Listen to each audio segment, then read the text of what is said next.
cork to the wine. "I don't normally drink on weekdays." The man turned his head to the woman and gave her a lopsided smile. "Special occasion, though." She said nothing. She had reclined into the corner of the sofa, head tilted, face in shadow from the tall floor lamp behind. Her bleached blonde hair spilled over both exposed shoulders. A few strands coiled into her pale cleavage. "It's a nice white, this. Couldn't face red, or even rosé in this weather." He sloshed out 2 measures into long-stemmed brandy glasses and glanced at the woman. No mention of his faux pas.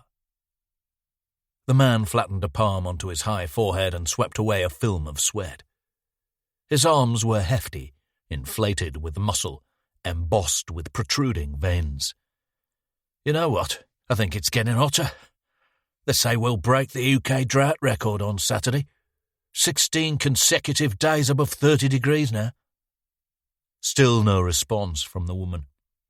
He smiled, took a taste of wine. "Hey, I can change this light, you know." He took out his phone, opened an app, and drew his finger across the screen. The light from the floor lamp dimmed to a deep red. He laughed. "Sorry, bit porno, that one." He selected another setting, and the hue softened to a diffuse pink. He switched to his Spotify app, and a string melody burst from a cylindrical smart speaker in the corner.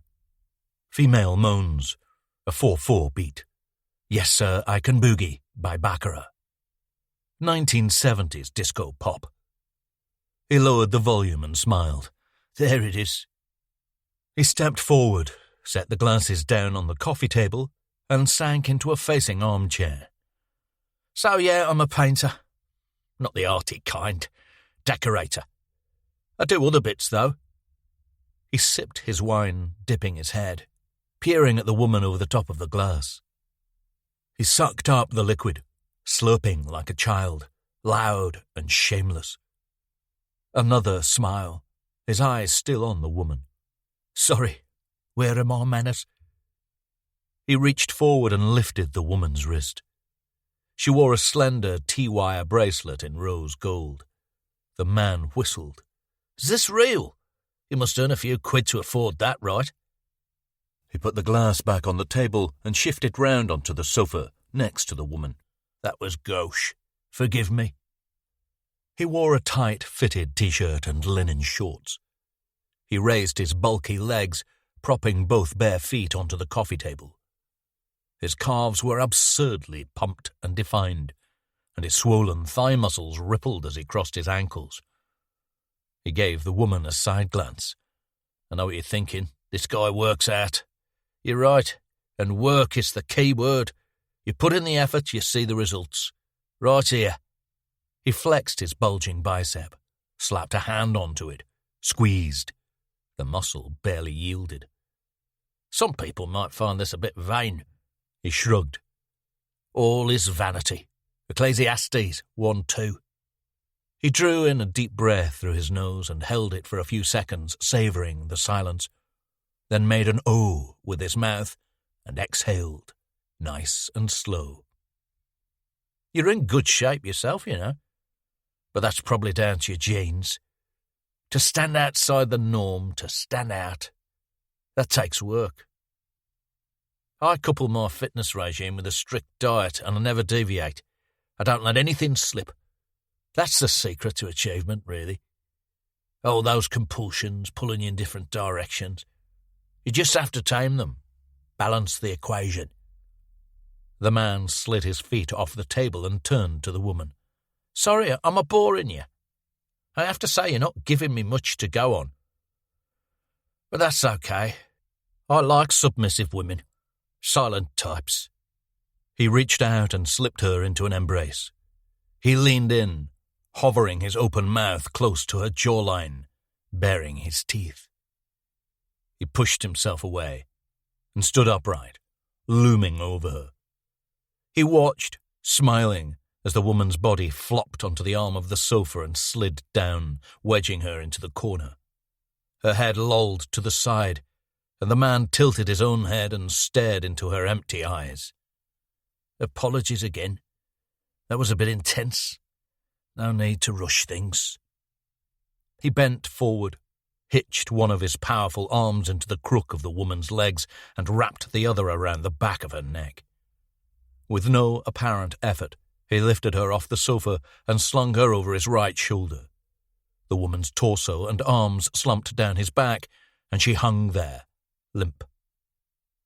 The man closed his eyes, screwing them shut. When he opened them again, his gaze was distant, stolen away. He moved off, out of the kitchen. Playtime's over.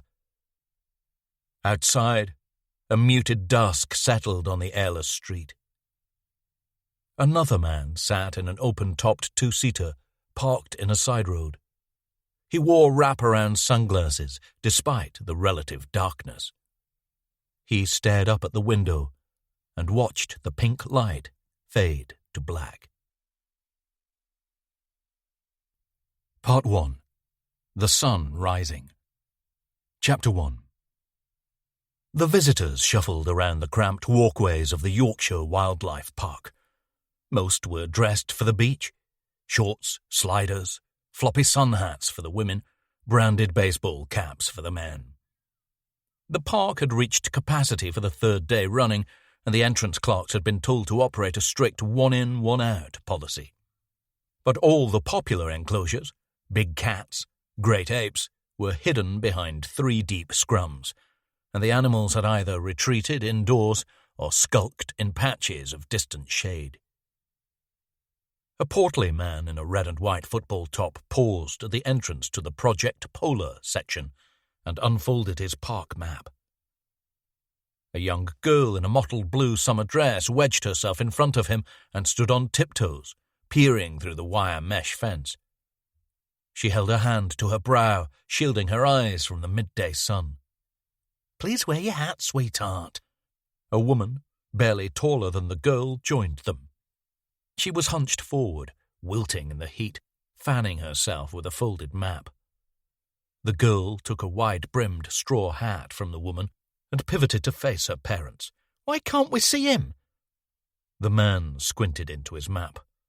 "Blimey, 70 acres, this place, 400 animals, 70 species. You could be here all day and not do it all," said the woman. The man glanced at her, nodded. "With these crowds, you'd never get round the bloody place in a day, let alone do everything." "Dad," I said, "why can't we see him?" He folded the map. "Who?" "The bear." The woman pressed the hat onto her daughter's head. "There's more than one, sweetheart, and it's a hot day, isn't it? They're probably taking shelter. They like it cold." The man peered through the fence. A sturdy wooden base topped by several layers of mesh, wide enough for viewings and photographs. "There's 4 bears in here." He looked back at his daughter. "It's like a park within a park. 10 acres. An 8-meter deep lake. Let's move on a bit. We might see them further in." "They don't actually need it to be cold." A boy spoke up from further back in the crowd. He was small and willowy and wore an unseasonal black T-shirt with a yellow Batman logo.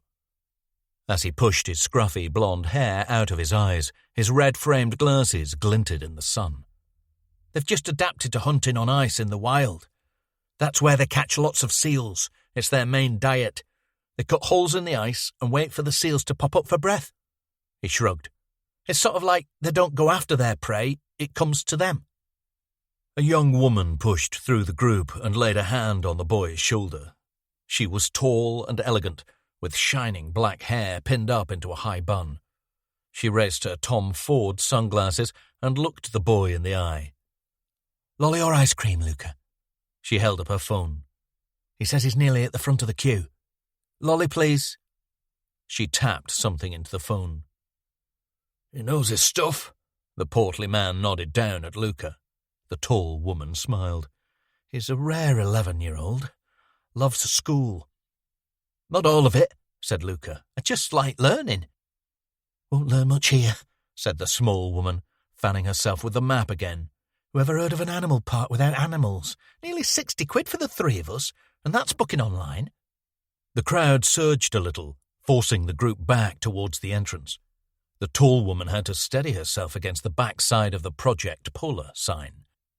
A few shouts came from further along the walkway, and she raised herself up, trying to catch the source of the commotion. More shouting. The crowd rippled with greater force, pushing several people out onto the main park pathway. "Idiot! What the hell's he playing at? Get the keepers!"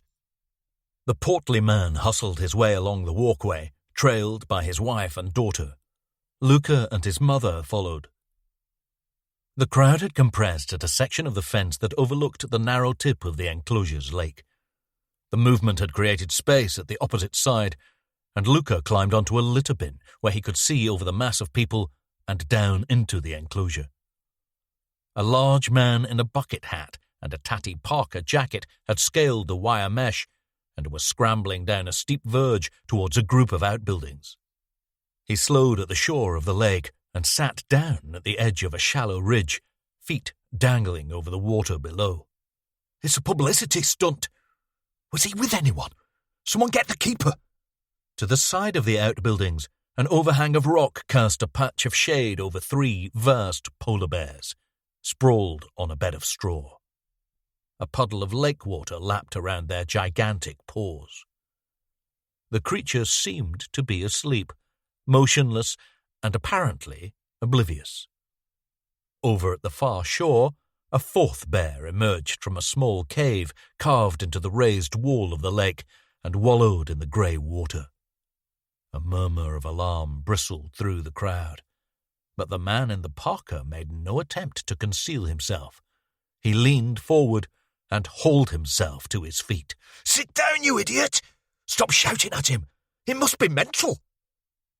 A teenager at the front of the crowd tore off his t-shirt and with the help of a friend hitched himself up onto the wooden base of the fence. He held on to the mesh and pressed his mouth to one of the gaps, calling out in a strange mix of shout and whisper, "Mate, come on! You shouldn't be in there! You're going to get hurt!" Hands reached up. More voices telling him to be quiet, urging him to get down, insisting the keepers were coming. The man in the parka turned to the onlookers and waved his arms. "They never come out!" He was loud and the crowd cringed. "They never come out to see me! Nobody ever comes to see me!" He sank down to his knees and shuffled round, resuming his position, sitting on the ridge at the edge of the lake. The topless teenager climbed down from the fence and stumbled back into the crowd. The bear at the far shore surfaced and loped back towards the cave, tossing its head, sniffing the air. They only had these left. A touch on Luca's back. He turned and took a strawberry mivvy lolly from a man in a well-worn t-shirt with a screen-printed image of Bruce Lee poised in a yellow jumpsuit. The man was slim, broad-shouldered, and tall enough to be level with Luca at the top of the bin. He had glinting green eyes and an untamed mop of inky black hair that gathered at the base of his neck. He smiled, activating a dimple in his right cheek. "Your mum's getting help. Better be quick, though." Luca frowned. "What?" The man nodded towards Luca's hand. "Starting to melt already." He turned and forced his way through the crowd and scaled the base of the fence. He gripped the top of the mesh and scrambled up and over. Groans from the onlookers, a few shouts of anger and alarm. He scrambled down the verge and sat at the edge of the ridge, a few feet away from the man in the parka who stared forward, arms wrapped around himself. Across the lake, the polar bear paced, agitated. The man in the parka turned his head towards his new companion. "I've seen that. Game of death." The green-eyed man looked down at his t-shirt and nodded. "It's not good. Most of it was filmed after Bruce Lee died. It's an exploitation film, basically." "So why'd you wear that, then?" A shrug. "Saw the film, got the t-shirt." "Listen, sorry to interrupt, but I just wanted to say something." "I know, I'm putting myself in danger. It's irresponsible. I need to come out. I need to do this. I need to do that." He scraped at his cheeks with filthy fingernails. "I don't need to do anything." "No, No, I just wanted to say that I wish I'd thought of this.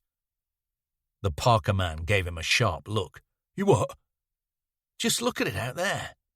He pointed back at the faces by the fence. You can't move. This is the best place to be. Bit of shade, trees, water. Must be weird, though.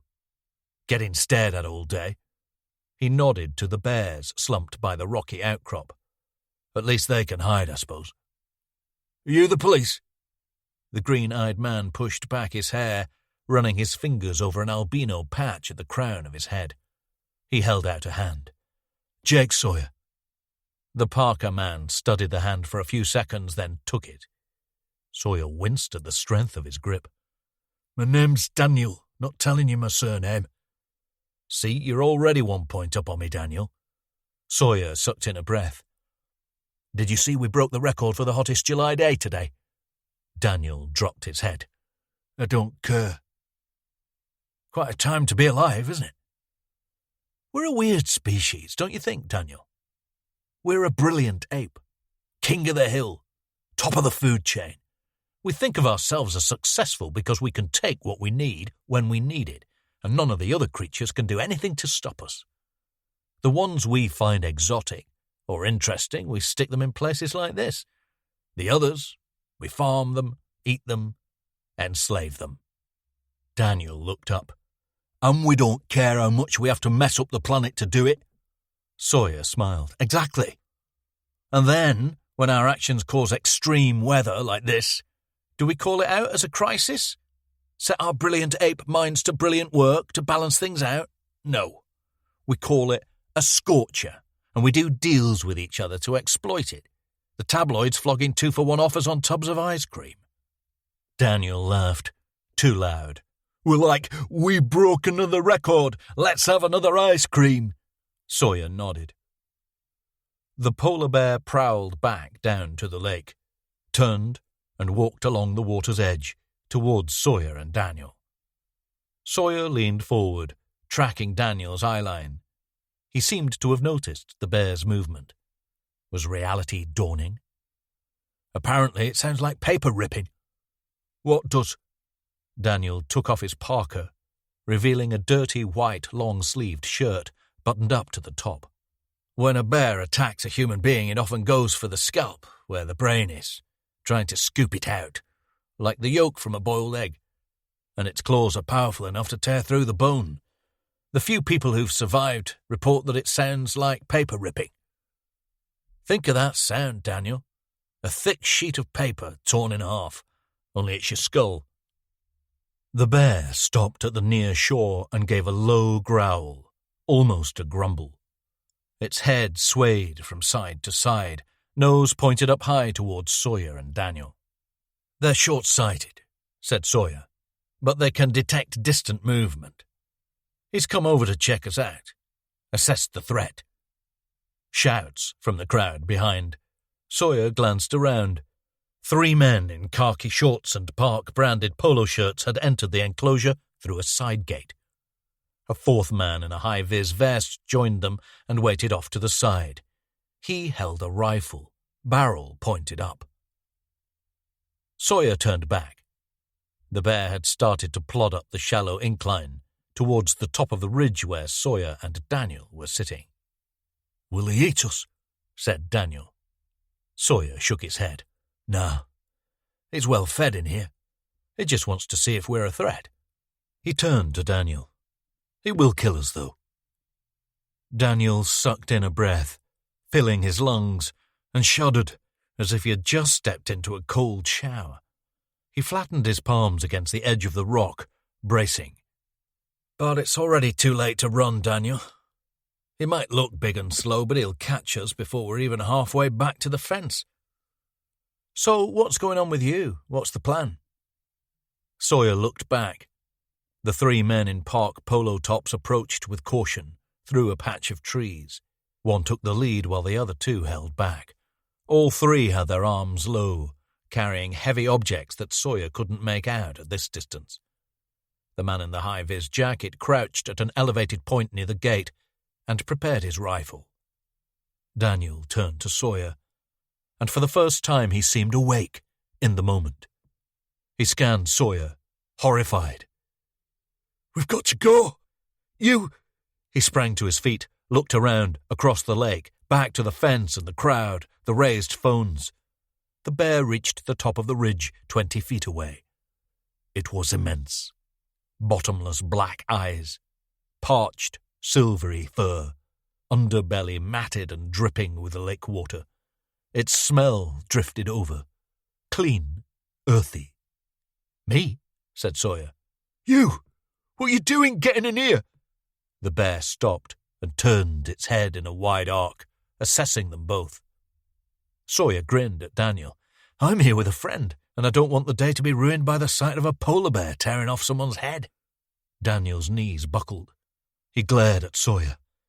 "You're crazy." "Stay where you are." The lead keeper was close enough now to call over. They had all circled round behind, apart from the high-vis man who had stayed at the elevated point with his rifle. Daniel stood there, trembling.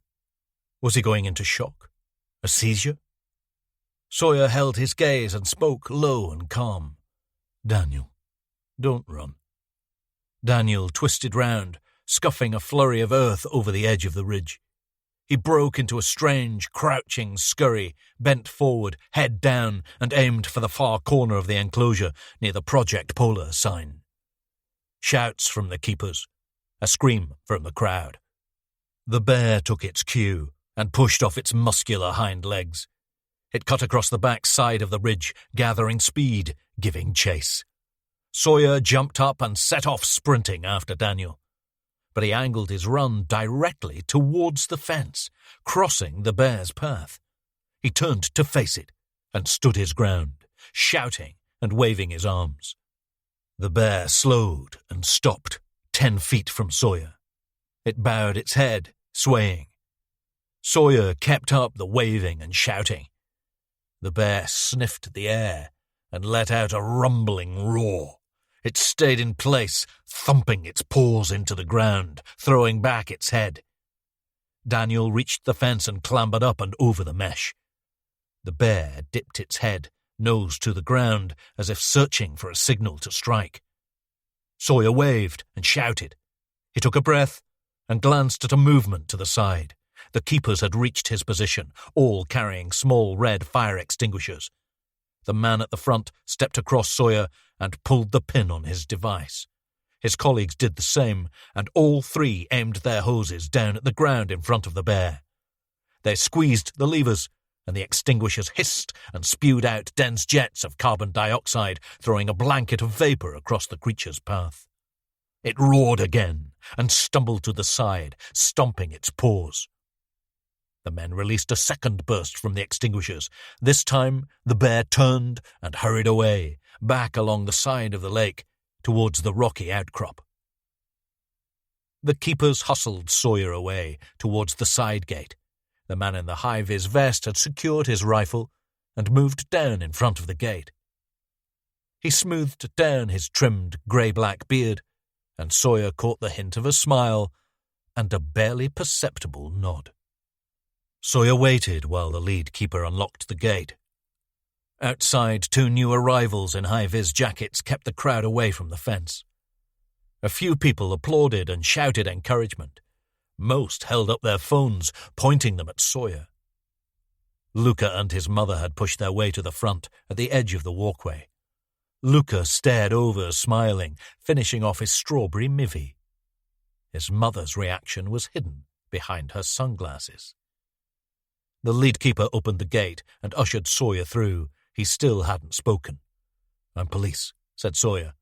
"Where's Daniel? Is he okay?" The man nodded. "Been taken to the office." "You know him?" "Danny Rawson, soft lad. Lost his brother last year. Tried it before, but this is the first time he's gone in. Didn't recognise him in the parka." Sawyer nodded. "Red flag on a day like today, though." He gave a strained smile. "Danny will be all right. If I were you, I'd be more worried about myself." Chapter 2. Warning. A boss enemy is approaching. Battle stations. Sawyer steadied himself and adjusted his grip on the PS4 controller. Chunky lettering flashed red and black in the center of the screen as the Bullet Symphony announcer jabbered in frantic Japanese. He had stripped down to his aging Calvins and sprawled across the sofa. A desktop fan sat on the coffee table, wedged behind a salad bowl piled high with ice cubes. But the fan was noisy, and the stream of air only marginally chilled. He jabbed at the off switch, took a sip from a glass of rosé, and refocused on the game, grimacing at the wine's acid tang. His black and white cat, Bruce, mirrored his owner. Splayed out on the cool tiles at the edge of the kitchen, just outside the spotlight of late afternoon sun that beamed in through the cottage's side window. It had been another endless hot day, with the scorched fields around Edale watered by farmers whose failing crops had exempted them from the emergency drought measures. Hosepipe and sprinkler ban, no building or car washing, appeals for bath sharing. Now, after 15 parched days of leaching from the reservoirs, with not a replenishing drop from the sky, there was talk of rationing and mobile water tankers. Sawyer's phone trilled, a trim phone ringtone. Caller ID, Mags. He turned down the TV volume and jabbed at the reply icon, then set the call to speaker mode. Maggie Sparks' voice caused Bruce to twitch an ear. "It lives?" Sawyer smiled. "Enjoying the summer?" "I hope that's ironic. Are we really talking about the weather?" "Why would we do that?" On screen, a vast alien mothership spat out a dense cluster of glowing pink projectiles. Sawyer jinked to the core of his ship through the pixel-wide spaces in between. "Because I'm willing to bet you're sitting there with the blinds drawn, watching something gloomy and existential and eating Monster Munch. You underestimate me. I've bought cookbooks. I took a Gordon Ramsay masterclass. I followed an Instagram account called Doctor's Kitchen, manned by worthy Californians who show you how to make leek cassoulet and cream corn chowder. And what's for dinner tonight?" Well, Sawyer blasted the mothership with a barrage of arcing lasers from his ship's side turrets. "Cold pizza. It's too hot to cook." "MasterChef application on hold until the autumn, then?" Maggie paused. "Are you playing a video game?" "There's no such thing as undivided attention these days." "And the blinds?" He glanced over at the covered front window, which would normally look out onto his orange and black Mini convertible, parked this side of the driveway bridge. "I'm topped up on vitamin D, and I'm feeling indulgent. I've done my good deed for the day." "Which is?" "Just helping." The mothership's outer shell fell away, and Sawyer trained his weapons on a glowing inner core, which released a spinning spiral of counterfire. "The deal came through on Dad's house. All done. Gone to a good owner?" "Yeah. Retired couple. They hardly look old enough to be retired, though. 3 dogs." Maggie whistled. "That's a lot of dogs." "Proxy children. I suppose your kids grow up, move on, stop calling. But there's still that urge to nurture. Dogs are the ideal replacement." "In what way?" "They don't judge, don't ask for money. They won't get anyone pregnant." "So why didn't you take your dad's dogs? Rufus and Cain, wasn't it?" Sawyer eyed Bruce, now flat on his back in submission to the heat. "Yeah, I don't like to be relied on." "And has this come up with Alex?" Sawyer finished off the mothership and gazed at the ludicrous pyrotechnic inferno which consumed its collapse. "Haven't been for a while." "That is a big part of the therapy, you know. You have to actually go. It's a game with a minimum of 2 players. "I was hoping I could go a few times, get the general idea, score some pills." She paused. "Are you on medication now?" "No. That's never gone well. Just made me feel worse." "And how do you feel?" The on-screen explosion melting. Multiple colours melting into one another. Flashes. The cellar ceiling. His father's blood and brains. His father's painting. The central smear of red. The greys and whites at the edges. Grey matter. "Working on it." Maggie inhaled. "On what?" "Feeling." Sawyer took a gulp of wine. "How about you?" Cycling through the dating apps. Couple of things set up. I've only been separated for a few months, Jake. I'm not expecting someone to whisk me away anytime soon. How's your woman? Sawyer spluttered. My woman? If you mean Ava, then she's fine. It works. Sounds pretty steamy. Plenty of drama elsewhere. Car engine outside. The vehicle had slowed and parked up on the verge by the thin stream of reservoir runoff that separated Sawyer's cottage from the single-track hayfield road. And your brother? He dug his fingers through his matted hair. He's better. Could hardly have been worse. I hired a speech therapist. Michael wouldn't see her at first, but he's more open to it now. Maggie clattered around. Sorry, just cleaning. And are we allowed to talk about work? You know as much as everyone else. And that's quite a lot now you're a celebrity. He paused the game and sat back, closed his eyes. I'm not a celebrity. The Pope is a celebrity. Keating tells me they've been buried under interview requests. Bloom manages that. I never see it. Why not? Because I don't say yes. A toilet flush. Door slam. You said you were going to go away after the Briggs case. I did. Lanzarote. That's your judging noise. You used to do it at Kiel, when we'd been to see a film you weren't impressed with. I'm not judging. Whatever works. Whatever settles you. Now you're humouring me. Jake, when was the last time we saw each other? He opened his eyes. Couple of months. Since you tried to make dinner for me? I thought I succeeded. Debatable. Maggie sighed, deeper this time. Don't push people away, particularly the ones you need to keep close. I find I don't have to push too hard. People generally don't need a lot of prompting to head in the opposite direction. Self-pity doesn't suit you. Her tone turned sharp. It's beneath you. He laughed. I'm better than that, right? Right. Accept the help, but don't forget the self-care. I'm seeing Alex tomorrow. Good. I'm sure she misses you. A knock at the door. 2 taps. A familiar rhythm. He toggled the phone off speaker and picked it up as he hauled himself upright. Bored with the bedwetters, no doubt. Well, that's you. Never a dull moment. That'll look good on my gravestone. Sawyer pulled on his tracksuit bottoms and wriggled into an old Underworld T-shirt with the legend, Into the Blood, stacked down the centre. He peeked through the edge of the closed blind.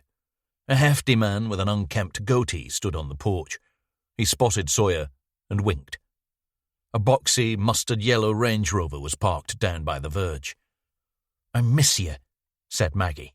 I miss your you-ness. We've texted. It's not the same. It is for men. He headed for the door unhurried. So am I still worthy of coverage? Has it died down a bit now? Don't you follow the news? I prefer the olds. We've done this, Jake. You can't live in the past or hide in your teenage 1990s. I was happy then. Or at least I thought I'd worked out how to be happy. It was just easier.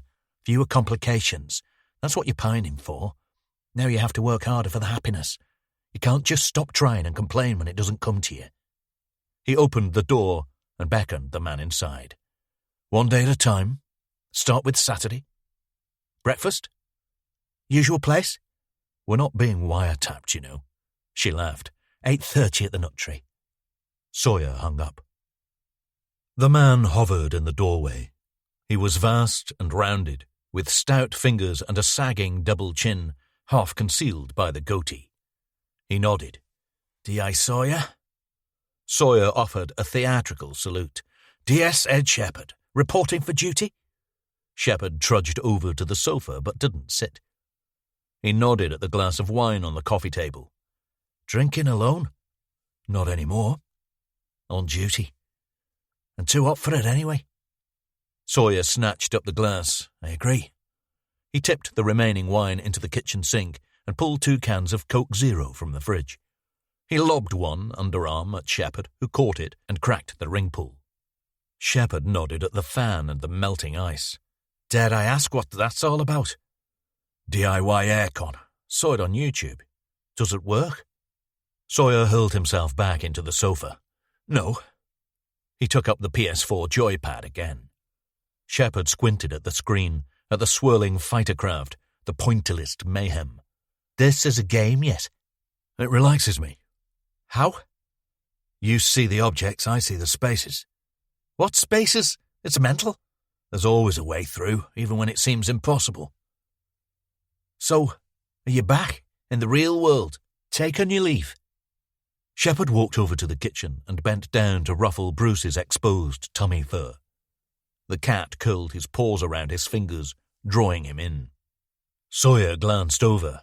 Now that is unusual. He's not normally so welcoming. Shepard winced as Bruce dug in his claws. Too hot to resist?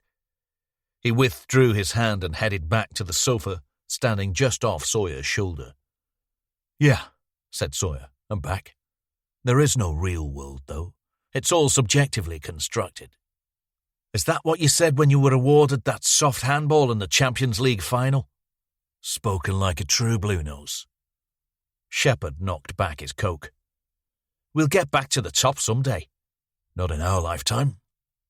Sawyer paused the game, sat back. He rolled the ice-cold can across his forehead, waited. Lots going on, said Shepard. Like? Your new best friend, for one. Dale Strickland. Bizarre gardening accident. Shepard crushed the empty can and flattened it palm to palm. Running for office. Manchester mayor. I heard. He won't get that. He probably knows it. Angling for another job? Sawyer smiled. I don't think he sees himself as the king in the north, more like a little prince. Machiavelli. Shepard raised an eyebrow. What? Never mind. I thought he was working the war on drugs angle, calling it an austerity problem, social issues being criminalized. Shepard shuffled his feet, distracted. Uh-huh. So it really is poacher turned gamekeeper, shaking up the political elite? Sawyer wrinkled his nose. Populism. At least he's lost interest in suing you for harassment. Yeah. It's almost as if I've got something on him, and he's decided it's wise to leave me alone. Sawyer held Shepard's eye. Go on, then. The suspense is killing me. Why are you here? You don't text, you don't call. Unannounced visit. Always the drama. Shepard puffed out his cheeks, ran a palm across his forehead. We've got a thing. A thing you couldn't call me about. A thing you need to see. I thought we could take my car. Better for the environment. Sawyer nodded and sprang to his feet. A bad thing. A very bad thing. Chapter 3. Sawyer climbed down from the Range Rover passenger seat and gazed out across the blazing green meadows that blended with the base of Thorpe Cloud, a limestone hill inaccessible this side of Dovedale. The River Dove sparkled in the early evening sun. For almost its entire course, it formed the babbling boundary line between Staffordshire to the west and Derbyshire to the east. Shepard got out and leaned over, elbows on the bonnet. Sawyer turned back. You're making old man noises. Shepard scrubbed at his goatee. It's this heat. It ages you. I feel like I've been slowly roasting for a couple of weeks. He looked up, pointed towards the scatter of distant walkers at the peak of the hill. They're climbing a reef knoll. It used to be the sea floor a long time ago. Sawyer eyed him. How long are we talking? Oh, we're going way back. Shepard rolled up his shirt sleeves. Few 100 million years. Sawyer followed him along a dirt track at the edge of the river. He had changed into a fitted white polo shirt with indigo jeans and hardy, chocolate-brown ankle boots. He wasn't officially at work, but Shepard's escort told him that Keating would be lurking somewhere in the bushes, and he wanted to appear shipshape, on the outside at least. They signed in at the outer cordon and ducked into woodland at the back of a modest caravan park. Sawyer cursed as he pushed past the parched branches. Surprised to see the river still flowing. Shepard glanced back. It's practically immune to hot summers. The source is way up high, Axe Edge Moor, not too far from the office. He stopped and turned, rosy-cheeked with the exertion. "Did you know that limestone is the fossilized remains of sea creatures back from when this was all underwater?" Sawyer gave a strained smile. "I do know." Shepherd shrugged. "Been walking a lot this summer, taking an interest in my adopted county." He turned and pushed forward, working his way around a tangle of bramble. "I know what you're thinking." "I hope not." "You're wondering why I've put on so much weight if I've been doing a lot of walking?" "That's not what I was thinking." Shepherd turned, grinned. "I think it's the cafes at the visitors' centres. Who can resist an iced carrot cake?" They emerged onto a rugged lane, in sight of the crime scene tape marking the inner cordon.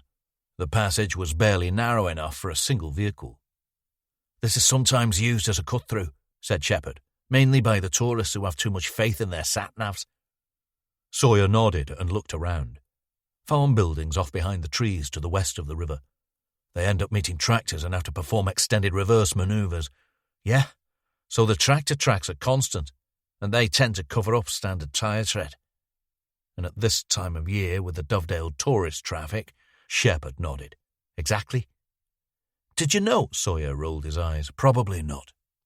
"Did you know that the word dove is derived from the Celtic word zubo, meaning dark? And we're in the White Peak here and not the Dark." "Yeah?" Shepherd's reply was confused, almost a question. "Interesting," said Sawyer. He squeezed out another smile. "Crime scene." Shepherd led the way, across a field on the other side of the tractor track, towards a group of yellow and blue squad cars and a scientific services unit van, all parked at the entrance to a broad patch of woodland. "So, previously on Buxton Major Investigation Team, Detective Constable Matt Walker is now Detective Sergeant Matt Walker, and Detective Chief Inspector Ivan Keating is now Detective Superintendent Ivan Keating, and DSI Keating is on holiday."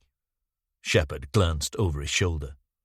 "But he's been called back, so I wouldn't expect the red carpet treatment. Still, the unit is now permanent for the area, and there's been a bit of a refit." Sawyer nodded towards the activity by the cars and van, a handful of uniforms, FSIs in Tyvek suits, plainclothes CID conferring in cliques. "More bodies than usual?" "We're going to have to play nice and share on this one. As I said in the car, a few regional forces have been looking into a series of murders committed over the last few months. MO and presentation patterns suggest they're linked. One in Nottingham last December, Yorkshire in February, Greater Manchester in May, and now this. I remember reading about the Nottingham murder late last year, so what's the link? Ground beneath your feet, sir. I want you to see this one pure without my taint." A 50-something woman in a turquoise Tyvek suit stepped away from the group by the van. She hurried over to Sawyer and Shepherd, peeled back her hood, and shook out a neck-length bob of peroxide blonde hair. Sawyer dipped his head. No smile. "D.I. Sawyer," said Sally O'Callaghan. "It's been quite a while since violent death last brought us together." "I've been in hibernation." "Ah, yes. Tenerife?" "Lanzarote." Sally made a face. "Don't they call that the ashtray of the Atlantic or something? Lanzarote?" Sawyer shrugged. "It's quiet, just what I needed." She studied him, a flicker of concern. "I can imagine." "What fresh hell is this, then, Sally? My colleague is being coy." Sally turned and strode away, back towards the van. "That's for you to decide. It's a serious arseache to set up here, though. I often fantasize about investigating murders in places with better infrastructure." Sawyer caught up with her, Shepherd trailing behind. "But then you wouldn't have that unique blend of bleakness and beauty." She waved a hand. "I don't know, there's something about a good multi-story car park, don't you think? There's beauty in brutalism." "Beauty is the promise of happiness," said Sawyer. Sally smiled at him, raised an eyebrow. They reached the group near the SSU van. Sally ducked inside, and a young detective stepped forward, holding out a hand for Sawyer to shake. He was short and slim, unseasonably dressed in a dark suit with a royal blue tie and a tight, high knot. "Good to see you, sir. How are you?" "How long have you got?" Sawyer shook. "D.S. Walker, congratulations on the change of letter. How are you?" Walker touched a finger to his tie knot. Barely a scar now, sir. You wouldn't know it had even happened. Nobody would with you dressed like that. Walker frowned. Keating is on holiday, but he's been called back. He's a DSI we've talked about that, said Shepherd, irritated. Sawyer nodded to the group behind. Talk me through the new faces. Walker turned and pointed out the figures moving from clique to clique. D.I. Sonia McBride, Nottinghamshire. McBride was in her early 30s, girlishly slight, with blonde hair tied back in a ponytail and a loose white blouse with a bright blue jacket draped over her arm. She stood at the edge of a group of FSIs, gesticulating, conducting, raising herself up and down on her heels as she spoke. Yorkshire, D.I. Paul Barlow. Sawyer followed Walker's finger to a squat man in glasses with rounded silver frames. He was shaven-headed, in a cheap-looking shirt with the sleeves rolled up. Barlow had angled himself away from the scene to talk into a mobile phone. He held his head low as he spoke, as if in mourning. Shepherd took over. That pair are from Manchester. Two men faced each other at the back of the SSU van.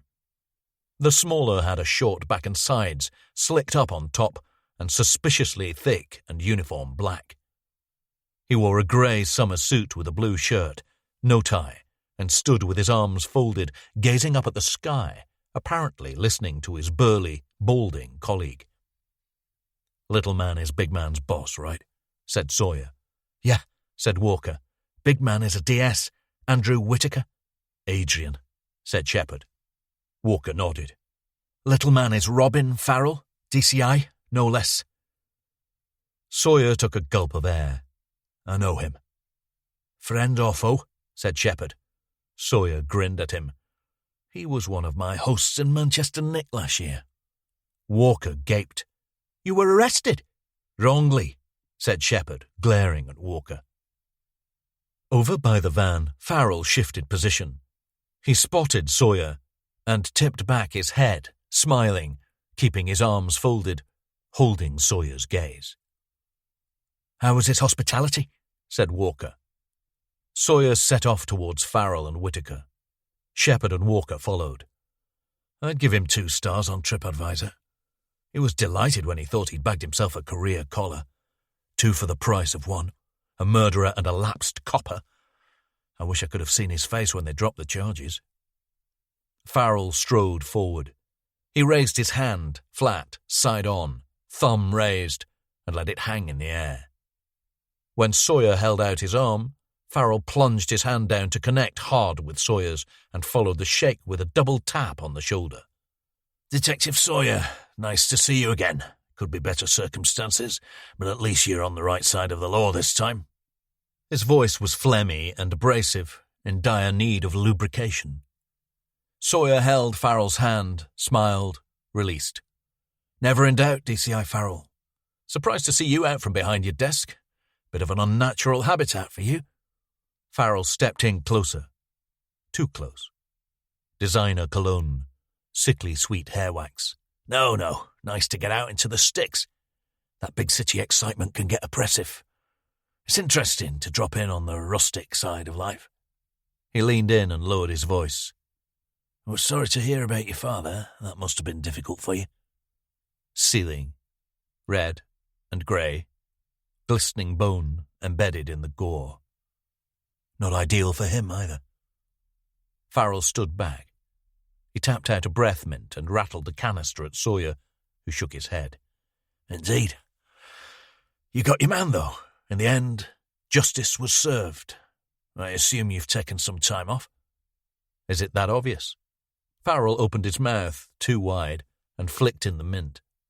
You've hardly been hiding, though. Plenty of press. I didn't seek it.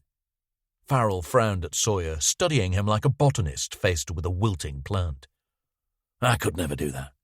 Lay myself bare. I would just find it too stressful. I was always taught that a good policeman should be like a good football referee.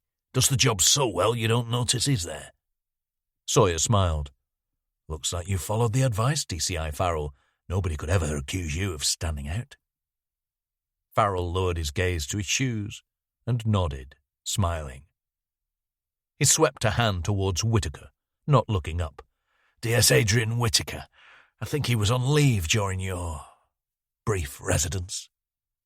Whittaker stepped out in front of Farrell and shook Sawyer's hand.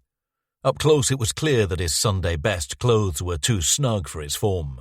Skinny-fit trousers over unskinny legs, shirt buttons straining against a swollen belly. Paul Barlow finished his call and stood at Farrell's side, waiting for Whittaker to finish his introduction. Farrell turned and clamped a hand on his shoulder. This is D.I. Barlow from South Yorkshire, CID. On cue, Barlow stepped forward and wrapped a chunky hand around Sawyer's. How are you, son? He grinned, completed the handshake with no eye contact, and stepped back again. Sawyer felt like a bemused royal being presented to a group of factory workers. D.I. Sawyer?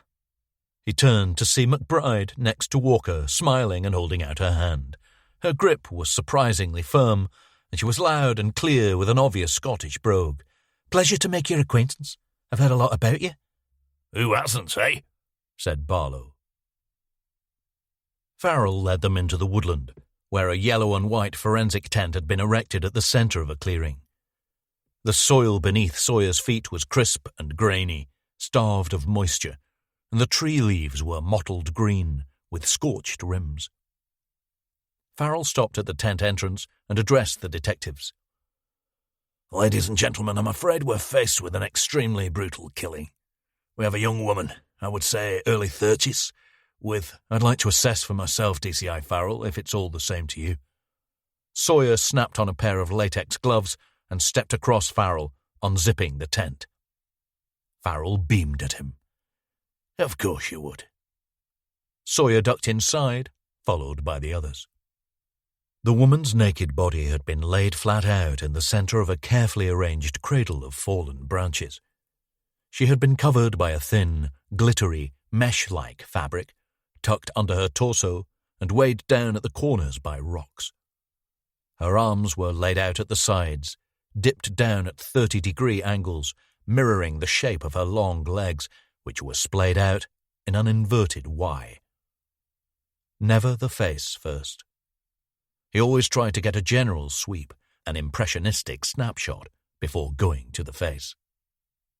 The woman's long, bleached blonde hair had been swept out to form a fan behind her head. Her cheeks and jawline were stained by dark blue bruising, and her features lay disfigured behind a mask of crusted blood. Her slender neck was bruised and blistered, and her eyelids had been closed, with a few dabs of violet eyeshadow applied to each. Her mouth, shining with rose-red lipstick, pouted out from the centre of the violation. Flower petals, white, yellow, red, orange, had been scattered around the outline of the body, forming a vibrant, natural border or frame. A tiara of pink and white daisies and carnations had been placed across the woman's forehead. Sawyer crouched and lifted away the fabric. No obvious torso wounds. Who reported it? Dog walker, said Farrell. Shepherd spoke from somewhere behind. Fella called Damien Mount, late 40s, works for the National Trust in Hope. He's down here visiting his mother in Thorpe, walking her dog. He's been interviewed. Bad shakes. DNA and shoe prints taken, said Sally, for elimination. Sawyer leaned in to the dead woman's face. He touched a finger to the roots of the splayed hair. Nicks and slash marks dotted her skin. He chopped off some of her hair, probably with a razor. Bite marks around the neck and face, too. He lifted the woman's arm and examined the rose-gold T-wire bracelet around her wrist. A date had been engraved on the inside. He walked around to the legs and crouched, lifted the fabric. Bite impressions here, too. Buttocks. Thighs. Looks like he tried to eat her, said Barlow.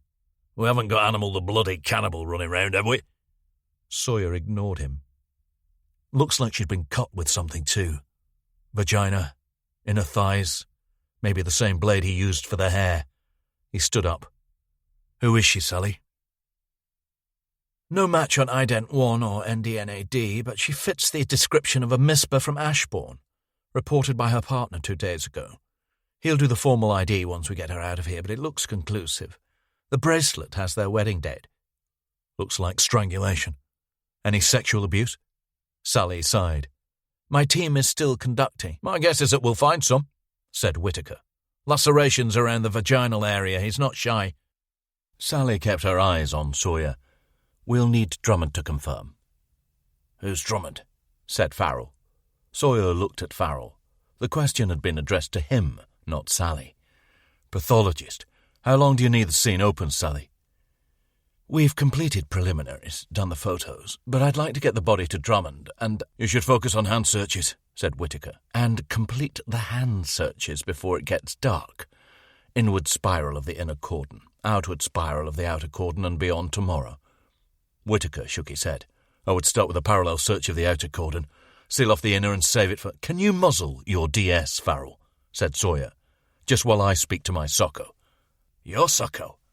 We know you'd qualify for a blue tick on social media, Sawyer, but this isn't your private gig. And as your colleagues have demonstrated towards your good self, it's customary to address a superior officer as Sir. It's not your gig either, said Shepherd. Sir, it's DSI Keating's. You and the Yorkshire and Nottinghamshire forces have been given courtesy access, but the scene is inside the Derbyshire jurisdiction. Farrell didn't falter. And when is DSI Keating likely to grace us with his presence? Ignoring him, Sawyer crouched and studied the bracelet again. He's due back at Buxton MIT within the hour, sir, said Walker. We've all been called into a meeting. Sawyer stood up. I'm sure the all-important roles and reporting lines will be on the agenda, DCI Farrell. A suggestion, said Sally. How about we establish which of you fine gentlemen has the largest penis later, and focus for now on this poor young woman and who did this to her? Chapter 4. I like it, said Sawyer, surveying the new headquarters from the window of Shepherd's office. Feels like an upgrade, like they finally have a bit of faith in us. I think so, said Shepherd at his desk. Even the tech works. Aircon's a bit choppy, though. The Derbyshire Major Investigation Team Unit had been established on the top floor of Buxton Police Station barely a year earlier. It was open plan, with the senior detectives' offices built along the windowed walls and support rooms, victimology, intel, lined up at the near side. In Sawyer's absence, the furniture had been levelled up, from flat pack and formica to glass and steel. For the junior staff without offices, the cubicle spaces had been replaced with nominal partitions and meeting pods, and a section of desks at the far end had been reserved for civilian support staff. The central space was dominated by a glass-walled, soundproofed conference room, with a 20-seater oblong table, video conferencing, and a monitor on the far wall. Each of the seats had its own touchscreen monitor wired up to the main terminal, which was controlled by whoever was sitting in the head chair. Can we listen in? Said Sawyer, nodding to the conference room where Farrell sat at the head of the table in discussion with Whittaker and the Yorkshire and Nottinghamshire DIs. No, Shepherd blew on his coffee, and I doubt even you could find a loophole. I see even Rhodes has been evicted from the Batcave. What's down there now? Storage, I think. A few woodlice. The lift door opened and a man in full police uniform strode out and headed for the large corner office. He took off his flat police cap and fanned himself with the brim, smoothing down his tidy crop of white hair. He spotted Sawyer at Shepherd's window and jerked his head towards the corner office. I've been summoned, said Sawyer. Shepherd sucked in a breath. Let's be careful out there. As Sawyer crossed the floor, Farrell emerged from the conference room. D.I. Sawyer.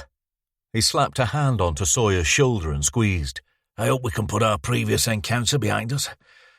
I just wanted to say how delighted I am that a man of your stature is involved in this case. I'm looking forward to you working for me. For you? Farrell leaned in and mock-whispered into Sawyer's ear. I do outrank you, remember? He stood upright and finally released Sawyer's shoulder. I know a few things might have changed since your break, And you're well known for your flexible approach, but we do still run things on rank, you know. The titles aren't advisory. They don't change in relation to column inches or profile. DCI Farrell? The uniformed man stood at the door of his office. I was hoping I could borrow D.I. Sawyer for a moment before the main meeting. Farrell smiled and swept a hand up and out in a be-my-guest gesture. Absolutely, sir. Sawyer sauntered towards the corner office. He stopped to note the new legend on the door, raised in pristine white against the door's walnut-brown surface. Detective Chief Superintendent Ivan Keating. Keating stood aside to allow Sawyer to enter and closed the door behind him. Making friends? Sawyer walked to the window. I'm the wrong side of 35. I don't need any new friends. Farrell is good. Keating perched on his L-shaped desk, folders and document tray at the front, monitor and keyboard a short swivel away at the back. I know he was involved in your detention, but he was just doing his job at a time when we didn't have all the information, and we had to treat you as the major suspect. He can be abrasive, but he's on our side. It's rare you find a DCI who's loved by all. Keating's tone had already switched to his default shop mode, a roll of Welsh with an Irish swish. I'm sure we'd find his boot prints on plenty of bodies. Sawyer looked out across the road, down towards the tarmac Silverlands Stadium, home of Buxton Football Club. The evening sun was fading, and 2 floodlights cast long shadows beneath the players in a small-sided game on the Astro training pitch. Pre-season already? Local walking football club. I thought they looked a bit old for it. Doesn't look like there's much walking going on. Keating laughed. That's the thing about getting older. You age physically, but you still feel 25 in your head. Sawyer turned and lowered himself into one of the low-slung grey chairs facing Keating's desk. He squeezed the arms. Nice. So, did I miss much? Keating took his seat and tossed his cap onto the desk. Had a drowning up at Mermaid's Pool. Misadventure. Summer madness. People diving in after drowning dogs. Train delay rage due to buckled lines. Brawls at the Waitrose barbecue section. You been away? Freemasons convention? Anglesey. Bloody baking, but a bit of relief with the sea breeze. Dropped in on a couple of cousins. I assume you've been hiding. You never liked the sun? I always used to think you were a closet goth. Sunflash. His mother's hands, reaching out. Sawyer sprang to his feet and paced, plotting a path to the window and back to the chair. Have you been recharging? Said Keating. Relaxing? Sawyer stopped and looked at him. Oh, you know. Joining the teenagers up at Nine Ladies Stone Circle, smoking dope, watching the sunsets. He set off again. I don't mind sunshine. It's just the heat. Only lizards could truly enjoy this weather. Did you sell your father's place? Yes, he left some money. More life-enhancing than life-changing. Congratulations on the promotion. Keating nodded. It'll help us all. Another stripe. Bit more money. The main thing is that this place is now taken seriously. It's quite an upgrade. Smart of you to keep your office more or less the same, bar the fancy chairs. Keating sat back. You think I've taken the credit for finding the man who murdered your mother? Sawyer stopped at the window. He murdered my mother and my father. Harold committed suicide, Jake. We both watched it happen. The footballers gathered around an elderly player who had taken a tumble. A couple were gesticulating, pointing. It was slow-motion murder. You didn't grow up with him. You didn't see what it did to him. When Caldwell murdered my mother, he poisoned my father. Do you mind if I ask you a personal question? Sawyer turned and looked at him, exasperated. I hate that. Just ask the question. Better to be sorry than safe. Why didn't you do it? Why didn't you kill Caldwell? You had a gun on the man who murdered your mother and, as you say, was indirectly responsible for the death of your father. What stopped you from killing him? Sawyer turned back to the window. The elderly player had been hauled to his feet. I found forgiveness in my heart. He pulled away and returned to the chair. Parental obligation. My mum wouldn't have approved. And I wanted to continue my dad's work, deny Caldwell his freedom. Keating poured out a couple of tumblers of water and slipped on a pair of black, thick-framed glasses. They gave him life despite his age. I know the judge, Bob Jux. Decent man. He took a folder out of a drawer. Your doctor recommends a staged return. Occupational health suggests a couple of hours a day. Sawyer raised an eyebrow. It's not a healthy occupation. He sat again. I'm okay. I'm owning it. Keating squinted at him, nodding. On top of it all, there's your new celebrity status. I'm not a celeb, you are. After Logan's article went viral. Sawyer smiled. Do you even know what viral means? Lots of people read it. Lots of people now know you and your story, is that right? I'm okay. Keating turned to his computer, Googled something. He tapped the screen with a pen. Hero cop, brave bystander, taking down a disturbed man from suicide by polar bear. It says the keepers used fire extinguishers. Standard procedure. There was a marksman on hand, but the keepers know the animals. Extinguishers will spook a bear enough to put doubt in its mind, make it back off. It's a prize asset and they don't want to just give up and shoot it. Keating turned away from the computer screen and eyed Sawyer over the top of his glasses. I'm okay, sir.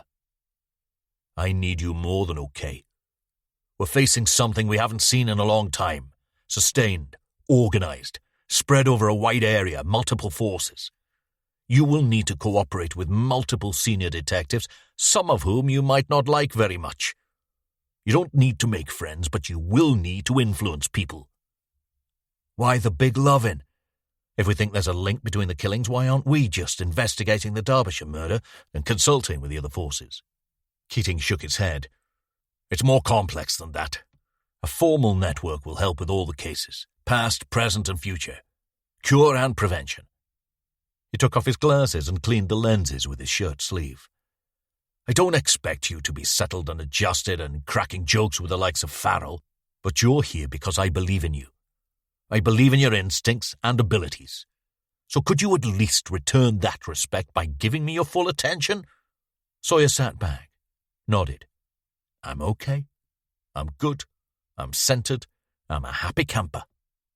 Keating forced a smile. Back in the tent. Pissing out. Chapter 5. Thank you all for coming at short notice. Keating took his seat at the head of the conference table.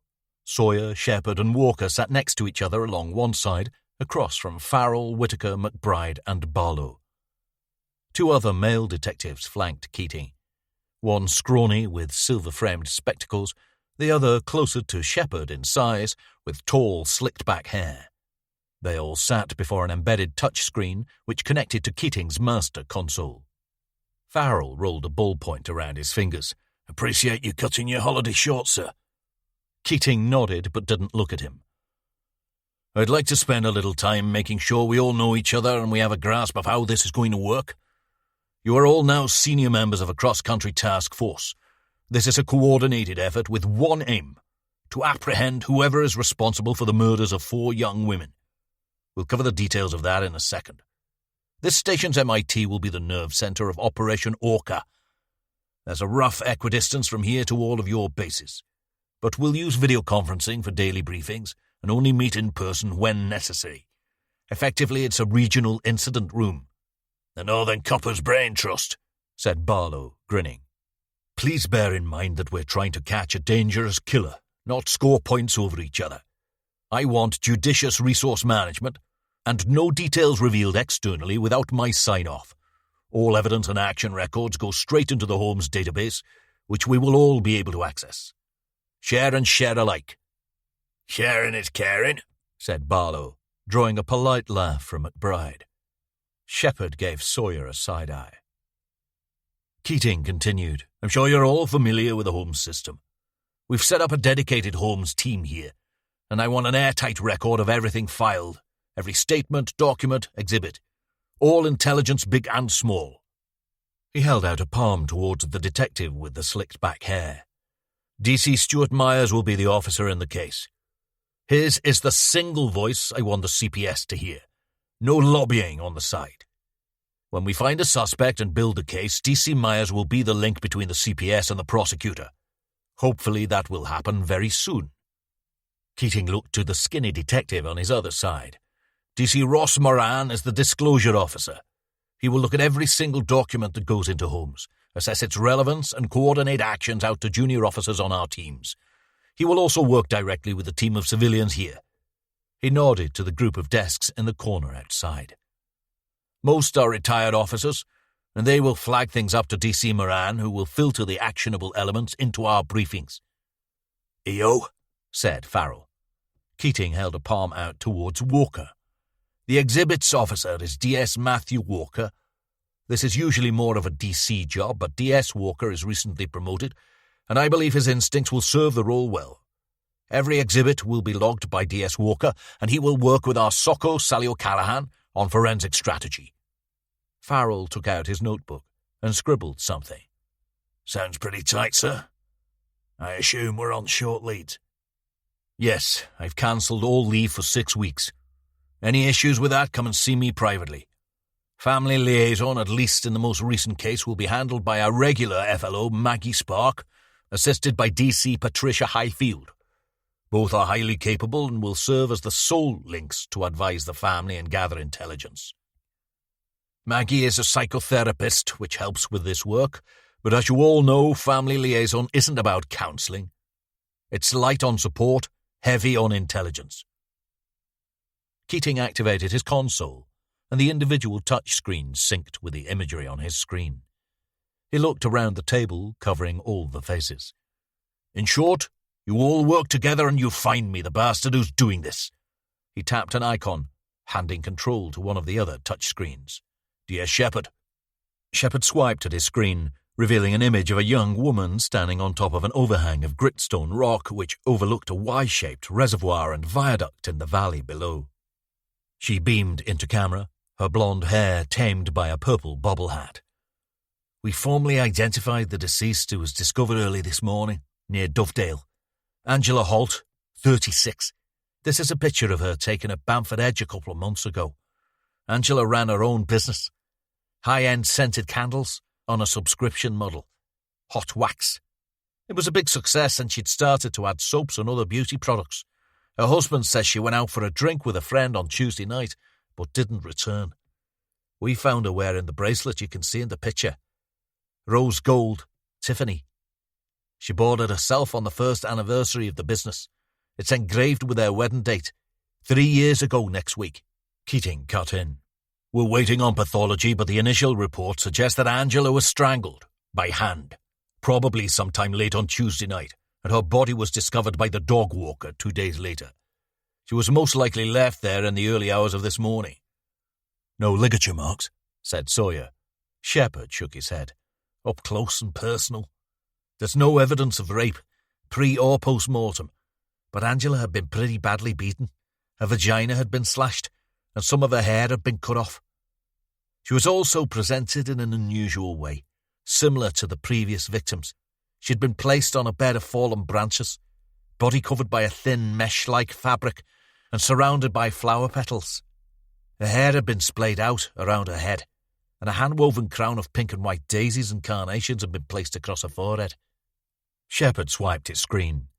To avoid copycats and cranks, the detail of the presentation has been withheld, as with the previous victims. Laura Bertrand, 34, was found in Woollerton Park in Nottingham last December.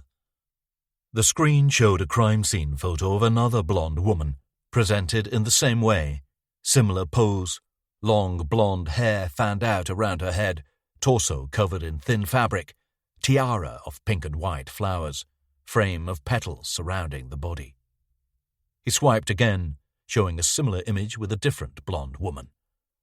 Diane Walton, 30, found in February In woodland off Winsker Reservoir in Yorkshire, at the northeastern corner of the Peak District. Another swipe, another similar image. Hannah Lane, 32, also blonde, found in May at the base of a shallow ridge on open moorland up in Saddleworth. He nodded to Farrell and Whittaker. Manchester. All 3 previous victims were strangled and show no signs of direct sexual contact. All, apart from Laura Bertrand, were beaten, and the vaginas were, Shepherd struggled for the word, brutalised. Eyeshadow applied to them all, said Sawyer. Yeah, all a similar colour, violet. McBride cleared her throat. This guy does not prey on the vulnerable. Sex workers or addicts. All these women were what we'd call successful. They either owned their own businesses or had high-paying jobs. We should manage the press, said Farrell. They're already starting to call him the new Yorkshire Ripper. Fits well, said Walker. Except the killings aren't all in Yorkshire and he doesn't go for easy targets. And he's no using a hammer, said McBride. Sawyer took a sharp breath. His mother's voice. Jake, run, my darling. Or a knife, said Shepherd. Her hand, broken and bloodied, reaching out. Don't look back. Never let the facts get in the way of a good story, said Barlow, tipping back his head as if expecting praise for a novel observation. Still, said Keating, I take it you're all familiar with the Ripper inquiry? Early 1980s, 13 victims. The perpetrator, Peter Sutcliffe, was captured through sheer luck. I think they teach it to recruits, said Barlow. Sawyer nodded. As a textbook catastrophe, how not to conduct a task force-style inquiry. Decisions made based on personal rivalries, unreconstructed attitudes and sexual politics, credulous senior officers driven by their career prospects.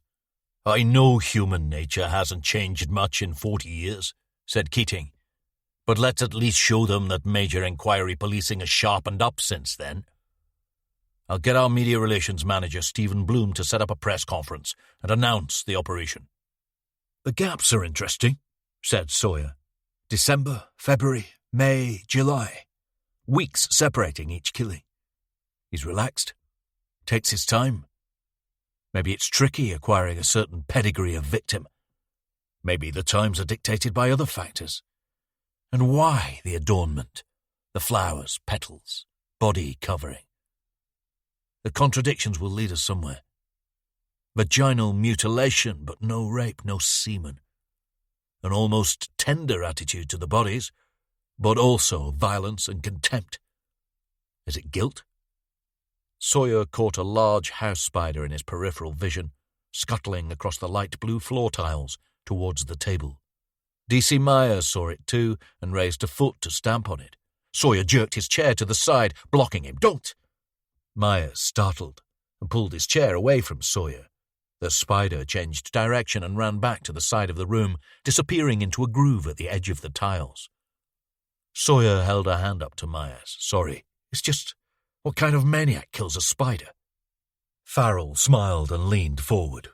D.I. Sawyer, I know you've been away and you might be a bit rusty, but can we stay focused on the kind of maniac who kills young women? Sawyer caught a smirk from D.C. Moran as Myers regained his composure. He looked at Keating. Any leads on the other murders? Keating threw back his head. Ah, yes. No meaningful trace evidence from any of the previous 3 scenes. Nothing on victimology either. Sawyer nodded to the other detectives. Passive data? Have you all coordinated before? They have, said Keating. The best we've got is a shop CCTV showing the second victim, Diane Walton, buying something from a newsagent just outside Sheffield city centre. Nothing on any of the others. Last pings of their mobiles nowhere near the deposition scenes. Shepherd checked his notes. Angela Holt's phone last spoke to a mast at 8:30 p.m. on the night of her disappearance. Then nothing. Drummond will have more tomorrow, said Keating. Nothing from the scene so far. Sample results tomorrow too. Usual story with the tyre tracks, too many on the nearby lane. Tourist traffic. Sawyer spoke to Shepherd. I assume we've cross-refed the shot prints and track marks from the previous scenes? Yes, it's all in Holmes. No matches. Probably varying his footwear, offered McBride. Different vehicles, probably stolen. Sawyer tapped an icon on his screen and reverted back to the image of Angela Holt. Might he work in a job where he has access to lots of cars? Cabbie? Like Christopher Halliwell, said Walker. Not the same species. Halliwell killed sex workers. The presentation reminds me of Steve Wright, said Shepherd, the Suffolk Strangler. He was a curb crawler too, but he displayed some of his victims in the shape of a cross. McBride shook her head. That was to put police off the case? Yes, said Sawyer. It wasn't his M.O. He got his kicks from the killing. The presentation was just mind games, nothing to do with his need. He pinch-zoomed the image on his screen, focusing on the rose gold bracelet. Behavior reflects personality. Is our killer here doing that? Is the presentation part of his killing personality, or is he just fucking us around? He? Said Farrell. That's an assumption. Sawyer looked up. You really think a woman might have done this? So you're saying that he might be mocking us? Said McBride. Hideous violence presented with lots of garnish, said Barlow. Sawyer shifted the close-up image to Angela Holt's bruised neck and beaten face. No, I don't think that. The hammer, crashing down, heavy, an ocean of blood. The afternoon heat tainted by the tang of copper. He jerked his gaze away. Have roads check recurring CCTV and ANPR on major roads near to the deposition sites. For all 4 victims, said Shepherd. Sawyer smiled. Let the sharing begin. Give him a couple of the civvies to work with. They can cover the ANPR, but I want his eagle eyes on the CCTV. We've been working on a profile, said Farrell. Sawyer nodded. We? Myself and D.S. Whitaker, in association with D.I. McBride and D.I. Barlow. Sawyer glanced at Keating. Is it in Holmes? Not yet. So it's your own little secret? Been watching Mindhunter? Sawyer. Keating eyed him. I'm guessing you're the Holden figure, and Whitaker is Bill? In your head, anyway. Farrell glanced at Whitaker. I think this is in your head, D.I. Sawyer. Profiling is sexy, said Sawyer, but it's flawed, because it's based on interviews with psychopaths. Psychopaths lie. Instead of building up a composite bogeyman, I would suggest a more scientific approach. Go back to training college and focus on 5 key areas. 1, the scenes, the murder scenes, the deposition scenes. 2, the nature of the attacks themselves, the MO, the usual presentation. 3, the forensic evidence, pure science. 4, the medical examinations. 5, the victimology and victim characteristics. Who were the victims and why were they targeted? And on point 5, are there any similarities in victim acquisition? Barlow waved his pen in the air. All were missing for a couple of days before being found. The Manchester and Yorkshire victims both told their partners they were meeting friends, but I don't believe that was the case with the Nottingham woman. McBride spoke up. The Nottingham woman, that is Laura Bertrand, went out to walk her dog, and she didn't come home. The dog was found limping around the edges of a walking spot with blood on his collar and a couple of broken ribs. Must have been spooked and ran. The DNA test on the blood showed that it was human, but not Laura's. No match on NDNAD. No match in DNA retrieved from the other scenes. Not much hope of a voluntary DNA drive for all the men, said Barlow. Bit of a wide catchment area. The dog must have bitten him, said Sawyer. Looks like he gave it a kick and it bolted.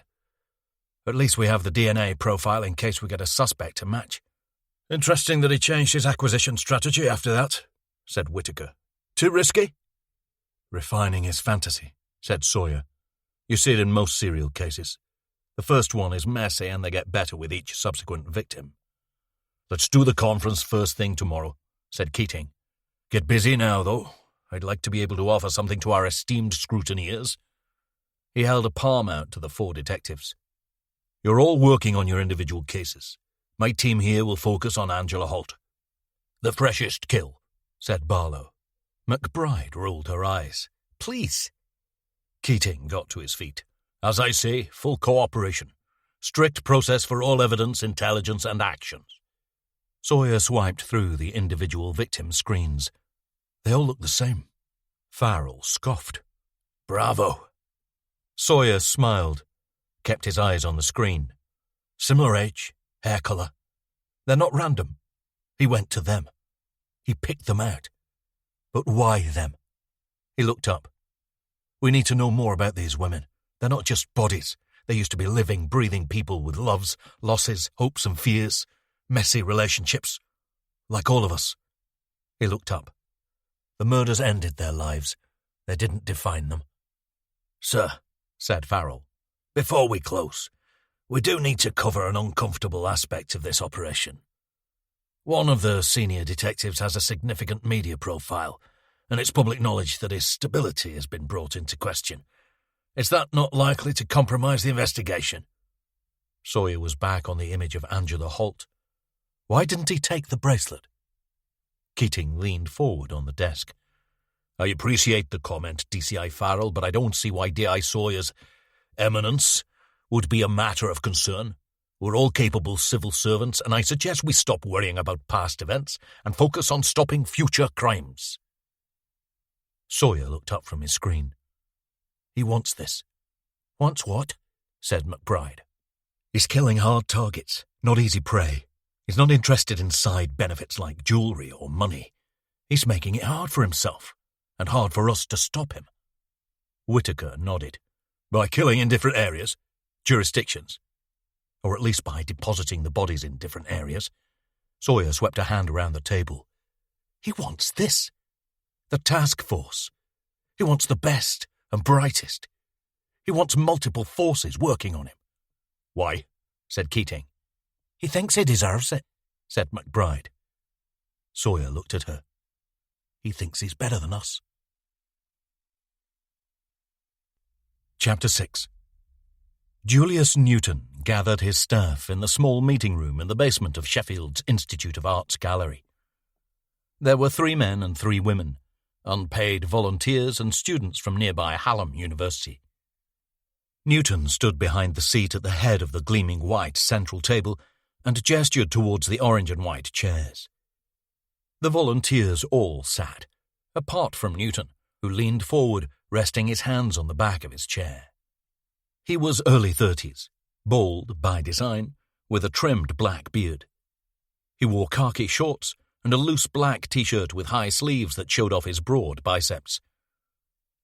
He reached into his pocket and pulled out a large pair of glasses with heavy black frames. He slipped them on and kept his eyes on the table as he spoke. Thank you all for your punctuality. The purpose of this evening is for you to familiarize yourself with the work we're presenting here next week. Newton raised his head. You're all pioneers. This exhibition is the first of its kind in the north of England, and it's expected to draw plenty of visitors during its 2-month run. You're all aware of the works themselves and their origins, but I want you to experience them face to face, in the flesh, on the opening press night. It's crucial that you don't preload with analyses and assessments, which will all become diluted when expressed on the night. As Picasso said, art is the lie that makes us realize truth. Newton thumped the spread fingers of his right hand down on the table, causing a few of the volunteers to startle. The truth must be revealed to you there and then. He stepped to the side and nodded to a transport trolley next to a large plinth mounted on a corner table. The object on the plinth was several feet tall and wide, and hidden behind a white sheet that ran down to the floor. Outsider art can be challenging. The artists are all marginalized because of many factors. Mental health, transgressions, the political regimes in which they are forced to operate. Some are incarcerated. Some have stolen to finance their work or used stolen material to produce the work. This blanket obscures the centerpiece of the exhibition, a devastating piece produced by Hungarian artist Ferenc Lamos. An older volunteer near the back raised his hand. Brad? Isn't he the guy who does nothing but repeated renderings of the deposition of Christ? A colleague to his left nodded. Uses tar and etching on reclaimed wood. Newton sighed. Indeed. Lamos sadly took his own life last year, but he donated his work to the foundation that is funding our exhibition. I am keeping this centerpiece under wraps for now because it carries an extraordinary potency and I would like you to be able—" He paused. All of the volunteers had their phones out. Newton drove both his hands into the table, palms down. "Please!" This time they all startled and put away their phones. "I'm sorry. I would ask you not to preview or prejudge this work. It absolutely has to be seen first time, up close. Do not diminish its power by reducing it to just another Google image search. For now, I would like two of you to carefully position the piece in the section I've marked out on this floor." "I'll do it." Brad rose and strode over to the corner table. He was tall and sinewy, with an elaborate neck tattoo. "Me too." A younger, shorter man sprang up from his chair and joined Brad. Newton shook his head, raised his hand. No. Reuben, perhaps Anna. I'm good." Reuben steadied himself by the side of the plinth. Brad took the other side. Newton edged around them, watching and waving his hand. Please. The artwork is securely fastened to the platform beneath, but you must be so careful." Reuben felt for a grip. "It's hard because of the cloth. Can we just move it and cover it once it's in position, like all the others?" "Looks like an exhibition of old-school ghosts out there," said Brad. "No!" Newton was red-faced and shrill, almost shrieking. "I have to insist!" Brad lifted his side of the plinth, testing it for weight. As he did so, Reuben tried to do the same but tilted his side back too far, and the cloth caught beneath his trainer. It fell down, revealing a huge block of scruffy dark wood with a plate of lighter wood hammered into its center.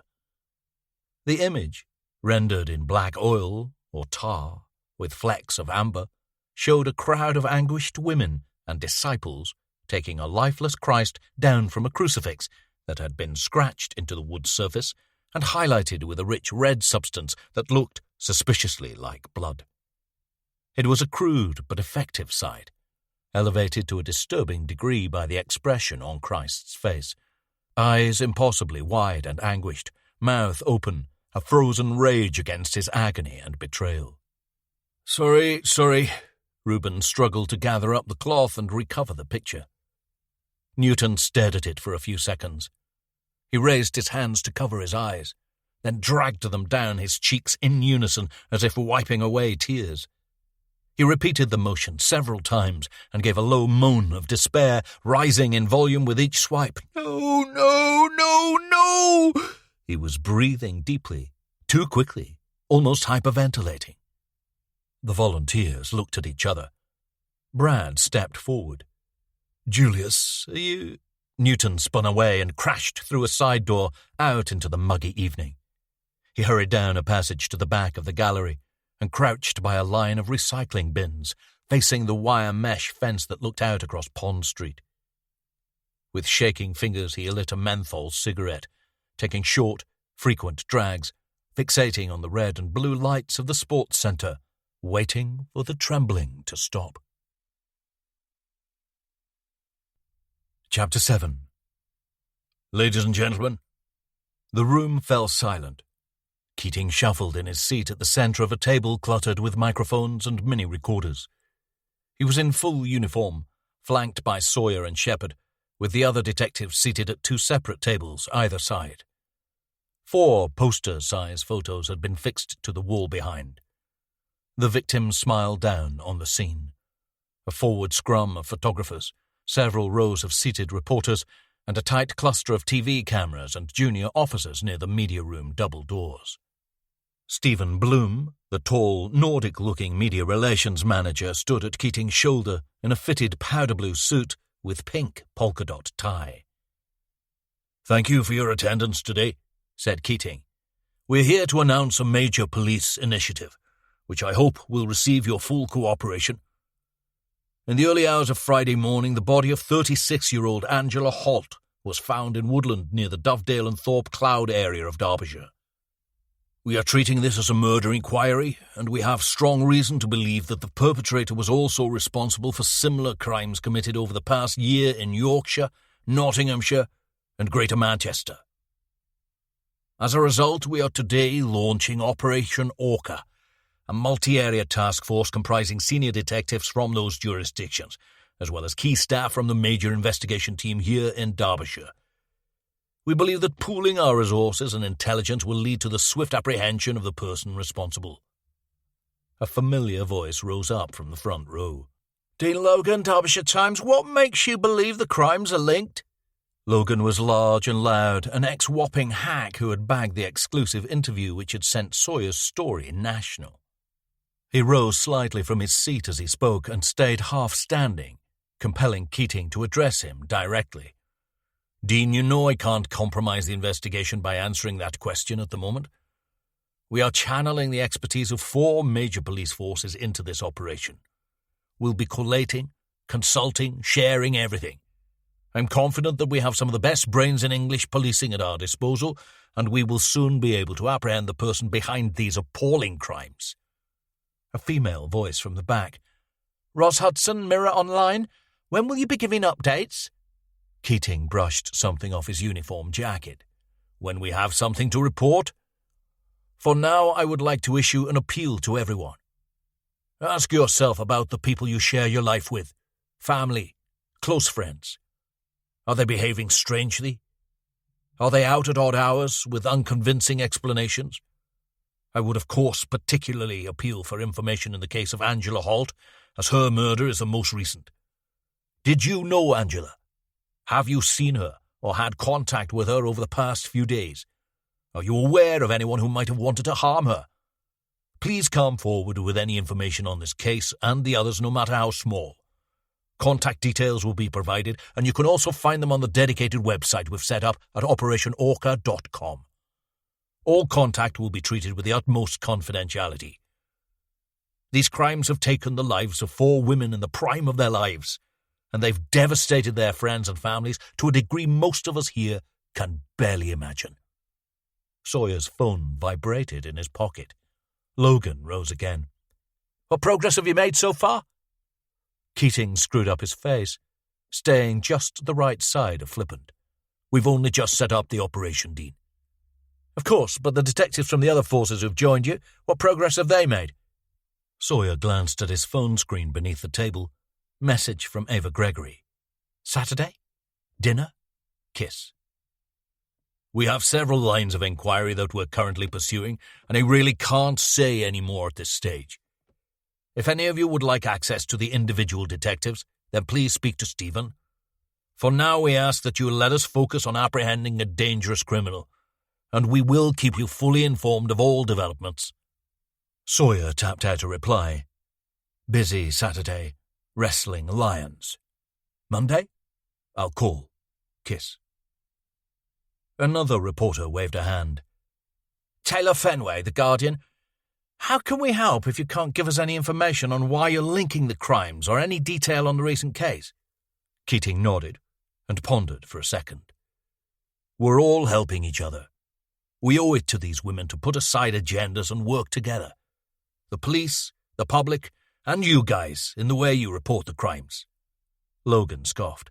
And how you like us to report the crimes, DSI Keating? Ignore them, said Sawyer, still looking down at his phone. Logan turned to him. What? Sawyer raised his head and took a breath. Don't glamorize the crime. Drop this idea that some of you have already raised, the new Ripper. We can't just ignore the similarities, said Logan.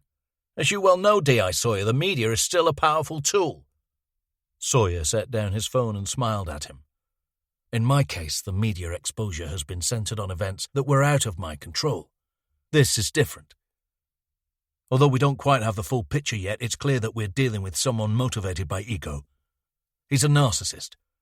That means the more press reports he reads that elevate him to some kind of folk devil status, the more you feed his ego and the more young women you put at risk. Don't make him exotic or notorious. Don't give him a nickname, an alias.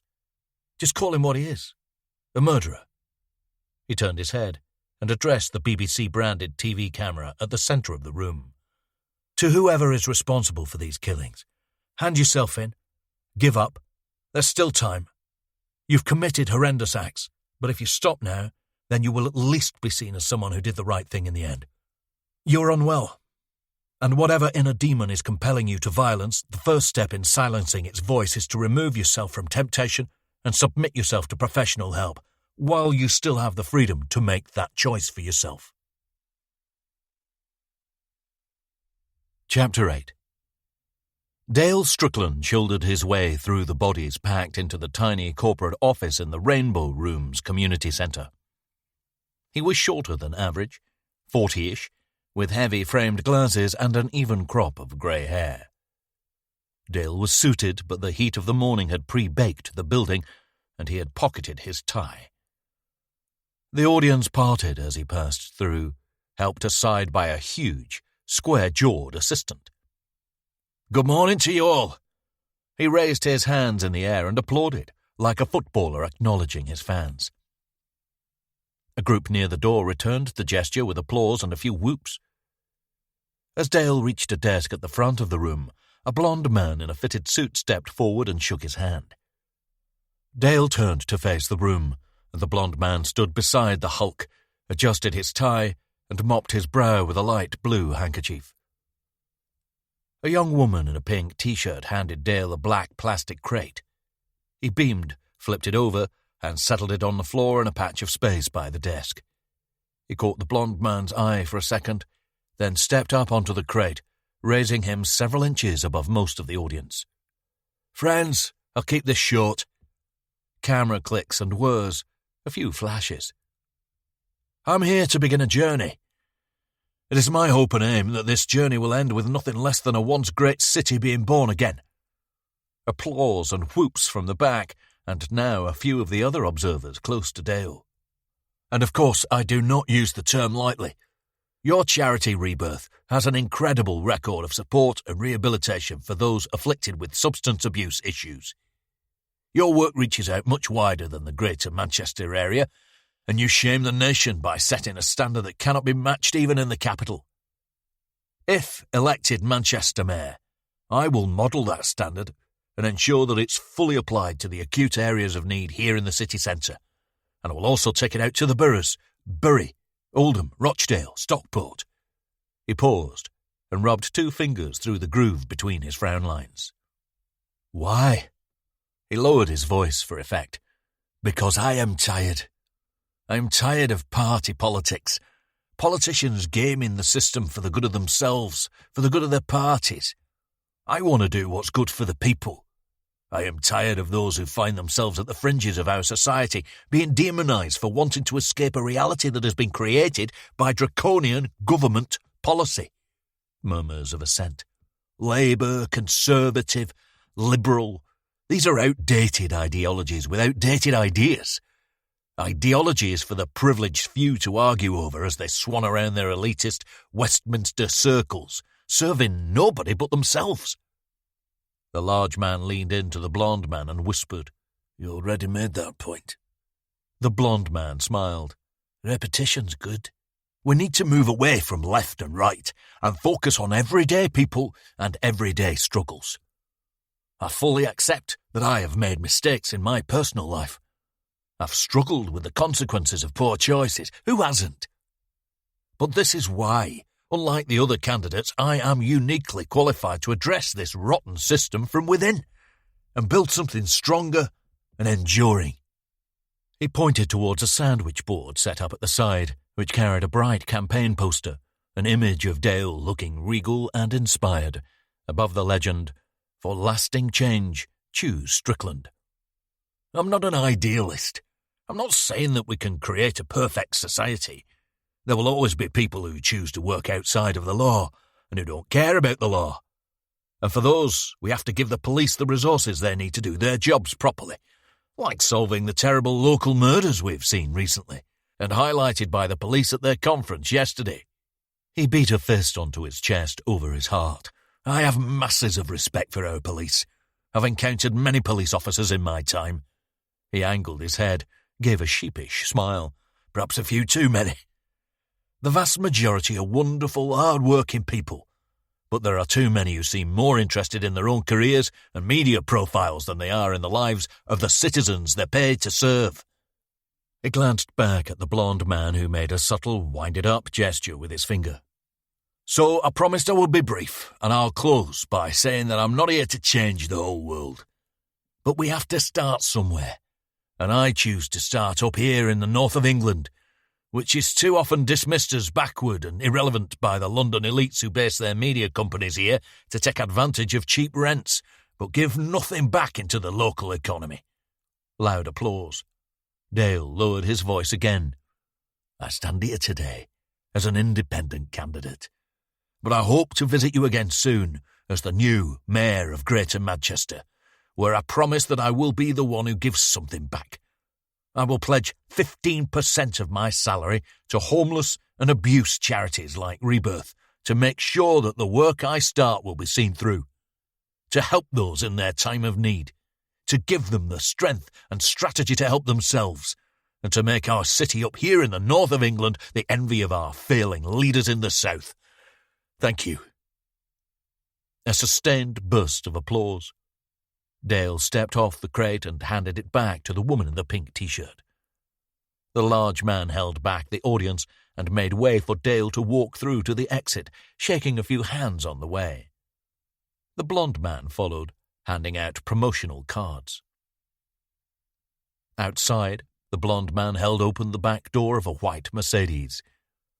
Dale gave a short wave to the crowd and ducked inside. The large man stepped into the driver's seat and the blonde man took the passenger side. When the doors were all closed, Dale took a sip from a bottle of water and gazed at the branch of Betfred outside his window. The big man glanced up into his rear-view mirror. Where to? Dale caught his eye.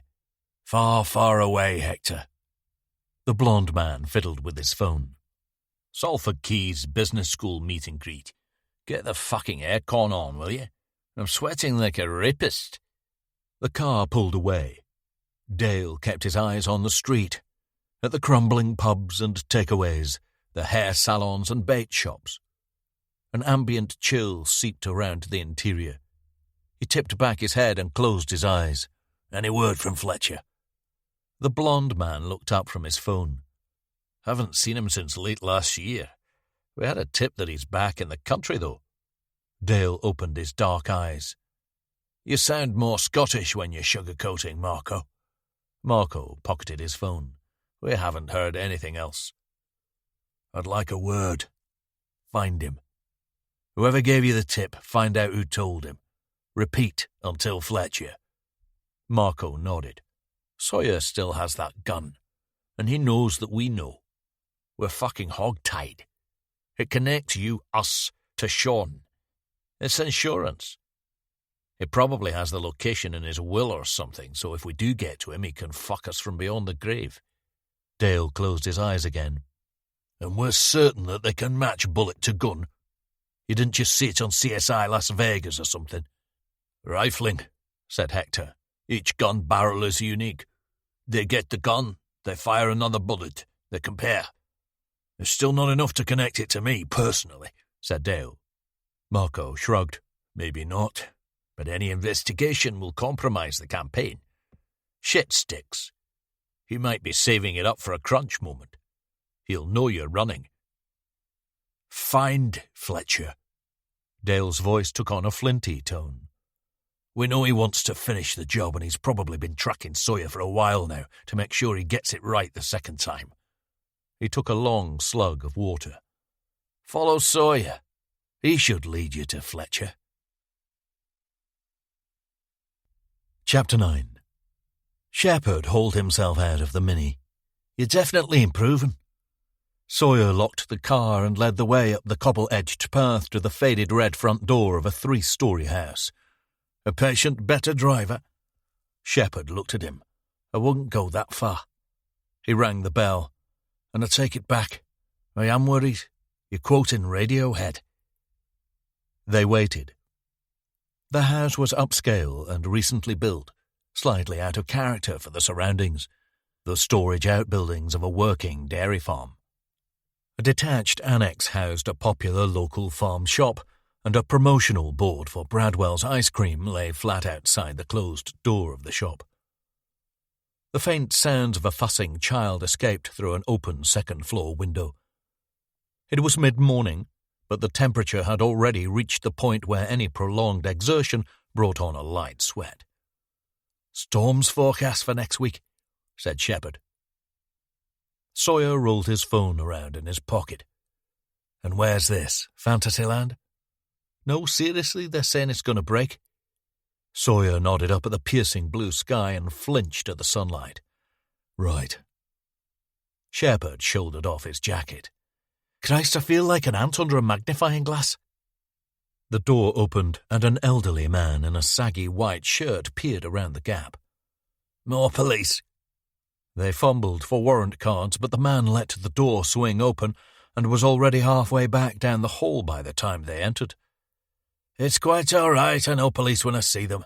In the—" He pointed towards a room to the left as he began a slow ascent of a central staircase. Sawyer and Shepherd walked through into a huge but underfurnished sitting room. An open bay window looked out on the farmland that tilted down to Alstonfield and Milldale. In the centre of the room, 3 artisanal armchairs sat adjacent to an expensive-looking vermilion sofa. A balding 40-something man sat in one of the armchairs, tapping at an iPad. He was drawn and haggard, barefoot in shorts and T-shirt stretched over an ample girth. "Lewis Holt." The man startled at Sawyer's voice. "Yes. Hello. We've just spoken to the police. Well, the family liaison people, Patricia and Maggie. They were... I appreciate their..." He looked down at the iPad screen for help. Sawyer stepped forward. "I'm Detective Inspector Jake Sawyer. This is Detective Sergeant Ed Shepherd. I'm so sorry for your loss." The man stared at Sawyer, curious. A few long seconds passed before he found his voice again. "Of course. Thank you. What can I do to help?" He spoke in guttural Glaswegian, and his diction was scattered and halting, as if the words tasted strange in his mouth.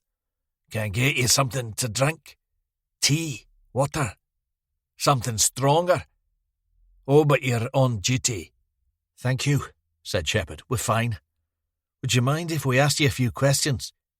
Holt sighed and hung his head. "What more do you need to know? The lasses before, they were lovely, but I'm all talked out." He waved a hand. I'm sorry. No problem, of course, take a seat." Sawyer parked at the head of the sofa nearest Holt, while Shepherd took one of the chairs opposite. "I know this is incredibly difficult, Mr. Holt, but you can help us to catch the person who harmed Angela and make sure it doesn't happen to..." "I keep hearing this." Holt threw back his head. "I don't give a fuck about the other people it doesn't happen to yet. I gave a fuck about Angela, and now she's dead. It's already too late to help her." Shepherd inched to the edge of his chair. "Mr. Holt, Exactly," said Sawyer. Holt looked up. "What?" "Exactly. It's too late for Angela. You can't help her. But you can help the person just like you who will soon be in the same position if we can't catch the perpetrator. You have the power to control what happens to whoever caused her harm, so you should give a fuck, Mr. Holt. Surely Angela would want you to." Thrown, Holt glanced at Shepherd, then scowled at Sawyer. A thud from upstairs, and the sound of the child again, full-throated crying this time. "Is that a relative who answered the door?" said Shepherd. "You have a young daughter, right?" "Yeah, Rosie. She's 8. She's autistic.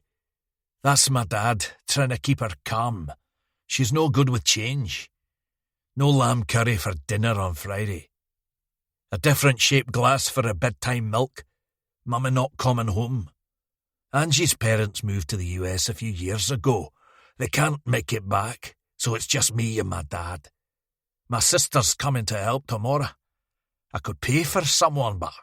Something in the tone of the crying tugged at Sawyer, the way it peaked and waned like a siren, from screaming to sobbing and back again. He had heard it before, long ago. As the noise settled, he felt a pang so physical he had to deflect with an empty question. "Is this your house?" Holt squinted at him. "Yeah, we built it ourselves a few years ago. Angie's business took off when we got it online. and we bought up a few farm shops. She liked this one best, so we settled here. On Tuesday, the night when you say you last saw her, did Angela say where she was going? Holt turned his attention to the iPad again. No, she never did. Shepherd caught Sawyer's eye. So this wasn't unusual. She said she was having a drink with friends. That's what she always said. And the next morning, said Sawyer, you reported her missing. So it wasn't unusual for her not to tell you where she was going and then not come home. No! Holt jerked his head up. She always came home. Sometimes pretty late, but she always came home. That's the unusual part. I was a bit worried when it got late, but I'd had a few drinks. Must have dropped off. Sawyer shifted position. Were you happily married, Mr. Holt? Holt scoffed. You don't miss much, eh? We had what you might call an open relationship. We saw other people. It was mostly her seeing the other people, but I suppose these things never work out equal. Since the wee one was born, I put on a bit of weight. He looked out of the window. Things change, you know. We wanted to stay together. Still there for each other, but just not together. Shepherd took out his notepad. And you were both happy with that? Holt shrugged. We agreed, yeah.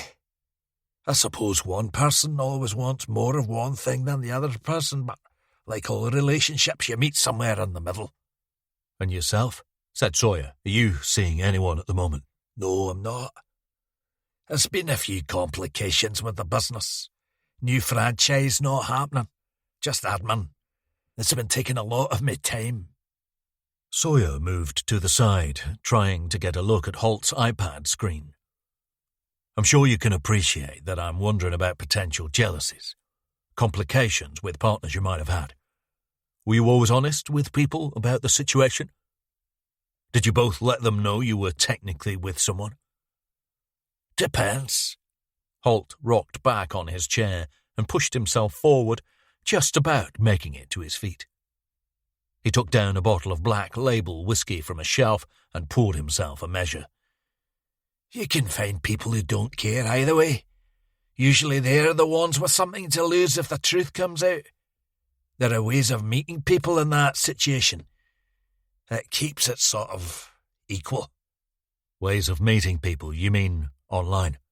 Of course. Do you know how Angela met people? He sipped his whiskey. No idea. That was part of our arrangement. We never talk about it. So, having drinks with friends was a euphemism? Yes. Sometimes it could just be having a drink with friends, though. More sobbing from upstairs. Sawyer took a breath. I'd be keen to know how Angela met people, Mr. Holt. Did she have a personal computer? Yeah, laptop. But it's passworded. Sawyer pushed out a smile. We can work around that. On the drive back to Buxton, Sawyer and Shepherd were silent for the first few minutes. As they slowed for a crossroads, Sawyer turned to Shepherd. Work with Maggie and Walker. Find Angela's friends. Maybe she did go for a drink with them, but then met someone else. Just find out more about her, who she was, how she lived. The unfiltered version. I'll drop you at the station. Shepherd nodded. And where might I find you? A few things are bothering me. I'm going to seek some answers from an old friend. Chapter 10. The lift rattled down the shaft at Sheffield's Northern General Teaching Hospital. It wheezed to a halt at the basement level, and the lift doors jerked open. Sawyer stepped out into the warrens of joyless corridors, flaking paint, fossilized fittings, and followed a familiar route past the chemical storeroom into a refurbished lobby area lined with unlabeled side rooms and admin offices. His nose twitched at the smell of cooked food, something meaty. A young woman in sharp business dress looked up from a tidy desk and beamed at him. "Hello, I remember you." Sawyer smiled. "Haven't been down here for a while." "Oh, I remember everybody." "Gina." "That's right. Isn't it lovely when somebody remembers your name, Detective Sawyer?" "Makes you think we might not be living in a simulation after all." Gina glanced up to the left, then back again at Sawyer. "I've never really thought of it like that, but yes, I see what you mean." You down here to escape the heat? No, but it is cooler. Oh, it's a joy, isn't it? We're obliged to maintain a certain temperature, but it's obviously an advantage to be so far beneath the surface. Fraser's in his office, I'll let him— He knows I'm coming, said Sawyer. She reached across to her desk and handed Sawyer a brown McDonald's bag. Would you mind taking his lunch? It should still be warm, but let me know if he wants me to give it a blast in the microwave. Sawyer took the bag and headed down the corridor. He stopped at a door marked F. Drummond and tapped out a light knock. No answer. He tried the handle and the door opened to reveal a small, austere office with a single desk and chair, a row of filing cabinets and a corkboard propped against the wall by the desk. A window in the connecting door revealed the mortuary and autopsy room, overhead lamps, metal gurney, a wall of body drawers. An immense man stood before a rack of coat hooks near a metal sink. He wore a short-sleeved brown shirt and was shiny bald, with a dense grey beard and semi-rimless glasses. He removed an apron, deposited something into a chemical waste bin, and washed his hands. Sawyer set down the McDonald's bag on the desk and took a seat. He opened an app on his phone. Mario Kart Tour. The game ran through its opening copyright and credit screens and gave a loud ping as the Nintendo logo appeared. Fraser Drummond walked through from the autopsy room into the office. He grunted at the sight of Sawyer. Still playing kids' games, eh? Just young at heart. Drummond gave a weak laugh. This is big news, Sawyer. You have a heart. He slotted a folder into one of the cabinets. I'd always thought of you as a bit of a tin man. He pivoted and trained his pale blue eyes on Sawyer, staring down from close to 7 feet. It fits, actually. I'm feeling unusually paternal towards you today. Sawyer closed the game and leaned back in the chair. To what do I owe the honour of your affection, Fraser? The milk of human kindness. Drummond took out another folder and closed the cabinet. He strode over to his desk, the footfalls rippling through Sawyer's chair legs, then yanked over his own chair and fell into it. I would respectfully suggest that you have a fucker of a job on your hands here. He tore open the brown bag, unwrapped his burger, and scattered the fries over the paper. Drummond demolished almost half of the burger with his first bite. Friday treat, said Sawyer, or a regular order? Sophia's gone vegan. Ben and Emma have followed. I play along at home and get my reptile pleasures here. You've had quite the time, catching killers and child abductors. He smeared some ketchup over the paper and scraped a few fries across it. I was sorry to hear about your father. Hell of a story. And extraordinary how you managed to put it all together. He tossed in a mouthful of fries, spoke as he chewed. I take it you've been on leave. State-sponsored shrink? Sawyer nodded. Couldn't stay away forever, though. I missed the glamour. Good to hear the family's well. Drummond raised his head from the papers and glared at Sawyer over the top of his glasses. Sawyer leaned forward, angled his head. I thought we might be drifting into the arena of forgiveness by now. Drummond took a few sheets of paper out of the folder. Only God forgives. Sawyer sat back, nodded at the folder.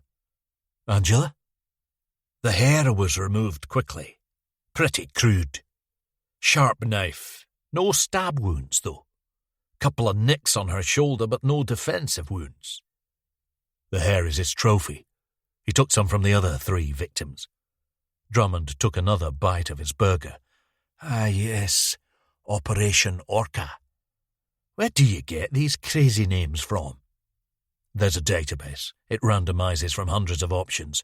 We check for any unfortunate connotations and go with it. Drummond chewed, stared at Sawyer. Your man Farrell. He's given me access to the home section on the other 3 victims. Haven't had a chance to look yet. I'll pop any findings into the system. You know, you probably think I'm a bit of a dinosaur at heart, But this really does it for me. Private database, shared intelligence, keeps the human contact to a minimum. He turned back to the folder. Lacerations, anal and vaginal, not the same blade as he used for the hair. The tearing isn't neat. He used something on her, something corrugated, maybe a candlestick. Time of death? Rigor, lividity, not too long before he dumped her. If she went missing on the Tuesday but was found on Thursday, judging by stomach contents, he didn't bother to feed her. Cause? Drummond shook his head. Asphyxiation. He strangled her. Thumb impressions plus evidence of cerebral hypoxia. Also, regional venous obstruction, pinpoint hemorrhages in the skin, conjunctiva of the eyes and the organs above the point of constriction, major bruising around the front of the neck, trachea partially crushed. She would have lost consciousness in 20 seconds or so, depending on the pressure and severity of the strangulation. Then, after 2 or 3 minutes keeping up the pressure, you get brain death, and the lights go out for a good minute or two after that. Drummond frowned. He broke her jaw. She also had a few dislocated neck vertebrae, probably from the force of the blow or blows. The knuckle impressions show he hit her with his fists, not an object. And he was wearing gloves. There's a few tiny fragments that look like brown leather embedded in her skin, but I doubt it's anything you could work with. Sawyer nodded. Drummond's office was starting to feel small and closing. What about the bite marks? Oh, yes. Some around the face and neck, quite a few around the thighs and buttocks. Given their depth, I'd argue they were established post-mortem. And don't get excited about matching bite impressions to dental records. Those forensic ontologist fuckers, they're as bad as homeopaths. It's pseudoscience, catnip for the credulous. A bite impression isn't unique. It's not like your fingerprint or your DNA, and it's been shown that people have been convicted and even executed on faulty bite mark evidence. Sawyer's breath quickened. He knew the flashes would come soon and hoped he could get out of this subterranean shoebox first. Could you take a look at the other cases later today? See if anything stands out or doesn't match? Drummond nodded and took another bite of burger. He consulted one of the papers. There are deep impressions around the back of the neck, bruising to the back left and right side. I'd say he beat her until she was either unconscious or senseless, then gripped the back of her neck. An overlay of his brother, right there in the room, crawling through the blood-spattered grass. So he strangles her. His dog, terribly wounded, but still barking, hoarse and hopeless. And he violates her with this object. His mother, reaching out, but he can't help. Then he cuts off her hair. He can't get to her. Drummond crumpled the paper bag in a loud single motion, shocking Sawyer out of his reverie. And here's the really strange thing. Not a drop of semen. No excitement. No obvious evidence of direct sexual contact, at least not in a specific sexual context. I'll get toxicology to Sally tomorrow, just to be sure, but that must tell you something about our new friend. Drummond took off his glasses and screwed up his eyes, pinching at the bridge of his nose.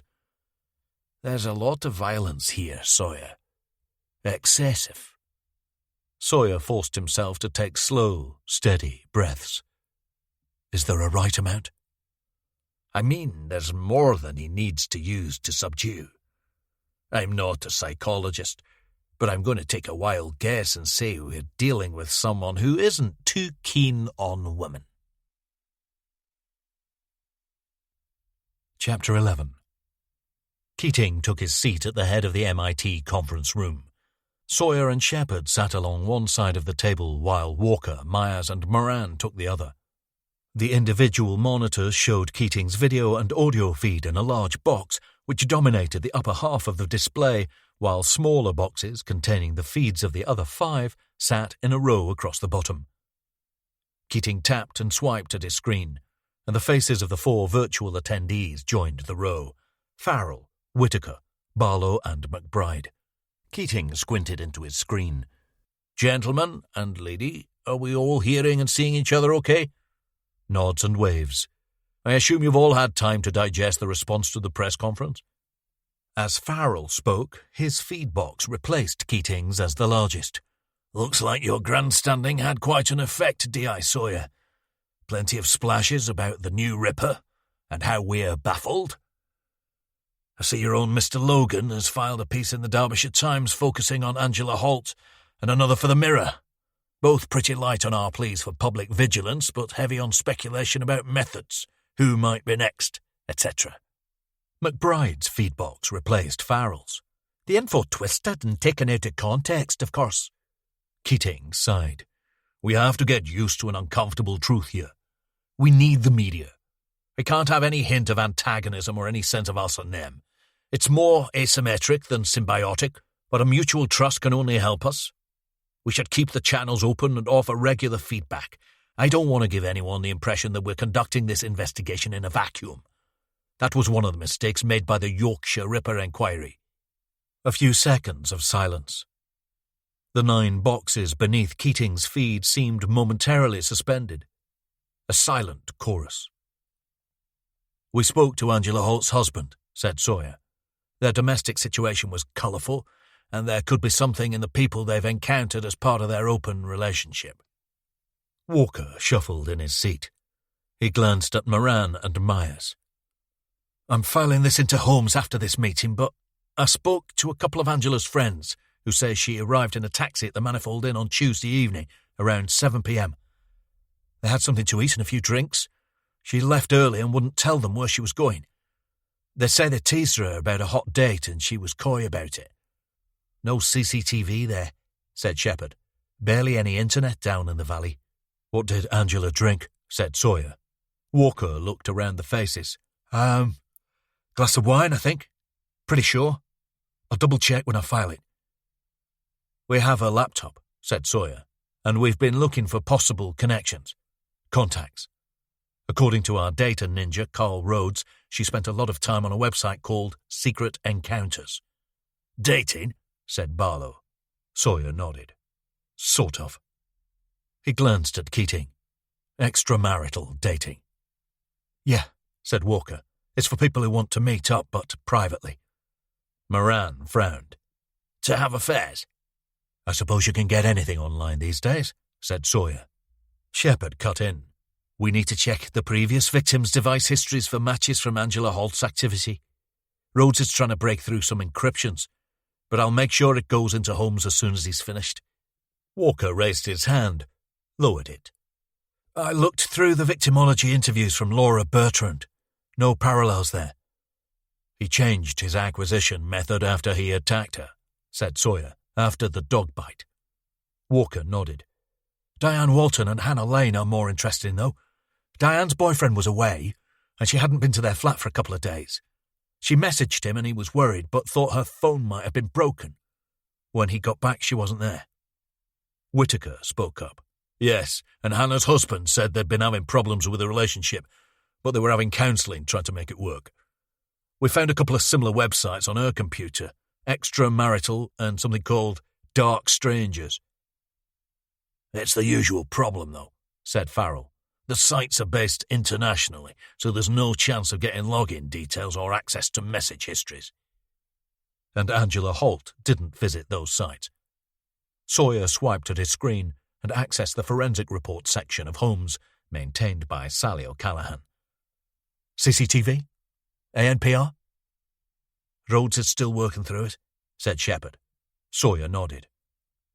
"Sally's toxicology report from Angela Holt shows no alcohol, no drugs, no direct sexual contact. But she had a glass of wine with her friends. So even if she drank more after leaving the manifold, she must have been alcohol-free for a few hours before she was murdered. So where did he take her? Where did he keep her?" "What else did Sally get from the site and searches?" said McBride. Sawyer shook his head. Not much. The flowers were picked wild from nearby, and the material for the fabric has no distinguishing markings or anything that could help us source it. Line search uncovered a flattened cigarette end. Hard to call on its freshness, but we've taken a DNA profile. The smoker isn't in NDNA Day, and the profile doesn't match the Laura Bertrand dog bite blood. One of the civilian volunteers, a squat, 50-something man in a clammy-looking polo shirt, tapped on the conference room door and entered. "Sorry to disturb, sir, but as you're all meeting, I thought you should hear this immediately. We've just received an anonymous email at the Operation Orca address with a YouTube link. I'm the only one who's heard the file. I've checked it for malware and forwarded the link to the conference message center." Keating nodded. "Thank you, Phil." He tapped on the red figure 1 that had appeared by a speech bubble icon on the bottom of his screen. He accessed the link in the message, and the system's browser opened a YouTube page with the title Greetings and a blank thumbnail image. "It seems to be audio only," said Phil, before retreating and closing the door behind him. Keating selected the broadcast to all option and played the video. "Good evening." A male voice sounded from the conference table's central speaker. It was deep and confident, but heavily distorted by digital processing. "I'm sorry to be the bearer of bad news, but I must confess I'm quite enjoying myself, and I have no intention of stopping any time soon. But now you've all got together, you probably think it's only a matter of time before I slip up or you find a way to track me down." The speaker paused and took a few slow breaths. "Well, I'm sorry to say that isn't going to happen. You see, I won't be slipping up, and you're not going to track me down. Not even with the help of your hero cop." Sawyer raised his head and caught Keating's eye. "Detective Inspector Jake Sawyer. It's an honor to know that a man of your pedigree is on my trail. I hope you're listening to this, because I've got a special request, and with such a special policeman like yourself on the case, I feel confident that my request will be fulfilled. I've included the details of how to do so in the description text of this audio, but in brief, I will require a Bitcoin payment of £10,000 by 10 o'clock tomorrow morning. I may be many things, Detective Sawyer, but I'm not greedy.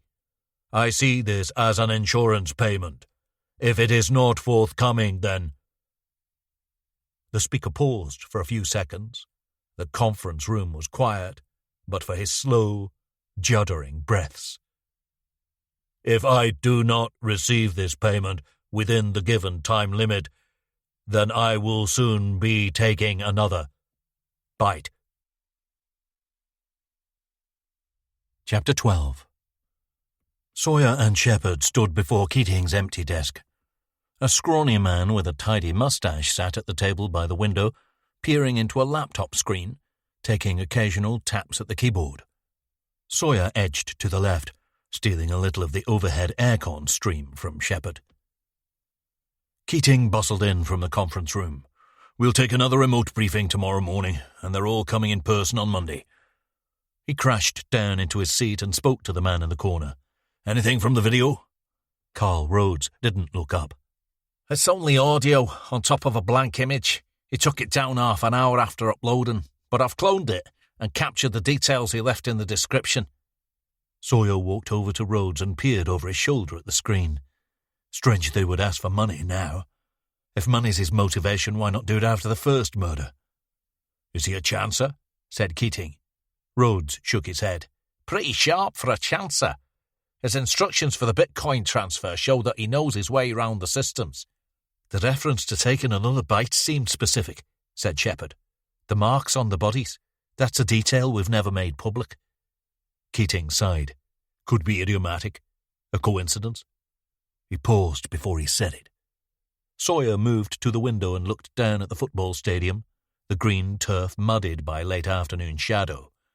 He wanted us to hear the significance. "Shall we make it public?" said Shepherd. "Someone might recognize the voice." "Good luck with that," said Rhodes. Sounds like he's put it through quite a few filters. YouTube reprocesses audio file uploads to limit memory use, and they don't keep the originals. I'll do what I can to clean it up, but it's like trying to rebuild a shredded document while wearing boxing gloves. He snapped the laptop shut and sprang to his feet. Sawyer turned. It's more like the payment demand is part of his taunting. Like he doesn't want the money. He just wants to show us that he's the boss, and he'll know that we'll be concerned about him going public because of the pressure it will put on us. That's probably his next move if we don't pay. He mentions you by name, Sawyer, said Rhodes. Could this be someone you've pissed off in the past? We'd need a whole new task force to examine potential suspects on that theory, said Keating. Rhodes paused at the door and surveyed the office, the civilian volunteer desks. Anyone want a look at the passive data? I've been raking through the details for all of the victims so far. The old computers are still down in the back cave. Stinks a bit, but it's cool down there. Hell of a cell, said Shepard. Keating tapped his desk. You go, Sawyer. I want a quick word with Shepard. Sawyer caught his eye. About the in-the-flesh meeting on Monday. Rhodes grinned. Just the two of us, Sawyer. Like old times. Sawyer and Rhodes took the lift down to the ground floor, then shuffled down a narrow stone staircase to Rhodes's old basement office. Rhodes unlocked the door and flicked on the pale light. The room was cramped and musty, with a continuous hiss of server cooler fans. Most of the equipment had been boxed up for the short journey to Rhodes's new office on the top floor, but he had retained a temporary workstation at a wall-mounted desk in the corner. He wheeled out a rickety office chair and fired up a boxy PC. Grab a pew. Sorry about the mess. Transferring data. I don't want to disconnect everything until it's done. Sawyer pulled out a chair and sat down. He winced at the clutter on Rhodes's desk. Takeaway coffee cups, empty Doritos packets, a Krispy Kreme bag. Coffee and donuts, really? One of my minor crimes down here. I've got the whole world in my hands, remember? And we're a long way from Google search, I can tell you. The things I've seen. Sawyer looked inside the Krispy Kreme bag. I can imagine.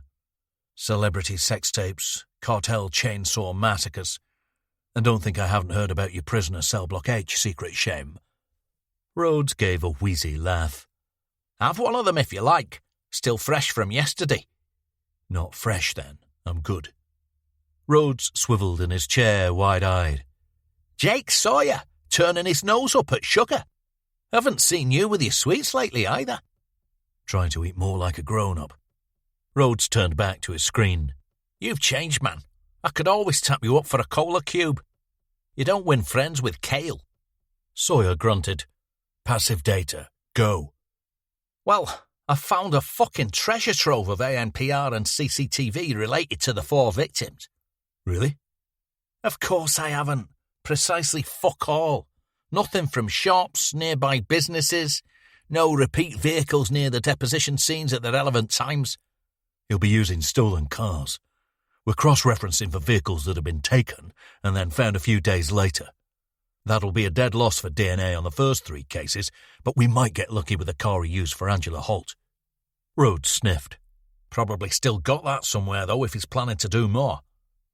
Any digital trail from the message today? The volunteer said he received the YouTube link in an email. Rhodes held up a finger. Good question. Message was sent from a burner Gmail account and from behind a VPN. Now, you can trace the computer IP address from an email header, even if you use a burner account like Gmail. But because our man sent it from behind a VPN, the IP is masked. Sawyer took out a pink donut and picked at the sprinkles. Rhodes turned from his screen and caught him. Stay in the room, Sawyer. This is important. So if I try to trace an IP address without a VPN, I could at least find the server the email bounced off, which would give us a fix on the sender's location. Sawyer nodded. And we could make a legal claim to Gmail to let us know the actual IP address, which would give us the computer ID. Yeah, but the VPN makes all that impossible. Even if we did trace the computer IP address, we wouldn't see the Google server. And no matter how politely we requested the IP, Google couldn't give it to us. Because they wouldn't have it. Exactly. They'd only have the details of the VPN service the sender was using. and all that data's encrypted and undisclosable. Sawyer tossed the donut back into the bag. So what about the victim's devices? I know the marital dating sites are shady, but surely they wouldn't have gone to the trouble of paying for VPNs. Rhodes smiled. Well, I checked the data reports from the other victims' devices on Holmes, and our illustrious colleagues found nothing. But they didn't look hard enough. Everyone has secrets, right? If you haven't got secrets, you're not doing life properly. The hinterland. Indeed. But the 2 dating sites visited by Hannah Lane, Rhodes nodded. Extramarital and dark strangers. They're based in the US, and there's no hope of getting login details or chat history. Rhodes rubbed his eyes. Angela Holt's site, Secret Encounters, is based in the Netherlands. That might seem easier, but they're under no obligation to give us her password, so we can check her message history, particularly now we're not in the EU. Sawyer leaned forward, resting his elbows on his knees. What about that hack from a few years ago, when all the logins and passwords were shared? Rhodes grinned, baring a rack of nicotine-stained teeth. Ashley Madison. That was the wake-up call. Now all the dating agencies are using strong VPNs and practically unhackable encryption. Sawyer took out his phone and rolled it from hand to hand. Password.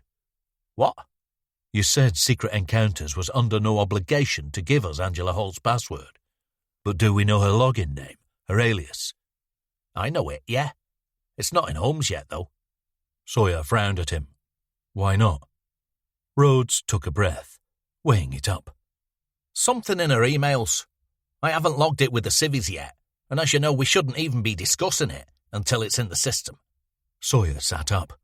You know her login name and her password, don't you? I'm not at liberty to disclose that.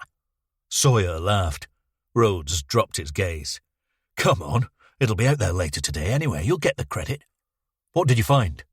Rhodes turned to his screen and brought up a page of data.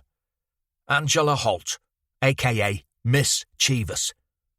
Secret Encounters sends a notification email whenever an account receives a message, or a thing they call a nudge, which is like an acknowledgement without a message. A bit more enigmatic, I suppose. They also let users send a virtual gift, basically a blank message with an inline image of a champagne bottle, flowers, chocolates. He scrolled the screen using a wired 2-button mouse. Angela was careful not to leave any of these virtual gift or nudge emails accessible in her inbox. She was using a Gmail burner account with no VPN. So how did you get into her emails? Rhodes shifted in his seat. We're nearly there. I need you to really focus on the next bit. Have a donut or something. Sawyer shook his head, lowered his voice. How did you get into her emails? Rhodes grinned again but didn't turn round. I was considering digging out some software that performs a cryptoanalytic brute force attack. It churns through every possible combination of password based on a few initial parameters. But that's too, tippy-tappy. You mean tick-a-tacker, said Sawyer.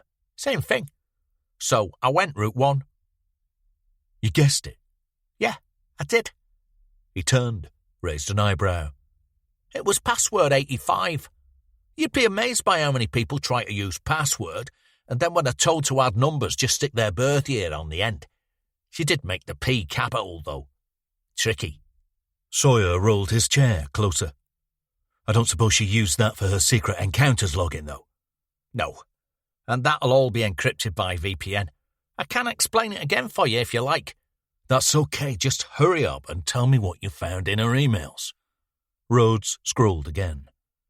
So, she deleted all the emails from Secret Encounters, all the messages, virtual gifts, nudges. But she didn't empty the trash. Schoolgirl error. She'd been messaged by quite a few people, and I can't see the content of the actual messages, just the notification emails and dates they were received. I checked the ones that arrived across the 2 weeks before her disappearance, and she'd been contacted by 3 different accounts. We can't get into those accounts, but we can search for the profile details based on the login names. Sawyer closed his eyes. And the profile details will let us research the user's likes and dislikes. Rhodes nodded. And we could set up a fake profile. Sawyer opened his eyes. And try and tempt them into meetings. Chapter 13. Dale Strickland jerked open the first-floor sash window. The rattle and squeal of Deansgate traffic filtered up through the summer fog, and he pushed his head out and lingered for a moment, inhaling the evening. Frying food, sweltering asphalt, exhaust fumes, candid vape smoke. He turned and faced the huddle. Sincerest apologies. My office isn't really designed for conferences, and we're still waiting on air conditioning. He leaned forward on his desk and smiled. Other priorities at the moment. The room was a sweatbox, and Dale was dressed down in lilac linen shirt and blue shorts. The local journalists shuffled in place, fanning themselves. In the corner, Marco looked up from his phone. I hope you've got everything you need. I know it was only a short tour, but I'm sure you can appreciate that Mr. Strickland is tired after a busy day of campaigning.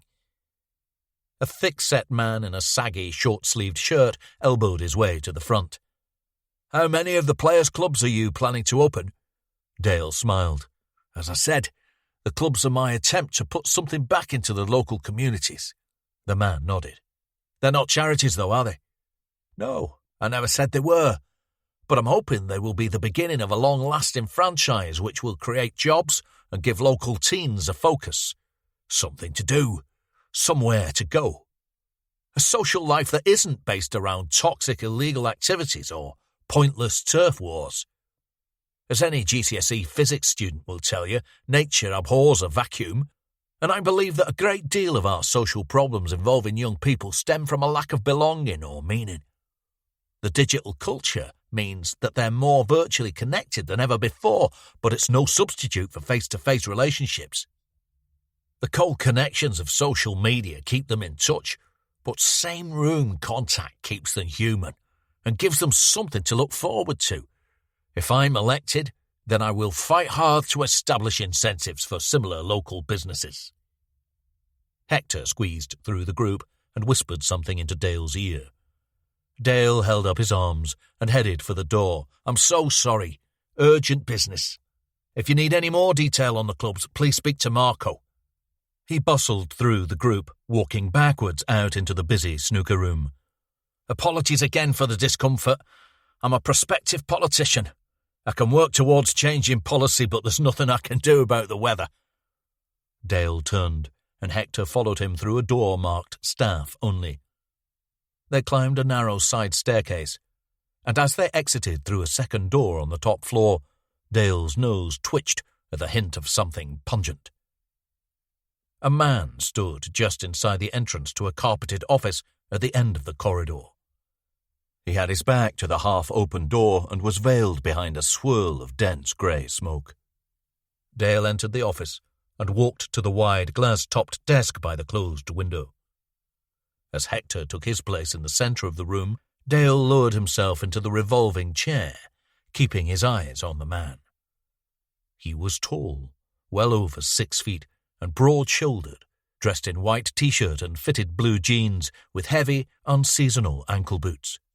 His blonde hair had been tied into a stubby ponytail that dangled over the back of his muscular neck. A soft, mud-grey briefcase lay on the chair at his side.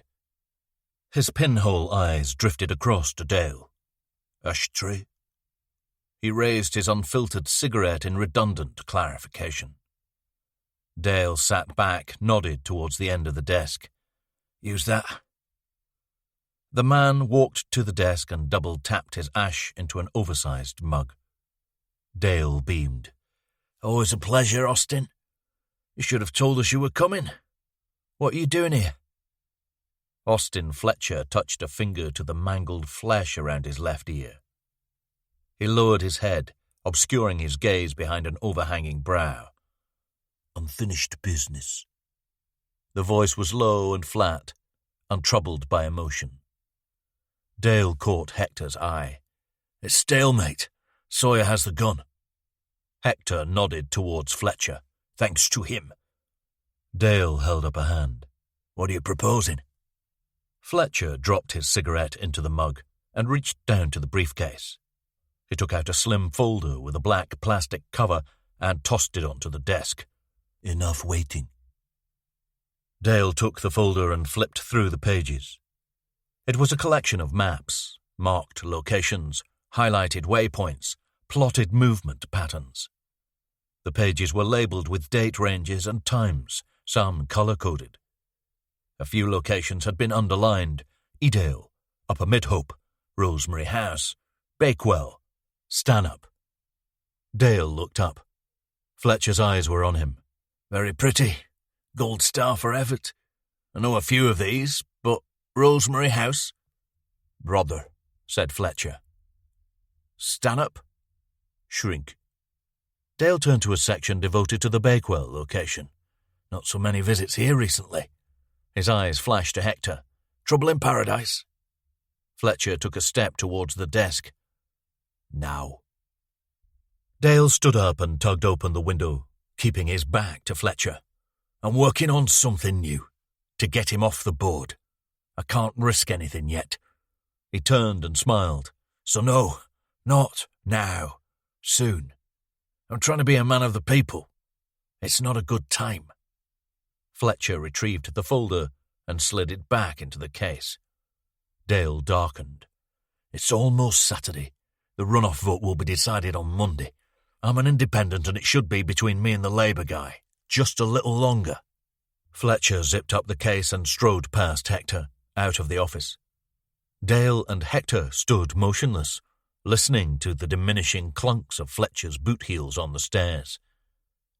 Here's a problem, said Hector. I can solve it. Dale flopped into the chair. He's a pain, but now we know where he is. Keep him in sight. Make sure he doesn't solve the real problem before we're ready. Chapter 14. Sawyer pushed through the double doors and hurried across the car park. He glanced up at the cloudless sky. At close to 6 p.m, the sun still hung like a midday spotlight, scorching the earth. He touched a hand to the bonnet of a police Land Rover and flinched at the heat. Frying tonight? He turned. Dean Logan squeezed between two civilian cars and popped out in the channel between Sawyer and his orange and black Mini. Up close, Logan was just shy of Sawyer's height, but he was twice the width, in a warm grey suit and limp red tie. He dug a handkerchief out of his pocket and mopped his brow. Could pop a couple of eggs on there. Sawyer sidestepped him and aimed his key fob at the Mini. I'm a fan of pans, tried and tested. Logan spluttered. Doesn't sound like you at all. You been away? Let me guess, a pilgrimage to the dojo. Sawyer paused at the car door. Winter sun. I'd kill for a touch of winter now. Sawyer opened the door. Ambush in the car park, a page from your old whopping playbook. Just a quick one. Didn't want to make it too obvious to your fine co-workers. I assume Keating has got occupational health on speed dial. Sawyer sighed. A very quick one. Angela Holt, said Logan, and the others. Sawyer stayed silent. Rumours. About what? The presentation, the way the bodies were dumped. Sawyer eased past Logan and slipped into the driving seat. I'm aware of what you mean by presentation. Logan leaned down, holding the door open. Is it unusual? Is it the thing that's given you the link between the 4 victims? Sawyer stared ahead. And where are you getting this information? I'll take that as a yes. Sawyer waggled the door, forcing Logan to step back. He closed it and drove away. Long time no see. Alex Goldman shuffled into the sitting room and headed for her throne-like mauve armchair. As usual, a tray sat on the curvy-legged side table with a plate of assorted biscuits and the standard teapot and cups, replaced by a jug of iced water and 2 glasses. Alex was shrunken and slow-moving, recently 70, with a neat helmet of blow-dried battleship grey hair and colour-drained clothing that blended with the functional furnishing.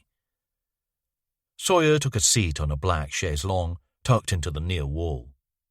6 or 7 months. Alex made it to the armchair and flopped down with a satisfied grunt. Not long for you. An eternity for me. You missed my birthday. The big 6-0? Alex smiled. Don't. Really don't. She poured 2 glasses of water. It's hardly like you've been a stranger, though, Jake. There was a time around Christmas that I could hardly get away from you. Big case. Lots of coverage. Sawyer reached over to the coffee table and set down his phone and wallet. Alex passed over his glass. The abducted children, or your own? Both. Hence the time off. He took the drink. No tea? She puffed out her cheeks. In this heat? Although I do love a cup of tea on a hot day. She sipped again, smiled. That's such an old person thing to say, isn't it? And there's no getting away from it. I'm old. I turned 70. You sound surprised. Yes, I was hoping to slip back to 68 or so, but it didn't happen. Time only moves forward, I suppose. Alex raised a finger. Ah, that's what your father was telling you when he gave you the Memento Mori medallion before his death. Sawyer took a drink. Did I show that to you? I may be slow on the outside, Jake, but my connections are still firing up here. She tapped her temple. Sawyer gazed up around the walls. Alex had moved some of her landscape pictures and pet portraits in from the hall, but the biggest picture still dominated the wall behind her armchair, an elaborately framed, slow-shutter photograph of the waterfall at Lumsworth, the water froth shining white, caught in a suspended cascade. I wasn't the happiest last time I was here. Alex offered him the biscuit plate.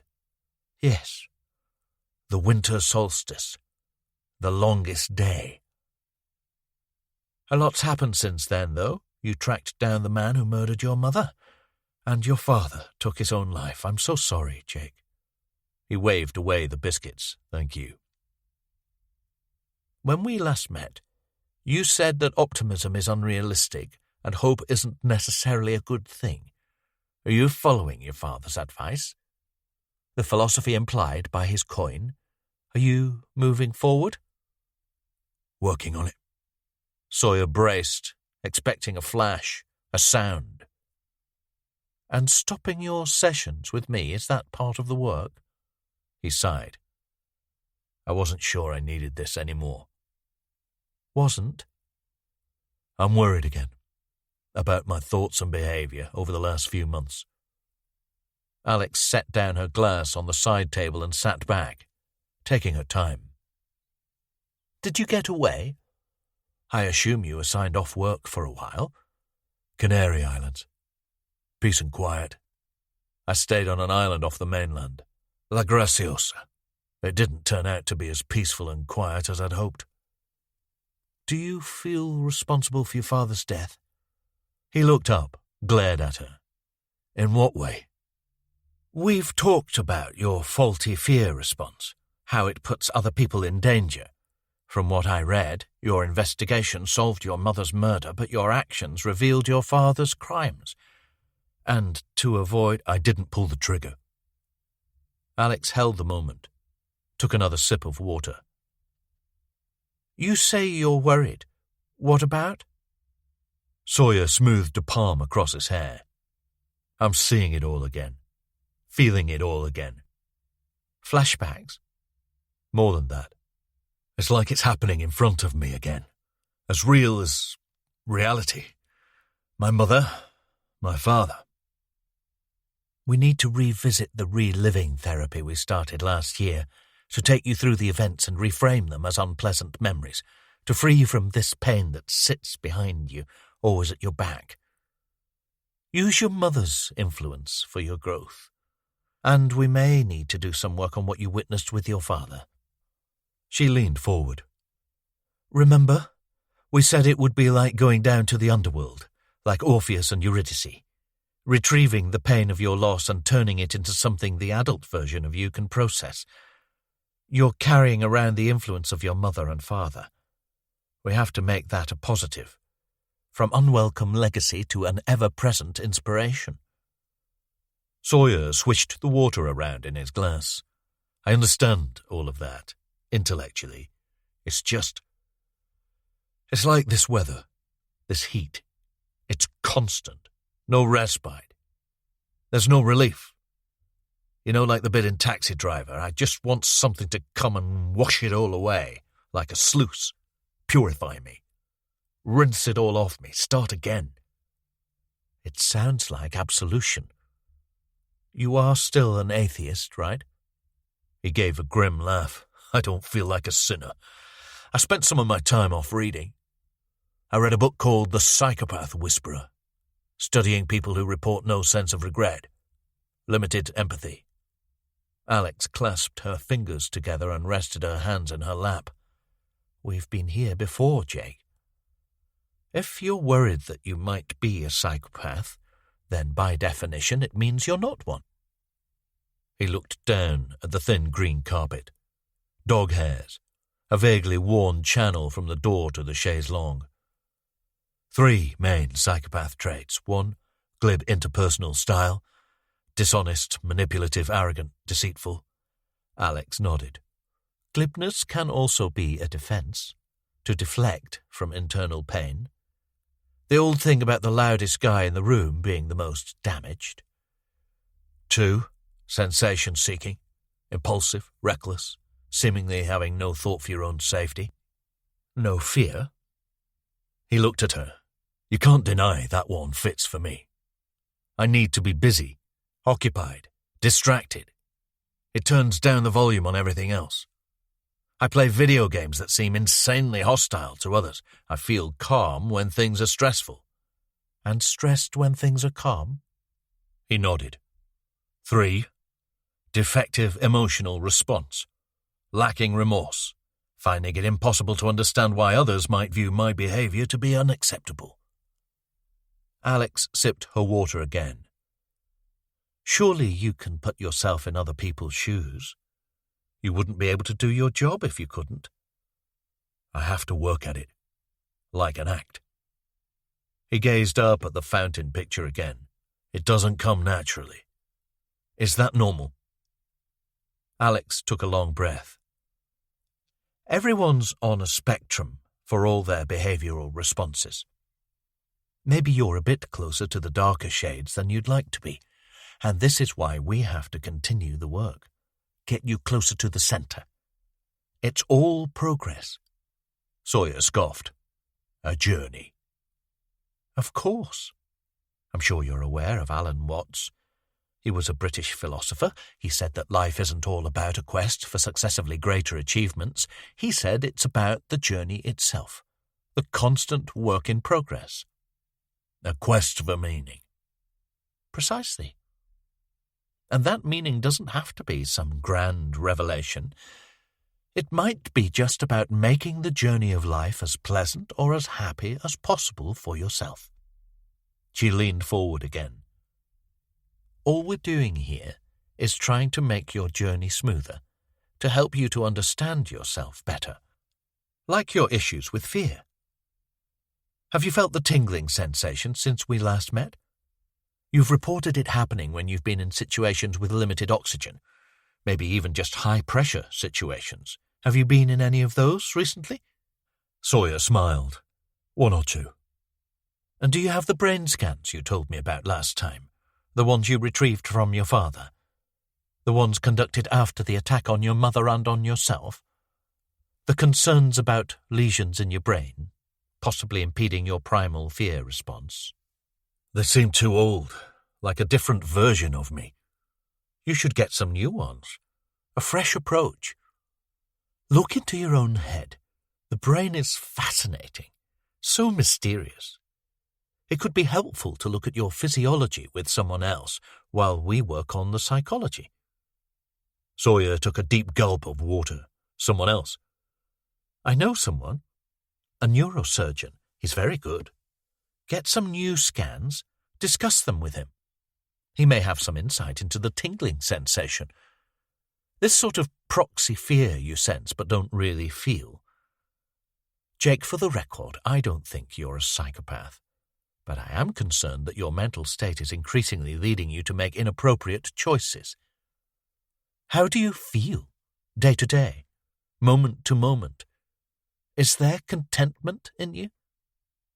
How do you feel about the idea of hope now, Has it changed? Do you feel in any way optimistic?" He drained the glass and gazed down at the carpet. "It's not how I feel. It's what I feel. We've been worrying about whether or not I can feel fear, but I'm not sure I really feel anything." Sawyer left Alex's and drove out of Stanhope Village, plunging into another stale and stuffy evening. He opened all the windows and slotted the Mini into the single-track stable lane that wound down towards Wetton and the Manifold Valley. The last embers of sunlight glimmered at the fringes of the fields, and he queued up a favourite 90s playlist, Olive, The Beloved, Faithless, hoping to ease the ache of all the self-examination. He parked on the familiar roadside verge near Ecton Mine and transferred the playlist to his phone, slotting in his earphones as he walked along the old railway track carved through the valley. The path was busy with late walkers and cyclists, but Sawyer kept his head down and after half an hour climbed the steep stairs that led to his childhood retreat. He paused at the top, removed his earphones, and peered up at the 10-metre-high circular front entrance to Thor's Cave, a natural karst cavern at the top of a limestone crag overlooking the river and steep-sided valley. Murmurs far below. A faint rushing of water. Keening birds. The hoarse bleating of sheep on the other side of the crag. Over the years, Sawyer's ear had been tuned to the echoes of human sounds from within the cave, and now all was silent. He clambered up the stone slope and used his phone light to navigate through the narrow passage that led to the unvisited far end. Another pause. Listening. Still nothing. He found the deep ditch that ran beneath the slitted window in the crag face and crawled further inside. The stone was cool and dry, and after a little rummaging, he found the large, smooth rock dug deep beneath the overhang of the ditch. He lifted away the rock, and his phone light picked out a metallic glint from the contents of the transparent evidence bag. A semi-automatic Glock G17 handgun. Chapter 15. Sawyer stripped down to his underwear and settled himself before the training dummy in the corner of his bedroom. The movable struts of the wooden man were intended to replicate limbs and joints, and Sawyer could practice his striking and blocking techniques while working out his arms and legs. He passed through a few drills, rotating the struts with his palms, driving his forearms across their length to simulate blocking and immobilization. The evening heat exhausted him after only a couple of minutes, and he switched focus to slow and steady accuracy and technique, following his Jeet Kune Do principles: efficiency, directness, nothing extraneous or classical, nothing for show. He dropped down on the side of the bed and dipped his head, saturated in sweat.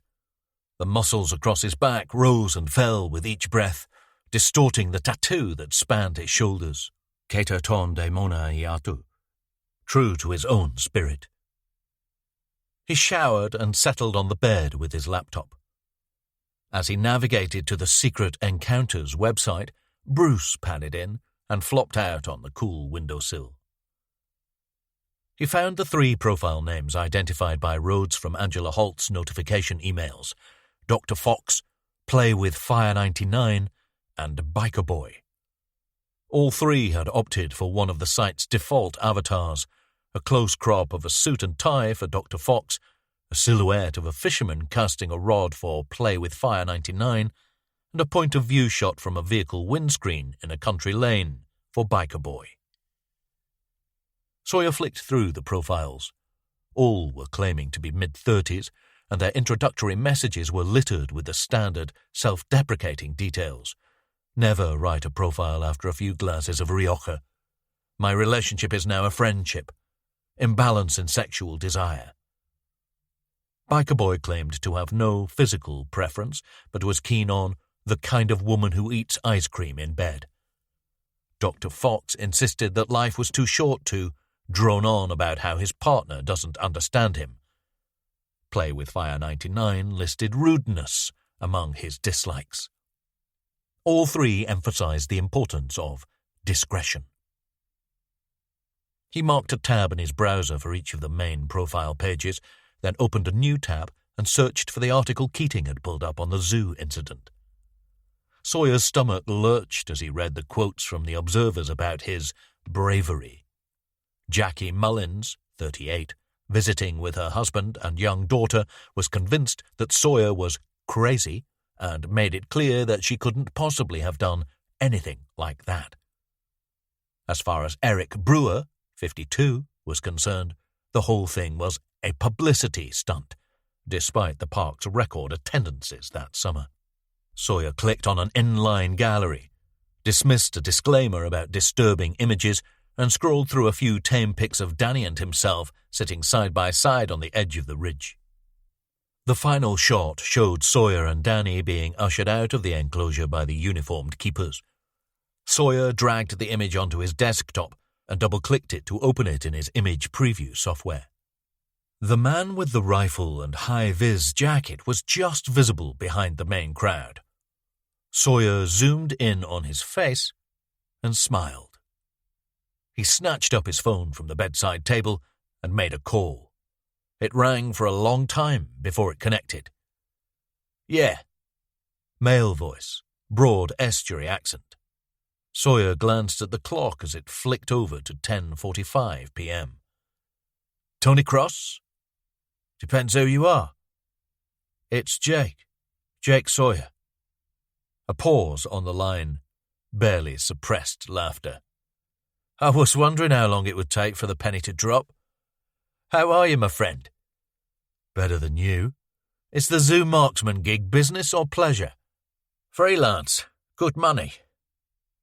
"It's like Lewis Hamilton driving a cab." Cross laughed, loud and jarring. "My options are limited. Listen, we should catch up properly." "Busy now?" Cross whispered to someone. "Yeah. I do a bit of work up at the Thorpe Cloud Rifle Range. Could meet you there." "I'd rather stick to civilian spots. I'll have a think and send you a suggestion." Another whisper from Cross. "Fair enough. Good to hear from you, Jake." He faltered. "You've had a busy one, mate." You could say that. Sawyer hung up, switched on his electric fan, and lay flat out on top of the bed, tired and aching after his workout. He had developed a dread of sleep. It was a surrender to the nightly retelling of his tale, each time with a painful new twist. The whir of the fan, the purr of the cat.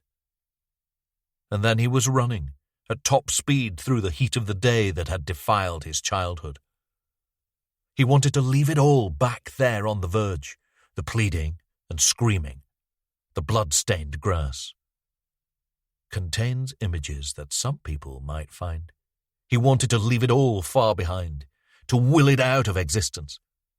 He ran, but he wasn't running away. He wasn't scared. He was being good. He was 6 years of age and he was doing what his mother wanted. "Jake, run, my darling. Don't look back." He ran, and he ran, across the radiant fields, towards Wardlow, reaching for the comfort of home, calling for his father.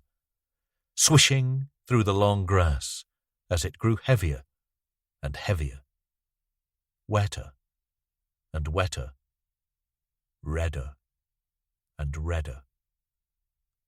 He slowed, wading, not running now, the field like a paddy, the soil a sludge, flooded with blood. "Don't look back!" And then the basement room, his father in the corner, older, torn apart by time. "Help me, Jake." The voice, rich and reassuring as he wedged the shotgun under his chin. "Help me with this. I can't reach." His father was older, but Sawyer was still the boy, the 6-year-old. He tugged and twisted at the gun, trying to change the angle, divert the aim. But he'd been here before, in this lucid nightmare. He knew that he could only brace as it played out. He was powerless to change anything. His intentions shone like steel, but his hands were liquid, spilling over the gun barrel. His father grew impatient with his fumbling and pushed him away, stretching his finger down to the trigger, saying he was useless, saying he might as well just do it himself. The click, the turning away. But no bang in his dream this time. Just that sudden stop. And awake. The whirring of the fan. But no purr from Bruce. The usual unholy hour. Earlier than normal, though. 2:40 a.m. Somehow, for the first time, he had wrenched himself out of the nightmare. Or something had woken him. He rolled off the bed and guzzled some tepid water direct from the tap in the bathroom sink. As he stood upright, his nose tingled, and he turned his head back to the bedroom, to the open window. A smoky aroma, acrid but fragrant, and familiar. Sawyer burst back into the bedroom and tugged on a t-shirt. He ran barefoot through the sitting room and crashed through the front door. Tail lights from further down the lane. He pelted forward, giving chase as the car rolled off the verge into the road, gathering speed. It slowed for a moment, then screeched its tires and streaked away. Sawyer squinted into the gloom, but it was too far to catch a number plate. He walked back to the house, retrieved his phone from the bedroom, and crouched by the mini passenger door. He shone a light underneath, around the tire rims and undercarriage. Nothing. Chapter 16. Keating took his seat at the head of the conference table and tapped at his screen, then polished the lenses of his glasses with a bespoke cloth as they waited for the other detectives to log in. "Morning all," he said, without looking up. They mumbled a response, Sawyer, Shepherd, Walker, Myers, Moran, and Rhodes, sitting next to Sawyer. "We're honoured by your presence, Carl." Rhodes grinned and tugged at his mustache. "Sir, D.I. Sawyer asked me." "I see you filed a data report into Holmes." "This morning," said Moran, glaring at Rhodes. "Early." Keating put on his glasses and smiled at Rhodes. "Conscientious, but do bear in mind that we're handling intelligence gathered by other forces, and we should keep focus on due diligence." He glanced at Sawyer. "I appreciate that it's hardly a symmetrical inquiry, but we should give our colleagues plenty of time to assess any analysis or recommendation well in advance of these briefings. Let's not get too cozy." "Share and share alike," said Sawyer. "Precisely." The remote feed boxes appeared across their screens. Barlow, Farrell, McBride, Whitaker. "Morning all. We're joined this morning by our digital media advisor, DC Carl Rhodes. Let's get to it." He shared a document to all the participants, a static PDF of an email. "We have another message from our friend. Please read and digest." A moment's silence as they read the short message. "No video link?" said Farrell. Rhodes shook his head. "Not this time. Same as before with the email, though. Encrypted behind VPN. No chance of tracking back to the originating server." "So he wants us to hurry up and pay," said McBride. Sawyer read from the message. "If you're struggling for money, you can always put the rose gold bracelet on eBay." "Another detail we haven't made public," said Shepherd. Sawyer continued. "If the Bitcoin payment is not transferred by 10 a.m., I will claim my fifth soon after."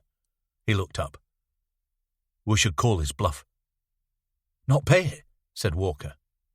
"If he's bluffing, that's okay. If he does kill again, then we have another body to work with. Richer data." Shepherd turned to look at Sawyer. "You're not serious?"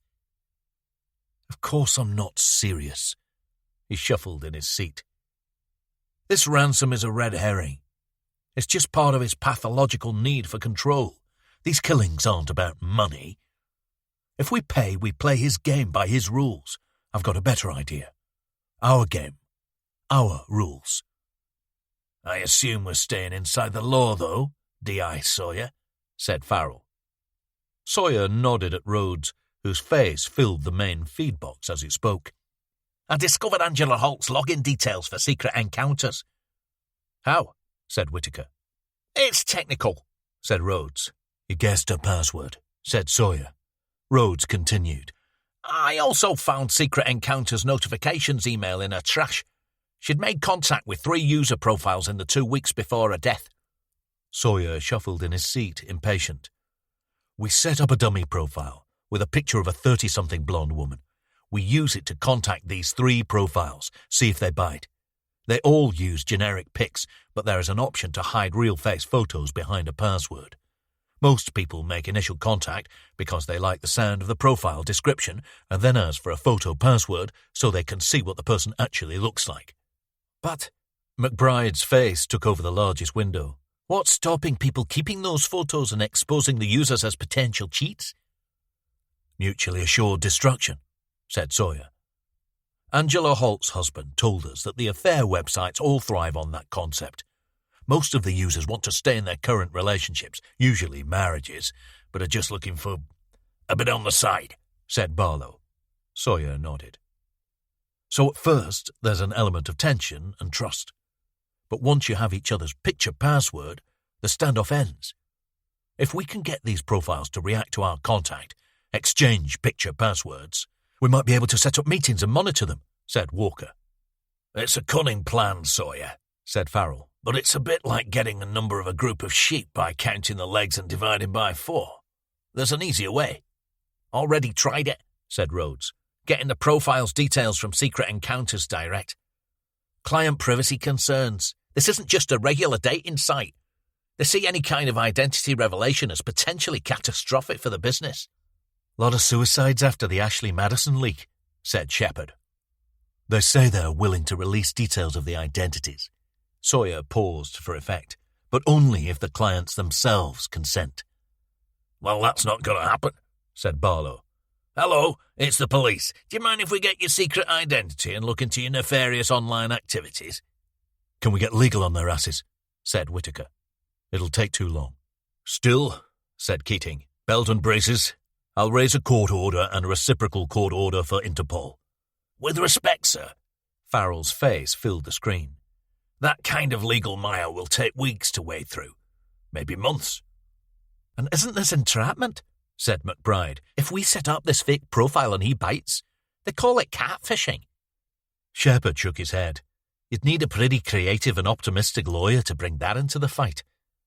It is catfishing, said Sawyer, but it's not entrapment, because we wouldn't be leading him into a crime, just a situation he thinks is a date.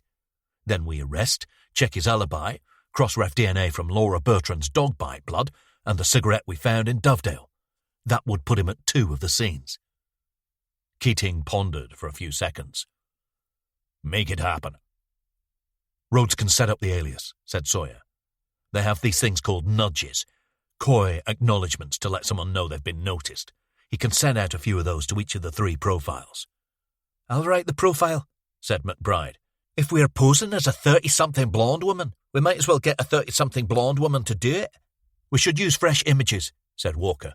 We can't use D.I. McBride because her profile in the case is too high, but it needs to be a real person in case he tries to use reverse image search and rumbles us for a model pic or something. And we have to make her a success at what she does, said Sawyer. She owns her own business or has a high-profile job. I have money, would love to spend it on having fun. All work and no play. Sounds like you should write this yourself, son, said Barlow. You've got experience posing as a woman, have you? Sawyer closed his eyes. I'm in touch with my feminine side. Aye, said Rhodes. He doesn't see gender. As the meeting broke up, Sawyer followed Keating back into his office and closed the door behind him. Keating settled himself at his desk. No secrets, D.I. Sawyer, remember? Just a quick private conversation. I spoke to Logan. Your biographer? Sawyer forced a smile. He asked me if the presentation was unusual. Said he'd heard a rumour that we're linking the killings based on that factor. Keating looked up. We've never made it public, any information on the presentation. To avoid copycats, yeah. but it seems that someone isn't too worried about it leaking. Either it's our man, contacting Logan anonymously for some reason, or his eyes found the window. Or it's from someone on the inside, said Keating. Chapter 17. Sawyer sidestepped into the window booth at the Nut Tree, a homely cafe in a one-story grey brick building just outside Hartington. Maggie Spark stood up and leaned over the table.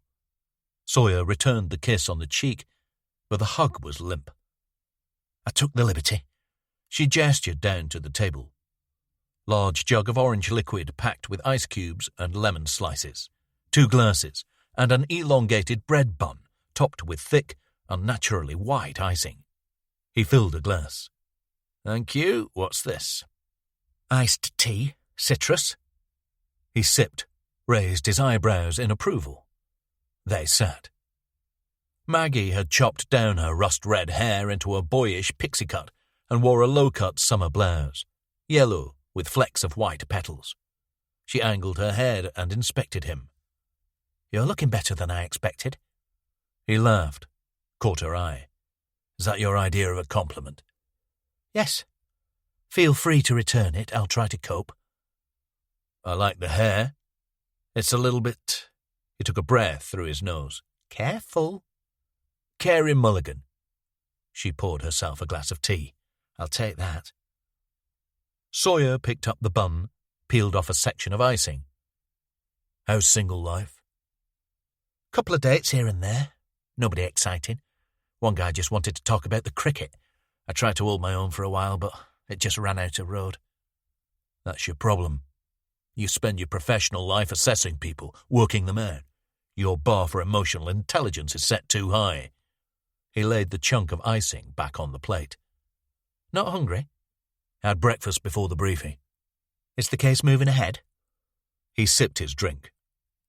Angela Holt made contact with 3 profiles on a dating site a couple of weeks before her death.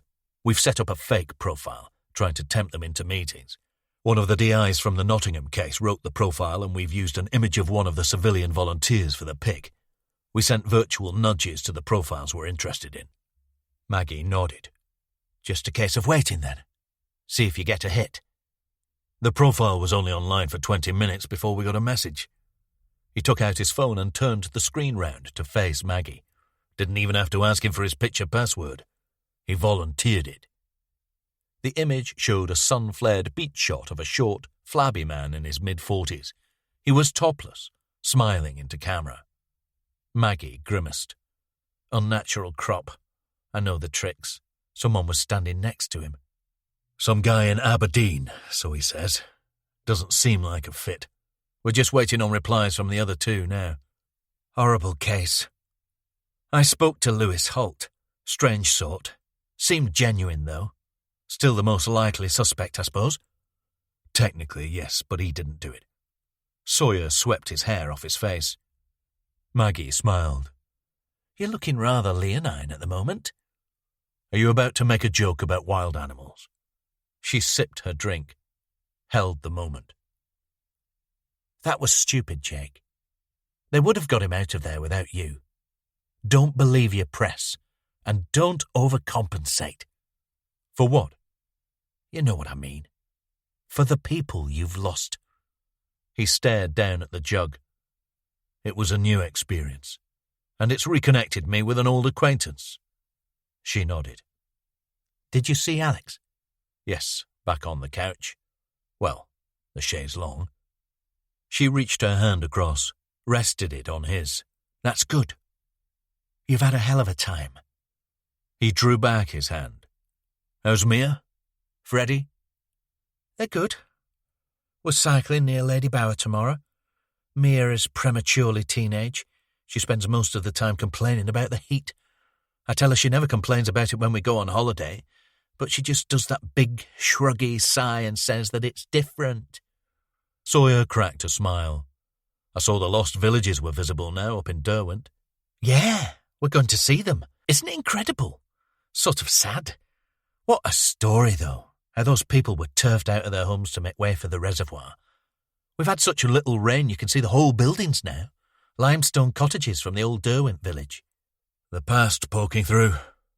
Maggie took another drink. Well, that's the trouble with the past. You can never quite keep it down. As you can imagine, it comes up a lot with my clients. He looked up. Sorry, but I can't stay.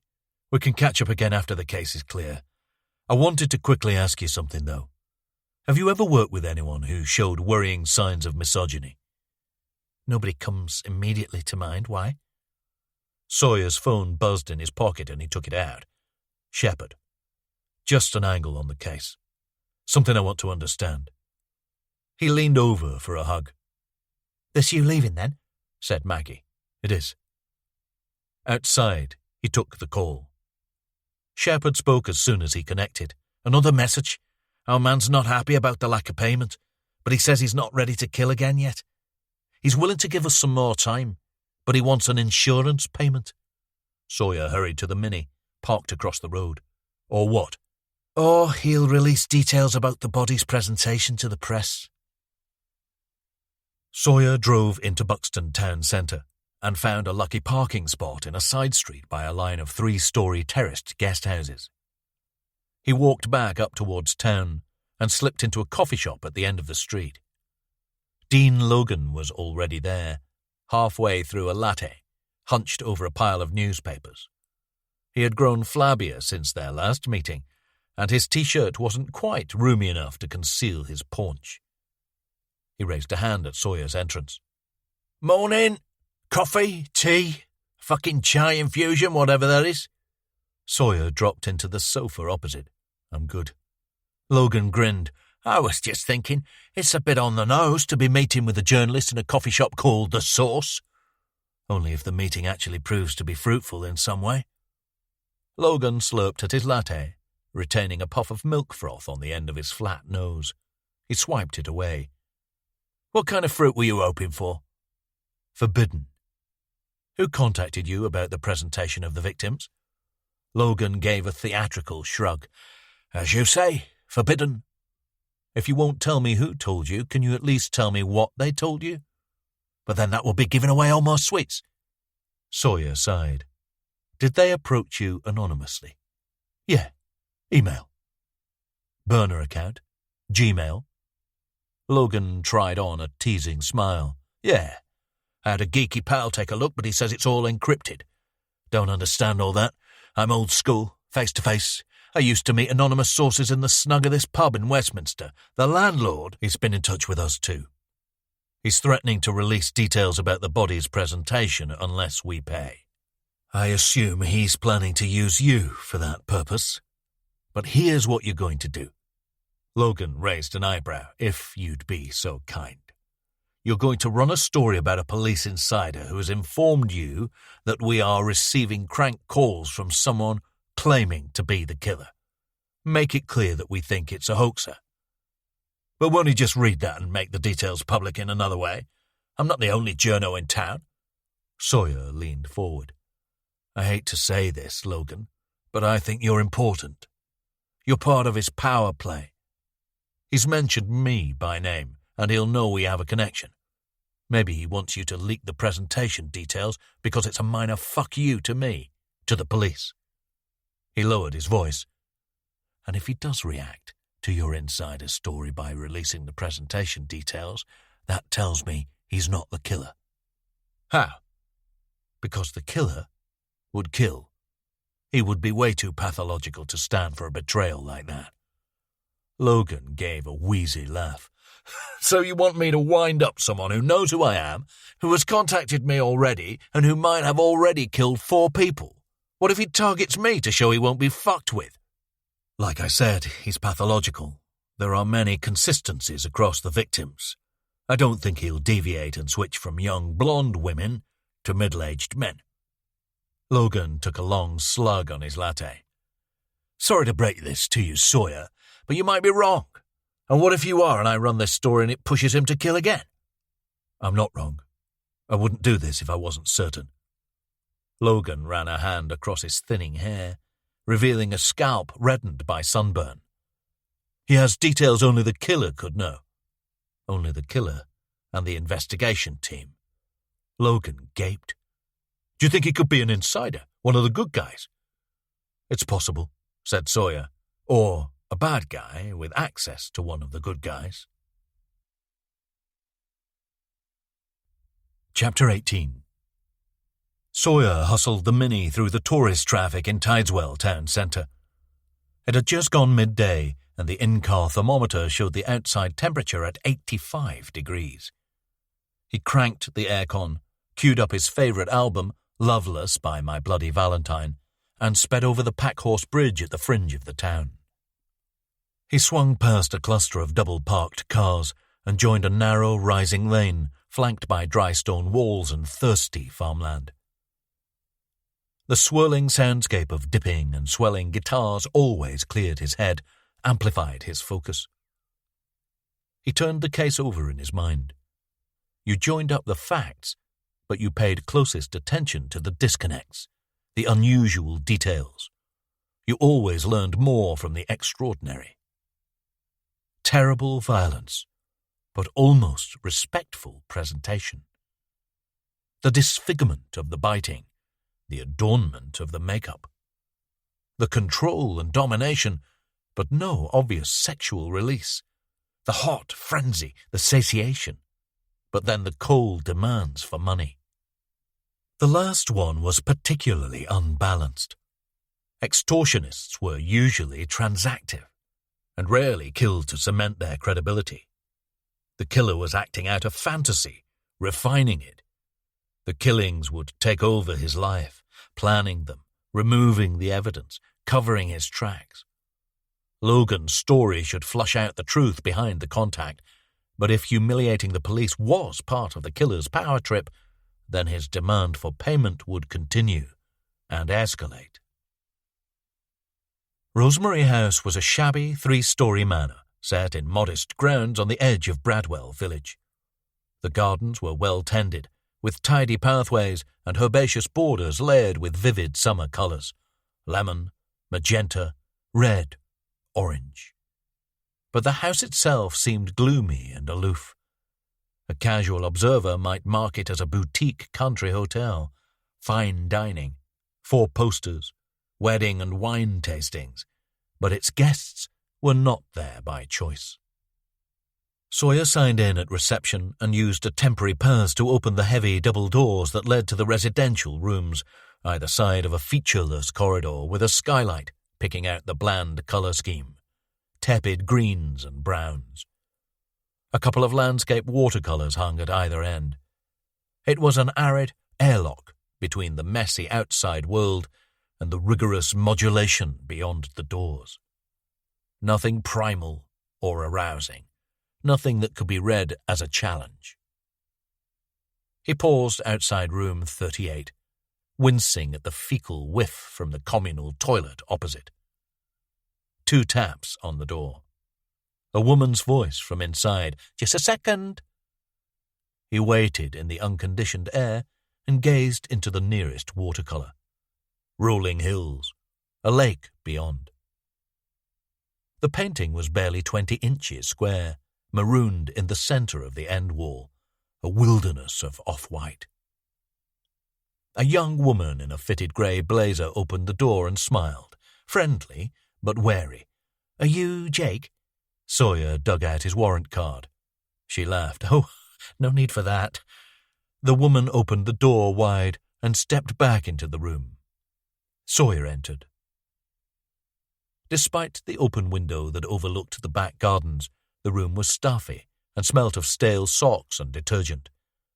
It was budget hotel chic, small and functional, with a single bed, wall-mounted TV, ensuite bathroom, tea and coffee-making facilities. A burly man in a long-sleeved white T-shirt sat in the corner armchair, focused on a handheld gaming device. He was pushing 40, with closely cropped grey hair and a grown-out salt-and-pepper beard. A few posters had been tacked to the walls since Sawyer's last visit. A white image with a single stacked lettering, Pink Floyd, The Wall, over a background brickwork effect. The 1980s Liverpool footballer Ian Rush, all in red, striking a ball. Above the bed, A computer-rendered image of a middle-aged man holding a shotgun, with a young girl at his side, below the legend, "The Last of Us." As Sawyer entered, the man looked up briefly and returned to his game.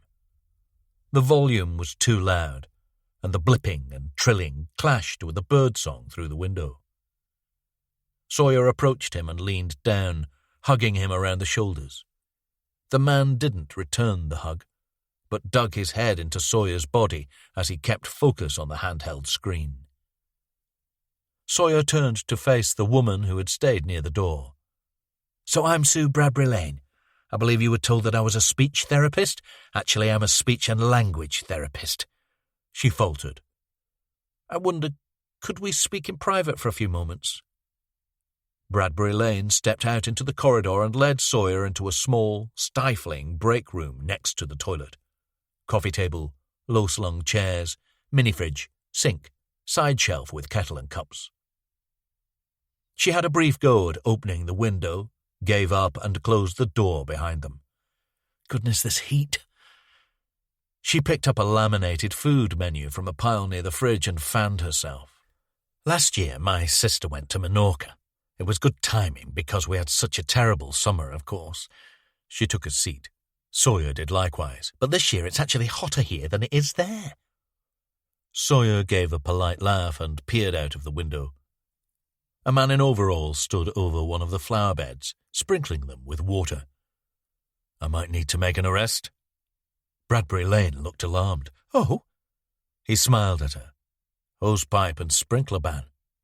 She leaned over and looked out of the window. Doesn't apply to watering cans." Sawyer nodded. "Not really my field, anyway." She grinned. "Quite. So, I've had quite a few sessions with your brother now. Your father... Oh, I'm sorry for your loss." "Thank you. Did he ask you to look into Michael's specific issues with speech and expression?" He did. And this is the reason why I called you. I don't actually think that I'm the right person for the job. Speech and language is my area of expertise, but Michael's problem isn't speech and language.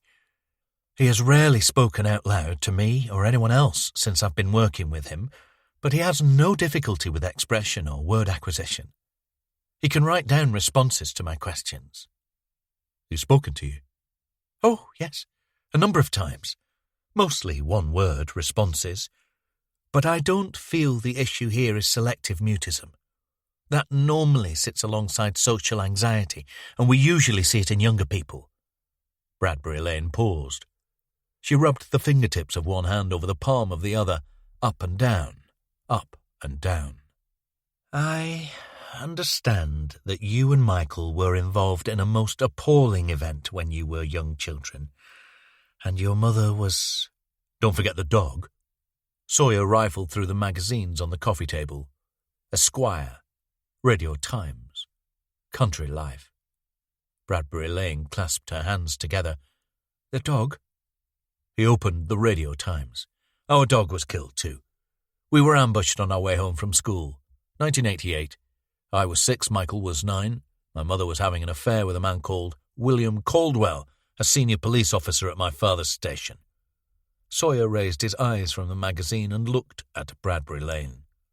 "She wanted to end it, so he murdered her. And he tried to murder me and Michael. And our dog. We survived. The dog didn't." Bradbury Lane leaned forward. "Yes, I tracked down Caldwell late last year, but my father had got there first, long ago. He was keeping Caldwell captive in a purpose-built basement prison." He slumped back in the chair and sighed. "In my father's eyes, it was a fate worse than death. You've got to hand it to him. He was fucking committed." She dropped her gaze, letting the tension roll away. "So, as I say, I don't think Michael's issues are with speech and language. Selective mutism is rarely related to trauma of that magnitude. I'm sorry to say, Mr. Sawyer, that I don't think I'm qualified to give Michael the help he needs." Back in Michael's room, Bradbury Lane took a seat and wrote up the handover paperwork, while Michael kept focus on his game. Sawyer paced. He leaned in at the bedside table and studied the untidy batch of photographs Michael had taped to the back edge. A young Michael lying at a fireside, pretending to be asleep, while Henry, their Jack Russell Terrier, licked at his face. A faded Polaroid of the two of them in a garden paddling pool. Jake as a chubby baby, barely able to hold himself upright, while toddler Michael paraded around in sky-blue trunks and a rubber ring with a protruding giraffe's head. And in the centre, Michael had positioned a black and white photograph of their mother, Jessica, windswept on a rainy seaside promenade. Her long black hair held upright at the side, as if in supernatural suspension. Her smile, flustered but indulgent, caught Sawyer off guard, and a familiar pain knifed through his heart. Remember Llandudno, Mike? I was obsessed with making these elaborate sandcastles. A bigger kid kicked one over and you said you'd do him, so he ran off and told his mum. He glanced at his brother and saw the hint of a smile on his lips, and she came over and had a go at Mum. But Mum said she needed to tell her son to stop bullying people. You remember that? He looked again and saw Bradbury Lane look up too. Michael gave a slight nod. It was so hot. Dad told us to keep our T-shirts on, but we ignored him, and we were sick from the sunburn. He laughed. Then we were peeling the skin off each other, seeing who could take the longest slice. Sawyer sat down on the bed. And from then on, you just wanted to stay in the arcade. You used to play that game all the time, sit-down thing in a cubicle. Space Harrier, said Michael. His voice was low and steady, close to a whisper. Fuck, yes, Space Harrier. And you found a bag of 10-pence pieces and gave it to Mum and Dad. They said they'd hand it in and they gave you a bit of money for being honest, but they didn't really hand it in. Michael looked up from the game. Mum once told me that they'd asked the police, but they couldn't be bothered with it. There was only a few quid in there. They just rationed the money out to you. And then, on the last day, I was on the beach with Mum and Dad, and I've never felt rain like it, Mike. It was like slabs of solid water hammering down into the sand, turned my sandcastle to sludge. We all ran into the nearest shelter, the arcade. You were playing your game. Dad had a go, saying he wanted to see what the fuss was all about. Mum and I were on the Penny Falls. Mint lollies, said Michael. Yeah, we both had one, and I remember Dad dragging Mum outside to take this picture. It might as well have been last week, Mike. They sat there for a while. Michael had paused the game. He stared down at a patch of worn carpet near to Sawyer's feet. Sawyer's phone buzzed in his pocket, breaking the moment. Caldwell, said Michael. Sawyer looked into his brother's eyes, green on green. What about him? The women. I saw you on TV. It's not Caldwell, Mike. He's in prison. Michael returned to his game. Someone like him. The door opened, and a hefty, misshapen man with a scraggy ginger beard bustled into the room. He settled a pair of half-moon spectacles over his eyes and looked from Sawyer to Bradbury Lane. Mr. Sawyer, it's a pleasure to see you, of course, but I would have appreciated the opportunity to introduce Miss Bradbury Lane more formally, as I've been delighted with her work. Sawyer checked his phone. Text from Shepherd. Urgent briefing in an hour. Sorry, Mr. Hill, said Sawyer. I appreciate that you're the operations manager here, but this is more of a freelance arrangement, and we've made the mutual decision to bring it to a close. He walked to Michael, leaned down for another awkward one-way hug. I'll be looking into alternative options. He smiled at Hill. I'll keep you informed. I understand that, but it's time for Michael's lunch now, and I would be grateful if... Michael rose from his chair and hauled himself into the bathroom, taking slow, heavy steps. Hill called after him. Please wash your hands thoroughly, Michael. We need to be diligent with hygiene in this weather. Michael turned on the taps, not bothering to close the bathroom door. He rolled up his sleeves and lathered soap onto his hands. Sawyer stepped closer to the door. "Bye, Mike." Michael raised a hand in farewell, revealing a ladder of fresh, jagged scars that spiraled down the length of his forearm, front and back. Chapter 19. Keating logged everyone in at the MIT conference table. Sawyer, Shepard, Myers, Walker and Moran in the room, with Farrell, Whitaker, McBride and Barlow on remote. "Afternoon all. Thank you for standing to attention at short notice. Also present today, Stephen Bloom, our media relations manager." Bloom spoke in response to a nod from Keating. "We have a potentially troubling story which was uploaded to the Derbyshire Times website earlier today." Sawyer had never been able to place Bloom's accent.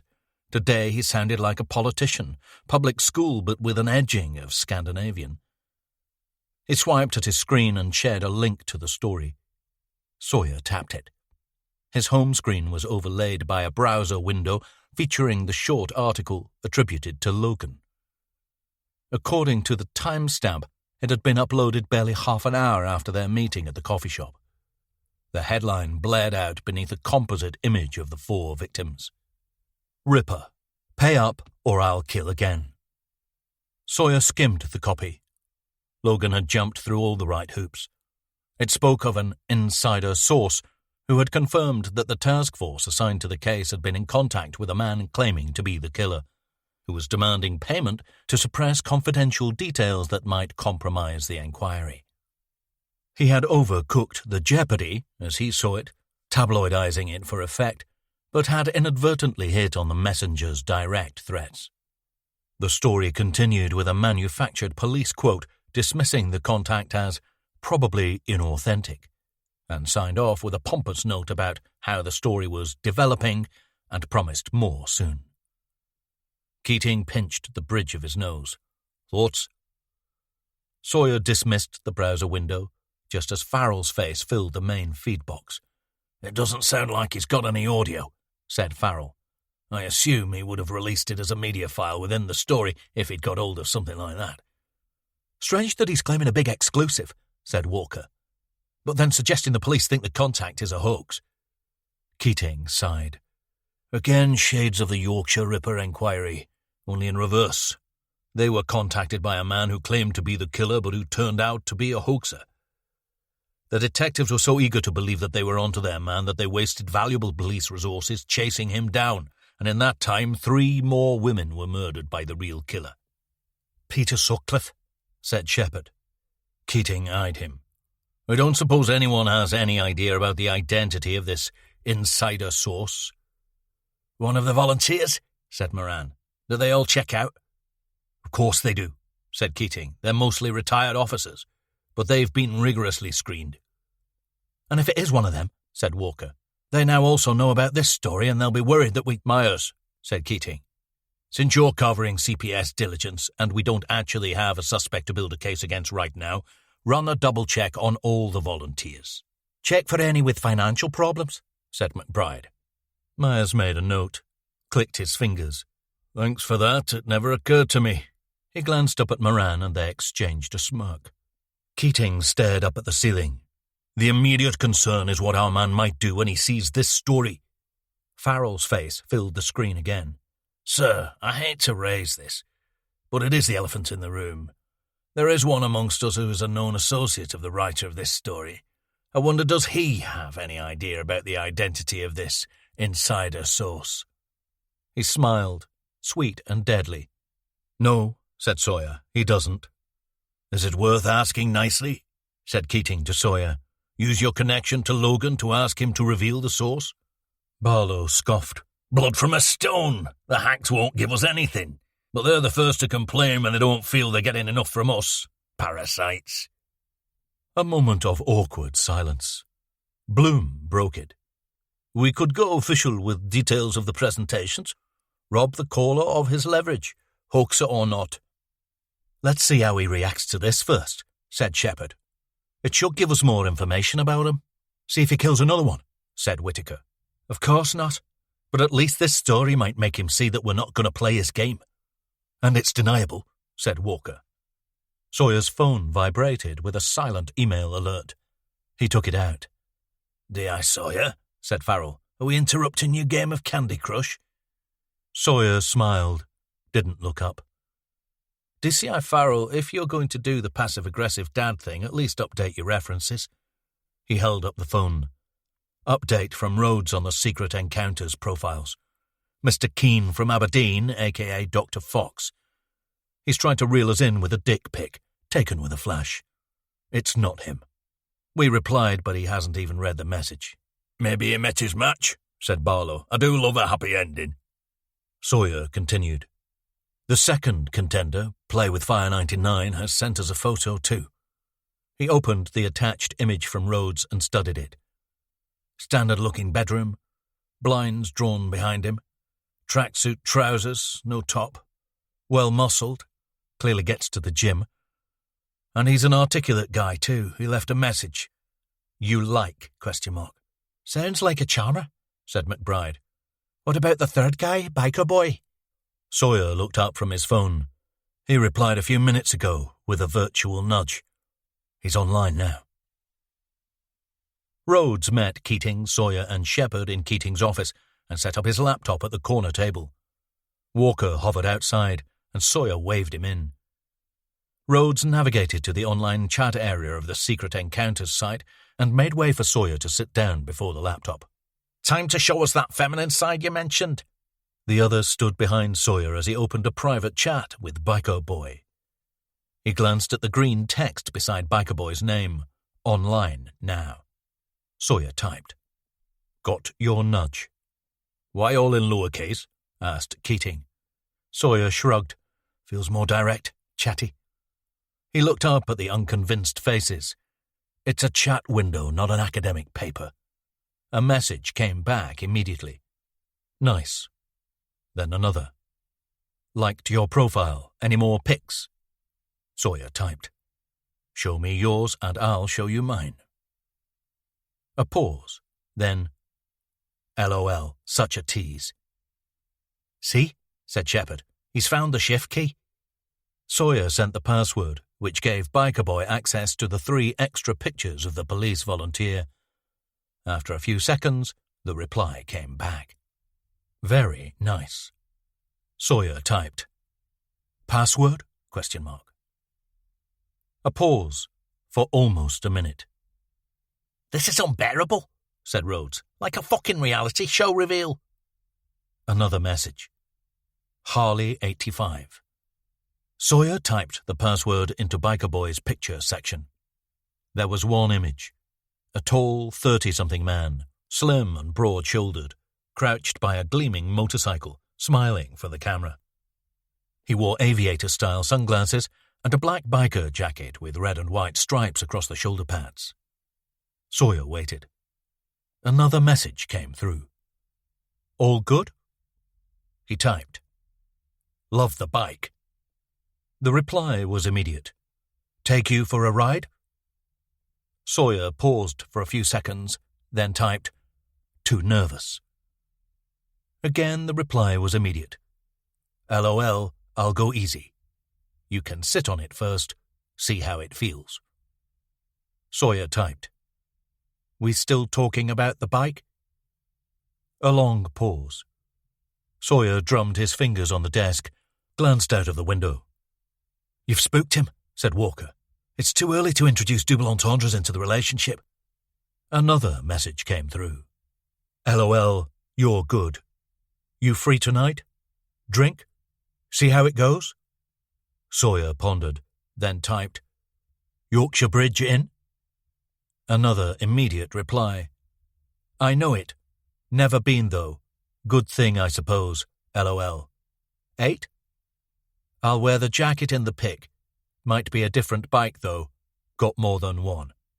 Oh, he's interesting, said Walker. Great. See you there.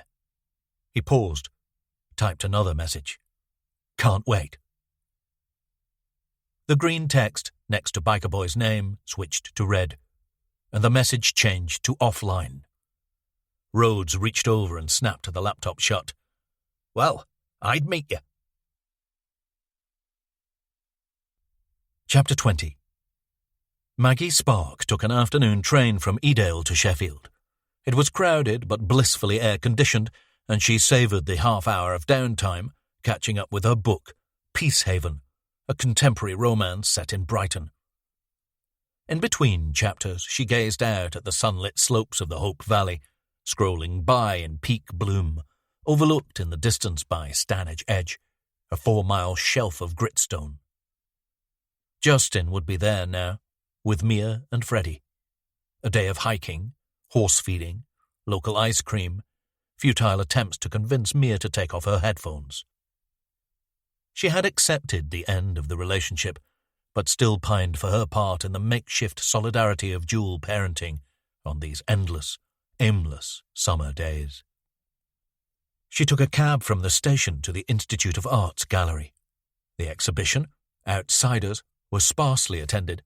There were better things to do on an 80-degree Saturday in July than wallow in the creative expression of the marginalized, the mentally unwell, the neurodiverse. In the main hall, cavernous and brilliant white, she paused at a small painting fixed in the centre of a larger frame. It showed a burning forest, the flames leaning to the right, devouring the trees. Fleeing, smouldering horses, panicking humans. Maggie leaned in close and noticed that the human figures were all angelic girls in flowery dresses, some with the skirts cut high to reveal stubby penises. These artists don't seek to be discovered, you know. A man appeared at her side, smiling. Someone discovers them. He was early 30s, with a shining bald head and a thin shadow of black beard. He wore white knee-length shorts, designer-looking, and a tight-fit white T-shirt that emphasized his toned biceps. He held out a hand. "Julius Newton, I'm the curator." She shook. "Maggie Spark, nice to meet you." Newton beamed. "Of course. We have some of Desmond's work here. I understand he's a client of yours. Did you patronize?" "Oh, no, well, maybe in an abstract way." "He's quite a talent. His work is in storage, I'm afraid. The exhibition is running until September, so we'll be cycling the display pieces. I could take a contact and let you know when Desmond's work will be on view." Maggie smiled. "Thank you, but I'm seeing Desmond in a couple of weeks, so I'm sure I'll find out from him." Newton didn't bother to hide his irritation. "Ah, okay, if you insist. Were you interested in any particular pieces?" "Not really. I'm meeting a friend soon and thought I'd drop in to see if Desmond's work was here. Nice to get out of the heat, too." Newton nodded and dropped his gaze to the stone-tiled floor. "The piece you're looking at is by Francis Darger. He was a solitary character, a caretaker. He lived in the same one-room apartment for his entire adult life, from the 1930s to the 1970s. He was known for attending Mass sometimes 5 times a day." Newton gestured towards the painting, but didn't look at it. When he became too infirm to look after himself and was moved to a nursing home, his landlord discovered hundreds of artworks like this. I find the trouble with the mainstream art world is that the pieces are too self-conscious. They try too hard. They pander. They have the observer in mind. The thrill with outsider art is that it's pure, art for art's sake, for the artist's sake. He slid on a pair of heavy framed glasses, keeping his eyes on Maggie. "I suppose." She turned back to the painting. "All art is a form of therapy. Many see it as frivolous and unnecessary, but for some it's practically life-saving." He waved his arms wildly. "Oh, absolutely. We are vastly complex creatures, and we express our inner thoughts and pain in many ways." Maggie leaned into the painting. "The detail is incredible. He seems interested in subverting gender expectation. It was ahead of his time." She looked back. Newton had turned away, keeping his eyes down, as if avoiding the painting. He took a step back, hesitated. "Yes. I'm sorry, I try not to become too closely acquainted with the works. I do find some of them a little overwhelming." He offered a thin smile and dug a packet of menthol cigarettes from his shorts pocket. Maggie looked down at Newton's hand. He was trembling. "It was a pleasure to meet you, Maggie. I hope to see you again soon. Perhaps when Desmond's work? He trailed off and hurried away. Maggie spent another 20 minutes in the gallery, then headed to a nearby bookshop where she had planned to meet an old university girlfriend. The city centre was cloaked in mid-afternoon heat and heaving with partially clothed bodies. She ducked beneath a street vendor's awning, bought a bottle of water, and lingered in the shade to take a long drink. Across the street, Austin Fletcher turned towards the window of John Lewis, keeping sight of Maggie's reflection. Chapter 21. Beverly Swift took a seat at the head of the MIT conference table, next to Keating. She was mid-30s, with shoulder-length golden blonde hair pinned into a bushy ponytail. She flushed red as she sat and rolled her gold-band wedding ring up and down the base of her finger. Sawyer glanced at Shepard. "Beverly, you won't need to do anything other than take a seat in the pub, have a drink, look at your phone. The landlord will be aware of what's happening, and we will have officers stationed outside and inside." She shrugged. "I want to help. That's why I was okay with you using the picture. I'm not scared of him. I know I'm a trainee detective, but I'm also a woman. And like all other women, I want this bloke off the streets." Keating cleared his throat. "The aim of the operation is to make an arrest. Once we're clear on his identity, we'll move in and your involvement will be over." Beverly nodded. "How will you take it from there?" DCI Farrell's face filled the main video screen feed. "He might refuse DNA." "That would go down as adverse inference," said Myers. "His brief would advise him against it." "The meeting is set for 8 p.m., said Sawyer. "It'll still be light. There's a beer garden, so it'll be easy to settle in a couple of hours before and keep an eye on comings and goings. We know what he looks like, more or less, and so the moment he shows we can arrest. But I would prefer for him to approach you, Beverly, as it makes it easier to link him to the website and will give us a strong case for his connection to Angela Holt." "Be there for 7, Beverly," said Keating. "We'll set up outside and inside at 6. Do you have any questions?" She shook her head, forced out a smile. Keating nodded. After a moment of silence, Beverly got the message. She rose and left the room.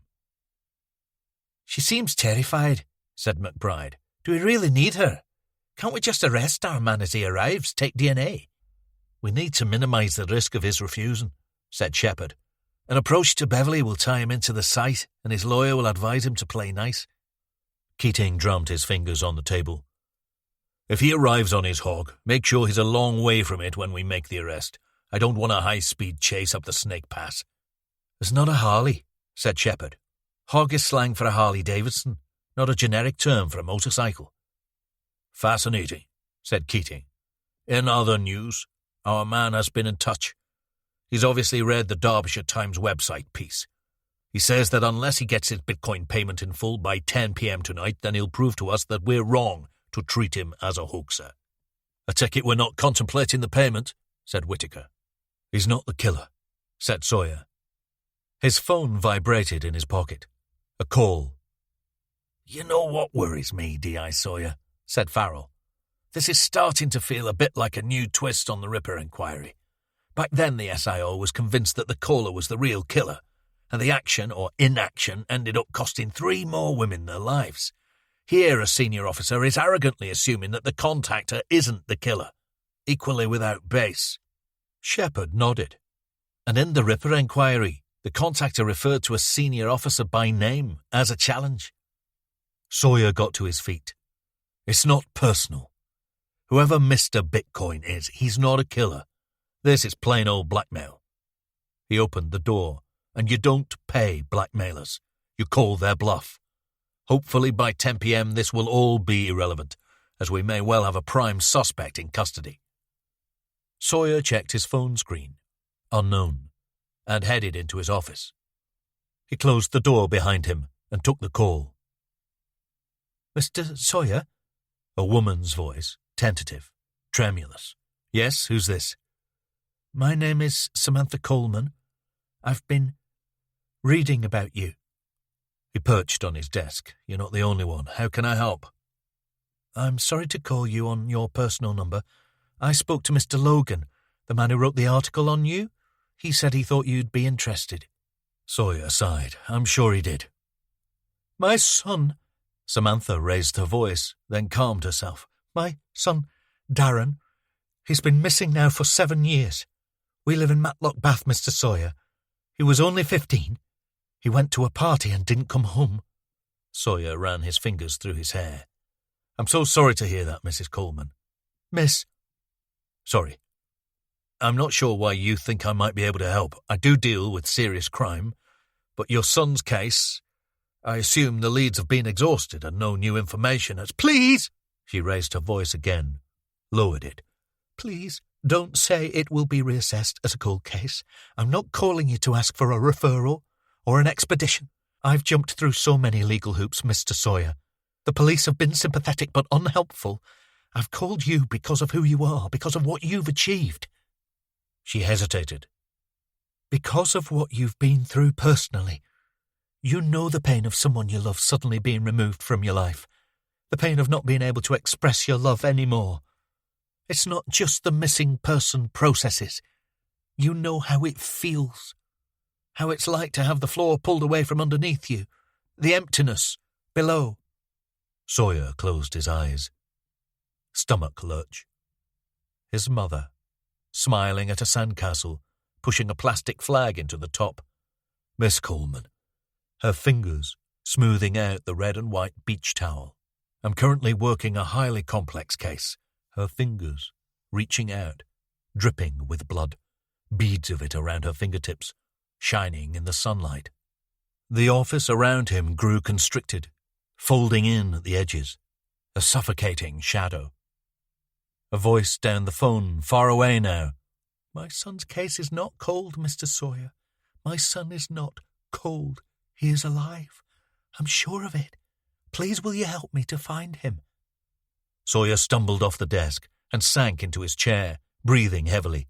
He leaned forward, a drip of sweat splashed off his knee. Keating's face, outside the office, looking in. It is still a missing persons case, Mr. Sawyer. Please will you meet me and hear me out? I'm losing faith in the authorities. Sawyer waved a hand. Yes, I'm just busy at the moment. I have your number now. I'll call you when my current case is complete. The heavy hammerhead. He caught his breath, ragged, juddering, metal on bone. Again and again into his mother's face, into her forehead. Keating was in the office now, looking down at him, frowning. Inhale, exhale, inhale, exhale, inhale, exhale. Too many breaths, but not enough oxygen. A swell of nausea rising through his core. Sawyer's phone slipped from his hand and tumbled across the desk. He just had time to see Keating hurrying around to him before the shadow sealed over his vision, and he slumped to the floor. Chapter 22. Water at his lips. The office unnaturally dark. Jake, are you still with us? Keating's voice.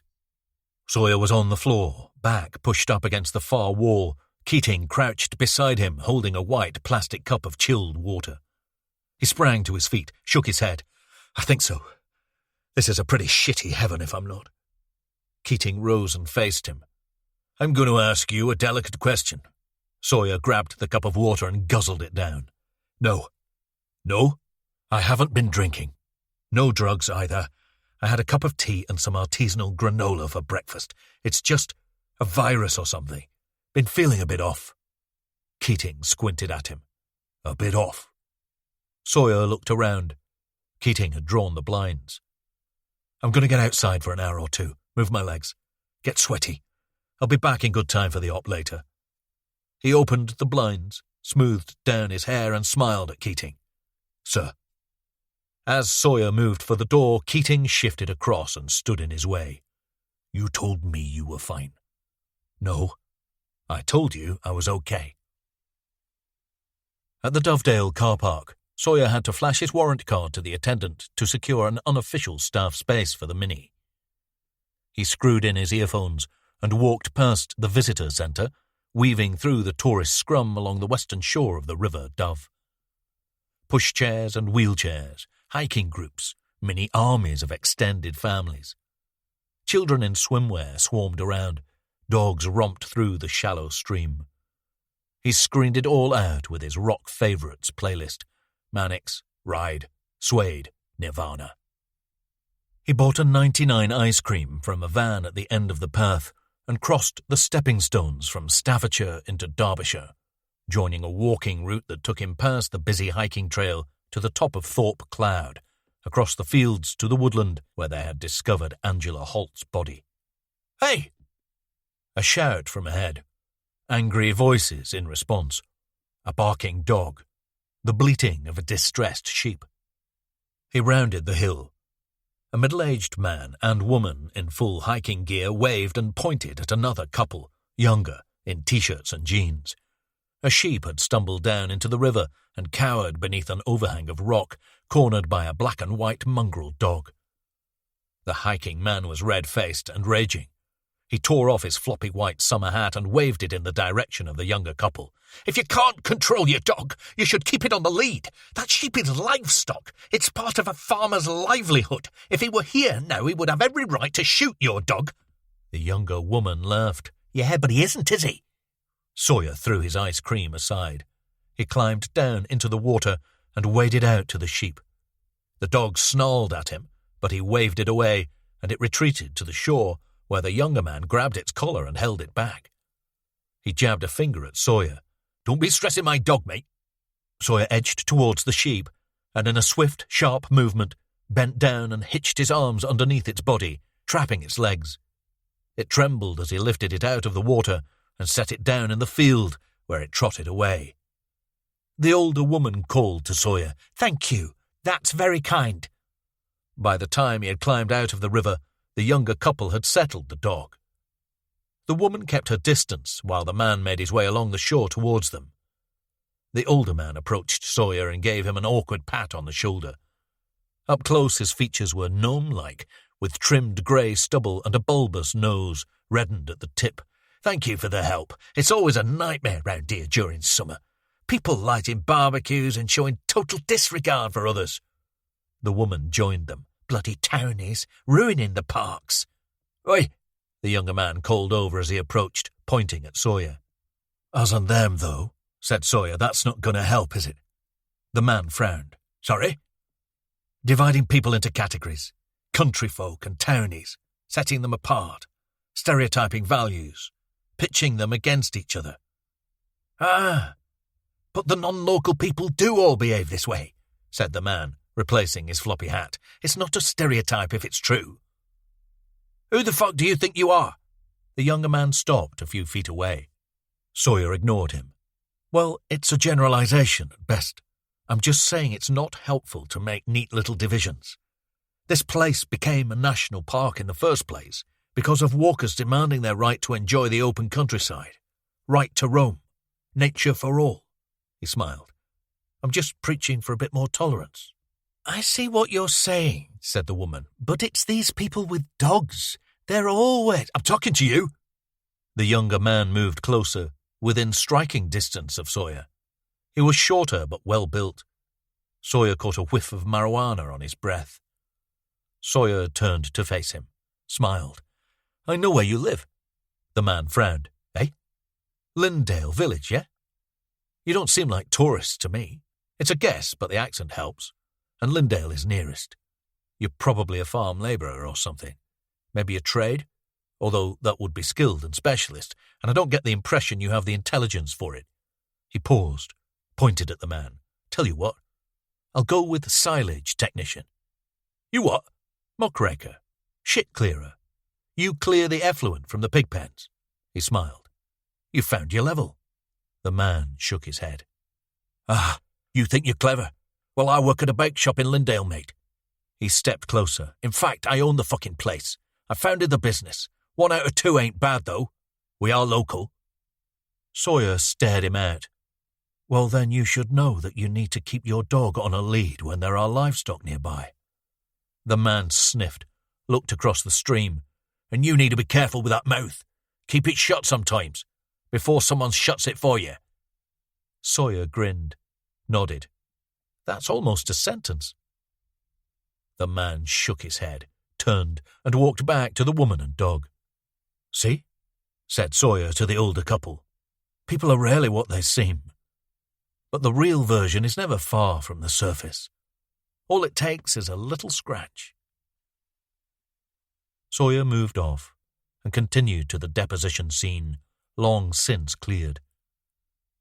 He crouched, running his fingertips through the arid soil. Farrell's words nagged at him. Perhaps he was assuming too much. Perhaps the killer and the blackmailer were one and the same, and they were drifting off course, following their noses, following a desired outcome rather than the most likely. The messenger's reference to biting and the bracelet. He may just be an arrogant psychopath, taunting them with detail, wallowing in the terrible intimacy of the shared knowledge. He scrolled through the various crime scene photos on his phone, pondered the victims' journeys from their violent deaths to their discarding in lonely woodland. The killer had shown his victims no mercy in life, but had adorned them in death. The makeup, the covering, the flowers. This disconnect was the key to catching him. Was his hatred only reserved for living women? Why did it transform into something softer after their death? He paused at the full-screen image of Angela Holt's body. Who was he? What was he? The deadly triad, domination, manipulation, control, were all present in the killing. But who were these women? What did they represent to him? He would have a triggering moment, a stressor, something in his past. There would have been odd behavior, misdemeanors, all showing a lack of empathy or at least a limited understanding of the suffering of others. The behavior would escalate, refine itself. The killer had organized himself and perfected his M.O. since the messy, almost impulsive killing of Laura Bertrand. But it seemed that his signature, what he was getting out of the murders personally, wasn't changing. Did he need the pre-death violence to fulfill something in himself? Was it to force the women to beg for their lives? To dominate? Manipulate? Control? And was the post-death presentation a fetish, or some twisted expression of guilt? Many killers who showed a hatred for women would present their victims in humiliating, sexualized poses. Was this posing? That is, was it part of his fulfillment, or was it staging, a subterfuge? An attempt to send police scurrying down a rabbit hole, rooting around for phantom psychological interpretations. Sawyer turned his phone around, viewing the picture from several angles. He had a well-worn line for junior detectives baffled by cases. Step away from your emotional involvement, from your outrage. Interpret the killer as he sees himself, as an artist, expressing something. If you want to understand an artist, you study his work.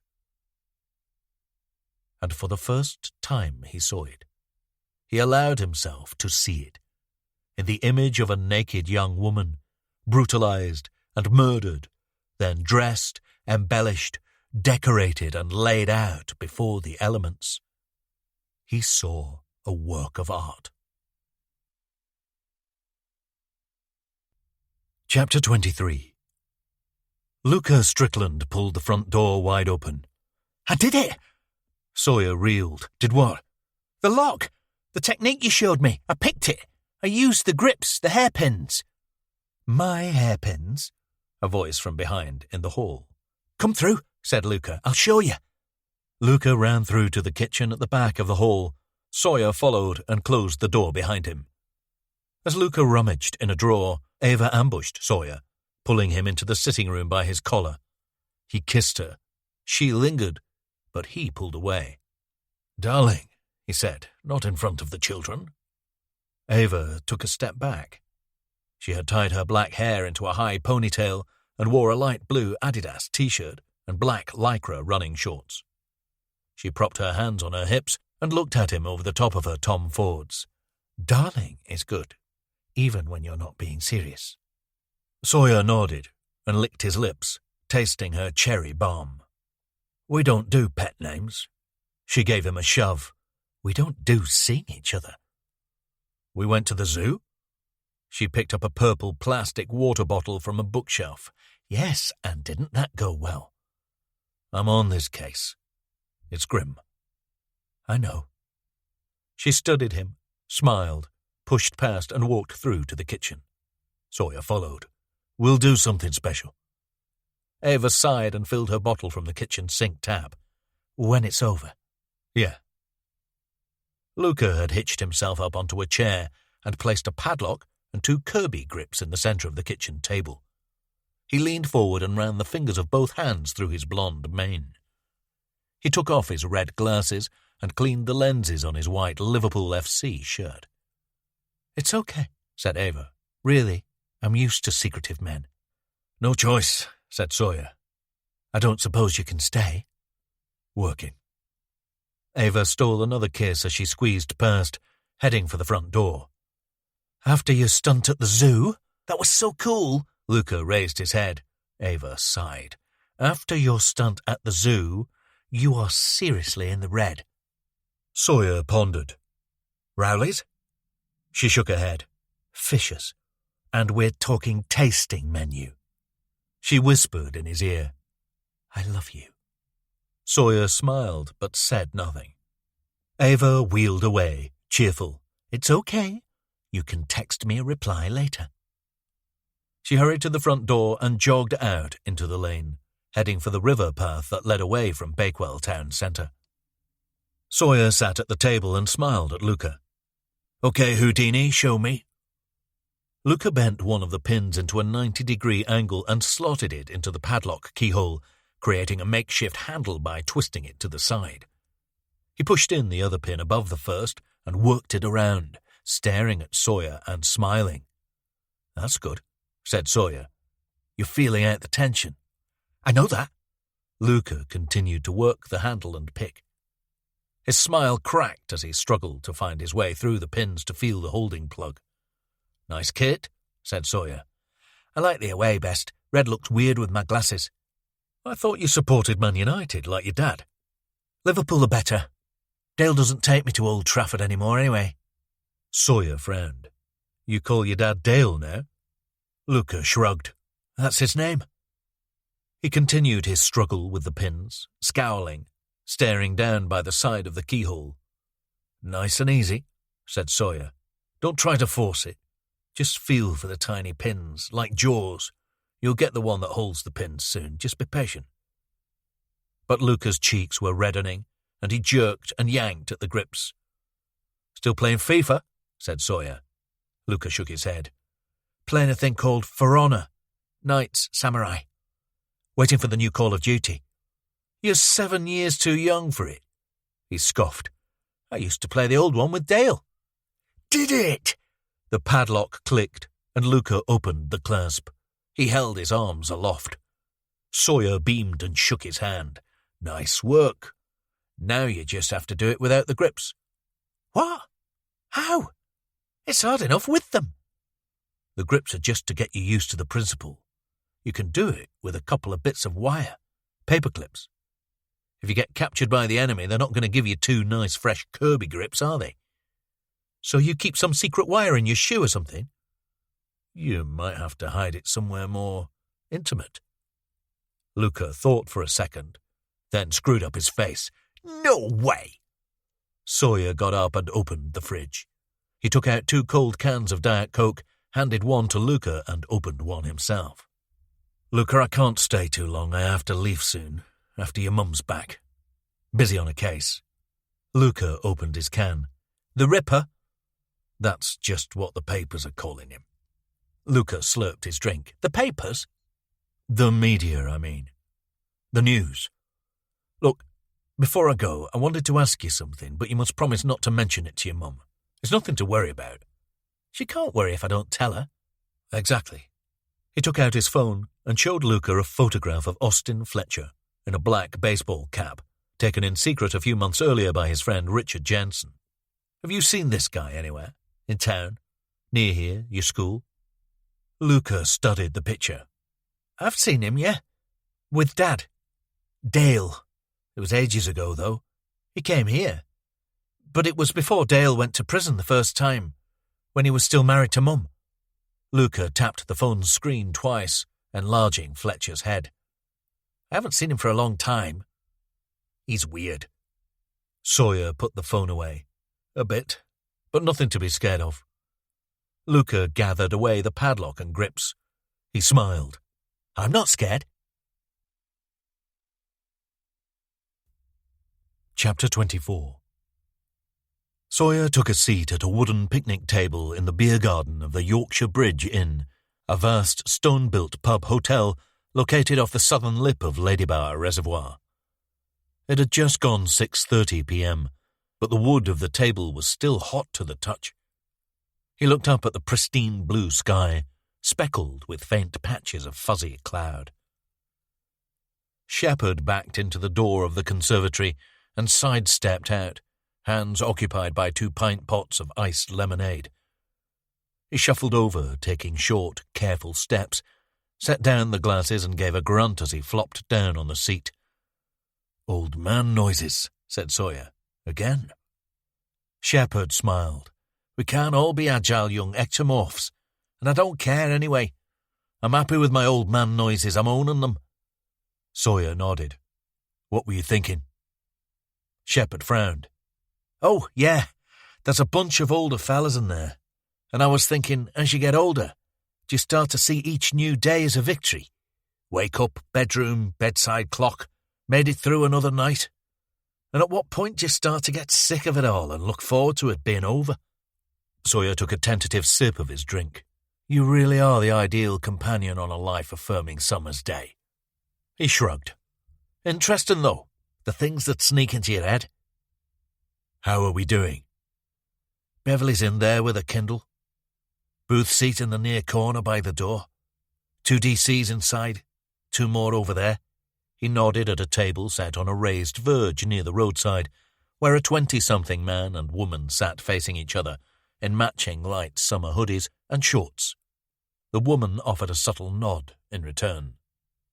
There's one way in and one way out, apart from the tradesman's near the kitchen out back. Moran wanted to come, so I've stuck him in a booth with a good view of the kitchen and back door. If our friend shows, it should be a simple enough arrest. Sound like a plan? Everyone has a plan until they get punched in the mouth. Shepherd slurped his pint. Is this your man Sun Tzu again? Sawyer smiled. Mike Tyson. At 7:30, a gleaming motorcycle roared into the car park, ridden by a man in a black jacket with red and white stripes across the shoulder pads. He parked the bike, took off his helmet, and flattened down his hair. Easy rider, said Shepherd. Sawyer caught his eye. That's him. The biker broke into a confident stride and entered the pub through the conservatory double doors. Sawyer stood up. You stay. Can we do it the other way round? Sawyer moved off. No, I did the seduction, remember? Technically, he's here for a date with me. He headed inside and lingered by the bar, catching Beverly's eye in the booth as she looked up from her Kindle. The man had also taken a spot at the bar, and Sawyer stood close enough to hear him order Stella in a bottle. While the man waited, he took out his phone and pretended to be distracted by something, then looked up, clearly spotting Beverly. He paid for his drink and approached her. Shepherd laid a hand on Sawyer's shoulder. Sorry, sir. Couldn't resist. The other 2 are still out front. We ran the bike plate. Tommy Nash. Tommy with an IE, not a Y. That's grounds for arrest alone. Nash said something to Beverly, then slid into the booth seat opposite, smiling.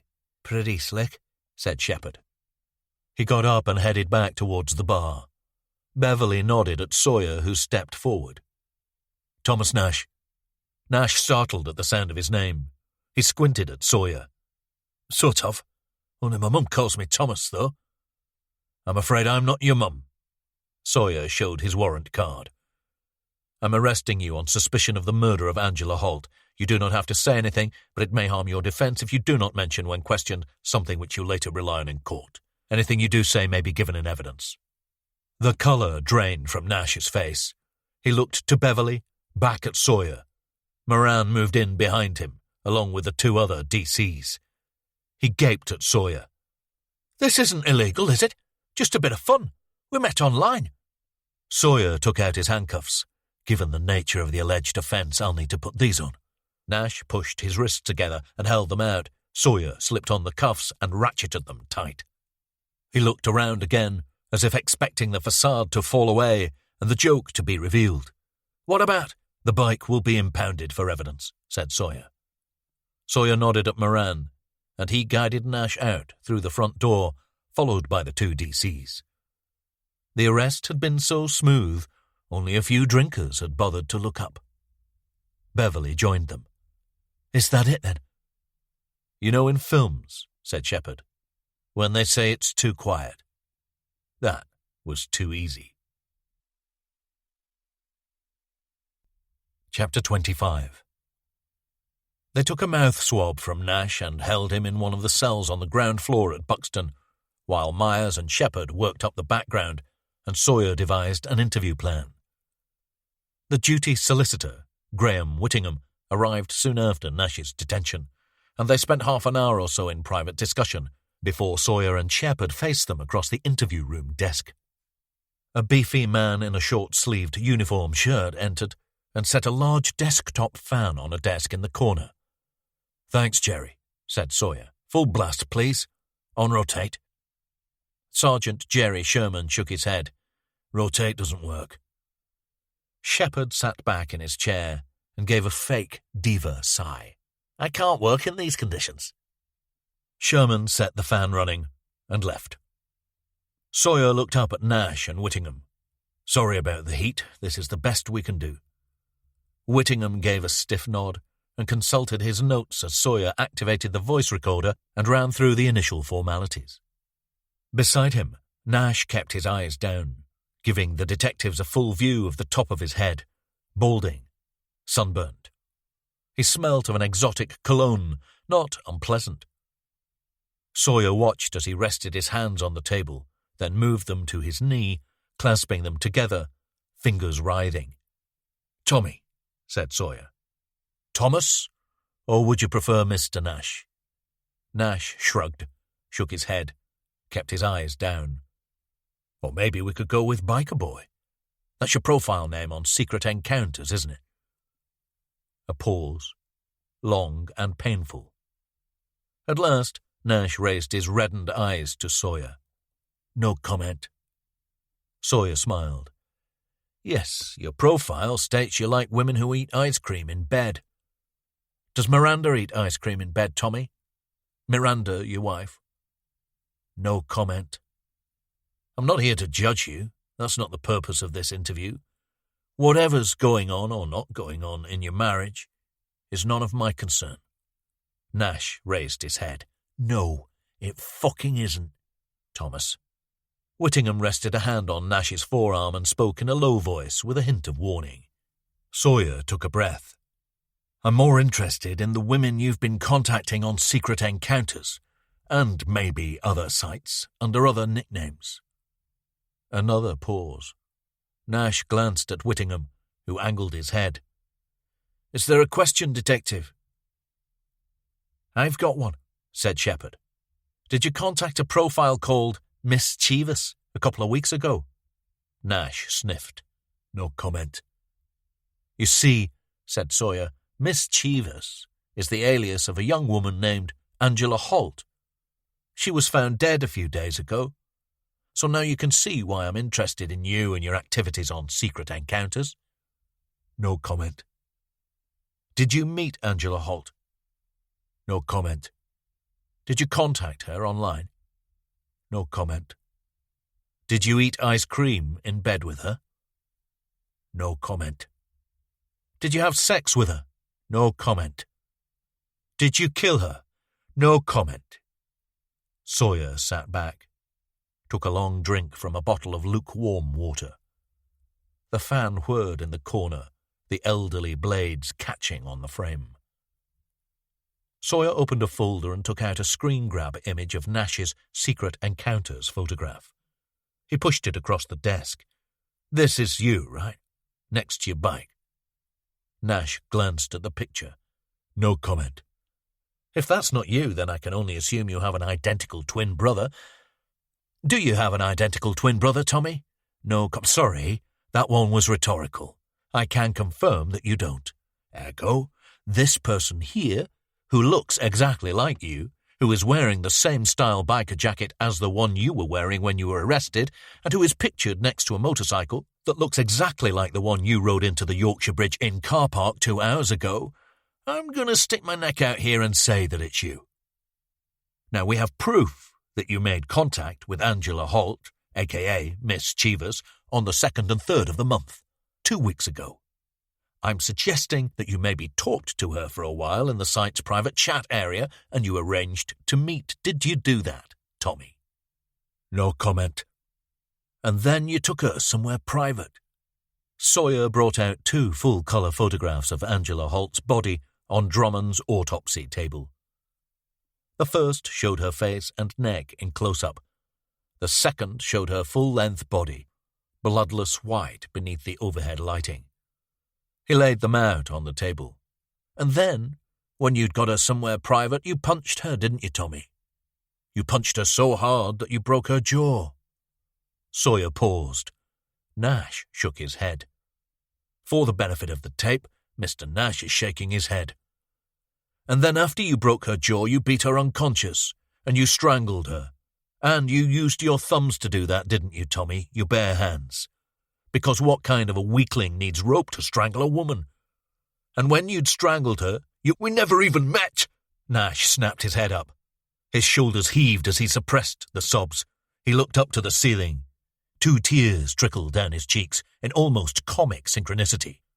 They pooled at his jawline, and he wiped them away. He shook his head, rubbed his eyes. "We exchanged a couple of messages, but we never met. Look, I'm sorry that she died, but it was nothing to do with me." Whittingham leaned forward and turned to face Nash, as if the physical barrier might silence him. A knock on the door. Myers peeked his head into the room and raised his eyebrows at Sawyer. "And why didn't you meet Angela, Tommy?" Sawyer lowered his voice. "Was she not to your liking?" Nash caught his breath. "Yeah, I liked her, physically. But she kept going on about her bloody husband and kid. To be honest, that put me off. I joined the site to get away from that." He leaned forward. "Look, I'm not perfect, right? But I didn't hurt anybody. I didn't kill anybody." Sawyer studied him. "Let's take a break." Outside, Myers pulled Sawyer and Shepard into the empty interview room across the corridor. Shepard closed the door behind them. "Sally fast-track the DNA," said Myers. Sawyer nodded. No match. No match. His DNA isn't in the database, and it doesn't match either the blood from Laura Bertrand's dog bite or the cigarette end we found at the Holt scene. We have literally nothing. "There's the online contact," said Shepard. Myers eyed him. "That's as good as nothing, sir. We can't charge someone with murder on the evidence of contact via an online dating site. The CPS will laugh me off the phone." Sawyer closed his eyes. "What else?" "Sorry," said Myers. "There's something else." Myers sighed. "Whether Nash is the killer or not, he isn't the person who's been trying to blackmail us." "We had another message," said Sawyer. Myers nodded. 5 minutes ago. Chapter 26. They marched up to the first floor, into Keating's office. The DSI sat at his desk, turned away towards his screen. He nodded to Rhodes, installed at the corner desk with his laptop. "We received another encrypted email," said Rhodes, with a twist. "Read it," said Sawyer. Rhodes peered into the screen. "Police," he read aloud. "You asked for this. You've tried my patience and now you're going to pay the price. Take a good look at the attached picture. Unless I get a Bitcoin transfer of £15,000 within the hour, then I will make this image public and I'll be killing another very soon." Rhodes flipped the laptop around. The screen showed an image of Angela Holt's body as they had found her in the woodland. Hair splayed out, covered by the fabric, garlanded with flowers. Could it be an official crime scene photo he somehow got access to? Said Shepherd. A hack? Myers shook his head. I've seen all the photos. It's different. Wherever he got the picture, said Sawyer, he's getting desperate. As I've said, the killer would kill. He wouldn't keep asking for more money, and we paid it, said Keating, turning to face them.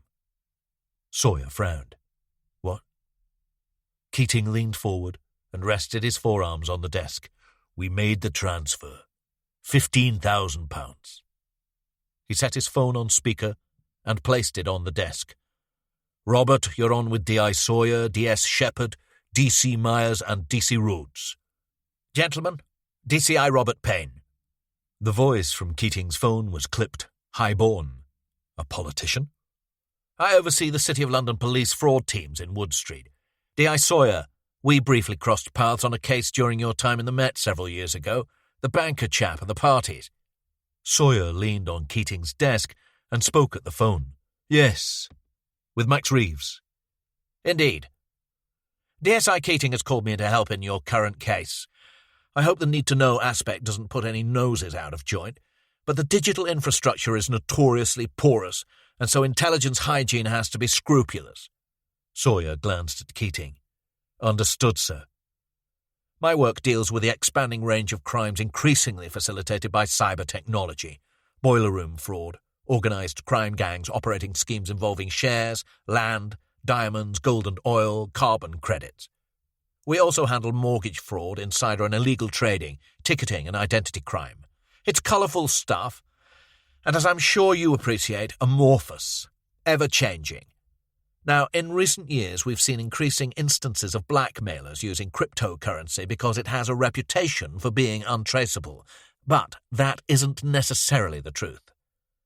The individual who's been contacting you demanding Bitcoin payment would need to be extremely clever to circumvent our tracing techniques. I'm happy to inform you that he's done well with the basic IP masking, but extremely clever he is not. We have access to high-end software that can perform a deep blockchain analysis. It examines the transactions from a unique Bitcoin wallet, and it can link Bitcoin transactions to real identities. This is why we paid up, said Keating. Now Robert's team have some data on the transaction. Payne continued. Precisely. We facilitated the transfer using the Tor browser and applied various protocols to hide things at our end. I can now get to work analysing the blockchain and wallet and see if we can find a way to de-anonymise this guy. It's tricky, but it's been done before. The FBI caught a couple of rogue agents this way recently. We just have to hope that your man has been sloppy with the privacy options in his unique Bitcoin wallet. The good news is that most people are. Sorry to interrupt, sir, but we've just received another email, said Rhodes. Keating's eyes widened. Robert, he said, this is DC Rhodes from our digital media department. Read it out. Police, Rhodes read. I thank you for the speedy payment. I'm sorry, but I'm afraid I can't provide a receipt. And since you fucked me around, then I'm going to fuck you around. Rhodes looked up. There's a link, sir. Looks like YouTube. We should probably screen it. Follow it, said Keating. He got up from his desk and joined Sawyer, Shepherd, and Myers as they watched Rhodes' screen over his shoulder. Rhodes clicked the link. It led to a YouTube page with no title or caption. The play screen showed a static image of Angela Holt's body, clearly embedded into the video track, on a 1-hour timeline. Jesus wept, said Keating. Robert, he's posted a crime scene picture of the latest victim's body on YouTube. That's regrettable. He's likely to ask for more money. Is there an option to release the imagery officially? Rob him of his leverage? Out of the question, said Sawyer. Risk of copycat crime, and the presentation is so unique we have to keep it internal. And, anyway, it's far too graphic. Another email, said Rhodes, reading. He says he's happy to take the video down if we make another immediate payment. He looked up. Of £10,000. No chance, said Keating. It's already out there anyway. Could we appeal to YouTube to remove it? Rhodes barked a laugh. Good luck with that. Sawyer's phone buzzed with a text. Dean Logan. Call me. He's posted the link on our site. Sawyer nodded at Keating. Derbyshire Times. He called. Logan answered immediately. Sawyer, there's a YouTube link to the crime scene photo in the comments thread of my Derbyshire Times article. The pay up or I'll kill again piece. Commotion in the background. Logan talking to someone else. Looks like he's just deleted the comment with the link. Slippery fucker. But anyone following the thread will have received a notification of the update, and they might have already seen the image on YouTube. There are a couple of replies coming through now asking if it's legit. I'm closing the thread for comments now. Hopefully we won't get anyone sharing the link. Thanks, said Sawyer, disconnecting. The YouTube page is already gone, said Rhodes. He looked up from his screen. He's already taken it down. Hold on. Another email. I'll read it. As I said, police, just fucking with you. I hope I haven't caused you too much inconvenience. I'll leave you alone for a while now. Spend my hard-earned public money. Maybe take a holiday.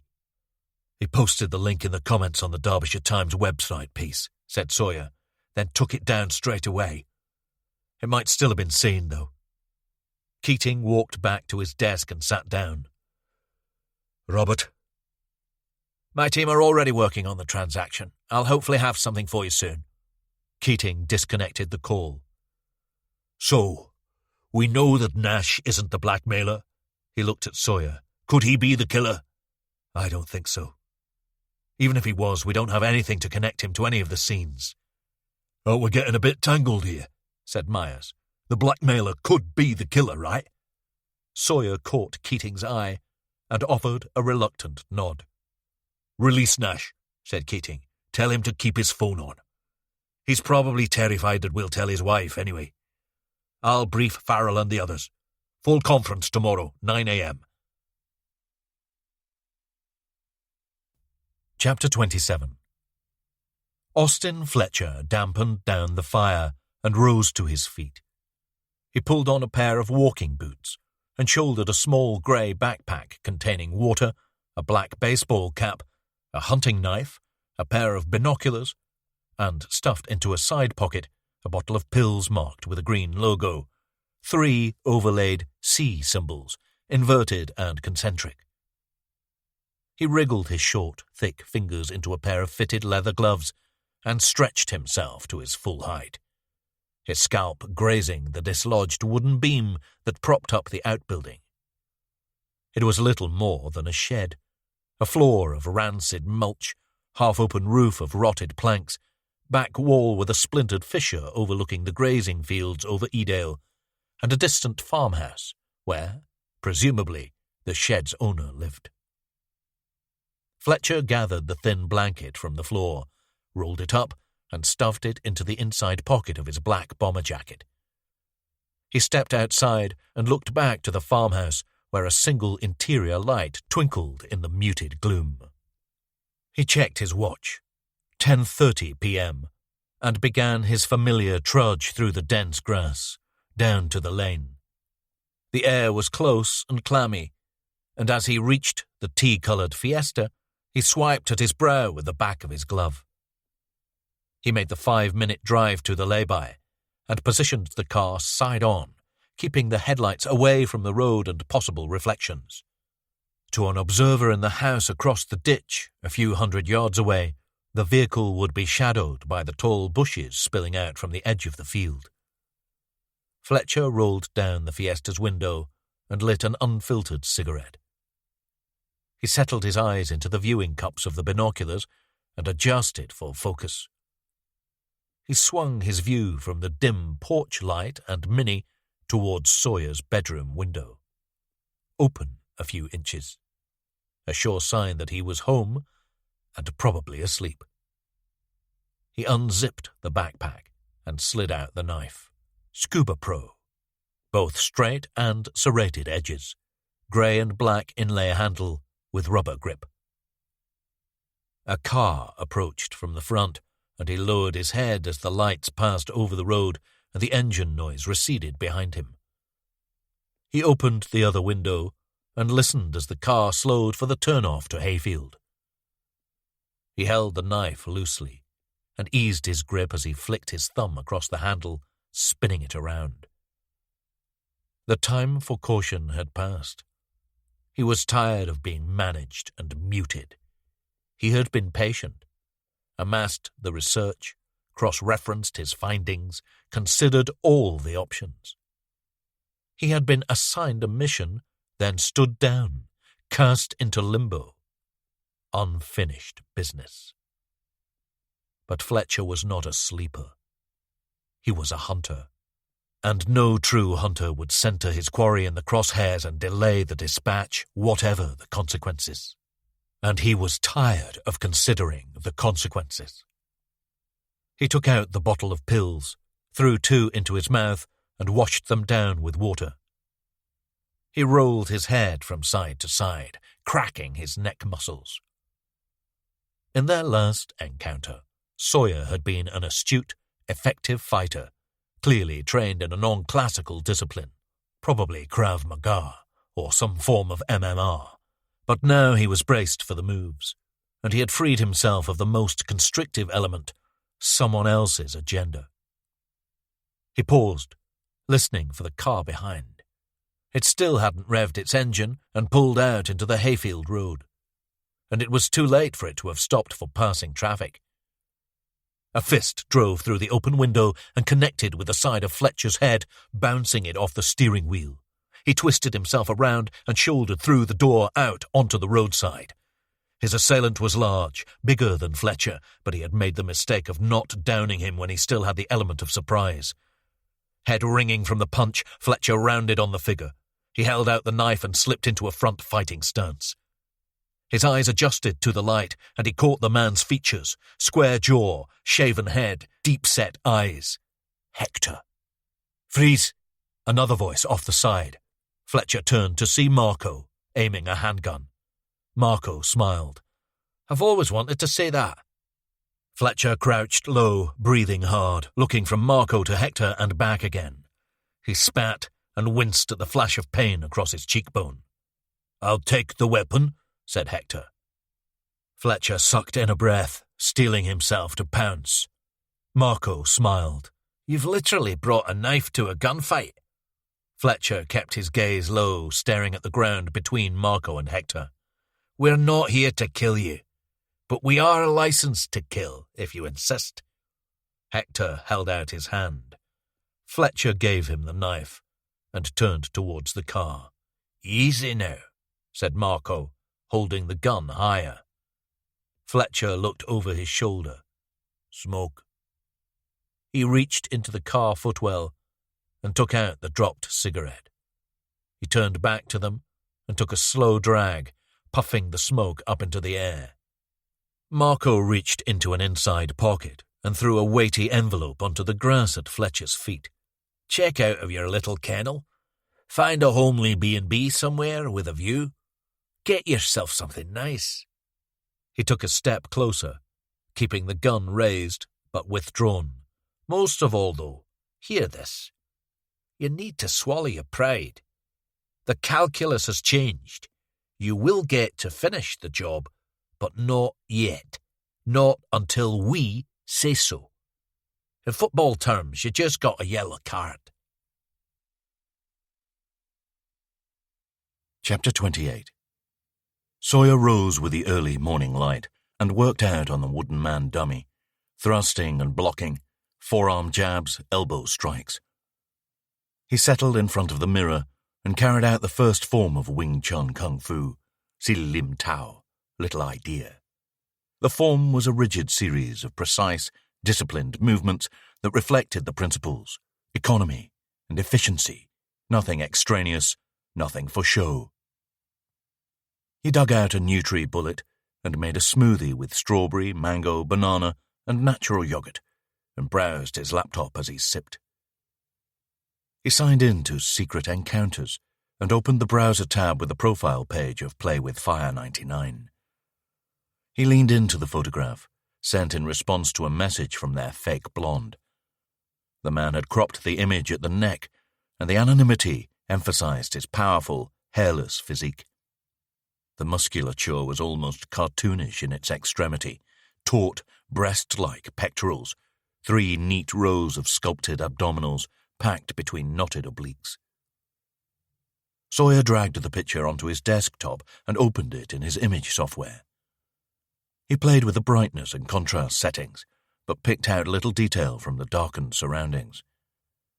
The man wore black tracksuit trousers with red stripes, and the rest of the room was bare, apart from a neatly made double bed with white sheets and dark pillows. He toyed with the colour scale options and picked out a sliver of blue somewhere in the drawn vertical blinds. He zoomed in and saw that one of the slats was kinked slightly, and the blue was part of something in the background outside the window. He zoomed in a little more, and although the resolution deteriorated, Sawyer could just make out a curl of white at the bottom of the blue, a number 6, part of the bottom of a clock face. He fed Bruce and stepped outside, looking up across the sloping farmland opposite. The rising sun had formed an amber aura just behind the summit of Kinder Scout, and the rays shimmered on the fringes, eager to conquer the mountain and begin yet another day of roasting the withered land. Sawyer paused at the Mini and sniffed the air, dewy grass, the synthetic tang of metal and plastic, a distant sweetness delivered by the tepid breeze. No smoke. He drove to Edale Station and took a seat in the Penny Pot Cafe, a converted barn that offered breakfast for the Sheffield commuters and portable lunches for the Kinder walkers. It was quiet, and he took a corner sofa and ate scrambled eggs with spinach while browsing an old copy of GQ Watch. At 8 a.m. a squat, top-heavy man entered and pushed his mirrored sunglasses up onto his balding head. He looked like a misplaced tourist in a loose yellow T-shirt, new-looking Converse trainers, and a pair of unwise cargo shorts, white with a pattern of blue flowers. The man spotted Sawyer and walked over, blinding him with a toothy grin. He slapped a hand into Sawyer's and squeezed. "Good to see you, my friend. You looking lean?" Sawyer smiled. "Tony, you're looking—" Cross raised an eyebrow. "Colourful?" He laughed. "Diplomatic." Cross brought over 2 lattes and crashed down into the sofa opposite. "So how are you getting on? Saw you on telly. Progress in the case?" Sawyer winced. "Yes, but it's a slow one. Press not helping, I imagine." He set down his sunglasses and sipped his drink, holding the latte glass around the rim. For a stocky man, he had long, slender fingers. "Well, now you know what it's like to get your own little epithet. I'm disgraced marksman, you're hero cop. At least you're on the streets, though. I'm doing the freelance gigs, bit of training and security. Might try and start my own firm." "No chance of getting back on the inside?" Cross waved a hand. "You're having a laugh. I'd be armory admin at best. Me and Steve Fulcher, Jake. We're the poster boys, doing the wrong thing for the right reason." "Would Martin Freeman play you on TV, though?" Cross laughed, full-throated, loud enough to draw a sharp look from the man at the counter. "They won't be making any films about me, mate. I'm an embarrassment. I did some work in the States last year. Their guys can't believe the shit we have to go through when someone discharges a weapon. Full-blown inquiry for every fucking bullet." He leaned forward, lowered his voice. "The way I saw it, there was a career scumbag toting a MAC-10. That wasn't going to end well for someone. I just made sure that someone was the bad guy." He sat back, took another slurp of coffee. "Why'd you come back up here, then? You had it made in the Met." Sawyer tipped a sachet of brown sugar into his coffee and watched it sink into the foam. "Mother. Had to work that out." Cross frowned. "Sorry about your dad, mate. You got the bloke who did it, though?" Sawyer stirred his coffee. "I was never keen on guns." "No. I read a thing by your gaffer, Keating, a couple of years ago. He wasn't too keen either. Neither was your hero, Bruce Lee." Sawyer nodded, raised his eyes to Cross. "Remember the marathon at the Prince Charles? I didn't know you were even going." "Yeah, it was our secret shame. A shared love of a dead martial arts movie star who was mainly all choreography anyway." Sawyer eyed him. "Strange," said Cross, "that Bruce Lee wasn't a fan of guns. They're efficient, direct. No excess. You aim, you fire, you're done." "Hey, you still with that posh bird?" Sheena, not a fan of long-distance relationships. Cross toyed with his sunglasses. Shame, she was tidy. Sawyer held the moment, looked across at the counter queue, growing now. I wanted to ask you how you dealt with the media attention after your case. I know it was different, but I was lucky. I had the attention, got my acquittal. Now I can apply my expertise in different areas. Your story is harder to shake off. Sawyer took a drink and looked over at the lengthening queue. Would you consider a bit of surveillance work? Who am I watching? Me. Maybe long-distance observation on my place, just down the road. Let me know if you see anything unusual, maybe for a couple of weeks. Cross sniffed. It's done. Send me the dates. He lowered his voice again. What are you expecting me to see, anyway? It's messy. Just something I need to get off my desk. Sounds like fun. Beats corporate security. Or this training gig I'm on. Wannabe AFOs. Couple of them are fucking teenagers, Jake. Sawyer narrowed his eyes. You say you're thinking of starting your own security firm. Is that applying your expertise, or is it something personal? How do you mean? Are you staying out of the limelight, or are you hiding? You must have made enemies, the families of takedowns. Cross forced a laugh. Yeah, I've had death threats. But you can't live your life forever looking over your shoulder. I always had to be careful about the company I kept. I was a marksman, the longest arm of the law. And that's my expertise, distance. I stay alive by keeping my friends close and my enemies far away. You should do likewise. On the way to Buxton, Sawyer's music was interrupted by a call from Shepherd. He set his phone in the dock and answered. Sir, this isn't good news, is it? There is some good, but I'll give you the bad first. Mispa, flagged up by Walker. Stephanie Burns, blonde, 32, owns her own rental business. Her partner says she went out to meet a potential client at midday on Saturday. Hasn't been home since. Fits, but might not be related. Sawyer stopped at a temporary traffic light and gazed across the flat plain of Sterndale Moor. And the good news? Keaton says we might have some traction on our blackmailer. Chapter 29. Keating convened the briefing. The detectives from the other forces joined remotely, while Sawyer, Shepherd, Walker, Myers, Rhodes and Moran sat around the conference room table. Keating used his console to dial in a new participant, and an extra feed box appeared showing the lean face of a 50-something man with a side-combed mop of white hair and silver-rimmed glasses. Good morning, everyone. Joining us today is DCI Robert Payne from the City of London Police Fraud Team. Payne gave a brief wave from his box. DCI Payne has been working with us to try and establish the identity of the individual who is claiming to be our killer and who has been demanding payment. Before we get to that, though, I wanted to quickly update everyone on a couple of other matters. We arrested and released a man named Tommy Nash, who had been in contact with Angela Holt on the Secret Encounters site.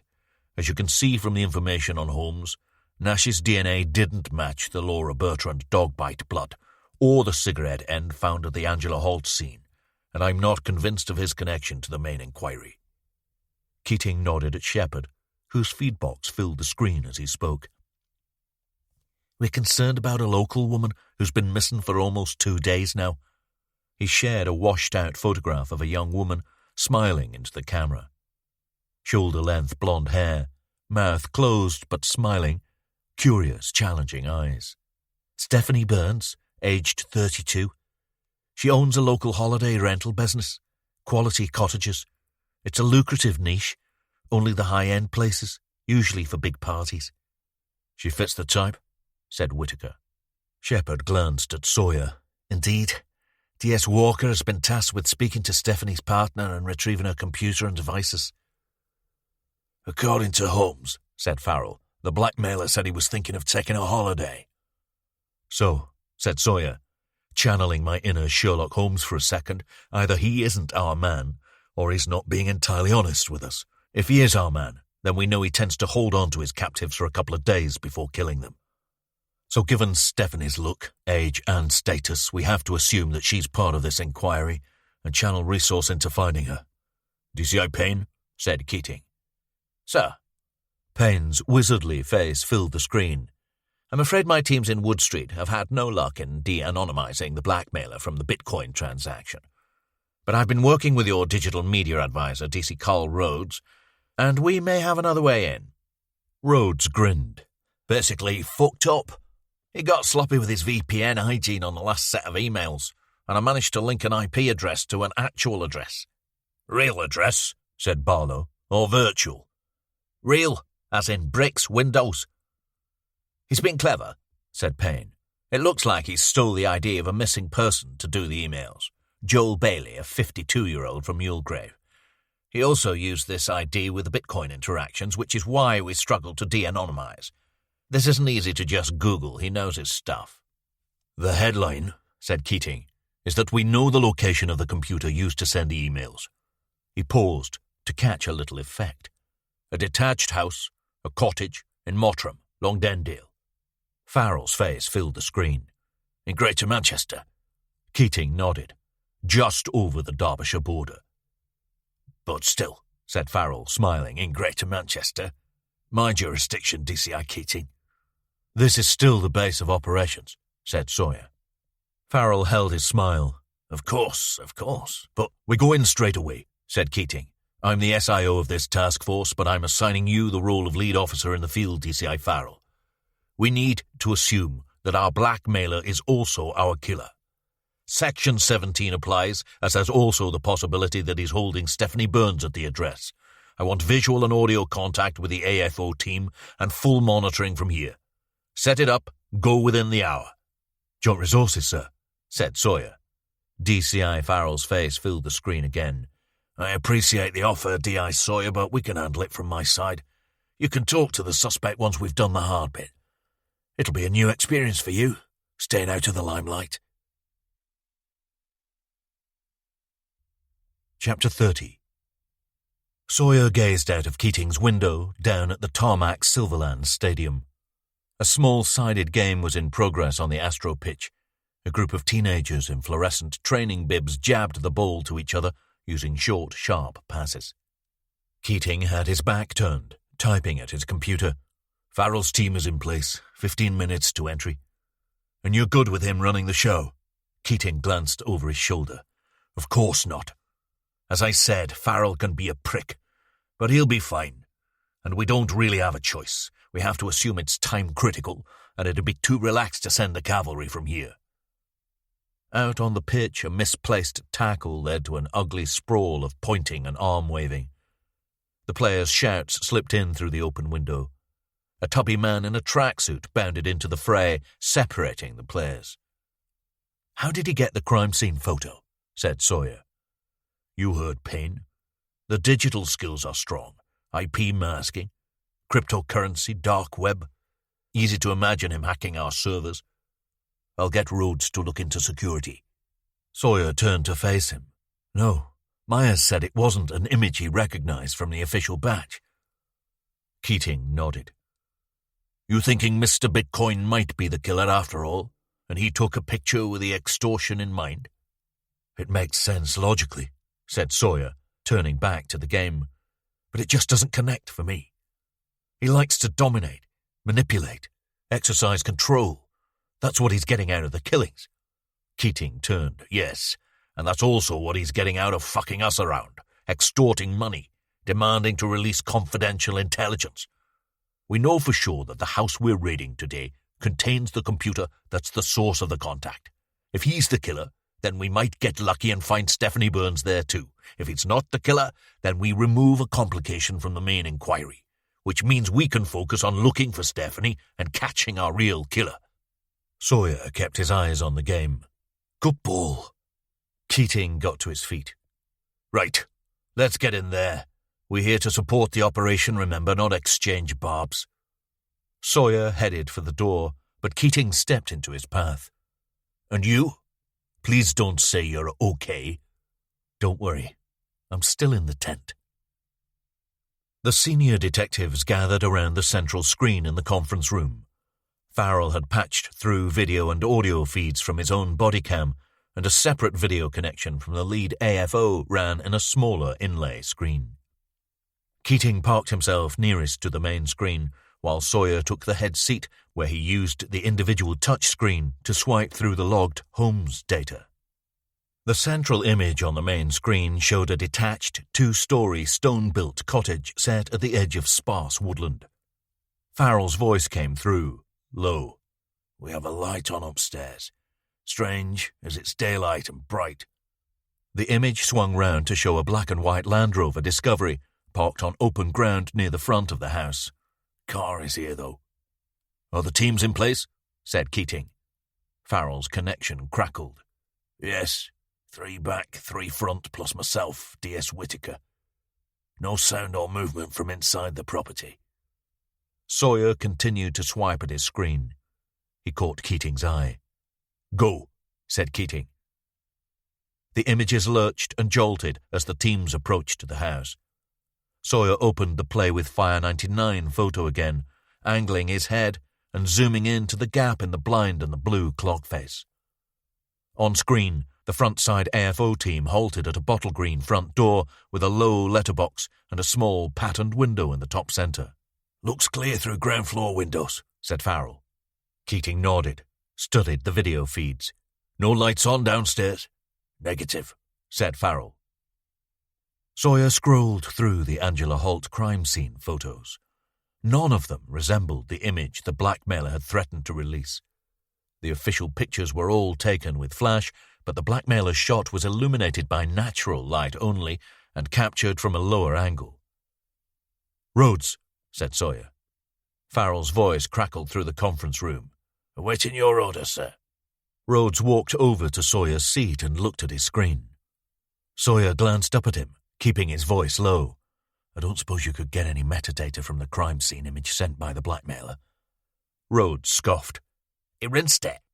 Probably screenshotted the original and saved out of different image software." "Farrell," said Keating, "check the rooms for signs of captivity, female presence. Are there any outbuildings?" Farrell gave a command to the teams, then spoke to Keating. "No outbuildings, sir. Just the house." "So," said Sawyer to Rhodes, "if he didn't hack an official crime scene photo from us, then he must have taken the picture himself." Rhodes frowned. "Uh-huh. Meaning he's the killer." "No sign of anyone or evidence of captivity, sir," said Farrell. Sawyer looked up at Rhodes. "Or?" "Go loud," said Keating to Farrell. There was a splintered crash as a member of the front side team used an enforcer battering ram to break through the green door. "Armed police!" A shout from the front and back teams almost in unison. Chaos on screen as the teams pushed into the house. Farrell's body cam followed them in, down a narrow entrance hall through to the kitchen.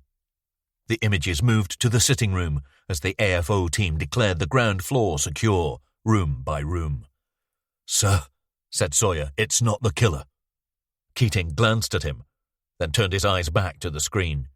The AFO team climbed the stairs ahead of Farrell, their barrel-mounted lights flashing across the chintzy fittings. "It's Damien Mount." "What?" said Shepard. "The guy who called it in." Another shout from the screen as the AFOs neared the top of the stairs. "Armed police!" "The guy who works for the National Trust. He found Angela Holt's body. He could have seen the bracelet and the bites, taken the photo, thought he'd make a bit of money out of the police by posing as the killer. What does he do at the NT?" "Works on their website," said Walker. "And the app, I think. It fits. He's techie. He'd be confident with a cryptocurrency thing, the VPN, the ID fraud." Walker swiped at his console screen. "Mount said he was visiting his mother down in Thorpe," said Sawyer. "But what's his own address?" Walker looked up, then nodded to the main screen. "He lives here. This is Mount's place." "Fuck," said Farrell. The main feed showed a double bed with a heavily blood-stained duvet gathered over one corner. A naked man lay on the bed, on his side, with his knees pulled up to his chest. He lay in a sunken puddle of crusted red blood, and his torso was disfigured with several deep stab wounds. Sawyer got up and walked over to the main screen. He leaned in, studying the image. "That's not a killer. It's a fucking dog walker." Part 2. Dreams Burned Down. Chapter 31. July 2003. David Bowman emerged from the trees and approached the Red Cow Inn, staying low. The pub had been decorated with several copies of a garish banner announcing Throwback Night, Retro Disco. A subtitle beneath, in a barely legible cartoonish font, read, Party Like It's 1979. Bowman was tall and agile and carried a striking bulk of upper body muscle, a teenager with the build of a middleweight boxer. He had cut his black hair short, but kept a protruding patch at the front center of his scalp, like a mini Mohican. He wore a sleeveless maroon vest, training shorts, running shoes. It had been the hottest July day on record, and the front porch of the pub was rammed with sweltering drinkers. The men in their polyester bell-bottoms, comedy wigs and open-neck paisley shirts, and the women in cut-off shorts, low-waisted hot pants, stripy crop tops, flowery wrap dresses. As Bowman moved along the side wall of the pub, he winced at the libidinous thrum of the music, surging strings, sensual female vocal, a relentless 4/4 beat. He caught the lyrical refrains, the sexual metaphors, all night long. Try me once, you'll beg for more. He stopped at a window and peered inside. The seating in the main bar area had been shifted to the edge of the room, and a temporary, touch-sensitive dance floor had been installed in the center. Above, a spinning mirror ball showered the dancers in shards of white as their steps switched the floor tiles to red, green, and blue. In the center, a young blonde woman in a backless orange jumpsuit jerked and gyrated. Her eyelids were painted with heavy purple shadow, and she was long and lithe, a beacon for the male dancers who circled her, trying to catch her attention.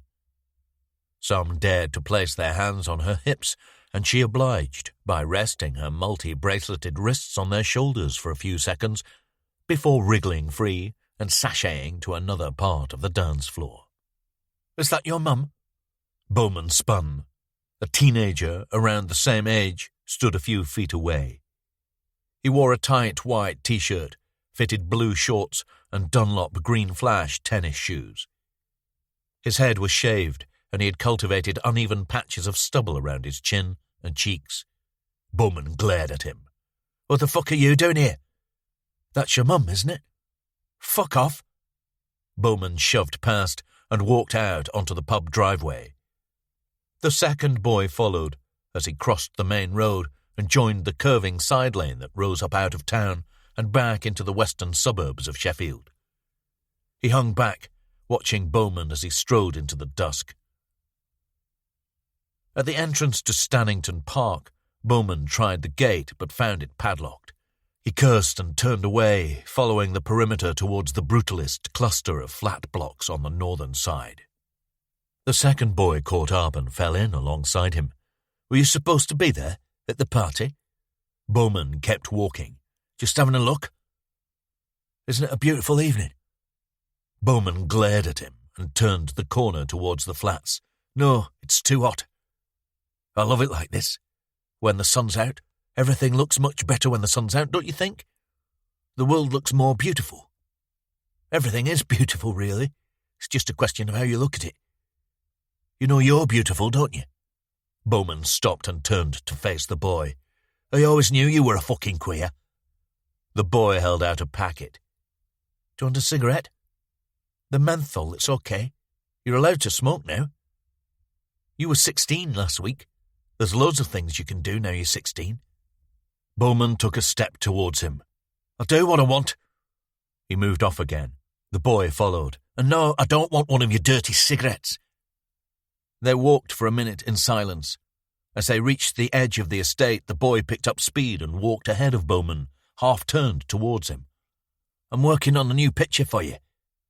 "No more pictures." "What?" Bowman stopped again. "I don't need your pictures anymore, okay? I can look after myself." He raised his arm and bulged his bicep. "Now leave me the fuck alone." He jogged away, looking behind to check the boy wasn't following. Bowman sat on the dilapidated steps that joined the street at the bottom of the flat block. He had forgotten his key and knew his auntie and her new man wouldn't be back for a while. A young girl passed along the pavement below the steps. She wore a smart blue and white summer dress with pink trainers, and her blonde hair had been pinned up into a tidy bun. She carried a small posy of multicoloured flowers. "Where you going?" said Bowman. The girl slowed. "Party? It's late."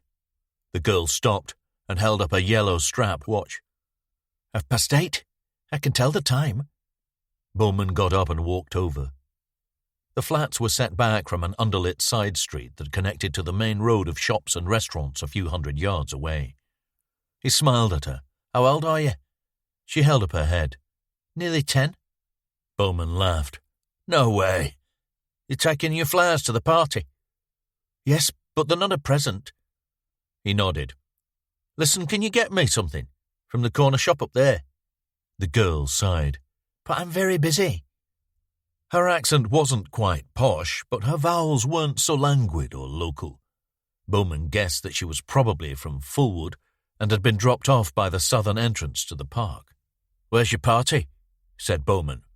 She shrugged and pointed to the steep road beyond the shops. "Up there." "What's your name?" "Karen, with a C. It means kind-hearted." Bowman took out a £5 note. "Look, Karen, I've got to watch my ass. It's on the top floor of these flats. Can you get me some chocolate? Dairy milk, a big bar. If you get it, you can have something yourself." Karen looked around, doubtful. "Please, I've had no tea, and I can't go myself. Just come up these steps. It's the yellow door, number 25. Karen smiled. "But I might run off with your money." "No, you won't. You're kind-hearted, remember." Karen took the note and hurried off towards the shops. Bowman turned and walked up the 5 flights of narrow concrete steps to the top floor. His auntie's flat was the only one in the block with its own enclosed landing, and he crouched by the yellow door, looking out over the low wall to the distant lights of the simmering city. After a few minutes he heard light footfalls on the steps below. He stayed crouched, and as Karen huffed her way to the top of the final flight, rose up to greet her.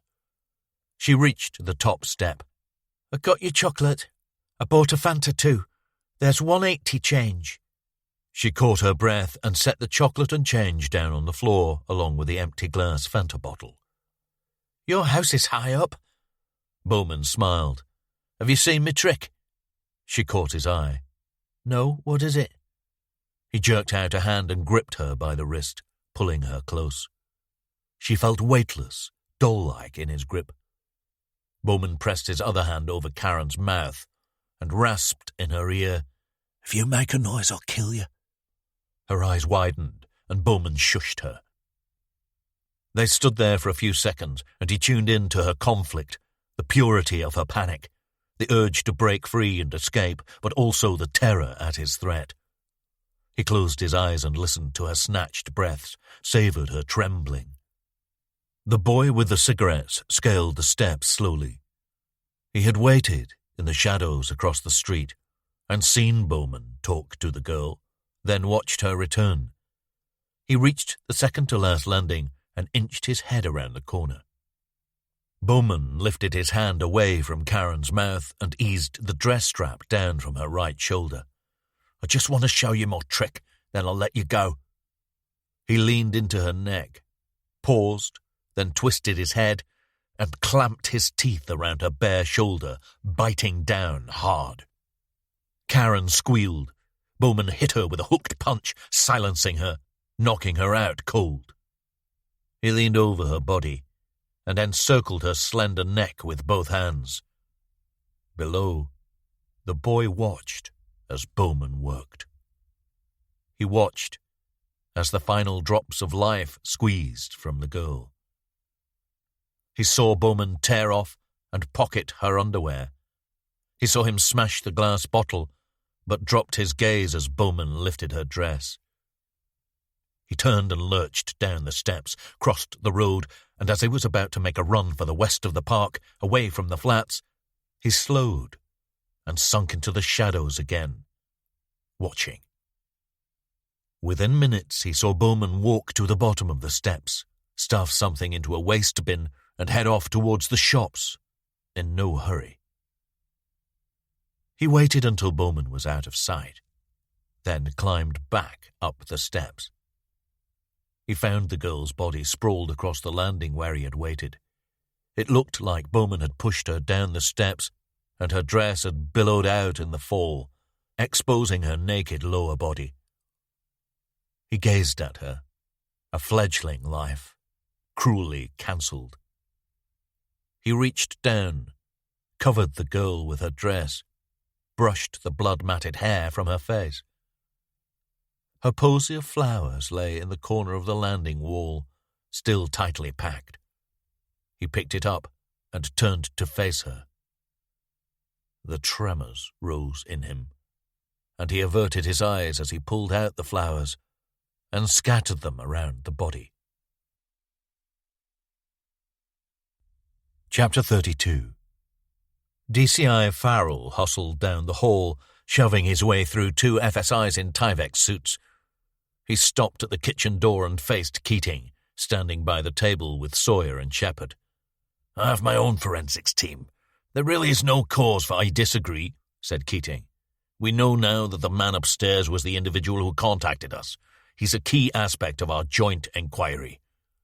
As SIO of said inquiry, I'm making the call, regardless of geography. Sally O'Callaghan and her team will work this scene. We'll collate our findings into Holmes as usual, and we'll discuss at a briefing this afternoon. Farrell stepped into the room, jostling one of the FSIs. DCI Farrell, said Keating. I could also have insisted on using my Buxton team for this raid, but I erred towards pragmatism. A man is dead, motive unknown, and the missing woman means we have a potential related crime in action. He lowered his voice for effect. This is the part where we all pull together. Sawyer caught Farrell's eye. What's been found so far? Farrell made a point of turning towards Keating, placing Sawyer behind his right shoulder. Victim is Damien Mount, 38. Early analysis of computers and digital devices confirmed that he was the one sending the messages to us and for the postings on the Derbyshire Times website. We were on the right track, for the wrong reason.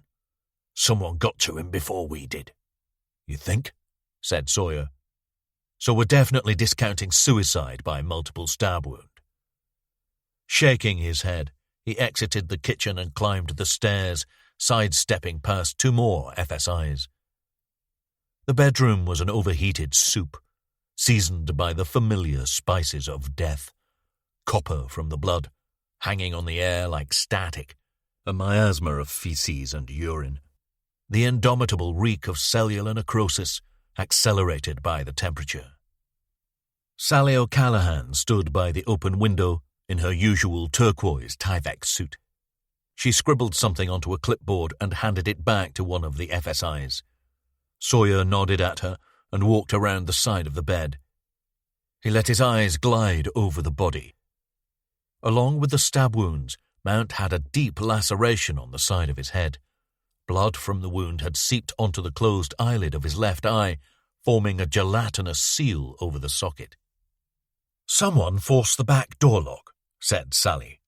I'd put ETD at around 4 a.m., but Drummond would clarify. Shepard entered, flinching at the smell. They hit him with something, said Sawyer. Hard enough to kill him, I'd say. Nobody dies like that, with no objection.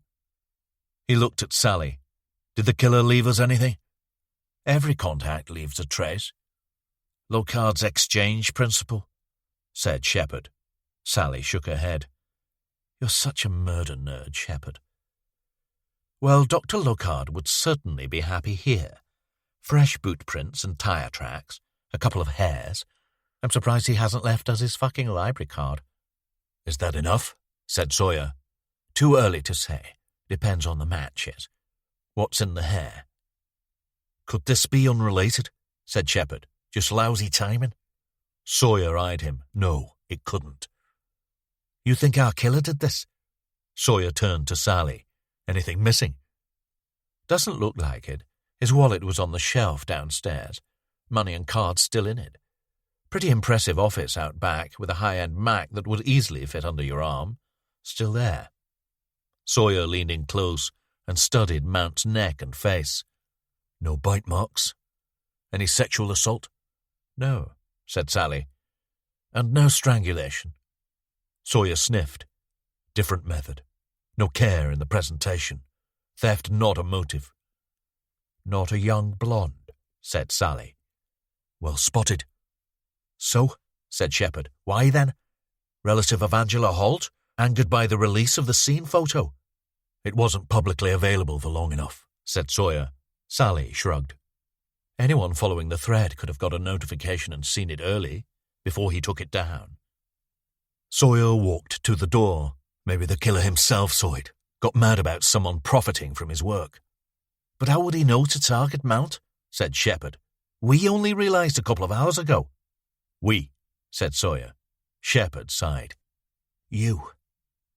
Fast-track the forensics, said Sawyer. Sally scoffed. Fast-track is pretty much the new normal, you know.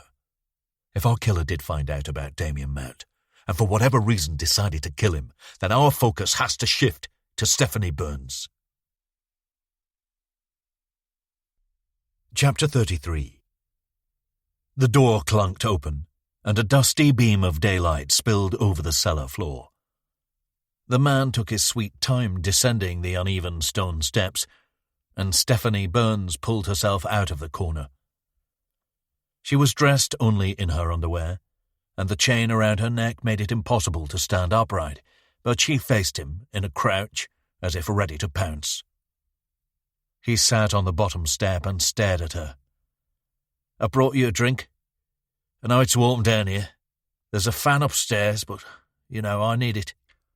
He leaned forward and placed a saucer of water on the stone floor, then sat back on the step. Stephanie pulled herself towards it, but the chain pulled tight, keeping her a few feet away. She reached out her hand, but the dish remained several inches from her fingers. She raised her head, but kept her eyes on the cracked plaster of the wall opposite the stairs. Her blonde hair was congealed with dust and sweat, and her arms and face smeared with grime from the cellar floor. I need to drink.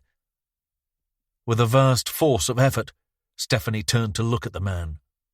He was slumped to the side, elbow resting on knee, cast in silhouette from the light above. The man sighed and shuffled in place. Yes, you do. But you'll do it when I want you to do it. I realise that I might be overcompensating here. I never had a pet, see. I killed the others quite early on. But I want to see what that feels like. Caring for something. So sorry, but I won't be taking you for a walk, though. He stretched out a leg and nudged the saucer closer to Stephanie. A little of the water spilled out and soaked into the floor. She pulled hard at the chain, but her fingertips still fell short. She gasped and grunted as she tried to pull further forward, then slumped on the floor, breathing hard. The man got up and walked over to her. He picked up the saucer and shifted it a few feet forward, easily within her reach. He stepped back and watched from the bottom of the steps. Stephanie raised her head and glared at him, her bloodshot eyes burning with hatred. Fuck you. He laughed, nodded. You're probably wondering what's going to happen to you. I'm sorry to tell you that you're soon going to die. It's clear that you're already quite seriously dehydrated. He gestured towards an iron bucket in the far corner, near the thick water pipe which held Stephanie's chain in place. So you can either drink this and die later, or enjoy a hollow little victory against me and die sooner. He paused for a few seconds. No response from Stephanie. Okay. He walked towards her again. That's a shame. I'll need to take the dish back. Don't want you getting ideas about smashing it and making a weapon. Stephanie scrambled towards the saucer, grabbed it with both hands, and tipped the tepid water into her mouth. The man nodded. Good dog. Or to be more accurate, bitch. He watched as she licked the saucer dry, then walked to the bottom of the stairs. He reached down and rolled a large plastic bottle of mineral water along the floor to Stephanie. She grabbed it, unscrewed the lid, and gulped down the water. The man climbed the stairs and pulled the door shut behind him, dropping the cellar back into absolute darkness. Chapter 34. Keating tapped at the climate control panel on the wall and took his place at the head of the MIT conference table. All the key players were in attendance, 12 in total, and the atmosphere was mulchy and enervating, even with the aircon chilled to maximum. "So," said Keating, "thoughts, questions?" Sawyer stared down at his palm, ran his fingernails down the centre. "Why?" "Why what?" said Keating. "Why kill Mount? If it's related to the blackmail or threats to release the Angela Holt pictures, how did he even know? Why would he care enough to kill Mount?" "Relative of Angela Holt?" said Walker, desperate to keep her dignity. Farrell had stayed on his feet. He tapped out a breath mint and hung his grey suit over the back of his chair. His thick, unnaturally coloured hair sagged over his forehead as he paced, and he swiped it back into place. "If our killer is responsible for Mount's death, then he changed his MO. No bite marks, no fancy presentation." Rhodes drummed his scrawny fingers on the table. "There's also the not a woman thing." Farrell ignored him. "I have officers interviewing locals near Mount's home, but nobody saw anyone going in or out." "Sally said there were fresh boot prints and tyre tracks," said Sawyer. "Also some hair. We should have something on that in an hour or two." Keating looked up at Farrell. "I want your team to focus on the Mount murder. We don't yet know the significance to the main inquiry, but I'd like to know who did it and why as soon as possible. D.S. Walker, what more do we know about Stephanie Burns?" "I spoke to her husband, Jordan," said Walker. "They're married quite young, been together for around 10 years. He was adamant that they're happy and settled. Looks like their business, Quality Cottages, is doing well, expanding into Yorkshire and the Lakes. She employs her husband. He manages the acquisition of the properties. On the night of her disappearance, she told him she was meeting a friend from work, took a cab from their house in Baslow to Hathersage, where she was dropped off around 7. "We have her on CCTV at that moment," said Rhodes, "but then she goes into a local park. Looks like she might have been making her way out of town somewhere. Impossible to say for sure." "What about her phone?" said D.I. McBride. Rhodes checked something on his laptop. "Bounced off the Padley mast just after 10 p.m. Then nothing. I've been through her computers and devices." He looked up. "Jordan Burns might have been happy, but not Stephanie. She was a secret encounters user, and she's been active in the last few weeks. Sadly, though, she's a lot more hygienic than Angela Holt. Email trash was empty. No contact trace. Tried a few login options, but no joy." "The partner doesn't need to know," said Shepherd, "that she was on the site." "Does he check out?" said Sawyer. Walker nodded. "He played football at Goals in Sheffield. Had dinner with a couple of the players after in the city centre. CCTV at Goals tallies. ANPR shows he left the restaurant at 10:30 and got back home at around 11:15. "Get more CCTV," said Sawyer. "Check shops and businesses in Hathersage between 7 and 10. If she did meet someone from Secret Encounters, let's at least find out where.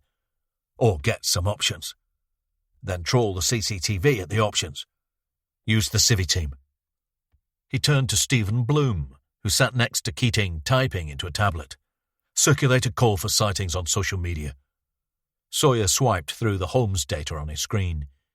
He brought up the photo of the muscled man in the bedroom. "Any response to our dummy profile's message to Mr. Universe?" Rhodes shook his head. "Not yet." "We need to find out about his contact with Angela Holt," said Shepherd.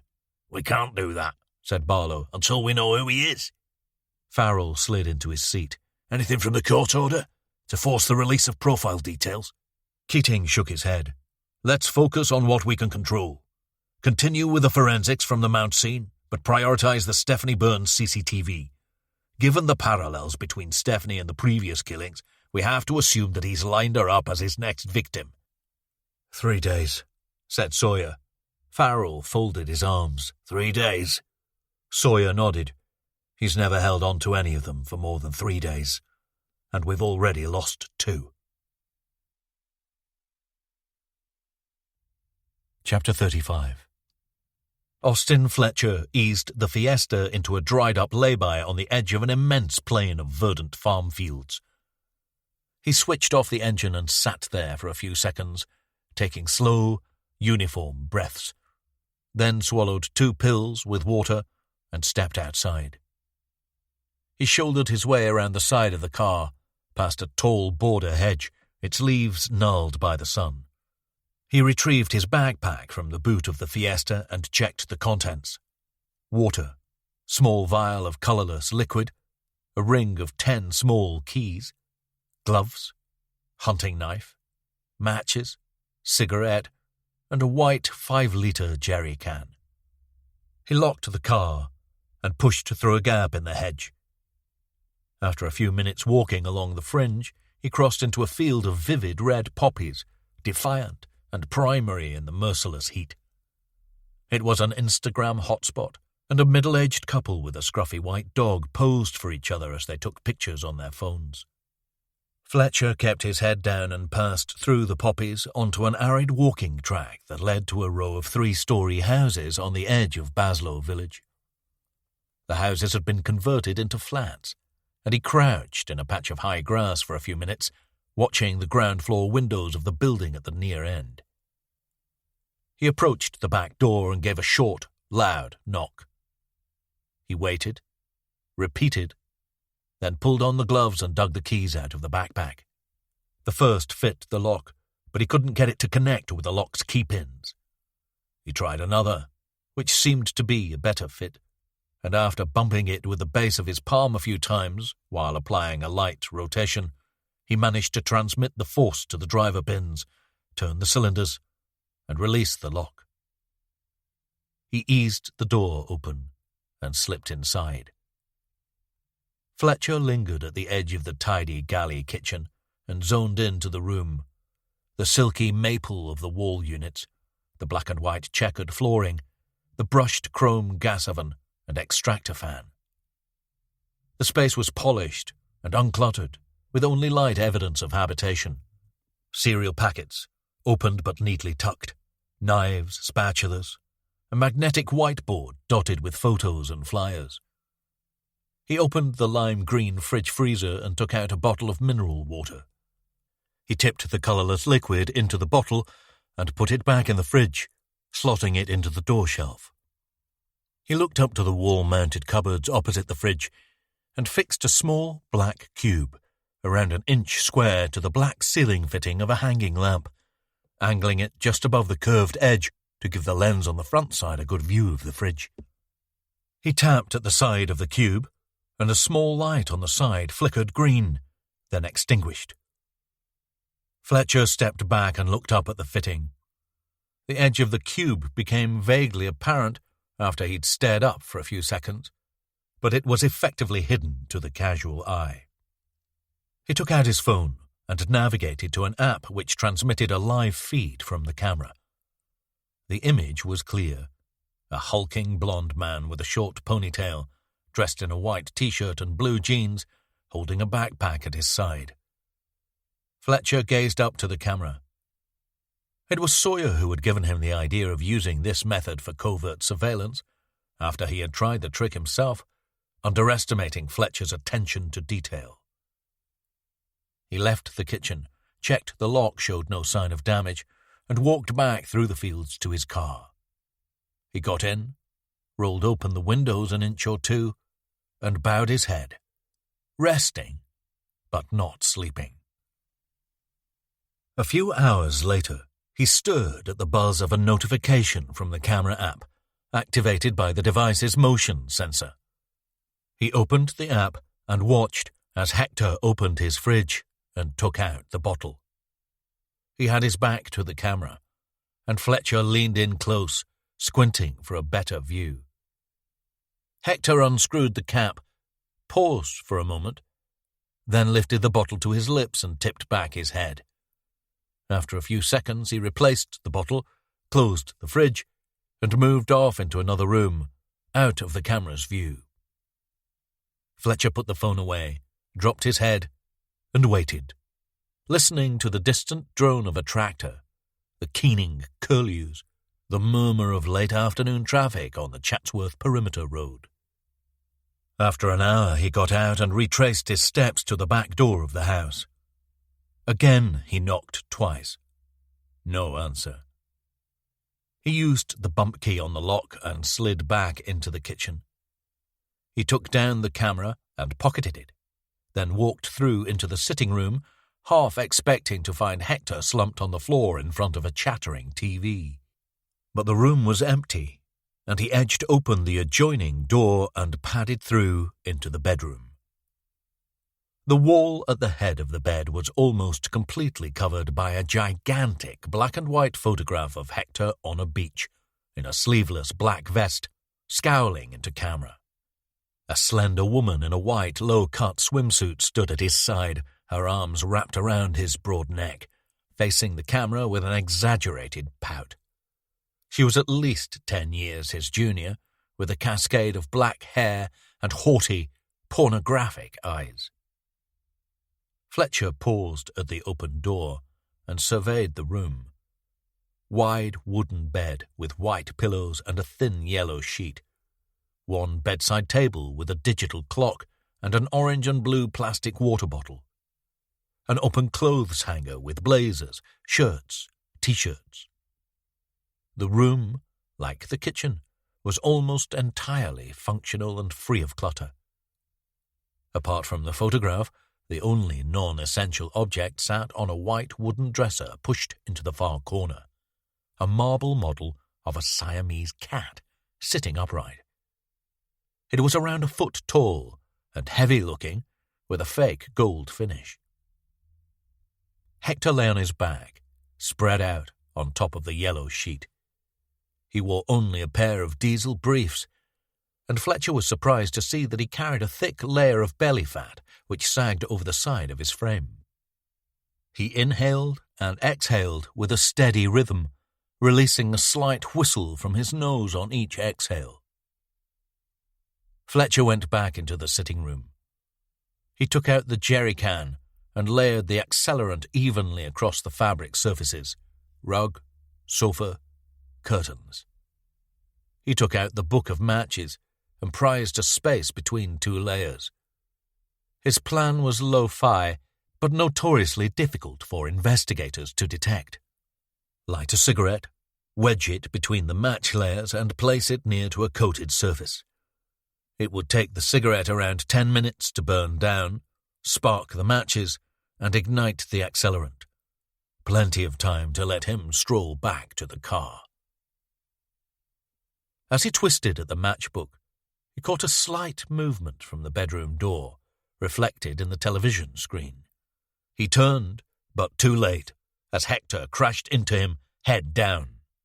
Fletcher just about managed to jink to the side, and Hector's momentum took them into the front of the sofa. Fletcher struggled to stay on his feet, grappling with a larger, heavier man. He pulled free, but Hector was up first and hit Fletcher with a thunderous straight punch across the back of his head, pitching him forward through the bedroom door. He scrambled to his feet, but Hector anticipated his recovery and landed a powerful right hook to Fletcher's jaw, which smashed him into the wooden dresser, sending the model cat clattering across the bedroom floor. Fletcher lost his footing and tumbled to the carpet at the side of the bed. He turned, and as Hector loomed over him, thrust his hand up and managed to grip the front of Hector's throat, squeezing hard, trying to crush his larynx.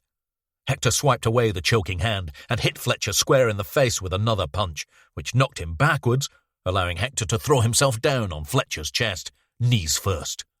Fletcher was pinned down now, and Hector wrapped his powerful fingers around his jaw and held him firm as he struck him again in the face. Hector coughed and spat to the side. "Going to smoke me to death?" He hit Fletcher again. "You've already tried that with those stinking fucking cigarettes." Another punch. "You don't like to face me like a man? Sneaking around using poison? A woman's weapon? He gripped Fletcher's head with both hands and raised him up. "You think I'm stupid?" He smashed the back of Fletcher's head into the wall. "You think I don't know your methods?" Another smash. "You're not so smart. The water was in the fridge door. I always put it on the bottom shelf." Fletcher's head lolled, stupefied from the blows, his face bloodied. Hector watched him for a few seconds, holding onto his chin with one hand, feeling his opponent's waning strength. He reached over, flipped open the dressing table drawer, and pulled out the gun he had held on Fletcher near to Sawyer's house. "You think you're some kind of big alpha man, yes?" said Hector. "But you're a mad dog." He released Fletcher's chin and cocked the gun. "And you need to be put down." Fletcher lunged for the marble cat, lying on the floor just behind Hector's peripheral vision. The movement dislodged Hector from Fletcher's chest, and in the second it took to correct himself and raise the gun, Fletcher had swung the heavy ornament into the side of Hector's head. The impact was square and solid, and Hector listed to the side and flopped onto the bed, dropping the gun to the floor. Fletcher ignored it and swung the cat again, crunching it into Hector's head. He climbed onto Hector, his face red and raging, an unholy fire in his normally vacant eyes. Hector was dazed, but he made a feeble effort to reach for the cat. Fletcher held it out of his reach, then crashed it down across Hector's forehead, knocking him unconscious. He maneuvered himself around on the bed and sat behind Hector, lifting him up, holding his head firm between both hands. Hector roused himself and flailed his hefty arms behind him, but Fletcher leaned back out of range. He leaned forward and whispered in Hector's ear. He wedged his forearm under Hector's chin and squeezed it up into his throat, starving him of oxygen, crushing his trachea. Hector flailed weakly, but went limp after a few seconds. Fletcher rolled away and stood at the side of the bed, staring down at Hector. He checked for a pulse. Nothing. He retrieved his backpack and stuffed in the gun and ornamental cat. He washed the blood off his face in the kitchen sink and revived himself by tipping water over his head. The rage subsided, doused by the washing, but his head throbbed from Hector's attacks. Back in the sitting room, Fletcher lit a cigarette and took a couple of drags, staring through the bedroom door at Hector's lifeless body. He wedged the cigarette into the matchbook and set it down on the sofa in a patch of accelerant. Back at the car, he swallowed 2 more pills from the bottle with the green logo, sucked in a deep breath, and drove away. Chapter 36. Sawyer settled into his office chair and opened his laptop. He logged into the Holmes database and sifted through the case files, photos, evidence logs, and action reports. The intelligence had been acquired from multiple streams and from 4 separate forces, but Moran had done a decent job keeping it sequential and filed into subcategories. He reviewed the freshest entry, Farrell's report on the Mount operation, but struggled to stay focused on the detail, and his eyes drifted to the open window and the sun-bleached world outside. A flash. It was the hue of the sunlight, mellow and honeyed in the early evening. Adult arms, carrying him away from his mother as she lay in the blooded grass. His 6-year-old screams, shrill with disbelief, filled the office around him, rattling the plastic tray on his desk. He glanced through the partition window at the busy MIT office. Could they not hear? Nausea in his stomach, hot, volcanic. His dog on his side, twitching and growling. His breathing quickened. He drank from a bottle of water and closed his eyes, trying to tune in to the office activity. Phones, voices, keyboard clatter. But the blackness behind his eyes was a canvas, and the images flared across his inner vision. The rise and fall of Caldwell's hammer, the splashing red, the ambulance and the adult arms. And the voices around him now. Why? Oh, my good God! Get help! Run, my darling! The dog's impotent snarl, its dying yelps. Sawyer opened his eyes and placed his hands on the desk. He stared at the ridges between his knuckles, the veins, the contours. He had to wrench his mind back into the present, restrict the space in which the visions could hijack him. He walked to the window and partially drew the blinds, muffling the intensity of the daylight. Back at his desk, he accessed the Secret Encounters profile image sent by Play with Fire 99. He zoomed in on the white number 6 and the blue background. Shepard knocked and entered, followed by Keating. "Loving the goth styling?" said Shepard. Keating scowled at the half-closed blinds. "It's 5:15, Sawyer. If it's a hangover, then you're really milking it." He walked to the window and opened the blinds wide. Sawyer winced at the bright light. Shepard studied Sawyer for a second, then pushed on. "No CCTV of Stephanie yet. No indication of where she might have gone after a phone pinged the Padley mast." "Some movement on forensics, though," said Keating. Shepard nodded. "There's a match on the tyre tracks with a Holt scene." "But not the others," said Sawyer. "No," said Shepard. "Only the Holt scene. And the hairs Sally found at the Mount House have no roots, so there's no DNA." Sawyer breathed deep and slow. "The boot prints?" "Sally took a cast and got a 3D scan," said Shepard. "We have a clear imprint of the outsole, and it's a match for the Diane Walton scene, Winsker Reservoir in Yorkshire." Sawyer lowered his head, pondering. "Same tyre tracks from the Mountain Holt scenes, and same boot prints for Mount and Diane Walton. The same car, and the same boot wearer at 2 murder scenes. Why not boot print and tyre match for all the scenes?" "Changes his shoes," said Keating. "Different stolen car? It has to be our man. Whoever is responsible for the killings, it looks extremely likely that he also murdered Damien Mount." "There's one thing missing," said Sawyer. Shepard nodded. "A motive for Mount's murder? We have patterns for the women, but why would he kill Mount? And it's odd that he's left us pretty much nothing at the other scenes, but he was sloppy covering his tracks at Mount's place." "Outside of his comfort zone," said Keating. "He's more used to kidnapping the women and killing them on his terms than dumping the bodies. With Mount, he would have had to gain entry to a separate property, kill his man, get out." He stood up. "I'll set up a press conference. It's about time we updated the media. And now we need as much help as we can with finding Stephanie. We just have to be open and say we have strong reason to believe her disappearance may be connected." Sawyer nodded. "Focus on witnesses around the Mount scene, entry and exit roads." Keating strode out, but Shepard lingered. He kept his gaze on Sawyer, drawing eye contact. "Sir, everything okay?" Sawyer smiled. "Not everything." He walked to the window and half-closed the blinds again. "I'm fine. Got to make a couple of phone calls." Shepard left, closing the door behind him. Sawyer dialed a number. The call connected immediately. "Anything?" "Not last night," said Tony Cross. "I did some long-range surveillance, pretty wide perimeters. Had a look around for potential stakeout spots. There's 1 or 2 bothies and blasted old farm sheds near to your place, but nothing any sane person would use. Sorry to bruise your ego, Sawyer, but it doesn't look like anyone is finding you interesting enough to watch right now. I'll go again for the next couple of nights and let you know if anything crops up." Sawyer thanked Cross and rang off. He opened his laptop, accessed the Skype app, and dialed a video call.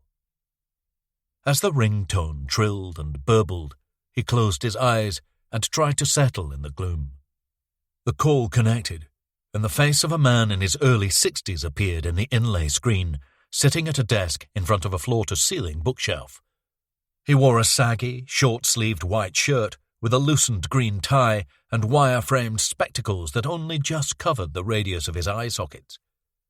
He swiped away his flyaway grey hair and leaned forward, peering into the screen. "Professor Ainsworth," said Sawyer. "Oh, Christ, Donald, please, Jake. What a pleasure. I got your message. How are you today?" "I'm good." Ainsworth dropped his head slightly. "You've been through quite a time, Jake. I'm so sorry about your father. say today because, well, how are you is just too big a question, don't you think? Where do you begin and end? But how are you today, that feels answerable. It's something I learned from my therapist after Lena's death. Sawyer nodded. Ainsworth's soft Scottish brogue made his eyelids pleasantly heavy. How are things at Strathclyde? Did you finish your book with Jensen? We did. It's due out this Christmas. It's called Is There Anybody There? A history of the candidates who took the paranormal challenge. A look at the world of psychology and parapsychology with elements of memoir. Richard has been a fine collaborator, and I won my reputation damage claim from Beck. Good news. Ainsworth took a sip from a glass. My work is now more focused on the real world, though. Criminology, psychology. I'm working on a paper about how criminal methods have changed in the digital world. How's your inquiry going? Operation Orca, isn't it? Yes, I wanted to get your opinion on a couple of elements of the case. Sawyer raised his legs and propped his feet on the desk. When you're in the middle of such a complex investigation, well, that's the problem. You're in the middle. It's difficult to gain perspective when you're so close to everything and you're following all the processes. Ainsworth nodded. You have 4 victims, am I correct? Yes. 4 women, similar type, blonde, 30-something, successful. Not your typical vulnerable types. No. And at first I thought that could be a factor, the killer's arrogance pushing him to a tougher challenge. But his recent actions lead me to believe there's something more beneath the surface. Ainsworth said nothing, and Sawyer took a deep breath. The killings are extremely brutal, with intimate mutilation, biting. But the bodies are presented in an almost aesthetic way, garlanded with flowers, body covered, makeup applied. Beautified, said Ainsworth. Yes, as if he feels shame at what he's done and wants to give them some kind of dignity in death. Biting is interesting, said Ainsworth. It's socially abhorrent behaviour, but the compulsion is powerful. It often speaks to a hunger for control. It's a stress response. Perhaps he's tried and failed to control in the past. We have reason to believe that he's also murdered a man, said Sawyer. But he didn't leave bite marks or present the body in the same way. Ainsworth drummed at his desk. Maybe this urge for control only applies to women. Perhaps he's suffered a sense of impotence when faced with relationships in the past. There's misogyny in the violence, said Sawyer, in the choice of victims. It seems that he kidnaps and holds on to the women for 2 to 3 days. Savouring the control, said Ainsworth. Maybe. But usually misogyny of this type carries right through to the presentation or method of disposal. If the women are nothing to him, if he despises them for whatever reason, then why does he afford them this final status with the attractive presentation? It almost feels like a statement in itself. There is something personal there, said Ainsworth. As you suggest, maybe the killings satisfy a certain part of him. But the presentation is the way he expresses remorse. Is there evidence of sexual arousal? No. Well, perhaps the killings are his mission, for whatever reason. But the presentation speaks to his psychopathology, his compulsion. Shepard tapped at the door, but Sawyer held up his hand. How do you mean?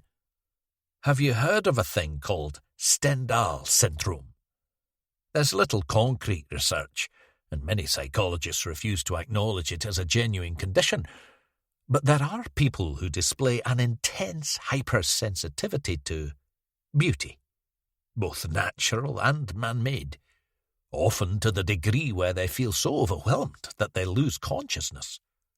So he could be getting nothing personally from the violence, but the artistic presentation of the bodies gives him a deeper satisfaction. Ainsworth wobbled his head. It's a bit of a reach, but other than good old-fashioned guilt, I can't really understand why you would depersonalize someone to the point where you can visit extreme violence on them, but then feel the urge to dress them up for the discovery. So, said Sawyer, his final impression, before he walks away, is that he's created something ugly, but then reworked it into something beautiful. And the image of your handiwork delivers a visceral thrill, a pleasure, an intense dopamine fix. Shepard entered. Sorry to interrupt, sir. Sawyer muted the Skype call. Stephanie? CCTV? Shepard shook his head. Mr. Universe has replied. Chapter 37. Sawyer followed Shepard into Keating's office. As before, Rhodes sat at the corner table, laptop open. He's online now, said Keating, gathering at the table with Shepard. I know Nash didn't pan out, but we do know that the person behind this profile had contact with Angela Holt. Make sure you reel him in like before. Sawyer took a seat at the laptop. Previously on Copper Catfish, said Rhodes. He sent us the torso pic and a message saying, you like? We replied with, I certainly do, tell me more. Silence since then. He's just replied with another message. Now I have to warn you, it's not in contention for the Booker Prize. Sawyer opened the fake profile inbox and clicked on the new message from Play with Fire 99. The green text next to his profile name confirmed he was online. The message was short and unpunctuated. You look like my kind of woman. Sawyer typed. Chat now?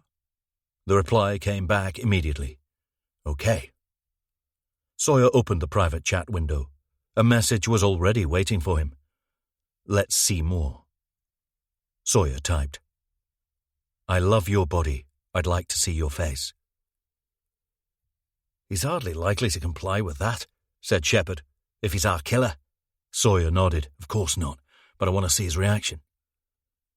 After a painful minute of delay, the reply came. You can see more when we meet. Sawyer replied, How will I recognize you if you don't show your face? An immediate response. You'll know, let's just meet. Sawyer held back for a few seconds, then typed, You've seen my face, let me see yours. Another delay, then the reply, Bitch. The label next to the Play with Fire 99 profile name switched to a red offline. Well, said Rhodes, he's certainly a lady killer. Sawyer sat back. He's undeniably keen on being the one in control. Keating's desk phone rang. He answered. Shepard walked to Keating's closed door and looked out at the MIT office. He's more wary than Nash. We should pander to him, apologise, ask where and when he wants to meet. Keating replaced the phone and opened the door, barging past Shepard. Reception, now. On the ground floor, Sawyer was out of the lift first. He hurried to the end of the corridor and faced Sergeant Jerry Sherman at the custody and charge desk. Sherman ushered Sawyer, Keating, Shepard and Rhodes to the Perspex privacy barrier at the side of the desk. He leaned forward and spoke in a low voice. He's over there. As Sawyer turned, a tall, powerfully built man in his early 30s rose from the bench by the door that led to the cells and interview rooms. The man had a polished bald head and a tidy black beard, and he wore a pair of sky-blue knee-length shorts and a tight white T-shirt that flattered his thick biceps. As he stood, he slid on a pair of thick-framed black glasses. He took a couple of steps towards the group, then stopped. Laura Jane Bertrand, he said. Diane Walton. His voice was flat and colourless, and he shifted his blank eyes from detective to detective. Hannah Lane. Angela Holt. He took another couple of steps forward, stopped. Stephanie Burns is still alive. He turned to Sawyer. And the killing must stop now. Chapter 38. His name is Julius Newton, said Shepard in the corridor outside the interview room. Sawyer peered in through the small one-way window at the top of the door. Newton sat on the far side of the desk beside the duty solicitor, Graham Whittingham. He stared straight ahead as Whittingham attended to paperwork. You recognize him, said Sawyer, turning to Maggie. She nodded. He's a curator at Sheffield's Institute of Arts Gallery. I was there on Saturday. One of my clients is exhibiting. Keating stepped forward and looked into the room. Maggie, he seems pretty disturbed, said Shepard. Like he's on drugs. Was he like that when you saw him? Said Sawyer. No, the opposite. He was animated, enthusiastic, almost disturbingly so. Sit in, said Keating. You watch while Sawyer talks. Just the two of you. He's handed himself in, but he's not saying much else, and it's not clear whether he's actually confessing to anything. Technically, it's a voluntary interview, but he's been cautioned on Whittingham's insistence. He turned to Sawyer. Easy does it. We've switched on the intercom. I'll listen with Shepard in my office. Shepard followed Keating through the door, back out into reception. Sawyer stared through the window at Newton. Maggie touched his shoulder and turned him towards her. Is the solicitor aware of my role? Appropriate adult, said Sawyer. It's a fudge, but we've cleared it given the urgency, because of Stephanie Burns. We need to question him without delay. Given your qualifications, he looked at her, smiled. Thanks for coming. Sawyer switched on the recording and ran through the introductory formalities. Newton kept his hands on his knees and his eyes fixed on the wall behind. In the corner, the desktop fan wafted warm air across the interview desk. The women you named, Julius, said Sawyer. Tell me what happened to them. Newton looked at Sawyer. He seemed confused. He killed them. I let it happen, but now I want it to stop. He? Newton nodded. He's been doing it for so long now. It has to stop. Where is Stephanie Burns? I don't know, but he does. Maggie glanced at Sawyer. Is he with us now, Julius? Newton took off his glasses and rubbed his eyes. Whittingham touched his arm and whispered something into his ear. Newton looked back at Sawyer. No comment. We were just getting started, said Sawyer. Here's a side question. Did you kill Damien Mount? Newton dropped his gaze to the floor. No comment. Did he kill Damien Mount as well as the women? No comment. Sawyer tried a few more questions, direct, open-ended, neutral, before giving up and suspending the interview. A duty officer entered to take Newton to one of the cells. Sawyer glared at Whittingham as they left. Keating and Shepard entered. There seems to be a separation, said Maggie. A depersonalization. If he is the killer, then he's created a sort of internalized fiction, detaching the version of himself that's doing the killing. Disavowing himself, said Shepard. I suppose. A coping strategy. If he wants the killing to stop, said Sawyer, then why is he giving us the no comment? How does that help to stop the killing? Shepard massaged his beard. Perhaps he feels it's enough to just hand himself in. If he is the killer, at least it gets him off the streets. Doesn't help us find Stephanie Burns, though, said Sawyer. Newton says he knows where she is. Second time lucky, said Keating. We didn't get a match with Nash, so let's work on linking him to the forensics. So far we have nothing other than the fact that he knows the names of the women. He might be another crank, getting off on wasting our time. Follow the science. Sawyer went back to his office and once again looked through the collected Holmes intelligence. He reviewed the passive data, a few relative interviews, and the aborted attempt to build a case against Tommy Nash. But his eye was repeatedly drawn back to the secret encounters section and the play with Fire 99 image. Newton was well built and worked out, and the body in the picture could easily belong to him. But then Play with Fire 99 may well be nothing to do with the killings, and until they had concrete forensic evidence, the same could be said for Newton, despite the theatrics.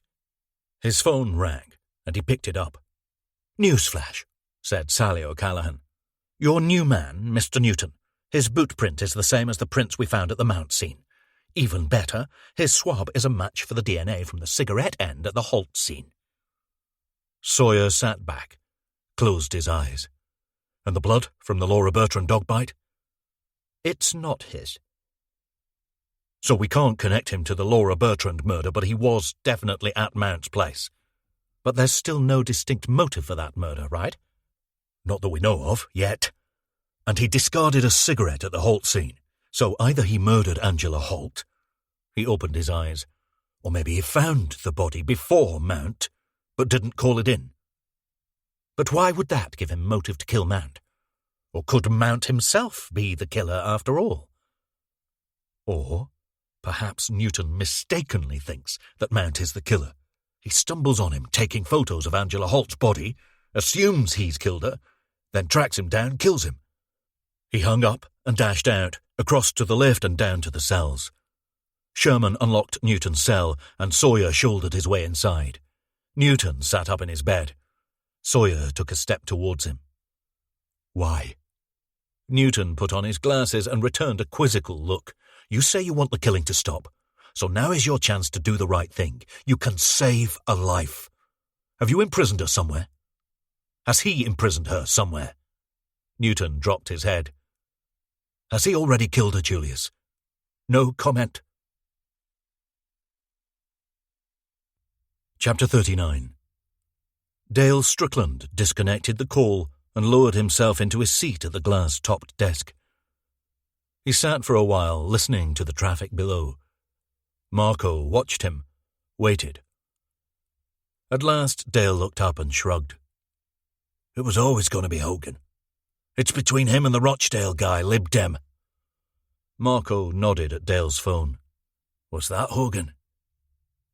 "He says if he gets it, and he will, he's going to make me the Greater Manchester drug czar." Marco slapped the desk. "Out-fucking-standing." Dale cracked a smile. "It's a good base. Solid profile to build on, and it's more than I really expected." Marco gave a neutral nod. "Right. Don't worry, we can dial down the charm now. It means we can refocus on our other issue." Marco looked up, searching the ceiling. "About that, Hector's gone dark. No answer from his phone. Mina is in Split. She says he normally calls or messages once or twice a day. She's heard nothing since late last night." Dale took a bottle of Glenfiddich and 2 glasses from a drawer. "And that's enough to worry? He might not be on call for her, but he always replies to me, usually within minutes. I've sent him 6 messages in the last 2 hours, all unread." Dale splashed 2 measures of whiskey into the glasses and handed one to Marco. "Go to his place, check on him." Marco nodded, morose. "What's your worry? Worst case?" Marco sipped, winced. "My worry is that Fletcher might be covering his tracks, cleaning up anyone who knows about Sean. Hector, me, maybe even you." "And Sawyer?" "He knows that Sawyer has the leverage, knows he has the gun used on Sean, so he saves Sawyer until last. Then if it turns out that Sawyer has left something for the police to find, there will be fewer people to speak to who actually know anything." "Scorched earth?" "Sort of. And my worry is that he's already got to Hector." "And he'll hit one of us next." Marco screwed up his face. "I don't know Dale. I don't know him. He's like a fucking shark, or some kind of zombie. Like he's had a transplant. They took out his heart but forgot to put a new one in." Dale slugged his whiskey. "Me and Fletcher used to hang out a lot after college. The usual mischief. There was this Jewish guy in our little group. He once told me he thought that Fletcher was like a golem, some kind of an elemental creature, made of stone, incapable of emotion." Dale locked his glinting blue eyes on Marco's. "But the truth is, that's all a front. The one-word replies, the blankness. It's like his disguise. It's how he gains an advantage. He wants people to underestimate him. I mean, he really works at that. But underneath it all, he's busy. There's a lot going on in there." "Were you close?" Dale grinned, practically brotherly. Believe it or not, he used to be pretty sharp. Funny, even. But something got to him. Blunted his edges. He finished the whiskey. "No, tainted him, more like. I never found out what it was. It was before he joined the forces, though." He got to his feet and stood in the light breeze drifting in through the window. "You were right. We never should have brought him in. What if he comes for me? I remember it was Fletcher who gave me The Art of War by Sun Tzu. I skimmed it, mostly to shut him up. But he's always tried to follow one of the core philosophies. The supreme art of war is to subdue the enemy without fighting. That's how he thinks. He's more than capable of fighting, but he sees it as messy and unpredictable. So he tries to find more underhand, indirect ways of achieving his goal. That's why I thought he could deal with Sawyer for us and leave no trace." Marco lowered his head. And how does this help me? Dale sat down. Stay sharp. Don't look for shadows in the street. Check under your bed, in your cupboards. Be careful what you eat or drink. Keep your gun within reach. And if you do get into a tangle with him, finish it quick. Don't make him angry. Okay, so he's a ninja and the fucking Hulk. We get the results of the mayor candidacy tomorrow. It's almost certainly Hogan's, but there will be plenty of attention. And Fletcher might come to the party. Chapter 40. Sawyer opened his eyes and stared up at the rosy glow flushed across the ceiling. The heat made sleeping in the dark claustrophobic, and Sawyer got into the habit of setting his phone on the bedside table with a nightlight switched on, and the ambient sound effect of a summer rainstorm on a loop. A constant crackle, like static, punctuated by occasional distant thunder. It was too early to get up, but he forced himself out of bed, fed Bruce, and made himself a cup of tea. He worked out, and as the early sunlight came to the boil behind the curtains, he stood topless before the mirror and executed the second Wing Chun form, Chum Kyu, searching for the bridge. The form's emphasis was on stability, unity, and he moved through the 152 components with grade-perfect poise and precision. He screwed in his earphones and walked along the lane, down into Edale village, under an immaculate blue sky. The sun showed no sign of softening. If anything, it was turning up the temperature, making it impossible to even conceive of a time when it might tire and retreat. But his live radio app spoke of a break coming, a swell of humidity, and an almighty popping of the bubble, and at last a drink for the cotton-mouthed land.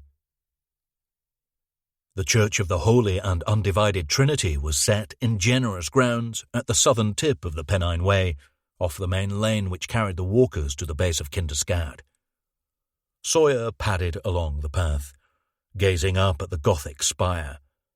The open door beckoned, revealing the nave and aisle, but Sawyer turned away and approached the vicarage, a modest single-story cottage recently built in matching grey stone.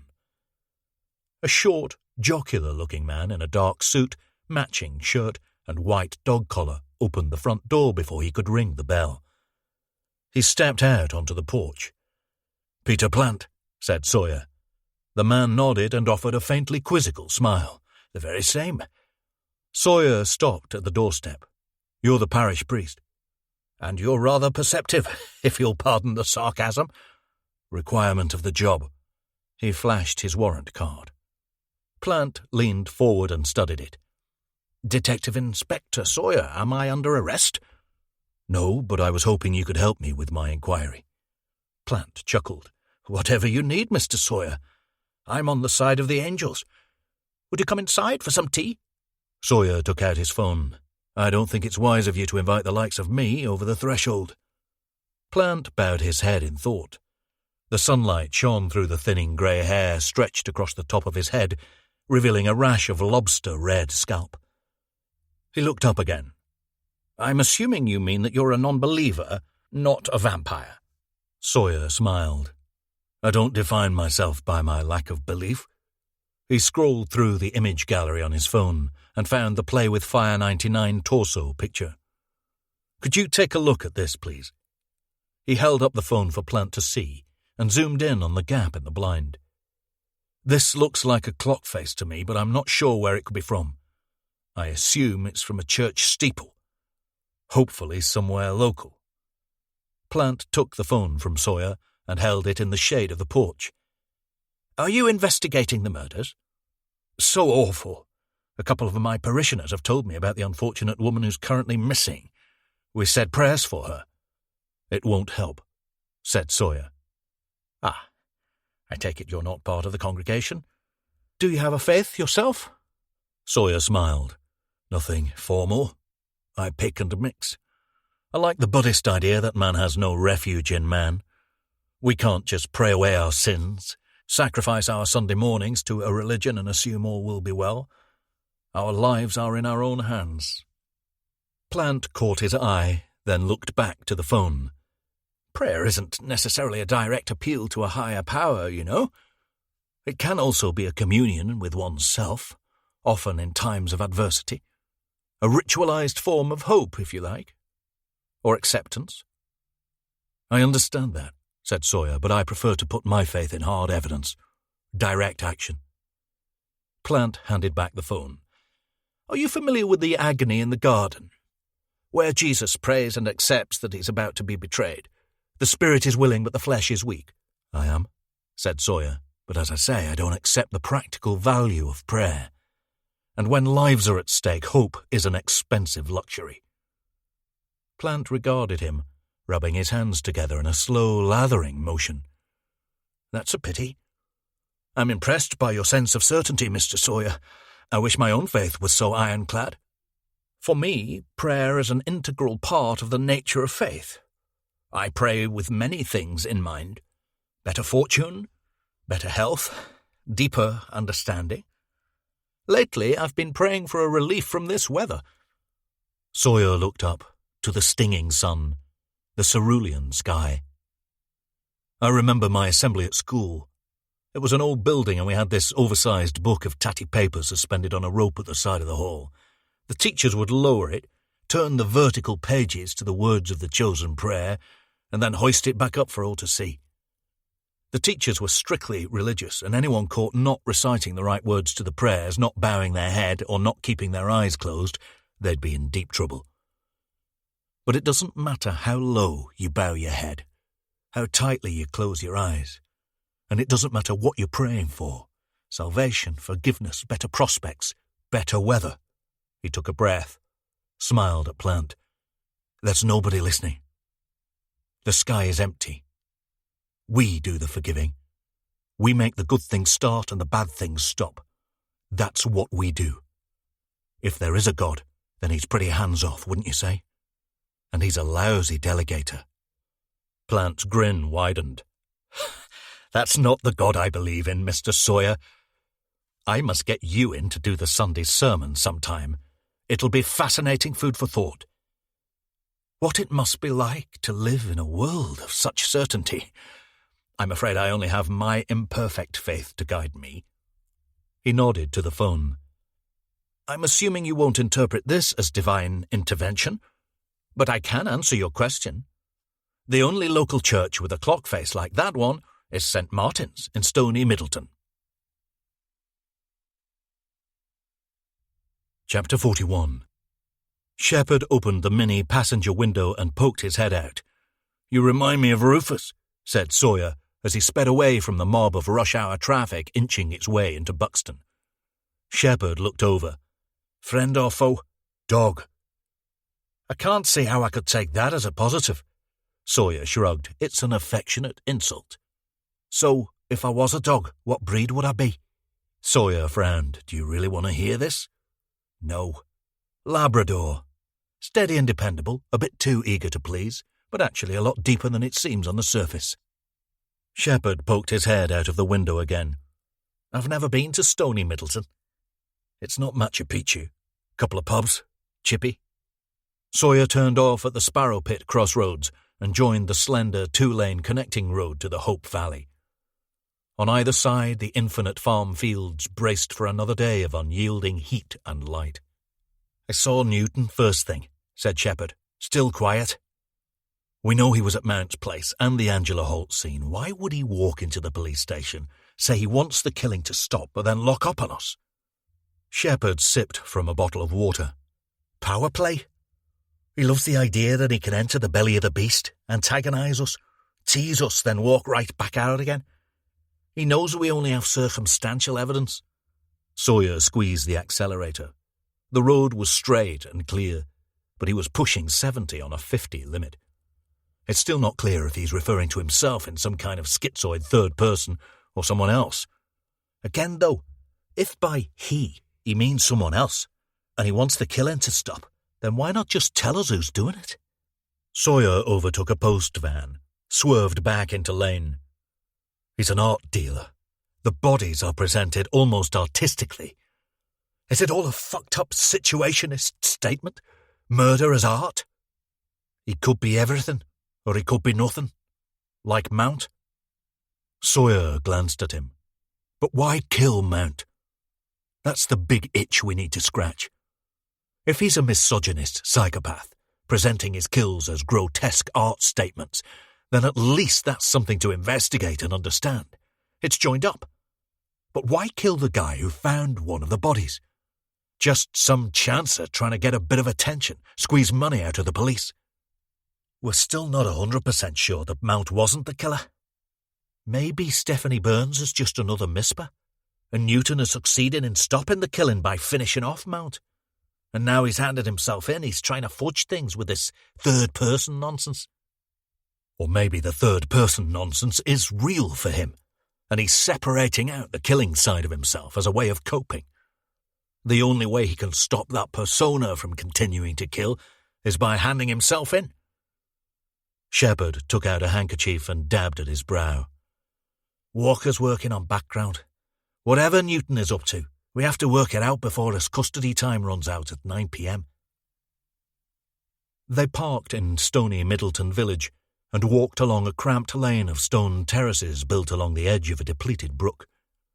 A handsome church with a square clock tower sat at the centre of a gated graveyard. 15th century, said Sawyer. That's the original tower. See the blue clock face with white numbers? According to my local vicar, that's the only one of its kind in the area. He took out his phone, opened the image from Play with Fire 99, and zoomed in on the gap in the blind. Shepard took the phone, looked from screen to church, and back again. Looks possible. So our secret encounters man took his photo in one of these houses facing the church. Get the details of the male homeowners and tenants. Looks like a first-floor shot to me, but find them all and cross-reference with local gym memberships. He didn't get that body doing press-ups. Shepard nodded, sighed. Now you're reminding me of a Labrador who didn't get his walk. I know it's not much, but we saw this guy on the online chat. He's a fit, and we know that he had contact with Angela Holt. Sawyer's phone rang. Shepard handed it back. Trace and eliminate, said Sawyer, looking at the caller ID. Chris Hill. He answered. This is Jake. Hill caught his breath. Mr. Sawyer, I'm so terribly sorry to be the bearer of bad news, but it's Michael. He's been taken to Cavendish. He's okay, but Sawyer turned away from Shepard and raised his eyes to the unclouded sky. What happened? Your brother. He tried to take his own life, Mr. Sawyer.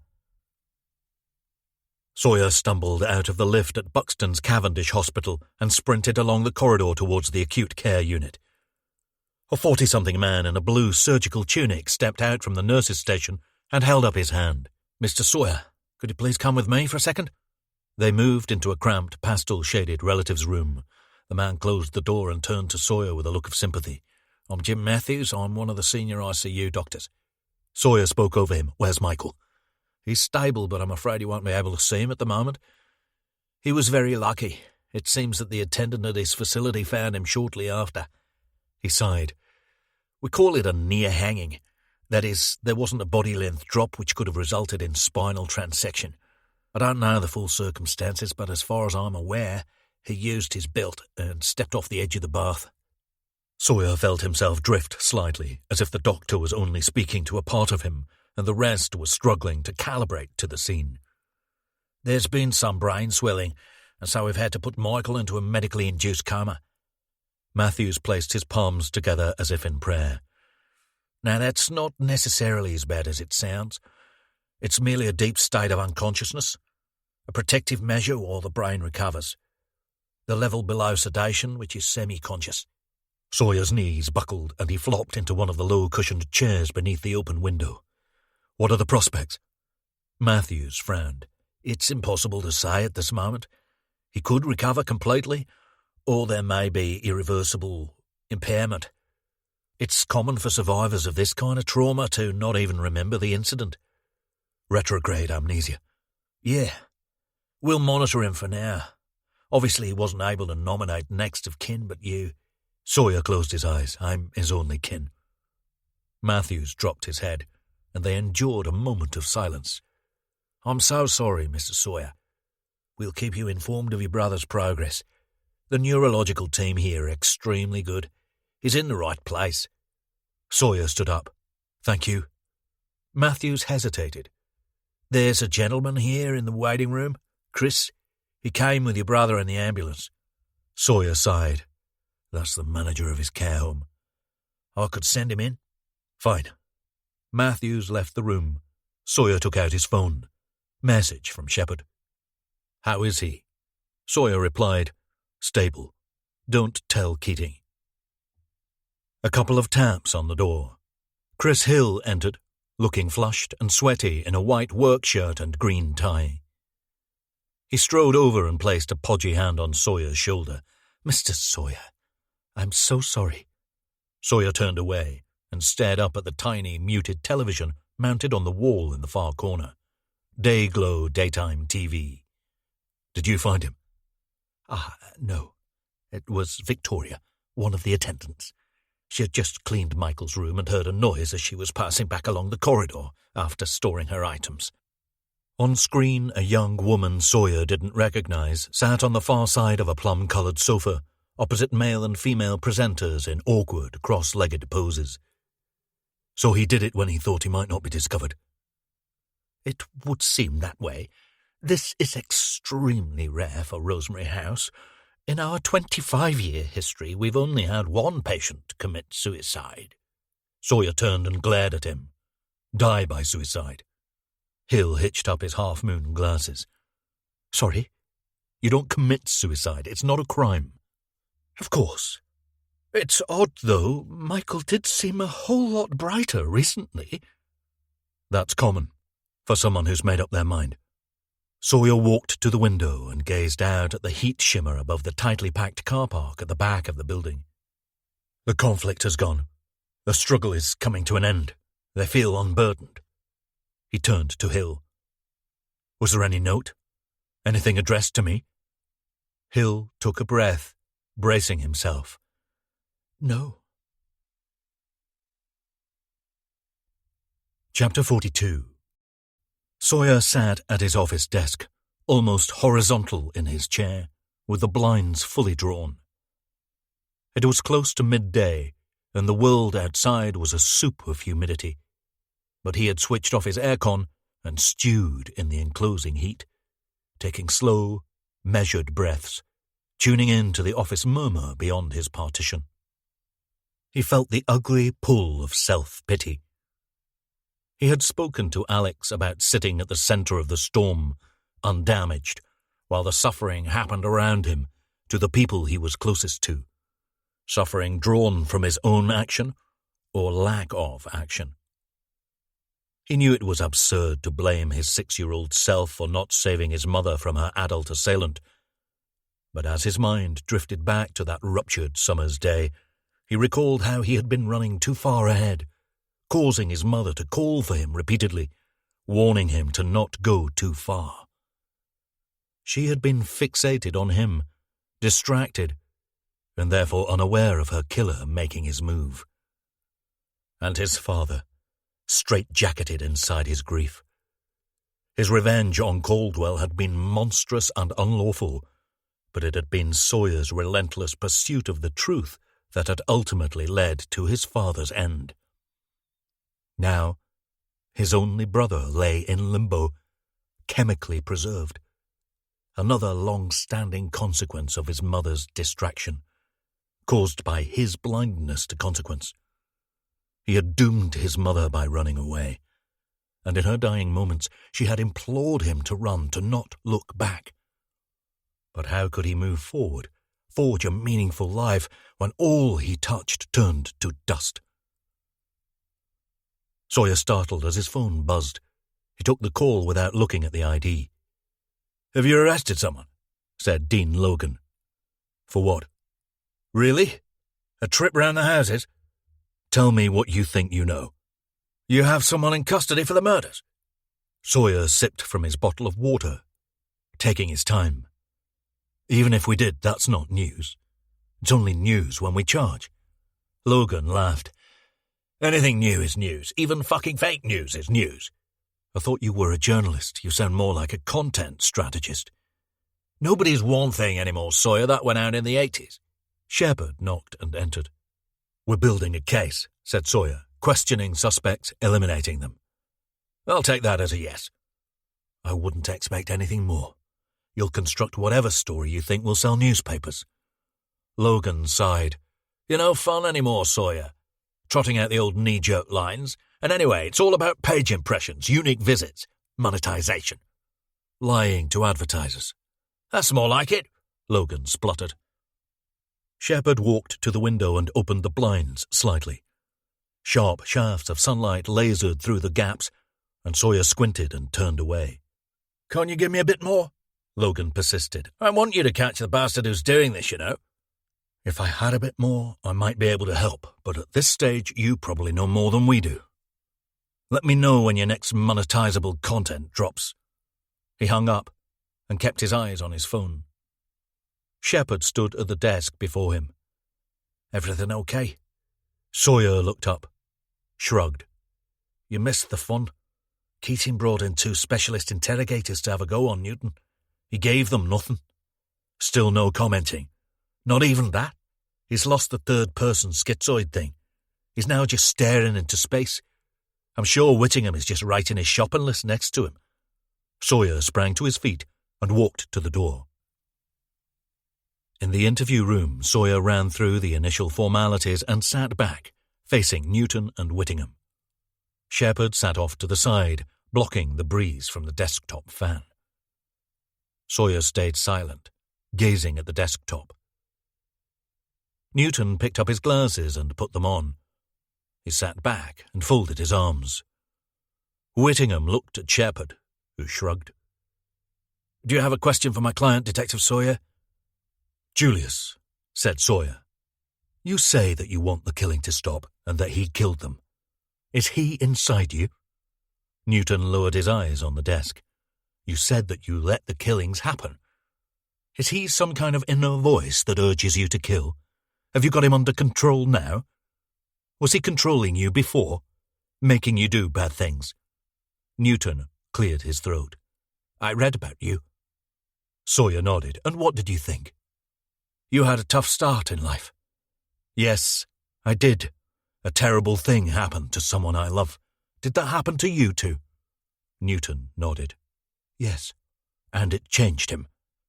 Sawyer leaned forward, jolting the desk. Him? You mean you? Newton's voice was calm, unhurried. He is a psychopath, you know. Do you mean yourself, Julius? Said Shepard. Do you mean you're a psychopath? He thinks he's in control, said Newton, but he's not. He can't control himself. Sawyer leaned further forward. So why now? Why do you want the killing to stop now? If he can't control himself, how do we make it stop? Newton's breathing quickened. For the first time he looked up and locked eyes with Sawyer. It's a wonderful world, Detective Sawyer. Don't you think? So much beauty and vibrancy, but we fill it with hate and ugliness. We're all born into this magnificent paradise, and we pillage it and desecrate it out of greed. And we visit so much personal hurt and pain on each other, all because of the hurt and pain that was visited on ourselves. From what I've read about you, this is something you know only too well. Newton placed his trembling hands on the table. There's always neglect, pain, violence. Nobody wakes up one morning and decides to hurt other people. But the cycle continues. Individual lives may end, but the pain trickles on down through the generations. Stephanie Burns is the latest victim of this continuum of hurt, and until you find where it all began, you won't find Stephanie until it's too late. Sawyer rose to his feet and rested his hands on the desk, inches from Newton's. Or I could take the shortcut and just ask someone who knows where she is. He leaned forward, close to Newton's face. Where is she? Newton dropped his gaze. No comment. Sawyer grabbed the edge of the desk and dragged it to the side. It tilted on its end, sending the voice recorder and water bottles crashing to the floor. Newton scrambled to his feet and backed into the far corner. Sawyer approached him, eyes flashing with fury. Shepard leapt up and grabbed Sawyer by the shoulder, but he shrugged him off. Whittingham stepped between Sawyer and Newton. "Detective, get a grip on yourself. The pace guidelines require you to—" Sawyer stood over Newton as he sunk down into the corner, his entire body tremoring. He stared him out for a few long seconds, and then turned and crashed out of the room. Back upstairs in his office, Sawyer closed the door, drew the blind on his partition window, and sat on the edge of his desk, covering his eyes with both hands. 2 taps on the door. Shepherd's signature knock. Sawyer walked to the window and fully opened the blinds. He turned to see Shepherd closing the door behind him. He walked to the chair in front of Sawyer's desk and sat down, keeping his eyes forward. "I have 22 names," said Shepherd. "People who either own or rent the properties facing Stony Middleton Church." Sawyer stayed by the window and looked out across the car park and football stadium. Since his return, the sky had darkened, with dense smears of cloud muting the sunlight. He turned to Shepherd. "Gym memberships? 3 of them. 2 women, 1 man. Let's go see the man." Shepherd nodded. "Briefing in half an hour. Go after." He paused. "I squared it with Whittingham. Said you were under pressure. Family issues." Sawyer barked a laugh. "Anything else?" "Apart from your deteriorating mental state." Sawyer turned away again. "I'm okay. I'm under pressure. Family issues." "It's okay not to be okay." "I understand that, but I am." "Okay?" Sawyer looked over his shoulder. "Yes." "Well, that's okay then."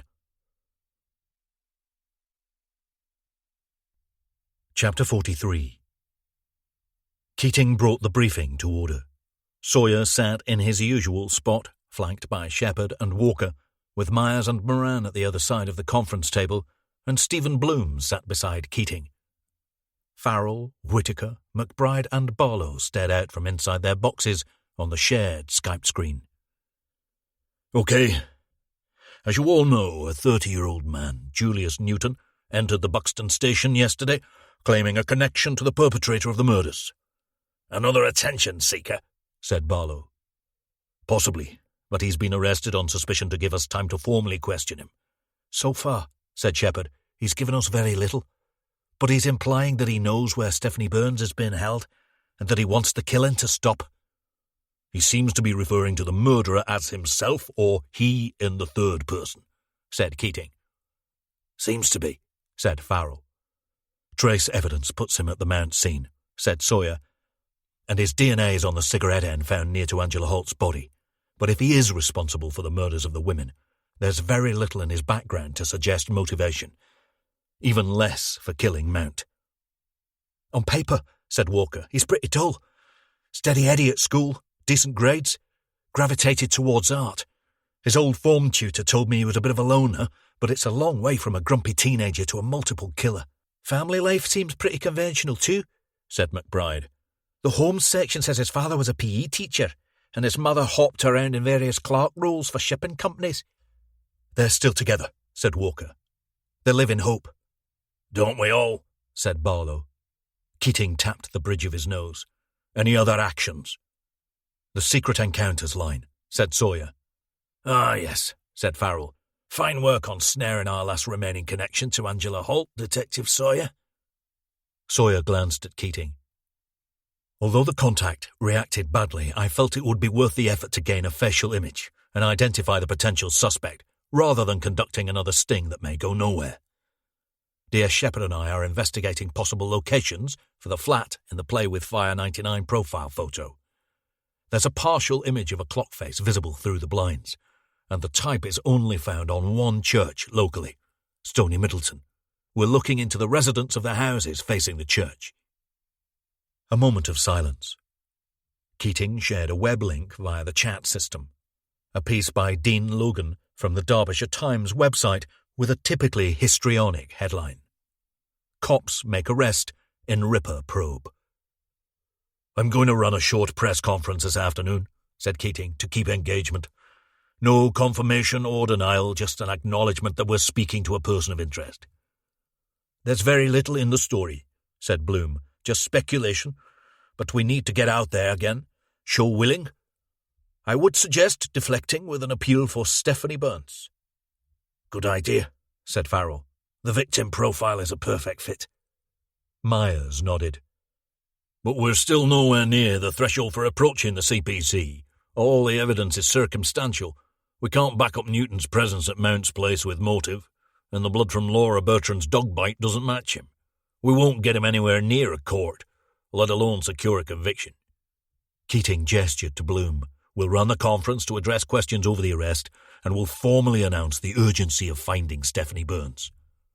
Sawyer shifted in his seat. Even if Stephanie Burns's disappearance is unrelated, which seems unlikely, there's no time to worry about a false connection now. We have to be direct, efficient.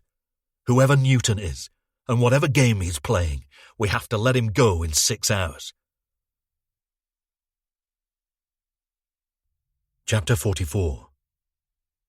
Sawyer and Shepherd climbed the external metal staircase to a short balcony at the front of the 2 first-floor flats, whose back windows overlooked St. Martin's Church.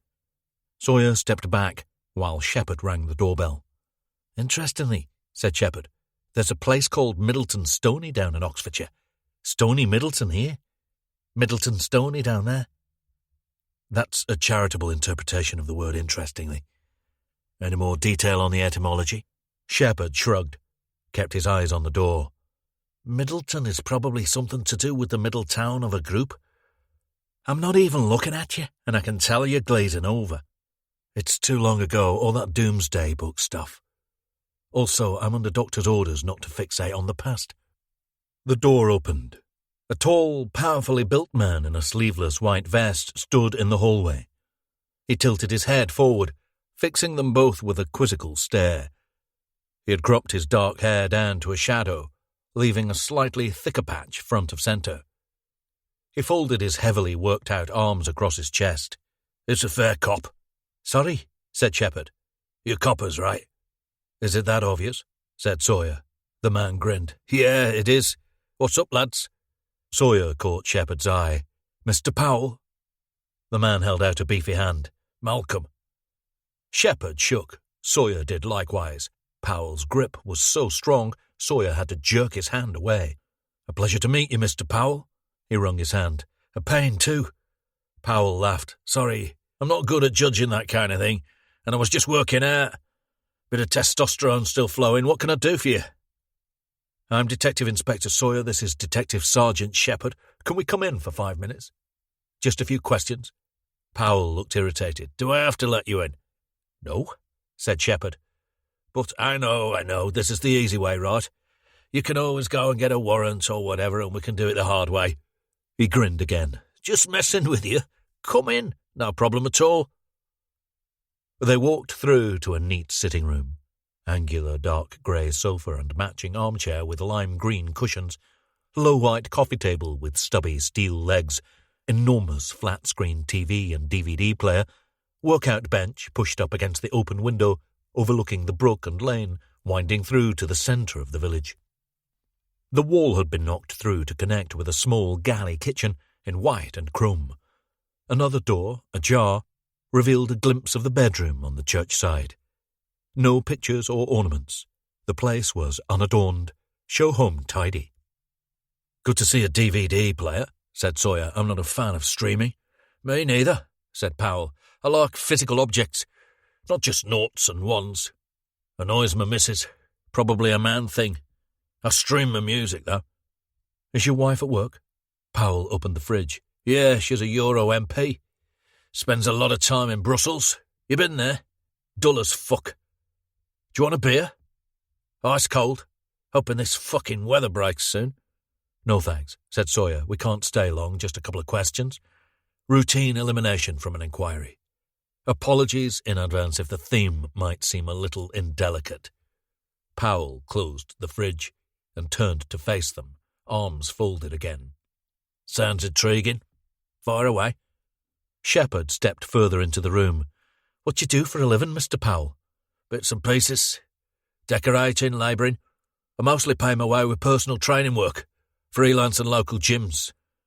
I qualified as a PT a couple of years ago." Any kids? Said Shepherd. Nah, hasn't really happened. Although I can't say we're that keen on the idea. Sawyer walked over to the armchair, but didn't sit. Are you happily married, Mr. Powell? Powell moved away from the fridge and rested his elbows on the wooden kitchen worktop. How do you mean? Are you familiar with a website called Secret Encounters? Powell looked to Shepherd, back to Sawyer. A cloud passed over his sunny demeanour. What's that got to do with anything? You used the site to make contact with a woman by the name of Angela Holt. Powell frowned. How the fuck do you know that? Are you hacking phones? No, said Shepherd. Angela was found dead 5 days ago, and her computer history shows that you made contact with her in the time just before her death. She was one of the women in this Ripper thing. Powell stared into space, shaking his head. I'm not. Look, it's just a bit of fun. Danielle's away a lot. I have a lot of free time. We're all red-blooded males, eh? Does Danielle know about Secret Encounters? Said Sawyer. Does she share your opinion that it's a bit of fun? Powell took a step towards Sawyer. I don't like your fucking tone. It's a simple question, no tone. Is your activity on Secret Encounters known to your wife? Some people are open about this kind of thing. He smiled. I just wondered if you have an arrangement. Powell inched closer to Sawyer. No, we don't have an arrangement. It's private. I'm sorry that this woman is dead, but it's nothing to do with me. We just talked online, didn't meet in the end. That's it. Are we done now? Or do I need a fucking lawyer? No, said Sawyer. You don't need a fucking lawyer. You're not under arrest. Are you active on any other similar online sites? Extramarital? Dark strangers? Powell took another step towards Sawyer. He lifted his arm and jabbed his finger close to Sawyer's face. What about you? Are you a member of the sites? What gives you the right to come here and judge me? Powell stood his ground in front of Sawyer, too close. He smelt of something sharp and citrus, and his teeth were unnaturally white. He smiled, gave a strangled little laugh. You're a cocky fucker, aren't you? Cocky, said Sawyer. Yeah, big lad like me, squaring up to you. You don't even blink. He nodded to Shepherd. Is he an android or something? It's okay, Mr. Powell, said Sawyer. You're not going to attack me. How'd you know that? Just because you're a copper? Sawyer shook his head. I just know the clues. People need an emotional run-up before violence. Their inflections alter. Their posture becomes sharper, more direct. Their bodies get bigger as blood flows to the muscles that they intend to use. You're just puffing up. You're not going to attack me. He smiled. Can I use your toilet? Powell took a few breaths and turned away, heading back to the kitchen. Corridor, first right. Sawyer moved away. As Powell opened the fridge, he snuck a look inside the bedroom. The blind was up, showing the church and blue clock face, and although a few furnishings had been shifted around, the room looked the same as the one in the Secret Encounters photo. He entered the bathroom. It was small and sterile, with a sink, overbath shower, toilet and mirrored bathroom cabinet with surrounding lights. He checked the products arranged around the side of the bath. Lemon shower gel, but no soap. A green toothbrush sat on the sink, below the cabinet. He took out a small plastic evidence bag and slipped the toothbrush inside. On the way back to MIT, Sawyer turned off the main road to Buxton and drove into an ugly industrial estate with identical office buildings, all numbered and marked on a map at the entrance. Shepherd turned to him. Is this the scenic route? Quick stop-off, 5 minutes. Wait for me. He parked up and entered a 3-story glass-fronted building with a sign above the main doors, Scientific Services. Sally O'Callaghan sat on the sofa in the reception area, browsing a magazine. She stood as Sawyer entered and trotted over. We've reached peak fast track, you know. This is a new level. Ultra fast track. How quickly can you do it? He took out the evidence bag and handed it over. An hour? Bit more for the checks. Why the urgency? I just want to cross him off. He was playing with us. Feigning outrage. That's always interesting. And he was aggressive. Deflecting. Not watchful or wary. No goodwill, but plenty of authentic arrogance. Sally shrugged. It's not a crime to be a cunt. No, but he's the last person from Secret Encounters who contacted Angela Holt. He might just be cheating on his wife, but I want to know for sure that he's not linked to any of the scenes, and I want to know quickly before we have to release Newton and slide back down to square one. She smiled. You want? Sawyer stared her out. Please. In the cellar, Stephanie Burns startled at the clunk of the door locks being released. The light streamed in behind the man as he descended the steps, threading what looked like a long tube in with him. Stephanie tugged at the chain and scrambled out of the corner, squinting up at the silhouette. She tugged her matted hair off her face and rubbed the dust and sweat from her eyes. The man stopped and angled his head. Time for a change of scene. And since you've been a good girl, I'm going to let you take a shower first. He threw down a bar of soap, pointed the end of the hosepipe at Stephanie, and released a valve, showering her with icy water. She gasped and shivered, scrubbing at herself, holding her head forward to soak her hair, lathering the soap. She was desperate to renew herself, to wash away the horror. She cupped her hands and turned away from the stream to drink. The man kept the water trained on her for a minute, then closed the valve. That's better, isn't it? What do you say? Stephanie raised her head. Her blue eyes glittered in the light. Fuck you. He laughed. Let's get you out of here.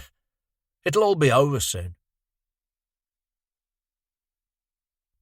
Chapter 45. Sawyer scrambled up the smooth slope of rock, his skin clammy and tingling. It seemed as if the ceiling of sunless sky had slipped lower, compressing the space, and his breath came in ragged gulps as he sank into the dank cocoon of Thor's cave. To his relief, the space was free of tourists, and he ducked through the narrow passage to the ditch beneath a slitted window in the cave wall. He dug beneath the overhang and shifted the large rock aside. The Glock was still there, inside the evidence bag. He replaced the rock and walked back to the main chamber, taking a seat on the central stone that formed a natural viewing platform for the treetops and valley below. 15 minutes in his childhood thinking spot. He had cleared his mind here many times, grappling with the puzzles of adolescence. Lately he had readopted it as a meditative touchstone, a place of peace and reflection where he could pass the elements of a case through the light of his quieted mind. The disconnect between the bestiality and the artistry, between the ugliness of the violence and the beauty of its presentation. The women, all blonde, all achievers. Mount, Newton, Powell, Nash. The cleanness of the four main scenes at odds with the evidence left at Mount's place. He thought of Ainsworth's idea that the presentation could be part of the killer's remorse, an attempt to clean up and beautify the horror he'd created. But why? Nothing came. Nothing coalesced. A group of elderly walkers climbed up into the cave, and he moved off, nodding to them as he crouched low to descend the slope. "Excuse me?" Sawyer turned. The lead walker, a grey-bearded man in a light purple waterproof, held an empty plastic bottle of Pepsi Max above his head. "Is this yours?" "No," said Sawyer, "not me. I would have moved it if I'd seen it there." "Righto, sorry to trouble you. Bloody little outs." Sawyer made his way down the steps, his mind whirring. He hurried along the path and climbed into the Mini. He rolled down the windows and sat there for a while, listening to the woozy late afternoon birdsong. His breath quickened as the thoughts converged, shaping themselves around the skeleton of an idea. He started the engine and sped away, up the steep lane that led out of the valley and into the village at Hume End and the nearest phone signal. At the lay-by near the Manifold Inn, he parked and checked his phone. Missed call from Sally. He returned it, and she picked up straight away. "Go on," said Sally. "Do that thing you do." "What?" "Tell me what I'm going to tell you." Sawyer smiled and looked out across the fields tumbling down to Alston Field. Powell's DNA matches the Laura Bertrand dog bite, but not the Angela Holt cigarette end. She sighed down the phone. Gold star. But it's better than that. I ran the toothbrush DNA through the national database, got a hit on a David Bowman. Looks like a routine sample in 2009. He must have changed his name. Walker is looking into it. Thanks for the quick turnaround. Speak later. Sawyer set the phone in the cradle and dialed Shepard's number. The call connected as he pulled away from the lay-by, spinning his wheels. Sir? What's our timing on Newton's release? Shepard paused. Less than an hour. Sherman's finalising the paperwork now. Keep him there. Get an extension if you have to. I think we're going to need him. Chapter 46. Sawyer pushed out of the MIT lift and strode across the main floor. Walker jumped up from his desk and fell into step alongside him, carrying a sheet of paper. Any briefings planned? Said Sawyer. Haven't seen Keating this afternoon? Shepard joined them as Sawyer entered his office. You spoken to Sally? Sawyer nodded and closed the door behind them. Tell me about Bowman. What happened in 2009? He lived at a place in Sheffield, said Walker. Fell out with a neighbour who had a break-in. Accused Bowman. So the police took his DNA. It's a match for the DNA you collected today. So either David Bowman is a regular guest of Malcolm Powell, so regular he leaves his toothbrush there, said Shepard. Or, said Sawyer, they're one and the same. Walker smiled. He changed his name by deed poll in 2011, just before he moved to the place in Stony Middleton, and married a local councillor called Danielle Duncan.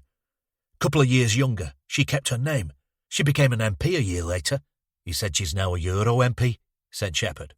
Sawyer nodded. Lots of travel. He has the place to himself regularly. Walker glanced at Shepard. Here's the best bit. He's done time for murder. When he was 16, in 2003, he strangled a young girl, Karen Patterson, 9 years old. She was found on the stairwell outside his aunt's flat. Got 10 years in HMP Ramby. Diminished responsibility and age, but he only did 6. He held up the paper. I got this from an interview with a prison psychiatrist. Walker read out loud from the sheet. As a result of my examination, I am of the opinion that this prisoner is in urgent need of constant care, control, and supervision. I do not think that any form of psychotherapy is likely to benefit his condition, and he will constitute a danger from now onwards. It is to be expected that given the minimum of opportunity, he will repeat his offence. Shepard glanced at Walker. Bowman's mother walked out when he was 12, taking his 2 younger sisters. His father killed himself when he was 14, and he lived with his aunt until he went to prison. Sawyer closed his eyes, absorbing it all. Cross-reference the period his wife has been away with the times of the killings. Makes sense that he would time it all to give him space at home, maybe to hold on to the women. Then he can kill them and dump the bodies at leisure. He turned to Shepard. Get a team to his flat now.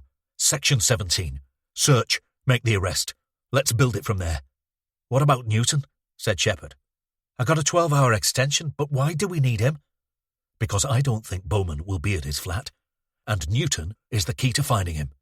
And Stephanie Burns.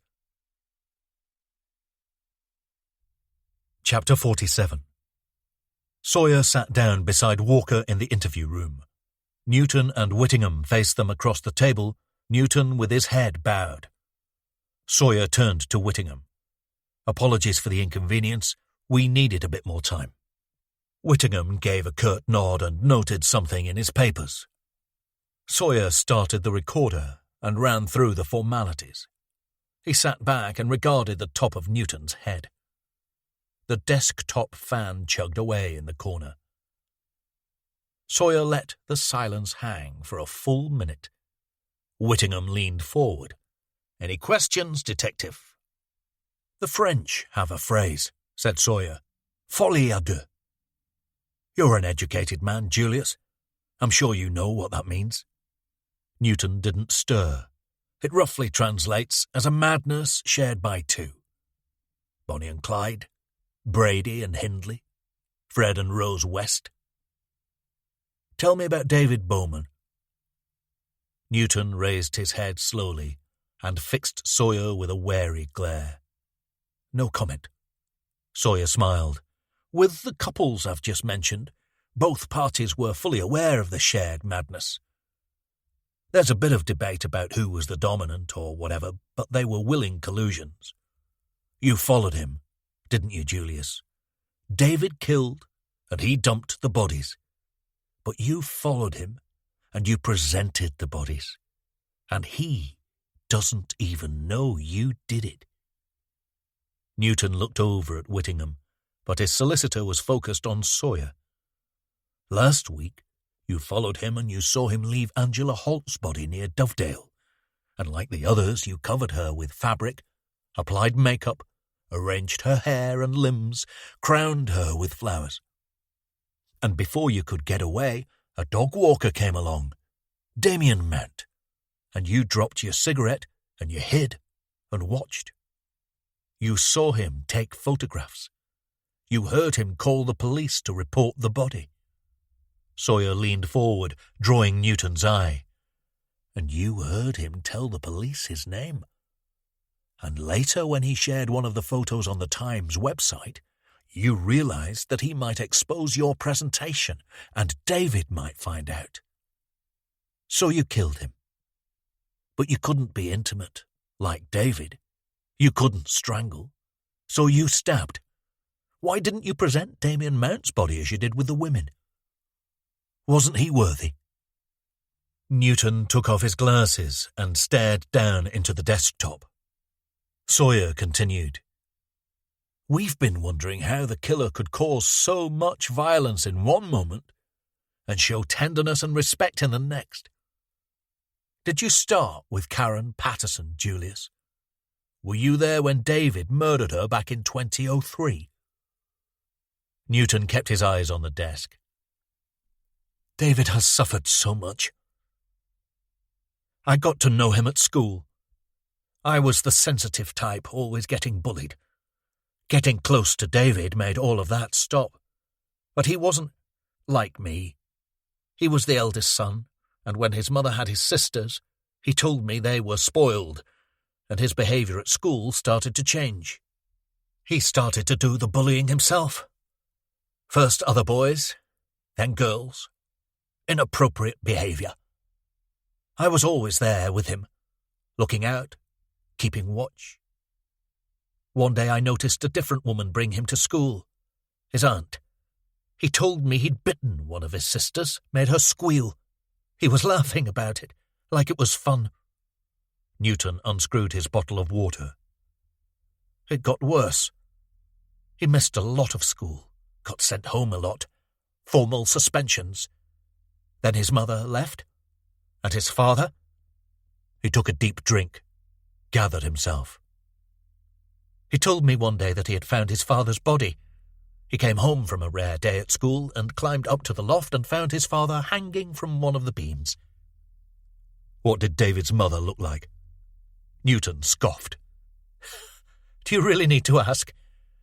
He was growing, working on himself, becoming physically powerful. She took his sisters to protect them from him. He loved his father and he blamed his mother for his death. The key female figures in his life rejected him, abandoned him. Newton jerked his head up. Yes, I told you. He suffered. And I tried to reach him, get close to him. But while I was waking up, coming to terms with who I was, with my identity and sexuality, David was going the other way, withdrawing, learning to show nothing, to feel nothing. I think he fed off my oversensitivity, but he soon grew to reject that too. So he focused on building up his physical form, masking his inner turmoil, said Walker. Newton looked at him, startled. Of course! He transformed himself into something formidable. Was your relationship intimate? Said Sawyer. Newton smiled. No comment. He shook his head. Briefly. But I never felt like he bought into it. I thought he was complying for the comfort, enjoying the novelty of acceptance after all the rejection. And then he began to slip away, and his behaviour with the girls at the school grew worse, unsustainable. He started to reject me. I often told him that he was beautiful, and he started to hate me for that, telling me to stop it. I had a little artistic talent, and so I drew pictures for him as a way of expressing my feelings. He soon rejected those too, but I stayed with him, even after he was expelled. Stayed with him, said Sawyer. Newton nodded. Today you might call it stalking, but my intentions were good. I was concerned for him, quite rightly as it turned out. I didn't see him murder Karen Patterson, but I was there when it happened. And I saw how he left her, sprawled in that stairwell. I couldn't bear it. And so I made her beautiful again. I covered her up, gave her some dignity. And when he came out of prison, said Sawyer, you stayed with him. Newton nodded. He was the love of my life, Detective Sawyer. Have you ever heard the phrase, love is blind? He sighed. I knew he would never change. I knew his marriage was just another attempt to compensate for the damage. And when I completed my university course, I started to follow him, to track him. I saw all of his indiscretions and infidelities. A couple of years ago, I saw him beat a man in an alley outside a pub. The beating went on for so long I was convinced I was witnessing a murder. When David left, I checked on the man. His face was just... He could barely speak. I helped him, and he survived, although I believe he lost his sight permanently. After that, I checked in on David from time to time, followed his car, marked his routines. And last year, said Sawyer, you found yourself in that park in Nottingham, standing over Laura Bertrand's body. I hadn't expected him to do that. He kept the others at his flat for a day or two, and then stole cars to take them to dumping spots. I placed trackers on the cars when he parked them at his flat and went inside to retrieve the bodies. That's how I could get close to the scenes without being spotted. I just couldn't bear the idea of those poor women being found in such desperately undignified states. Sawyer's phone buzzed in his pocket. Message from Shepherd. Flat is empty, heading back. Walker shifted his chair forward. You keep talking about dignity. If you were following him, then you presumably saw him bring these women back to his flat. Why didn't you give them the dignity of allowing them to live? Why didn't you intervene? I did. I walked into this building yesterday, and I've struggled with my conscience. I wanted the killing to stop, and that compulsion drew me here. But I've been having second thoughts. David has suffered so much, and walking in here, it opened my eyes. I realized that I might be able to leave here and grow close to him again, show him my work, what I did with Mount, what I did to someone who was trying to profit from his tragedy, from his sickness. Newton dropped his head. I hoped I could give him a reason to stop. Sawyer rested his elbows on the desk. And the presentation of the bodies, you draw no pleasure from that yourself? Only in the sense that I wanted the women to be discovered as women, not just as pieces of meat. As you say, said Sawyer, you made them beautiful again. But that's not about their dignity, is it? That's your pleasure. That's your sickness. You want us to see this as your benign intervention, prettying up the mess left by a psychopath. But I think you're getting more out of it than you want to admit. You grew to enjoy it, didn't you? You became compelled by the artistry, by the immensity of the statement. Newton shook his head. No, I didn't enjoy it. David's handiwork became the raw material for your art. Newton sneered at Sawyer. He had started to tremble again. What do you know about art? Sawyer leaned in. Beauty is the promise of happiness. Newton nodded. Stendhal. And if that's true, and art is an attempt to create beauty, then art is also the promise of happiness. You talk about David's rejection, but you were rejected too, by him, and the women he chose over you. You didn't care about them, did you? Your post-mortem presentation isn't about the women. It's about you. It's about you making yourself feel better. It's a rush of control, power. The most profound and shattering art statement. Newton dug his hands between his knees, trying to calm the trembling. And you killed Damien Mount because he had the nerve to share your work without your permission. So this is your madness as well as David's. Folie à deux. Sawyer sipped his water. I'm not sure who's worse, Julius.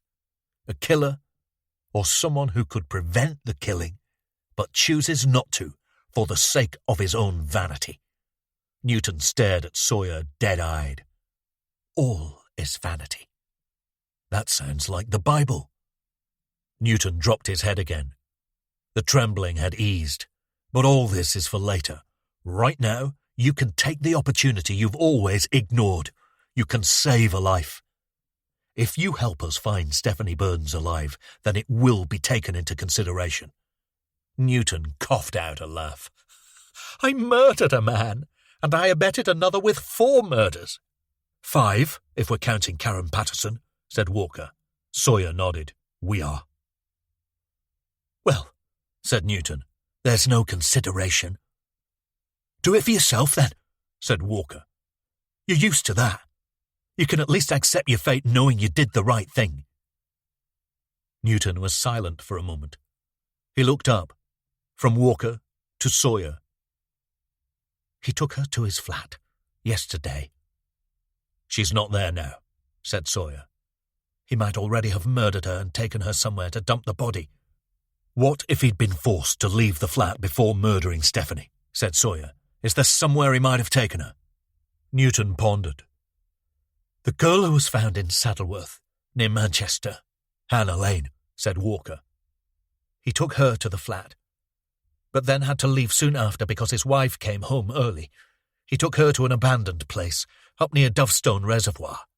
That's in Greater Manchester, said Walker. Yes, it's a big old house, set down in the base of a valley. You can see it from a ridge overlooking the reservoir. He looked at Sawyer. I could show you. Chapter 48. Dale Strickland jinked through the crowd and climbed the 3 steps to a recessed VIP section with several booth seats upholstered in padded chocolate-brown leather. A Titanic bouncer in a black tuxedo and white bow tie waved him through, and he slid in opposite Marco. Both men wore light blazers and T-shirts, on Dale's instructions. A little celebration would be acceptable, but there could be no sense of decadence or gloating. Marco rattled the ice around his whiskey.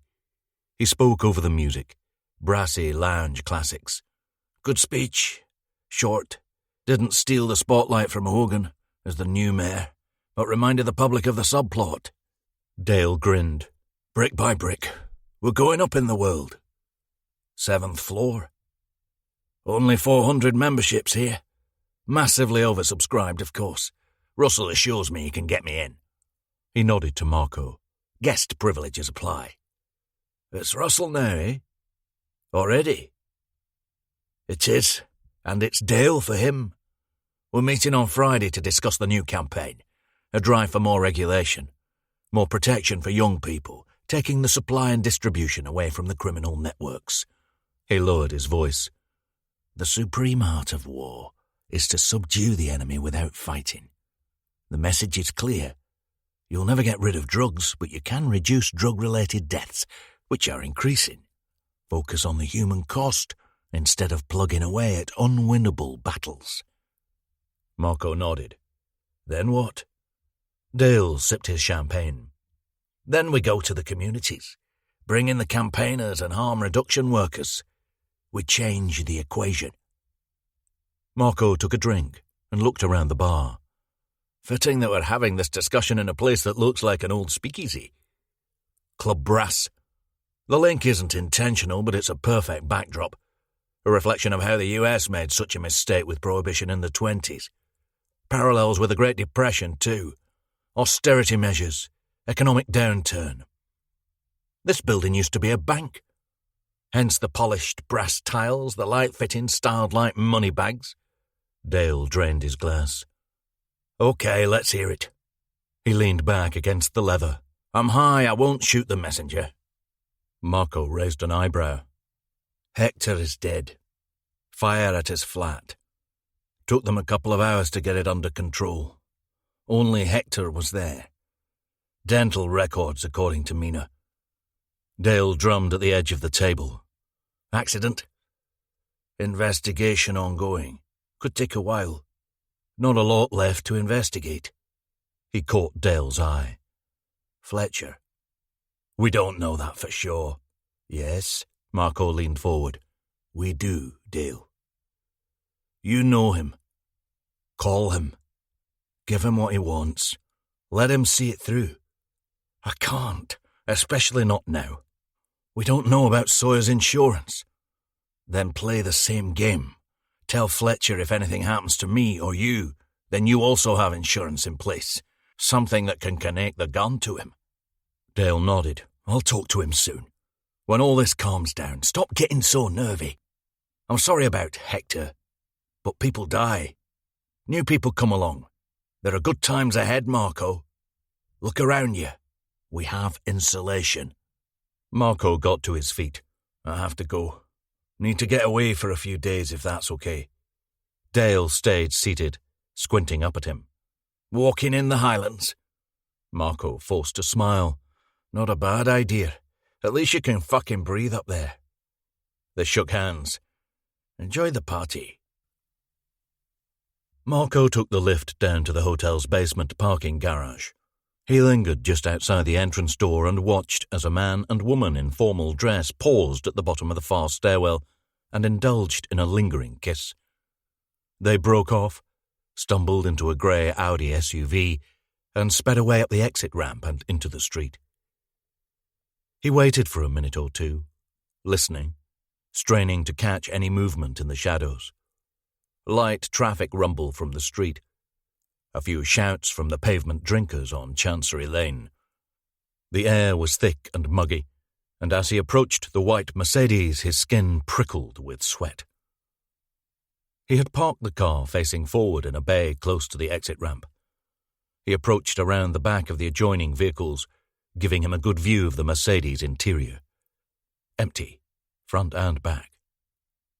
Perhaps Dale was right, and he was overthinking everything. They were dealing with an aggrieved employee, not a vengeful bogeyman. Marco froze at the sound of the lift, clunking into gear and rising away from the garage. He unlocked the Mercedes and stepped into the driver's seat, trying to slow his breathing. Austin Fletcher lowered himself from the undercarriage of the car parked beside the Mercedes. He slid out and steadied himself behind the boot, keeping low against the wall. He opened the Mercedes' back door and lunged down onto the back seat, pointing Hector's handgun up at Marco. Jesus Christ, Fletcher! Marco held his hands up in front of the steering wheel. You trying to kill me with a fucking heart attack? Fletcher swatted Marco in the side of his head with a gun handle. The force was strong enough to bounce the other side of his head into the driver's door window. As Marco reeled from the blow, Fletcher reached into his trouser pocket and pulled out a short length of black cord with an oblong wooden handle at each end. He whipped the cord over the driver's seat and hooked it around Marco's neck, pulling back on the handles and forcing Marco's head back into the headrest. Marco grunted and gagged. He reached up for the cord, trying to loosen it, but Fletcher held it firm, pulling it taut by crossing over the handles behind. Marco's eyes bulged as he flailed his arms up and back, desperately trying to grab Fletcher. He reached down for the seat recline lever, but Fletcher anticipated it and ground the heel of his boot into Marco's fingers before he could release the mechanism and drop the seat back.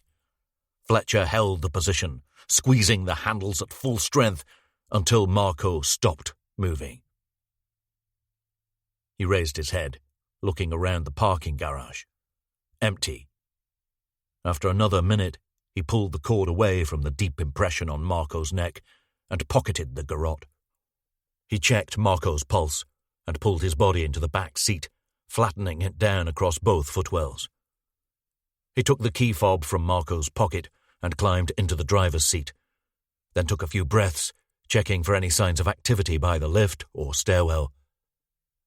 Fletcher swiped the sweat from his face and ran his hands over his hefty forearms, blackened with grime and oil from the underside of the car. He pushed the button ignition and eased the car out of the garage. Chapter 49. Sawyer bullied the Mini out of the northern suburbs of Buxton and joined the motorway that skimmed the western fringe of the national park as it blended from tended farm fields to the rugged moorland of Greater Manchester. Shepherd sat in the back seat alongside Newton, whose cuffed hands rested in his lap. They passed the turning to Edale, and Sawyer switched off the aircon and rolled down the window. As ever, the air outside was peaty and overbaked, but for the first time in weeks it carried a hint of moisture. "Storm coming," said Newton. Sawyer looked up. A vast bank of cumulus clouds had blossomed across the blue sky, eclipsing the low, early evening sun. "Drinks are on the farmers," said Shepherd. Sawyer slowed at a junction. He attached his phone to the windscreen cradle and started an album, Disintegration by The Cure. The widescreen wash of the opening Plain song swelled through the car. "Doesn't this break your 90s only rule?" said Shepherd. Sawyer squeezed the accelerator. "It's from 1989, near enough. I've just had this in my head all day." "Robert Smith wrote it when he was 29, said Newton, "in the grip of depression. It's a cliché, but a lot of great work has come from suffering. Damien Hirst said that you can always recognize fine art because you can feel the artist's struggle." Sawyer lowered the volume, glanced at Shepherd. "Tell me about the house." Shepherd checked his phone. "If it's the one he's describing, it's hardly a bothy, more like an abandoned manor house, partially dilapidated. The National Trust were planning to refurbish it, but it's structurally unsound, so they left it. There's only the outbuildings and part of the main house still standing," said Newton. "It was a magnet for urban explorers. David does some decorating work and his firm was involved in assessing it. I'll show you where I saw him with the other girl." Shepherd nodded. "One of the Urbex community fell through some rotten floorboards there a couple of years ago. Survived, but the accident tainted the place. The people on this forum mostly chase old hospitals and asylums." "Pre-made spookiness, I suppose," said Sawyer. A distant grumble of thunder over the hills to the east. Sawyer glanced over his shoulder. "Let's be clear, Julius. You're here to help us find the place and to show us where you saw David before." He caught Shepherd's eye. "If we see evidence that David is holding Stephanie Burns, then we may need to call in support. The main goal is to preserve life, and regardless of your personal feelings, to apprehend a dangerous killer." Newton nodded and gazed out of the window. Guided by Newton, they parked in a side road below the peak of a ridge that looked down on a wide, bowl-shaped valley dominated by the depleted reservoir. "I walked up into the trees on the left," said Newton. "You can see the house from round there. But I couldn't see any walking routes that would make it easy to approach the place without being seen. There's also a road that winds down to the house itself, but obviously that's pretty conspicuous." Sawyer opened the door and climbed out. 5 minutes. He made his way up and around the ridge, into a copse that fell away as they merged with a steep valley wall.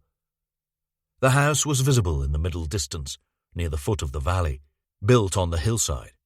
It looked like a neglected old primary school, single-story, dirty grey brickwork, multi-pane windows, all smashed. The main house seemed intact, but the separate outbuildings were roofless, with the front walls eroded and exposed. A grey car had been wedged into bushes at the near side of the house, just off the road Newton had mentioned, which rose up the valley wall until its path was obscured by overhanging trees. Sawyer scanned the house and outbuildings for a few minutes, but could see no sign of movement. He headed back to the car and motioned for Shepherd to get out. They stood near the bonnet, facing Newton, speaking in low voices. "There's a car there," said Sawyer, "but it's impossible to tell if it's Bowman, and there's no obvious signs of life." Shepherd eyed him. "You know what I'm thinking?" "Of course I do. This is Farrell's jurisdiction, but it's time-critical. Sometimes you have to improvise." "That doesn't sound healthy. You know what will happen if we call the cavalry now? Apart from the time it will take them to get here and set up, we'll have Farrell pulling rank on the geography, or the process. The media might even get hold of it." Sawyer moved around, facing Shepherd. "While we have Newton on side and talking, we have to keep the momentum, keep it intimate. His connection with Bowman might help us to talk him out, and that's the best outcome for Stephanie if she's here." "Talk him out? You mean like Gaza and Raoul Moat?" Newton is an asset, and we have to go softly because of the risk to Stephanie. It's like Newton says, the house is too exposed with little cover. If Bowman is there, we run the risk of him seeing us if he's looking out. The fewer people, the better. Shepard flattened down his beard. I'll go, by myself. Get closer. I'm a walker, just stumbled on the place. I might see something, hear something, without spooking him. Sawyer shook his head. No. Well, you can't do it. He'll recognise you. You're the most recognisable civil servant this side of Sheffield. Sawyer pondered. We need a long-range view, looking down from the trees to get a closer picture of the house as you approach. You can't go down there without cover. He took out his phone. Chapter 50. Did you see the house? Sawyer nodded. He turned to face Newton from the driver's seat. We're waiting for someone to help us get down there safely. I could go with you. I could talk to him. You could, said Shepard, but that's not happening. You'll stay here with Detective Sawyer until we have a clearer picture. David is unwell, said Newton, but there's no need to harm him. Sawyer looked at Shepard. That's not the aim. As I said, we're here to preserve life. Stephanie Burns' life. And to bring David to justice, said Shepard. It's up to him how that process goes. Sawyer's phone buzzed. He took it out and checked. Be right back. He got out of the car and walked to the end of the side lane. Tony Cross was climbing a steep section between the lane and the main road. He wore a black t-shirt and dark jeans and carried a long, thin case over his back. He called up. Parked a bit further back, since I'm not officially here. Cross pumped Sawyer's hand and took in the surroundings. The forests of pine and larch trees spread over the hillside, the water sparkling in the muted sunlight. This is positively bucolic. Cross frowned, then smiled.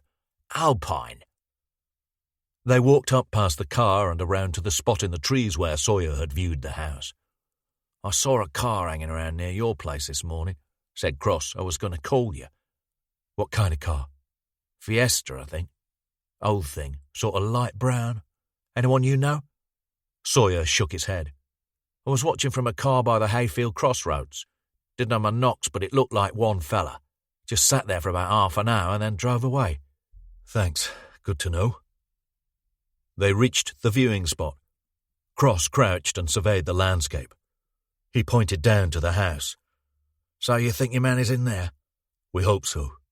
Cross grimaced. I'm not keen on this. He looked up. It's the way the sun is setting. It looks cosy and enclosed from where we are, but the line is too direct, and if he looks out of one of those windows, there'll be shine off the barrel. What's on the other side? They moved up around the ridge and found an area with more trees and a more lateral, side-on sideline of the house and the crumbling outbuildings. This is better, said Cross. Let's have a quick look. He slid a dismantled rifle from the bag and slotted the pieces into place. M107 50 cal, semi-auto, day and night scope. He opened out a V-shaped support with a spiked base and drove it into the earth. He positioned the rifle on the base, lay prone behind it, and pressed his right eye against the sight. I'm not trained in sniper fieldcraft, but I was a DM for a while before the Murphy op. DM? Cross adjusted the sight. Designated marksman. This is the weapon I use for long-range security work, and it's adjustable for animal darting, medium and long. Can you answer me a question? Go on. Why not bring in some authorised AFOs or marksmen for this? Sawyer crouched and followed Cross's line of sight, squinting down at the house. Jurisdictional issues. Multi-force op. And I want to know our man is definitely here. Once we're positive, then we'll make it official. And we believe he has a hostage. Who's in the car? My DS, Shepard. And an acquaintance of the man we think is in the house. He might prove useful in talking him out. Cross glanced back at him. An acquaintance? It's complicated. Cross smiled and went back to the site. This is what I've been missing, Jake. A bit of drama. He stiffened. Oh, there he is. Ground floor window on the right. Cross moved aside and Sawyer looked into the site. David Bowman stood at the front of the room, to the side of the window. He was topless, with his head tilted down slightly, but the angle made it impossible to see what he was looking at. "Can we draw him out?" said Sawyer. "Get him near to the window." "I'll only take a shot if there's a risk to life, Sawyer." "There's risk at the moment." Bowman walked off to the side, out of the scope image. Sawyer looked up at Cross. He was staring down at him. "We need to go official, Jake, if you think he's got a hostage alive in there." "We can't risk storming in, but if he knows we're here, then it might buy us some time." Cross knelt down. He took up the rifle and began to dismantle it. "Sorry, Jake. I'm not down with it. I haven't fired a shot in anger since the Murphy up, and even if I could get a clean sight through the window, I have no authority to take the shot." He slotted the rifle back into its case. "Now we've acquired the target, I suggest you talk to your DS and send for the cavalry. Negotiate with him." "I don't think he's the negotiating type." The sky had darkened, and another rumble of thunder shuddered overhead.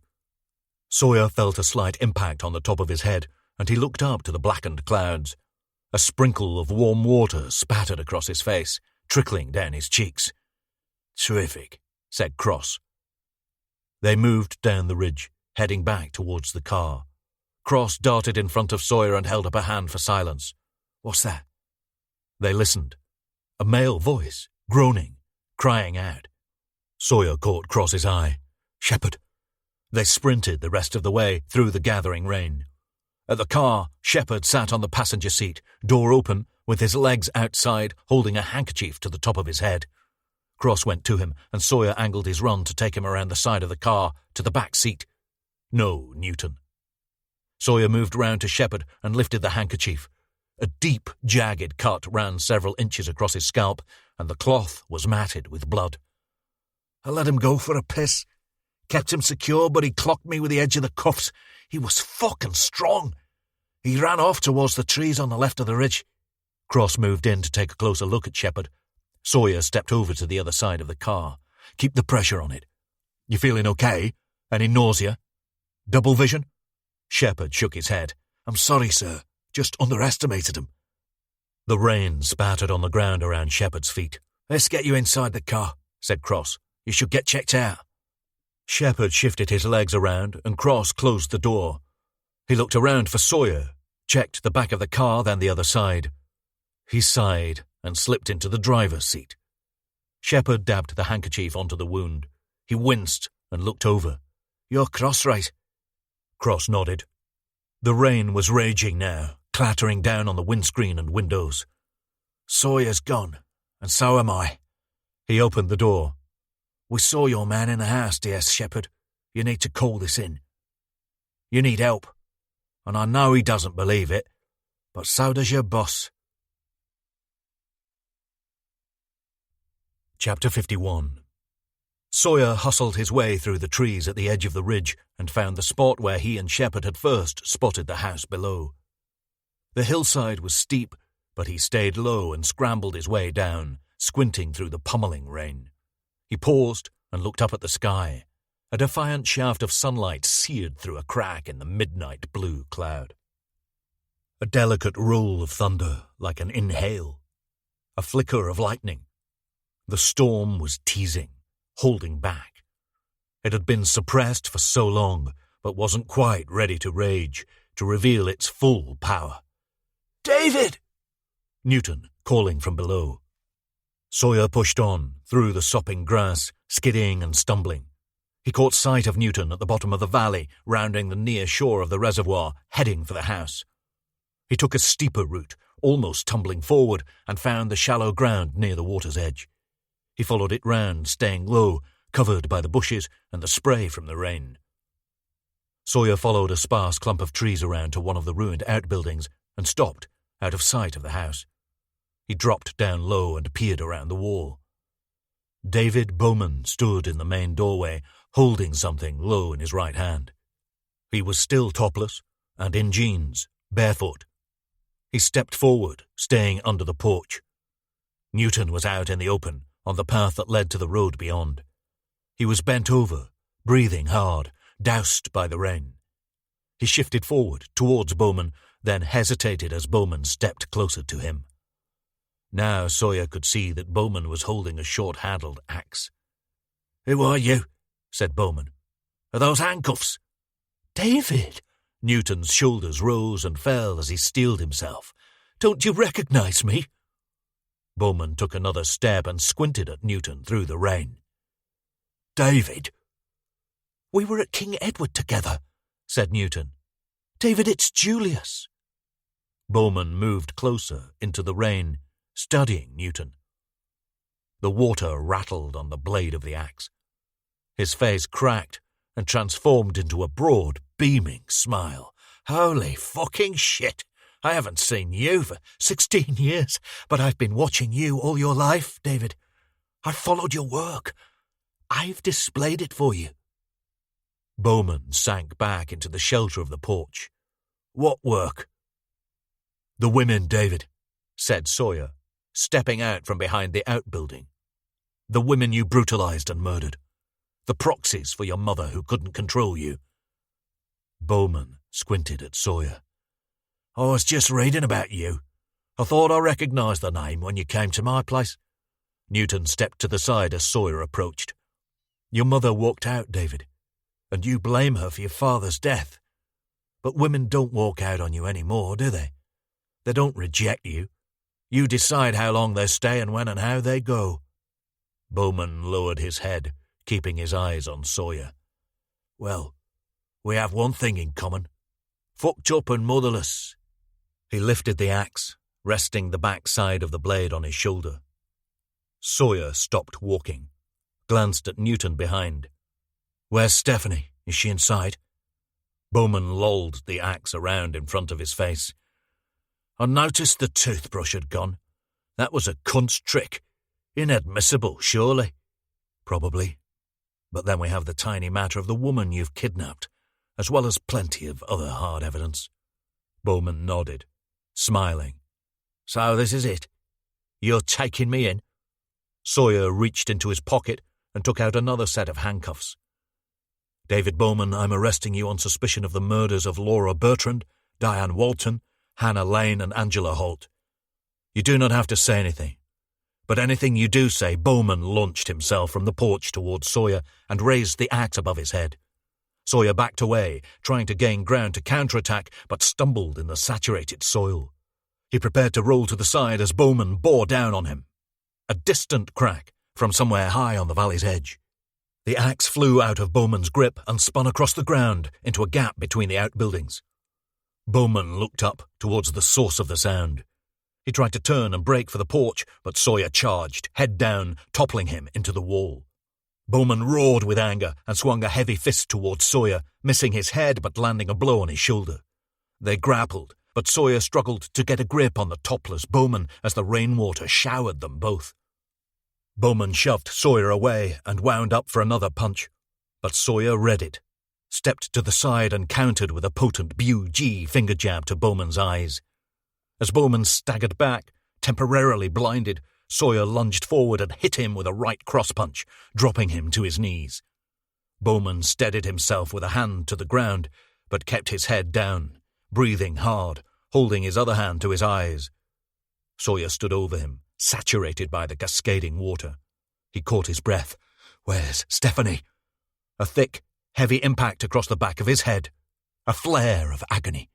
His knees squishing into the flooded soil. Sawyer's vision tunneled. He turned his head. Newton stood behind, holding a heavy stone the size of his hand. Sawyer tried to push himself upright, but his arms wouldn't move, wouldn't obey, and the image of Newton's astonished face shimmered for a while, then faded to black. Chapter 52. Rain. A constant crackle, like static. Then, less fuzz in the noise, more clarity. Splashing and spattering on the roof above. Sawyer opened his eyes, but kept his head down. He was sitting on a hard wooden chair, hands cuffed behind his back. A loud headache pressed on the base of his skull. A soft keening from somewhere to the left, rhythmic and endless. He tilted his head, following its source. A woman sat crumpled in the corner, hands and feet bound with thick rope, dressed only in bra and briefs. Her face was bruised and swollen, and her skin slick with sweat. She had let her head flop down onto her shoulder, and her body heaved as she sobbed. Sawyer raised his head and took in the room. It was bare and carpetless, with a blocked fireplace and an empty bookcase beside a glass-panelled door hanging off its lower hinge. Filthy tartan curtains covered the main window, and a desolate old sofa sat in the centre, its arms leaning in at unnatural angles. Dark blotches of mould wept down from the ceiling, scarring the pattern on the ancient wallpaper. The body of Julius Newton lay at the side of the sofa, face up, in a mire of fresh blood. One of Newton's arms lay at his side, while the other had fallen across his chest, as if he were taking a nap. Sawyer gazed into the space where his face had once been, now a bloody maw of meat and bone. He had a deep axe wound in his shoulder, and several other across the front of his chest. David Bowman stood at one of the curtains, peering around the edge. He turned and walked towards Sawyer, grinning. "Wake up!" He stopped and leaned down, his face inches from Sawyer's. "Time to die." Bowman raised his hand up to his head, paused, and swung it around, connecting square with Sawyer's cheek. It was an open palm slap, but Sawyer reeled at the force of the blow. Sawyer brought his head around and raised it towards Bowman, staring him down. Bowman's eyes were bloodshot, and a fresh bruise was forming around the socket edges. "Trying to poke my eye out," said Bowman. "What are you, a fucking schoolgirl?" He jerked his head towards the window. "Was that your mate Shepherd, the shooter? Well, he can't get to us in here." He walked over to the woman. "Detective Sawyer, this is Stephanie Burns. Stephanie, Detective Sawyer." Sawyer sucked in a deep breath. "You killed Julius." "I can see why you're a detective. Are you shocked?" "I'm just making a mental note to add his name to the charge sheet." Bowman nodded and crouched down in front of Stephanie. She turned away, digging her chin into her shoulder. "Detective Sawyer has come to save you, Stephanie. It's not really working out." He stood upright and walked over to the sofa. He slid the axe out from the other side and switched it from hand to hand. "You must have a headache. The queer boy caught you pretty good." He sat down, sending a puff of dust up from the sofa cushion. "Maybe a bit of concussion. I can see it in your eyes. But you know what? I don't give a shit. I'm not really interested in other people's pain. I hear all this rubbish about kindness being a superpower, but I think it's the opposite. I used to go bird-watching with my uncle. The favourites were the sparrowhawks. Amazing things. Pure predators. They have these needle-like claws and they need their prey, crushing and stabbing. But there's no eye contact, no emotional connection to the act. It's as if the claws have a life of their own, and they're just getting on with the business of killing. They sometimes eat their prey while it's still alive. Now we look on that with horror, through a lens of empathy. But when you start to feel sorry for things, that's not a strength, it's a weakness. Julius always used to go on about the beauty of nature, the wonders of the natural world. But nature isn't beautiful. That's just us projecting onto it. Nature is functional. It does what it needs to do and no more. And we're part of nature, conditioned and socialised and judgmental, but deep down, we're all killers. If we're pushed to the limit, we're all capable of killing. It's a survival impulse, and it's much closer to the surface than we like to think." Sawyer worked his hand into his back pocket and pulled out a paperclip. "Is this a rehearsal for your speech in court?" Bowman set the axe down on the floor and got up from the sofa. He stepped over Newton's body and strolled over to Sawyer. "Hero cop. Do you feel like a hero now?" "No, I'm just trying to do the right thing." Surreptitiously, Sawyer unfolded the paperclip and worked the end into the handcuff lock, bending it to form an L shape. "I assume you don't buy into that idea." Bowman scoffed. He turned and walked back to the sofa. "Right and wrong, good and evil. You sound like a fucking witch finder or something.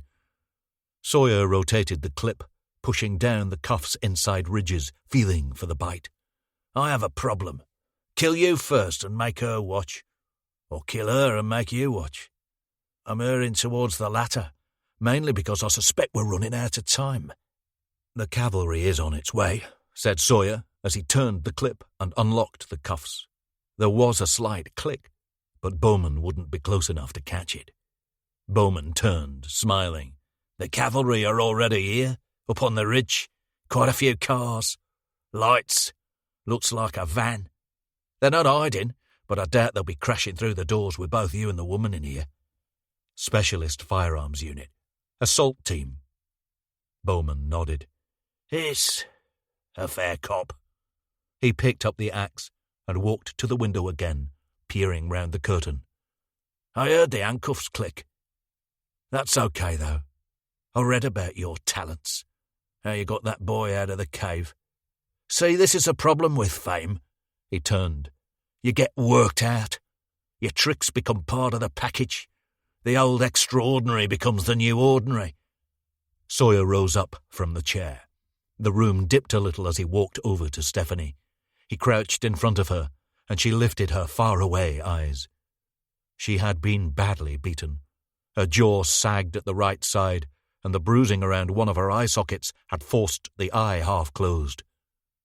Bowman moved back to the centre of the room and tossed the axe onto the sofa. The truth is, I'm bored. I need a challenge. The women have hardly been worthy opponents. And he gestured towards Newton's body, shrugged. I accept that you won't fight fair, but you've already showed me one of your tricks, so I'm expecting the unexpected. And yeah, you might be a bit slow because of the head injury. But what can you do? You can only play the hand in front of you. David Bowman! A call from outside. The voice was distorted, spoken through a megaphone. This is Detective Chief Inspector Robin Farrell of the Greater Manchester Police. All possible exits from the house are covered by trained firearms officers. I urge you to leave by the front door with your arms raised above your head. You will not be harmed. Sawyer turned away from Stephanie and stood upright, facing Bowman.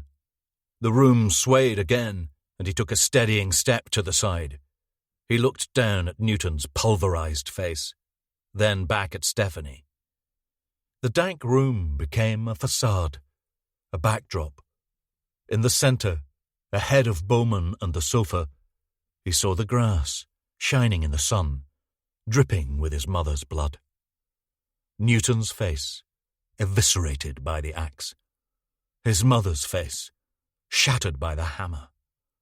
Stephanie's sobbing, louder now.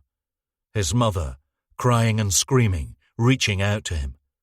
Farrell's voice again from the outside, jagged, distorted. His mother's shout, tearing through the burning air. "Don't look back!" Bowman moved for Sawyer and struck him with a brutal haymaker punch, sending him wheeling to the floor. Sawyer's hand dug through a grainy layer of dust. He clenched his fingers into a fist, keeping his head low. Bowman moved forward, standing over him. He leaned down and Sawyer felt the splat of warm saliva on his cheek. Bowman raged. Come on, hero cop. You keep preaching about the right thing, so what is it? Show me. Sawyer pushed himself to his feet, but as he turned, Bowman struck him with a fierce punch to the stomach. He doubled over and slumped down into the dust, choking, gasping for air. Bowman gave another laugh. Try again. Sawyer looked over to the corner, where Stephanie watched, her head raised higher, her eyes red and raw, but there was no fear there, only defiance, outrage. His father, his parting words. There is nothing in darkness that will not be disclosed, nothing concealed that will not be brought to light. His father telling him to look after his brother, then extinguishing himself, snuffing out his light. His brother, half alive. Bowman grabbed Sawyer by the shoulders. Come on, I'll help you up. I'll give you a free shot. This is too fucking easy. Sawyer stood before him, mouth wide open, sucking in air, riding the pain from the stomach punch. He tipped back his head and stared up at the rancid ceiling. Your mother was a whore, David. That's what you thought anyway. Yes, I thought it because it was true. Bowman released Sawyer, and he slumped to the floor again. You're right, said Sawyer, looking up at him. We're both motherless, both fucked up. But I had something you didn't have. My mother's love. Your sisters took all of that, didn't they? Nothing left for you. Bowman raised his foot and stomped it into Sawyer's shoulder, tipping him onto his back. Sawyer lay there. Your mother was a whore, David. She rejected your father, and she gave her love to other men. He raised himself onto his knees. And you know why? Because of you. Some people just don't deserve love. It's wasted on them. Sawyer was upright now, braced. And your mother recognized you as one of those people. So she gave you the flip side, the gift of hate. And you've been repaying her for that ever since. And Stephanie's just the latest to bear the cost. Bowman backed away to the sofa and laid a hand on the axe, keeping his eyes on Sawyer. I was hoping for a good fight, you know. Not a fucking therapy session. David Bowman, I repeat, come out of the front door with your arms raised above your head. Bowman moved away from the sofa, leaving the axe. He lunged at Sawyer and struck him with another mighty punch into the side of his face. Sawyer stumbled to the floor and stayed down on one knee. Bowman slid a hand around his neck and raised him up. Sawyer's green eyes were murky, fading. He slumped in Bowman's grip and spat blood onto the floor. Bowman slapped Sawyer in the face with his free hand, jerking his head to the side. He swung the back of the hand into Sawyer's other cheek, then repeated both blows. He paused, stared at Sawyer's blooded and swollen face for a few seconds, then repeated the side-to-side slapping twice, 3 times. Bowman paused again, relaxing his grip on Sawyer's neck. Sawyer dropped his head forward, and his shoulders rose and fell, shuddering. Bowman smiled. Don't fucking tell me that the hero cop is crying. Sawyer raised his head, as a broad grin stretched across his battered face. The noise swelled from a rumble in Sawyer's chest to full-throated belly laughter, as if Bowman had just told him a hilarious joke. He opened his mouth and drew in rasping breaths, feeding the mirth, raising the volume. Bowman brought his other hand around and held Sawyer by the neck, squeezing slightly, dampening the laughter. You're confusing me, Sawyer. I'm not sure which one of us is the psycho. He raised Sawyer up by the neck a few inches off the ground and squeezed his hands tighter around his throat. This is a familiar sensation. You've got quite a feminine neck. Sawyer opened his mouth wide, gagging like a beached fish, straining for air. Bowman smiled and squeezed even tighter, draining the life out of him. Sawyer felt a tingling sensation in his fingertips, spreading up his hands and arms into his body. He was trembling all over, spasming, as a fuzz of darkness spilled around the edges of his vision. In the corner, Stephanie cried out, wriggling against the rope. Are we done then? Said Bowman, lifting his elbows, bracing himself to finish the job. You're really giving up? Sawyer jerked his dangling body to the left and drove his right elbow into the side of Bowman's face. The impact was enough to force Bowman to release his grip, and Sawyer dropped to the floor, struggling to stay upright. As Bowman staggered back, Sawyer stepped to the side and drove his forehead into the top of Bowman's nose, cracking the bone and splashing blood into his eyes. Bowman howled in pain and reeled back, flailing for balance, crashing to the floor in front of the sofa. Sawyer snatched up the axe and walked to Bowman, following him as he kicked his feet against the floor, pushing himself away from Sawyer, trying to find the balance to stand. But the headbutt had dazed him, and he backed into the wall by the bookcase. Bowman hitched himself up and lifted his head, trying to focus on Sawyer. I'll give you that one. He held his hands high, seemingly in surrender, but then brought them together in a slow hand clap. He wiped the blood from his face. So, you're the hero again. You saved the girl. You brought the bad guy to justice. He shrugged. I'll be okay, though.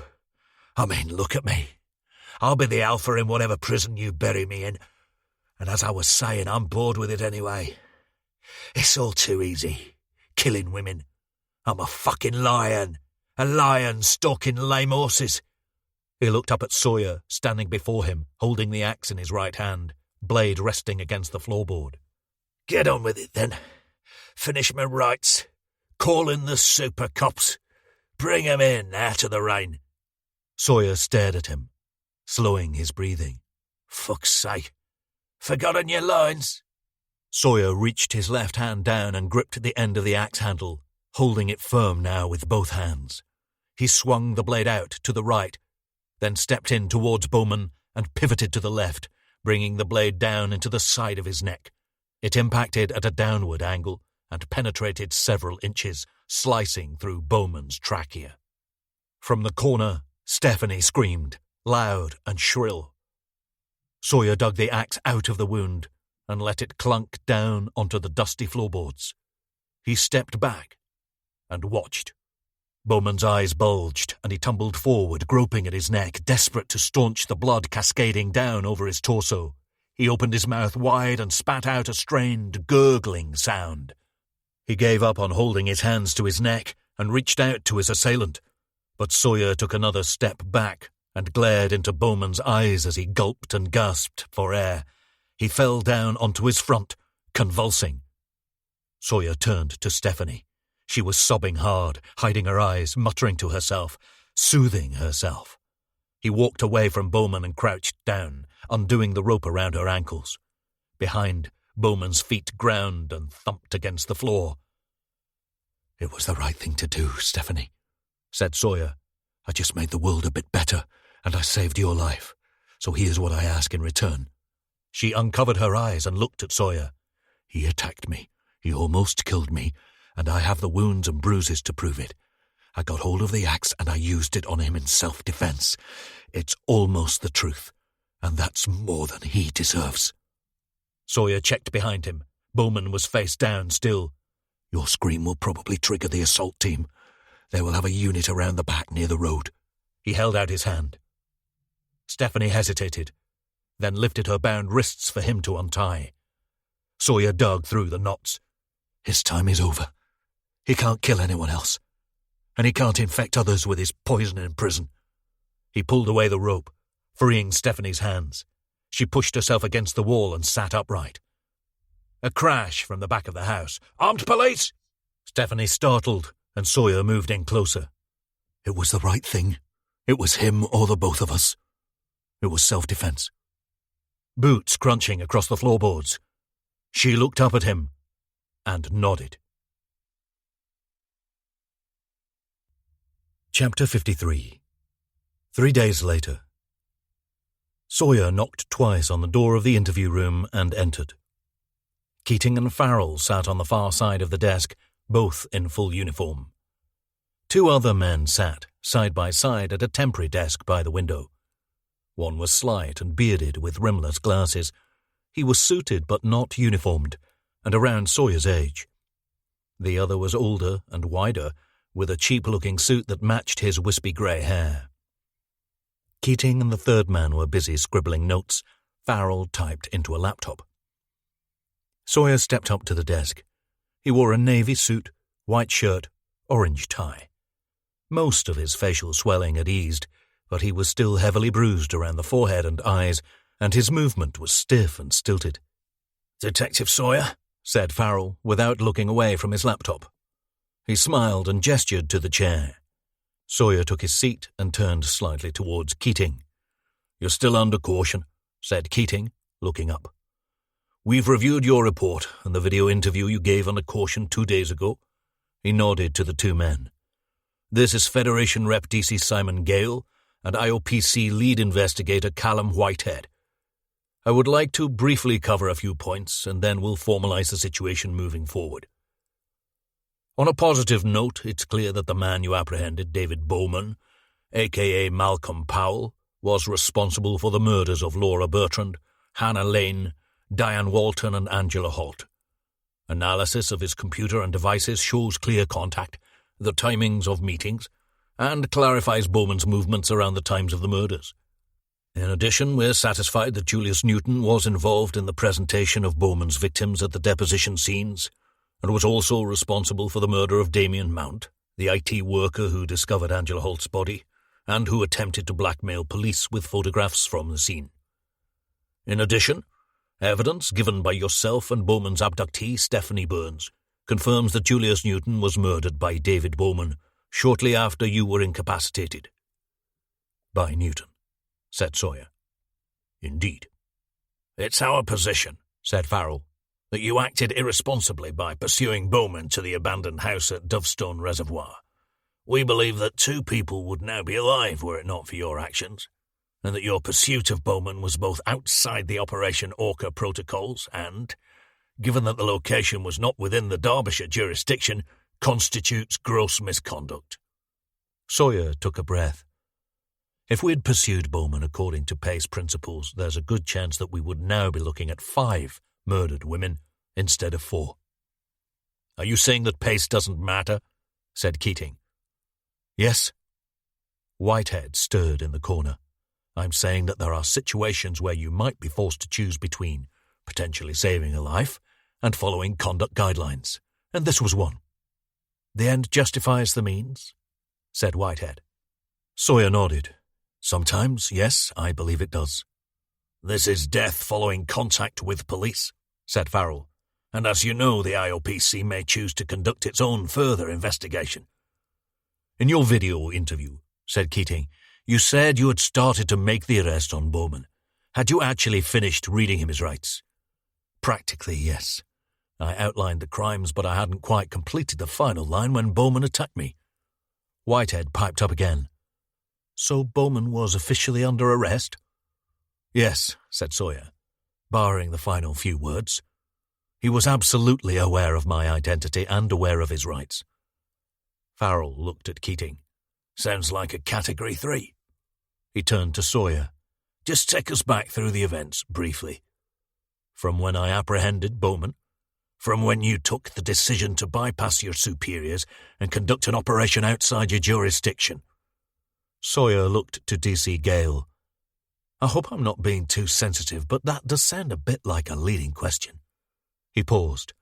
I took the decision that while we had Newton willing to show us Bowman's potential location, we had to follow that up there and then, or risk him freezing up later and putting Stephanie's life at risk. His behaviour up to that point had hardly been consistent. I travelled to the location with D.S. Shepherd. Newton escaped our custody, and when I followed, I discovered Bowman and Stephanie Burns. Newton overpowered me, and when I came to, I discovered he had been murdered by Bowman. I fought with Bowman, and he got the upper hand. I managed to grab the axe and struck him in self-defence. I believe that if I hadn't done this, he would have murdered both me and Stephanie Burns. And Stephanie saw this happen, said Farrell. Yes. She's still recovering, said Keating, but we will be talking to her. Farrell nodded. You mentioned the axe.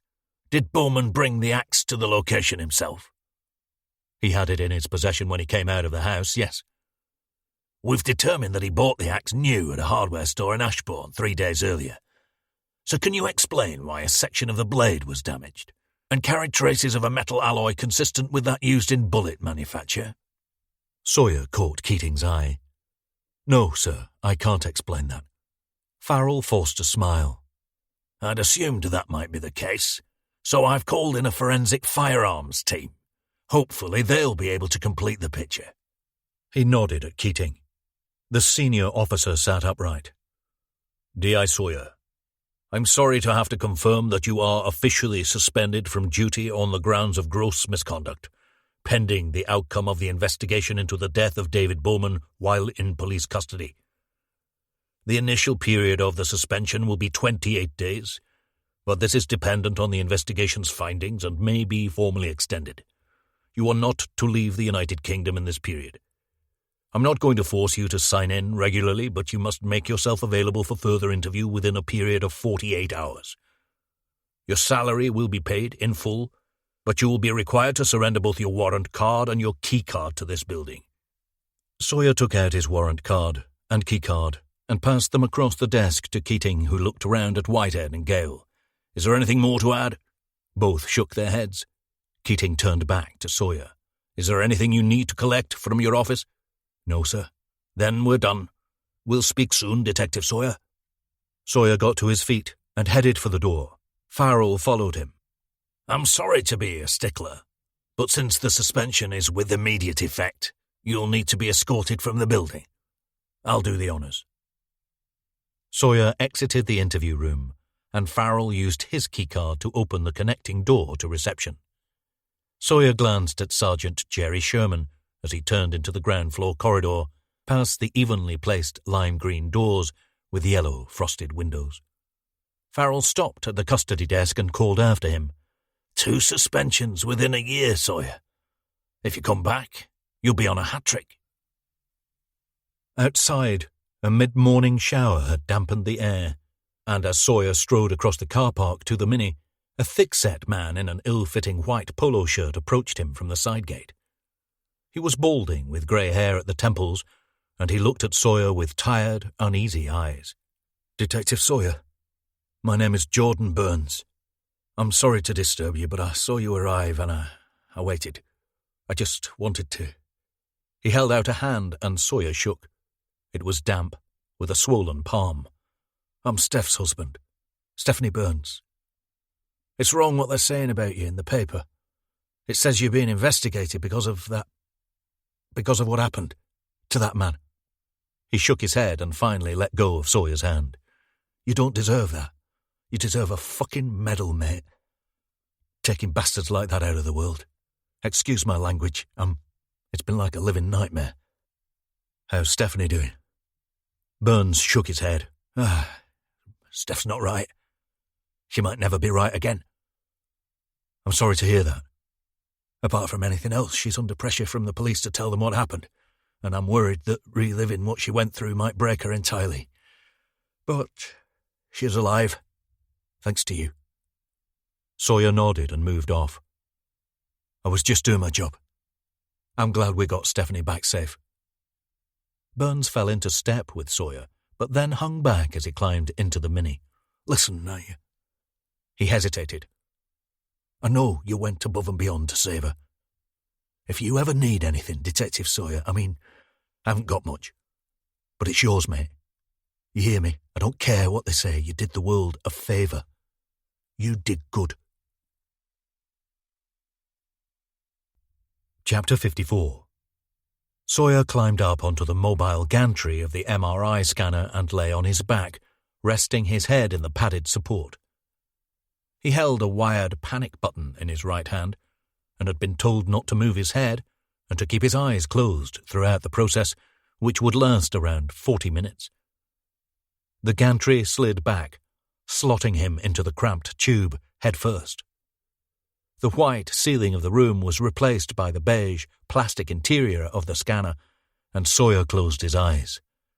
"You okay in there, Jake?" The operator's voice came through a loudspeaker, just about audible beyond his protective headphones. "All good," said Sawyer. The scanner began its work, magnetically interrogating the atoms in Sawyer's brain tissue, alchemizing them into meaningful differential imagery. He listened for a while, the insectoid whirring, the rhythmic clunks and clangs, the tantrums of buzzing, followed by pregnant pauses, as if the machine were drawing breath, gathering itself for the next phase. After 20 minutes, they wheeled him out, injected a contrast dye into his arm, and posted him back in again. This time he took himself away, hiding in the peace of the past, helping his mother spread jam on a sponge cake, watching his father laugh at a TV comedy he didn't understand, throwing a blue rubber bone toy for his endlessly enthusiastic Jack Russell, using a matchstick to gouge a mashed-up pea out of a chunk of his brother's Lego. He replayed a match-winning penalty save from his time as a goalkeeper in his teenage Sunday League team. He revisited scenes from simpler times, police training, martial arts study, university girlfriends, a summer picnic with Maggie, cut short by persistent wasps.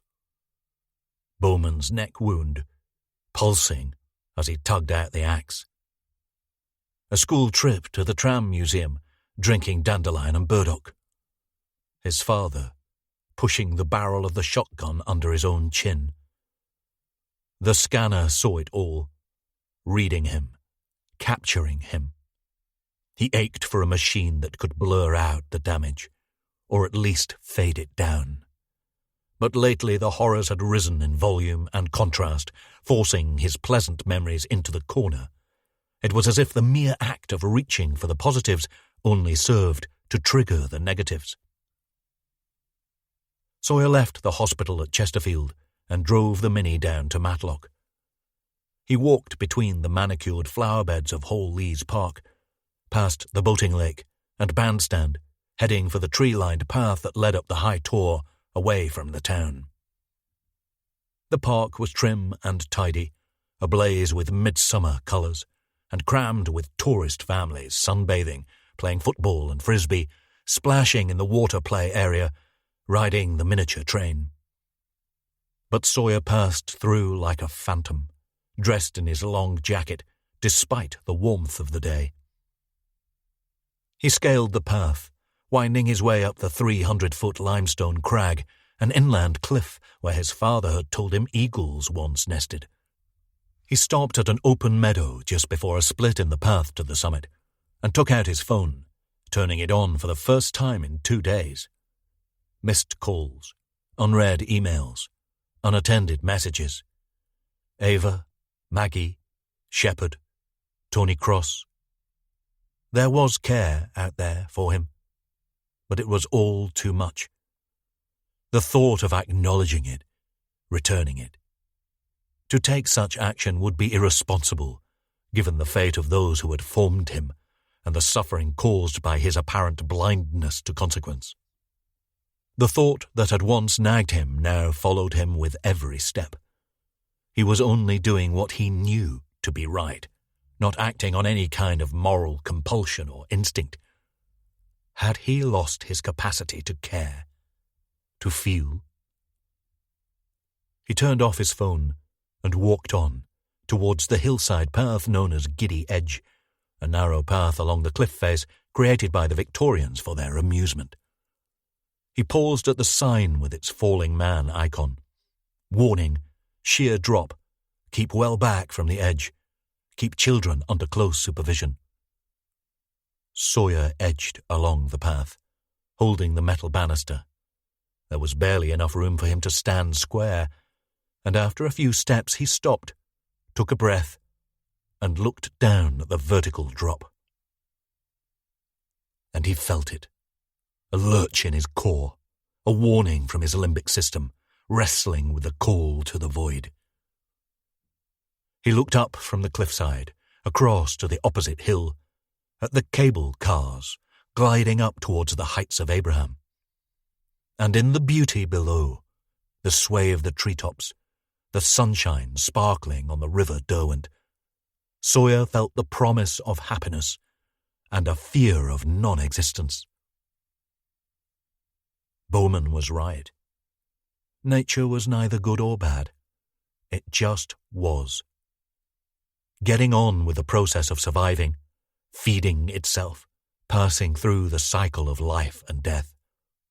The animal side, the killer instinct, was always there, just below the surface, but that was why it was up to us, the most evolved member of the natural world, to transcend that and make our unlikely lives more livable. There is nothing in darkness that will not be disclosed, nothing concealed that will not be brought to light. He moved along the path and rested on a bench in a small grotto carved into the limestone. Above, the cloud cover shifted, and the sunlight flared across the trees, lighting the way. In recent weeks he had fought his fantasies of self-destruction and craved instead a great cleansing, to have his old toxic self washed away, revealing something new and hopeful. Don't look back. Sawyer thought of Kierkegaard and his line about how life can only be understood backwards, but it must be lived forward.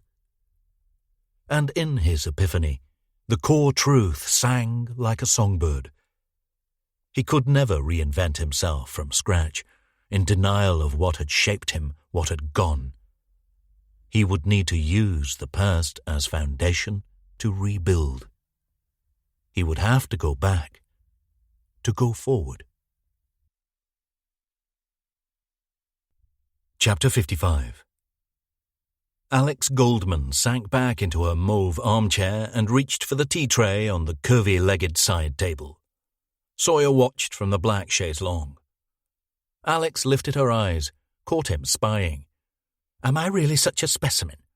"Sorry, just daydreaming." She poured the tea. "I'd like to say that you look well, but we both know that wouldn't be true." He shrugged. "You should see the other guy." Alex shook her head. "I'll have to take your word for that." "I've stopped reading your press. It doesn't feel healthy." "Same here." He raised a hand as she finished filling her cup. "No tea for me." She nodded. "Biscuit?" Sawyer took a custard cream and set it down on the chair arm. He dug a paper bag out of his pocket and opened it. "Sweet? They're a bit sharp. Got them from a place in Matlock." Alex smiled. "I'm 70, Jake, not 7. "How are you feeling? The aches and pains?" "It's okay. You can say the V word. The veins are still varicose. I use compression stockings. You don't get used to it." Sawyer placed the bag of sweets by his side, along with his wallet. They shared a moment's silence. "I went for the MRI. Takes them a while to prepare the report, though." "That's good. It'll be helpful to see if there's anything physical that's compromising your behavior or impulses." Her eyes moved to the bag next to him. "When was the last time you bought sweets, Jake?" "Apart from those, I don't know. A few weeks ago. But it's okay. I know we've talked about me being frozen in the moment of my mum's murder, and all that worry about how I hide in the 90s, in the era I was relatively happy. But..." He took a bite of the biscuit, halving it. "I'm not concerned about that now. I know I need to live for the future, but that's only a part of me. You can't just close the door on something, separate yourself. It's more about finding a fresh joy in the moment. You don't need to deny the past. We've tried to do that with Michael, my brother. It didn't work. He's pretty poorly at the moment." Alex rubbed at her leg, wincing. "Sorry to hear that. So how are you finding this fresh joy for yourself?" "I'm not supposed to talk about the case." "So don't." He smiled. "It's no big secret that I've been suspended pending an investigation. I cut a few corners. It'll work out. But I've been thinking of doing some freelance. Nothing stopping me from working a couple of jobs on the side." "With your latest case, did it end well for all the good people? Remember, we were concerned about your actions endangering those close to you." He waved a hand. "Everyone was fine. I know all of this. I don't need this." "This? You mean therapy?" "Yes. You've helped me to embrace more self-knowledge, but I don't need to relive what happened in order to mend myself from the trauma of it. I don't want to set it aside that way, turn it into something else. It's part of me, and I have to accept that I will always carry it around. I can't just wait until I've cast it off before I can live my life." "The Americans call it closure." He scoffed. "Of course they do. It's nonsense. This idea of moving on, I don't want to move on. That would be like denying that my mother and father ever existed. It feels disloyal to just pass them into memory." Alex sipped her tea. Denial, anger, acceptance. Sawyer sighed and slumped forward, elbows on knees. "Do you think you're grieving, Jake?" "Of course I do." "And do you accept there may come a point when you stop grieving?" He looked at her. "No, I don't. I owe my parents my life, and that will always be true." She set down her cup. "But you can't live out your life as a memorial to them. Don't die with the dead. If you would indulge me in a metaphor for a second. One way of looking at grief is that it's like a balloon in water. You have to keep it below the surface in order to function in your daily work, when you have to deal with others, be professional. But you can let go when you're at home or by yourself. You can let it rise above the surface, and that's a form of acceptance. He sprang to his feet, gathered up the sweets and wallet. I'm sorry. I feel like I'm wasting your time here. I'm grateful for your help and guidance, but I have to work on myself, by myself. I need to give thanks for what I've got rather than desire what I don't have. Alex smiled. You're paraphrasing one of your great Stoic thinkers, Epictetus. He laughed. See, this is another problem with coming here. You're wiser than me. It's not good for my self-esteem. Sawyer headed for the door. Alex stayed in her chair and took another sip of tea. Short and sweet? We have another 40 minutes if you need it. He smiled. I don't. Sawyer hurried out to the car and drove away. The roads were heavy with tea-time traffic, and he sat in a queue for a while on the road into Stanhope, before turning off along a single-track lane that snaked around back past the other side of Alex's village. The lane was quiet, and he slowed to a stop and slotted his phone into the windscreen mount. He was queuing up some music when the Spotify app was overridden by an incoming call from Alex. He connected. Missing me already? I'm sorry, Jake. I forgot I need your signature for the last 2 sessions. It's a new electronic payment system. Sorry, I should have asked at the start. Are you still nearby? He looked out across the fields. There was a tone to Alex's voice he'd never heard before, something clenched and icy. Of course. 5 minutes? That's fine. See you soon. Just come straight in. I'll leave the door unlocked. She disconnected. Sawyer drove back down to the bottom of the road in front of Alex's row of houses. He parked, took the phone out of the dock, and navigated to his photo and video files. He found the video he was looking for, typed a short message, and sent it. At the front door he paused, turned the handle, and walked inside. As Sawyer entered, Alex's dog, Molly, fussed and scrabbled behind the closed kitchen door. He called out to Alex. No answer. The door to the consulting room was ajar, giving him a view of the left side of the black chaise longue. His uneaten custard cream still sat on the arm. He pushed the door open and walked in. I'm sorry, Jake. Alex sat in her armchair, with her head down. Austin Fletcher stood at the side, aiming a handgun at her head. He probed Sawyer with his black eyes and nodded towards the chaise longue. Sit.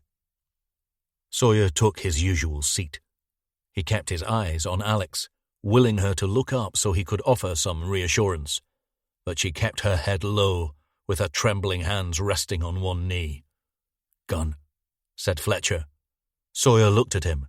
Is this word association? Where? In your hand? Fletcher cocked the gun and pointed it down at Alex's knee.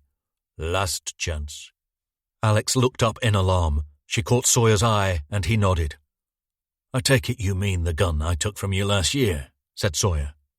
The one I assume either you or Dale used at the club in Manchester. Fletcher nodded. Where? Sawyer smiled. I'll show you, but I need to get my phone out. Slowly, said Fletcher. Sawyer slipped his phone out of his pocket and navigated to the photos and videos. He found the video and pressed play, then held it up for Fletcher to see. The screen showed Sawyer, filmed from a low angle, sitting on his sofa at the Edale cottage. Hello, Dale. Firstly, congratulations on the new role. We hear so much talk about the toxic political climate these days, but the appointment of a violent career criminal with connections to County Line's drug operations as a new northern drug czar, that really is beyond satire. Now, I'm afraid I do have the Glock that you or one of your associates used to kill Sean Brooks last December. It's in a safe place, with your fingerprints all over it. And as I'm sure you know, the rifling will connect the bullet used to kill Sean to the specific gun. At best, that will lead to a pretty embarrassing start to your political career. At worst, we'll use it to build a case for murder, and you'll be convicted, and your public-spirited chain of youth-friendly social clubs that definitely aren't a front for county lines recruitment, that will all be over before it's even begun. A phone rang in Fletcher's pocket. He ignored it, fully focused on the screen. Now, I've briefed a trusted friend on the significance and whereabouts of the gun, and if anything should happen to me, or to someone personally connected to me, then he's under strict instructions to blow the whistle.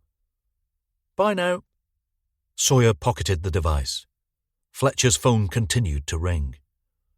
I've just sent that video to your employer. I'm guessing that's him calling to confirm. Fletcher dug his phone out of his pocket, looked at the screen, and answered it. He listened for a few seconds, then switched the phone to speaker. Am I on? Said Dale. You certainly are, said Sawyer. He nodded to Alex again. Dale sighed. Sawyer, I take it your superiors know nothing about the gun. If they did, they'd have already built a case against you. It can be our little secret, Dale. He picked up the custard cream and crunched into it. A pause at Dale's end. Fletcher switched the phone to private and stalked out into the hall. Sawyer stood up and walked over to Alex. He lifted her hands from her knee and squeezed. She didn't look up, and Sawyer kept his eyes on the door, listening to Fletcher's voice, sharp and angry as he spoke to Dale. They heard him stomp down the hall and slam the front door. The trembling in Alex's hands spread to the rest of her body, and she began to weep. Sawyer folded an arm around her shoulder, but she pulled away. Chapter 56. This is a new one, said Maggie, meeting where the grown-ups play. Sawyer looked around the busy main bar of the Prince of Wales, a traditional old pub on the edge of Baslow, recently refitted to lure upscale tourists and local foodies. Fish and chips night. Catnip. He sipped his Diet Coke and broke open a packet of cheese and onion crisps, spreading them over the wrapper. Maggie smiled. That's okay, I won't be partaking. All the more for me. He munched on a crisp. Is this where you tell me that I'm a man-child? No point. You seem to be owning it. He shrugged. I don't really understand this obsession with adulting. You mean behaving like an adult? The moment you grow up, that's when you start to grow old. Maggie laughed. Is that on a sign above the toilet? I honestly just thought of it. She leaned in. How's your brother? I went to see him yesterday. He's still in a medical coma, but he's stable, and they're confident he'll recover. He's being cared for, fed, watered. He doesn't speak. Not a lot has changed. Apart from the fact that he tried to kill himself. Sawyer sighed. I'm getting him out of that place the moment he wakes up. He can come and live with me if he wants to. You won't sleep on a sofa. I'll build an extension. He looked at her. Whatever it takes. She nodded. And you have some time on your hands now. The suspension is for the brass's benefit. Not everybody sees it that way. Some are calling you a liability. The more you get away with this kind of thing, the more you feel like the rules don't apply to you. Sounds dangerously close to populism to me. Shaking up the system, a law unto yourself. Other people's opinion of me is none of my business. Maggie sipped at her wine, nodding. Stoicism.com? Pretty much. I'm thinking of doing some work for myself anyway. Freelance investigation. PI instead of DI. We talked about this last year, remember? PI work isn't glamorous. It's serving papers, tracking parole infringements, divorce disputes. Like I said, that's the old model. I'll find my own way. Already got a possible case. Have you heard of Darren Coleman? 15-year-old from Matlock Bath. Went to a party 7 years ago and never came home. Maggie shook her head. Yes, but surely that's just a cold case. Leave it to the MISPA teams.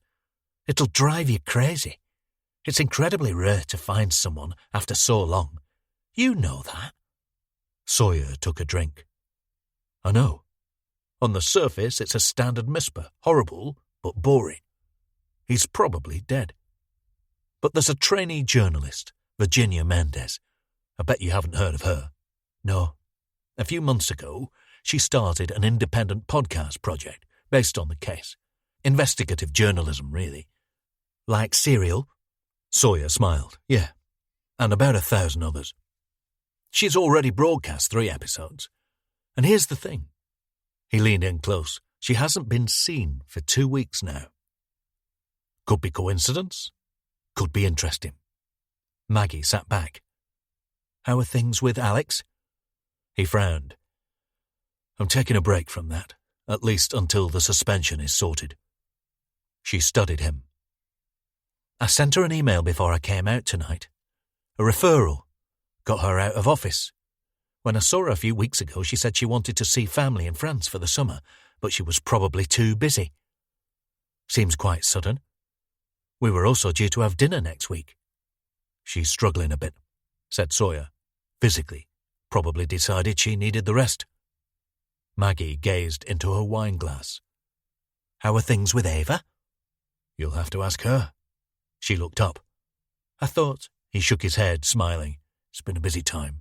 It's all a bit hands-off. Great. You're stopping your own therapy, but now you need relationship counselling. He laughed. It's not that bad. But the last time we went out together, you almost started a fight with a bear. Exactly. It's hard to keep up that level of intensity.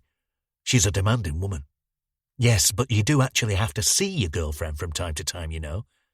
He finished the crisps, dabbing at the shards with a wet finger. I'll bear it in mind. Sawyer drove with the Minis top down, way too fast for the narrow lanes on the outskirts of Bakewell. At Hume End, he dropped down into the valley, through the late evening twilight, and parked at his usual verge near Ecton Mine. He sat for a while, with the engine running, tasting the zesty air, basking in the bird calls. He turned the key and raised the roof, then made the call. You're very welcome, said Tony Cross. Sorry to be quiet. Had a few things to sort out. Cross laughed. I saw. 1 or 2. They suspend you? 28 days minimum. Investigation pending. Cross whistled. Welcome to my world. Feels strange to do a good deed and be labelled an outcast, doesn't it? I think I've moved beyond the need for blanket approval. Nice shot, though. Did you take up at the second position? Thanks, and yeah. Couldn't get a line when you went behind the building. I saw him drag you inside, but there wasn't a definite shot. So do you owe me your life, or did you have the man Axeman covered? Gearing up a roundhouse kick? Dragon whips his tail. Cross laughed. Did they get the bullet? Not sure. They're interested in damage on the axe blade. Haven't spoken to Shepherd yet. I'm assuming he saw the shot or at least heard it. Will he help them? If they put him in a chair and ask the direct question, then yes. But I doubt he'll volunteer anything. Cross sighed. I suppose that's the best we've got. I had a couple of checks around your place over the last day or two. No sign of Mr. Fiesta. That might have gone away. But I could be looking into something else. Freelance. Might need a bit of help. Is there danger and excitement involved? You know me. Never a dull moment. I hope that's in your will as your epitaph. You're the second person who's said that recently. Sawyer looked out through the trees, along the walking track. I'm not planning my funeral yet. He followed the path to the steps, up to Thor's cave. The sky had grown dusky, but he still had to linger at the entrance as a teenage couple skittered their way down the rock and left him alone. He climbed into the cave and shuffled through the narrow passage towards the far end. He paused and listened. Nothing. At the ditch below the slitted window, he crawled deeper into the cave and pulled away the large, smooth rock embedded deep beneath the overhang. He pulled the rock aside and aimed his phone light into the space. No evidence bag. The gun had gone. You've been listening to Pray for Rain by Andrew Lowe, narrated by Mike Rogers. Published by Quest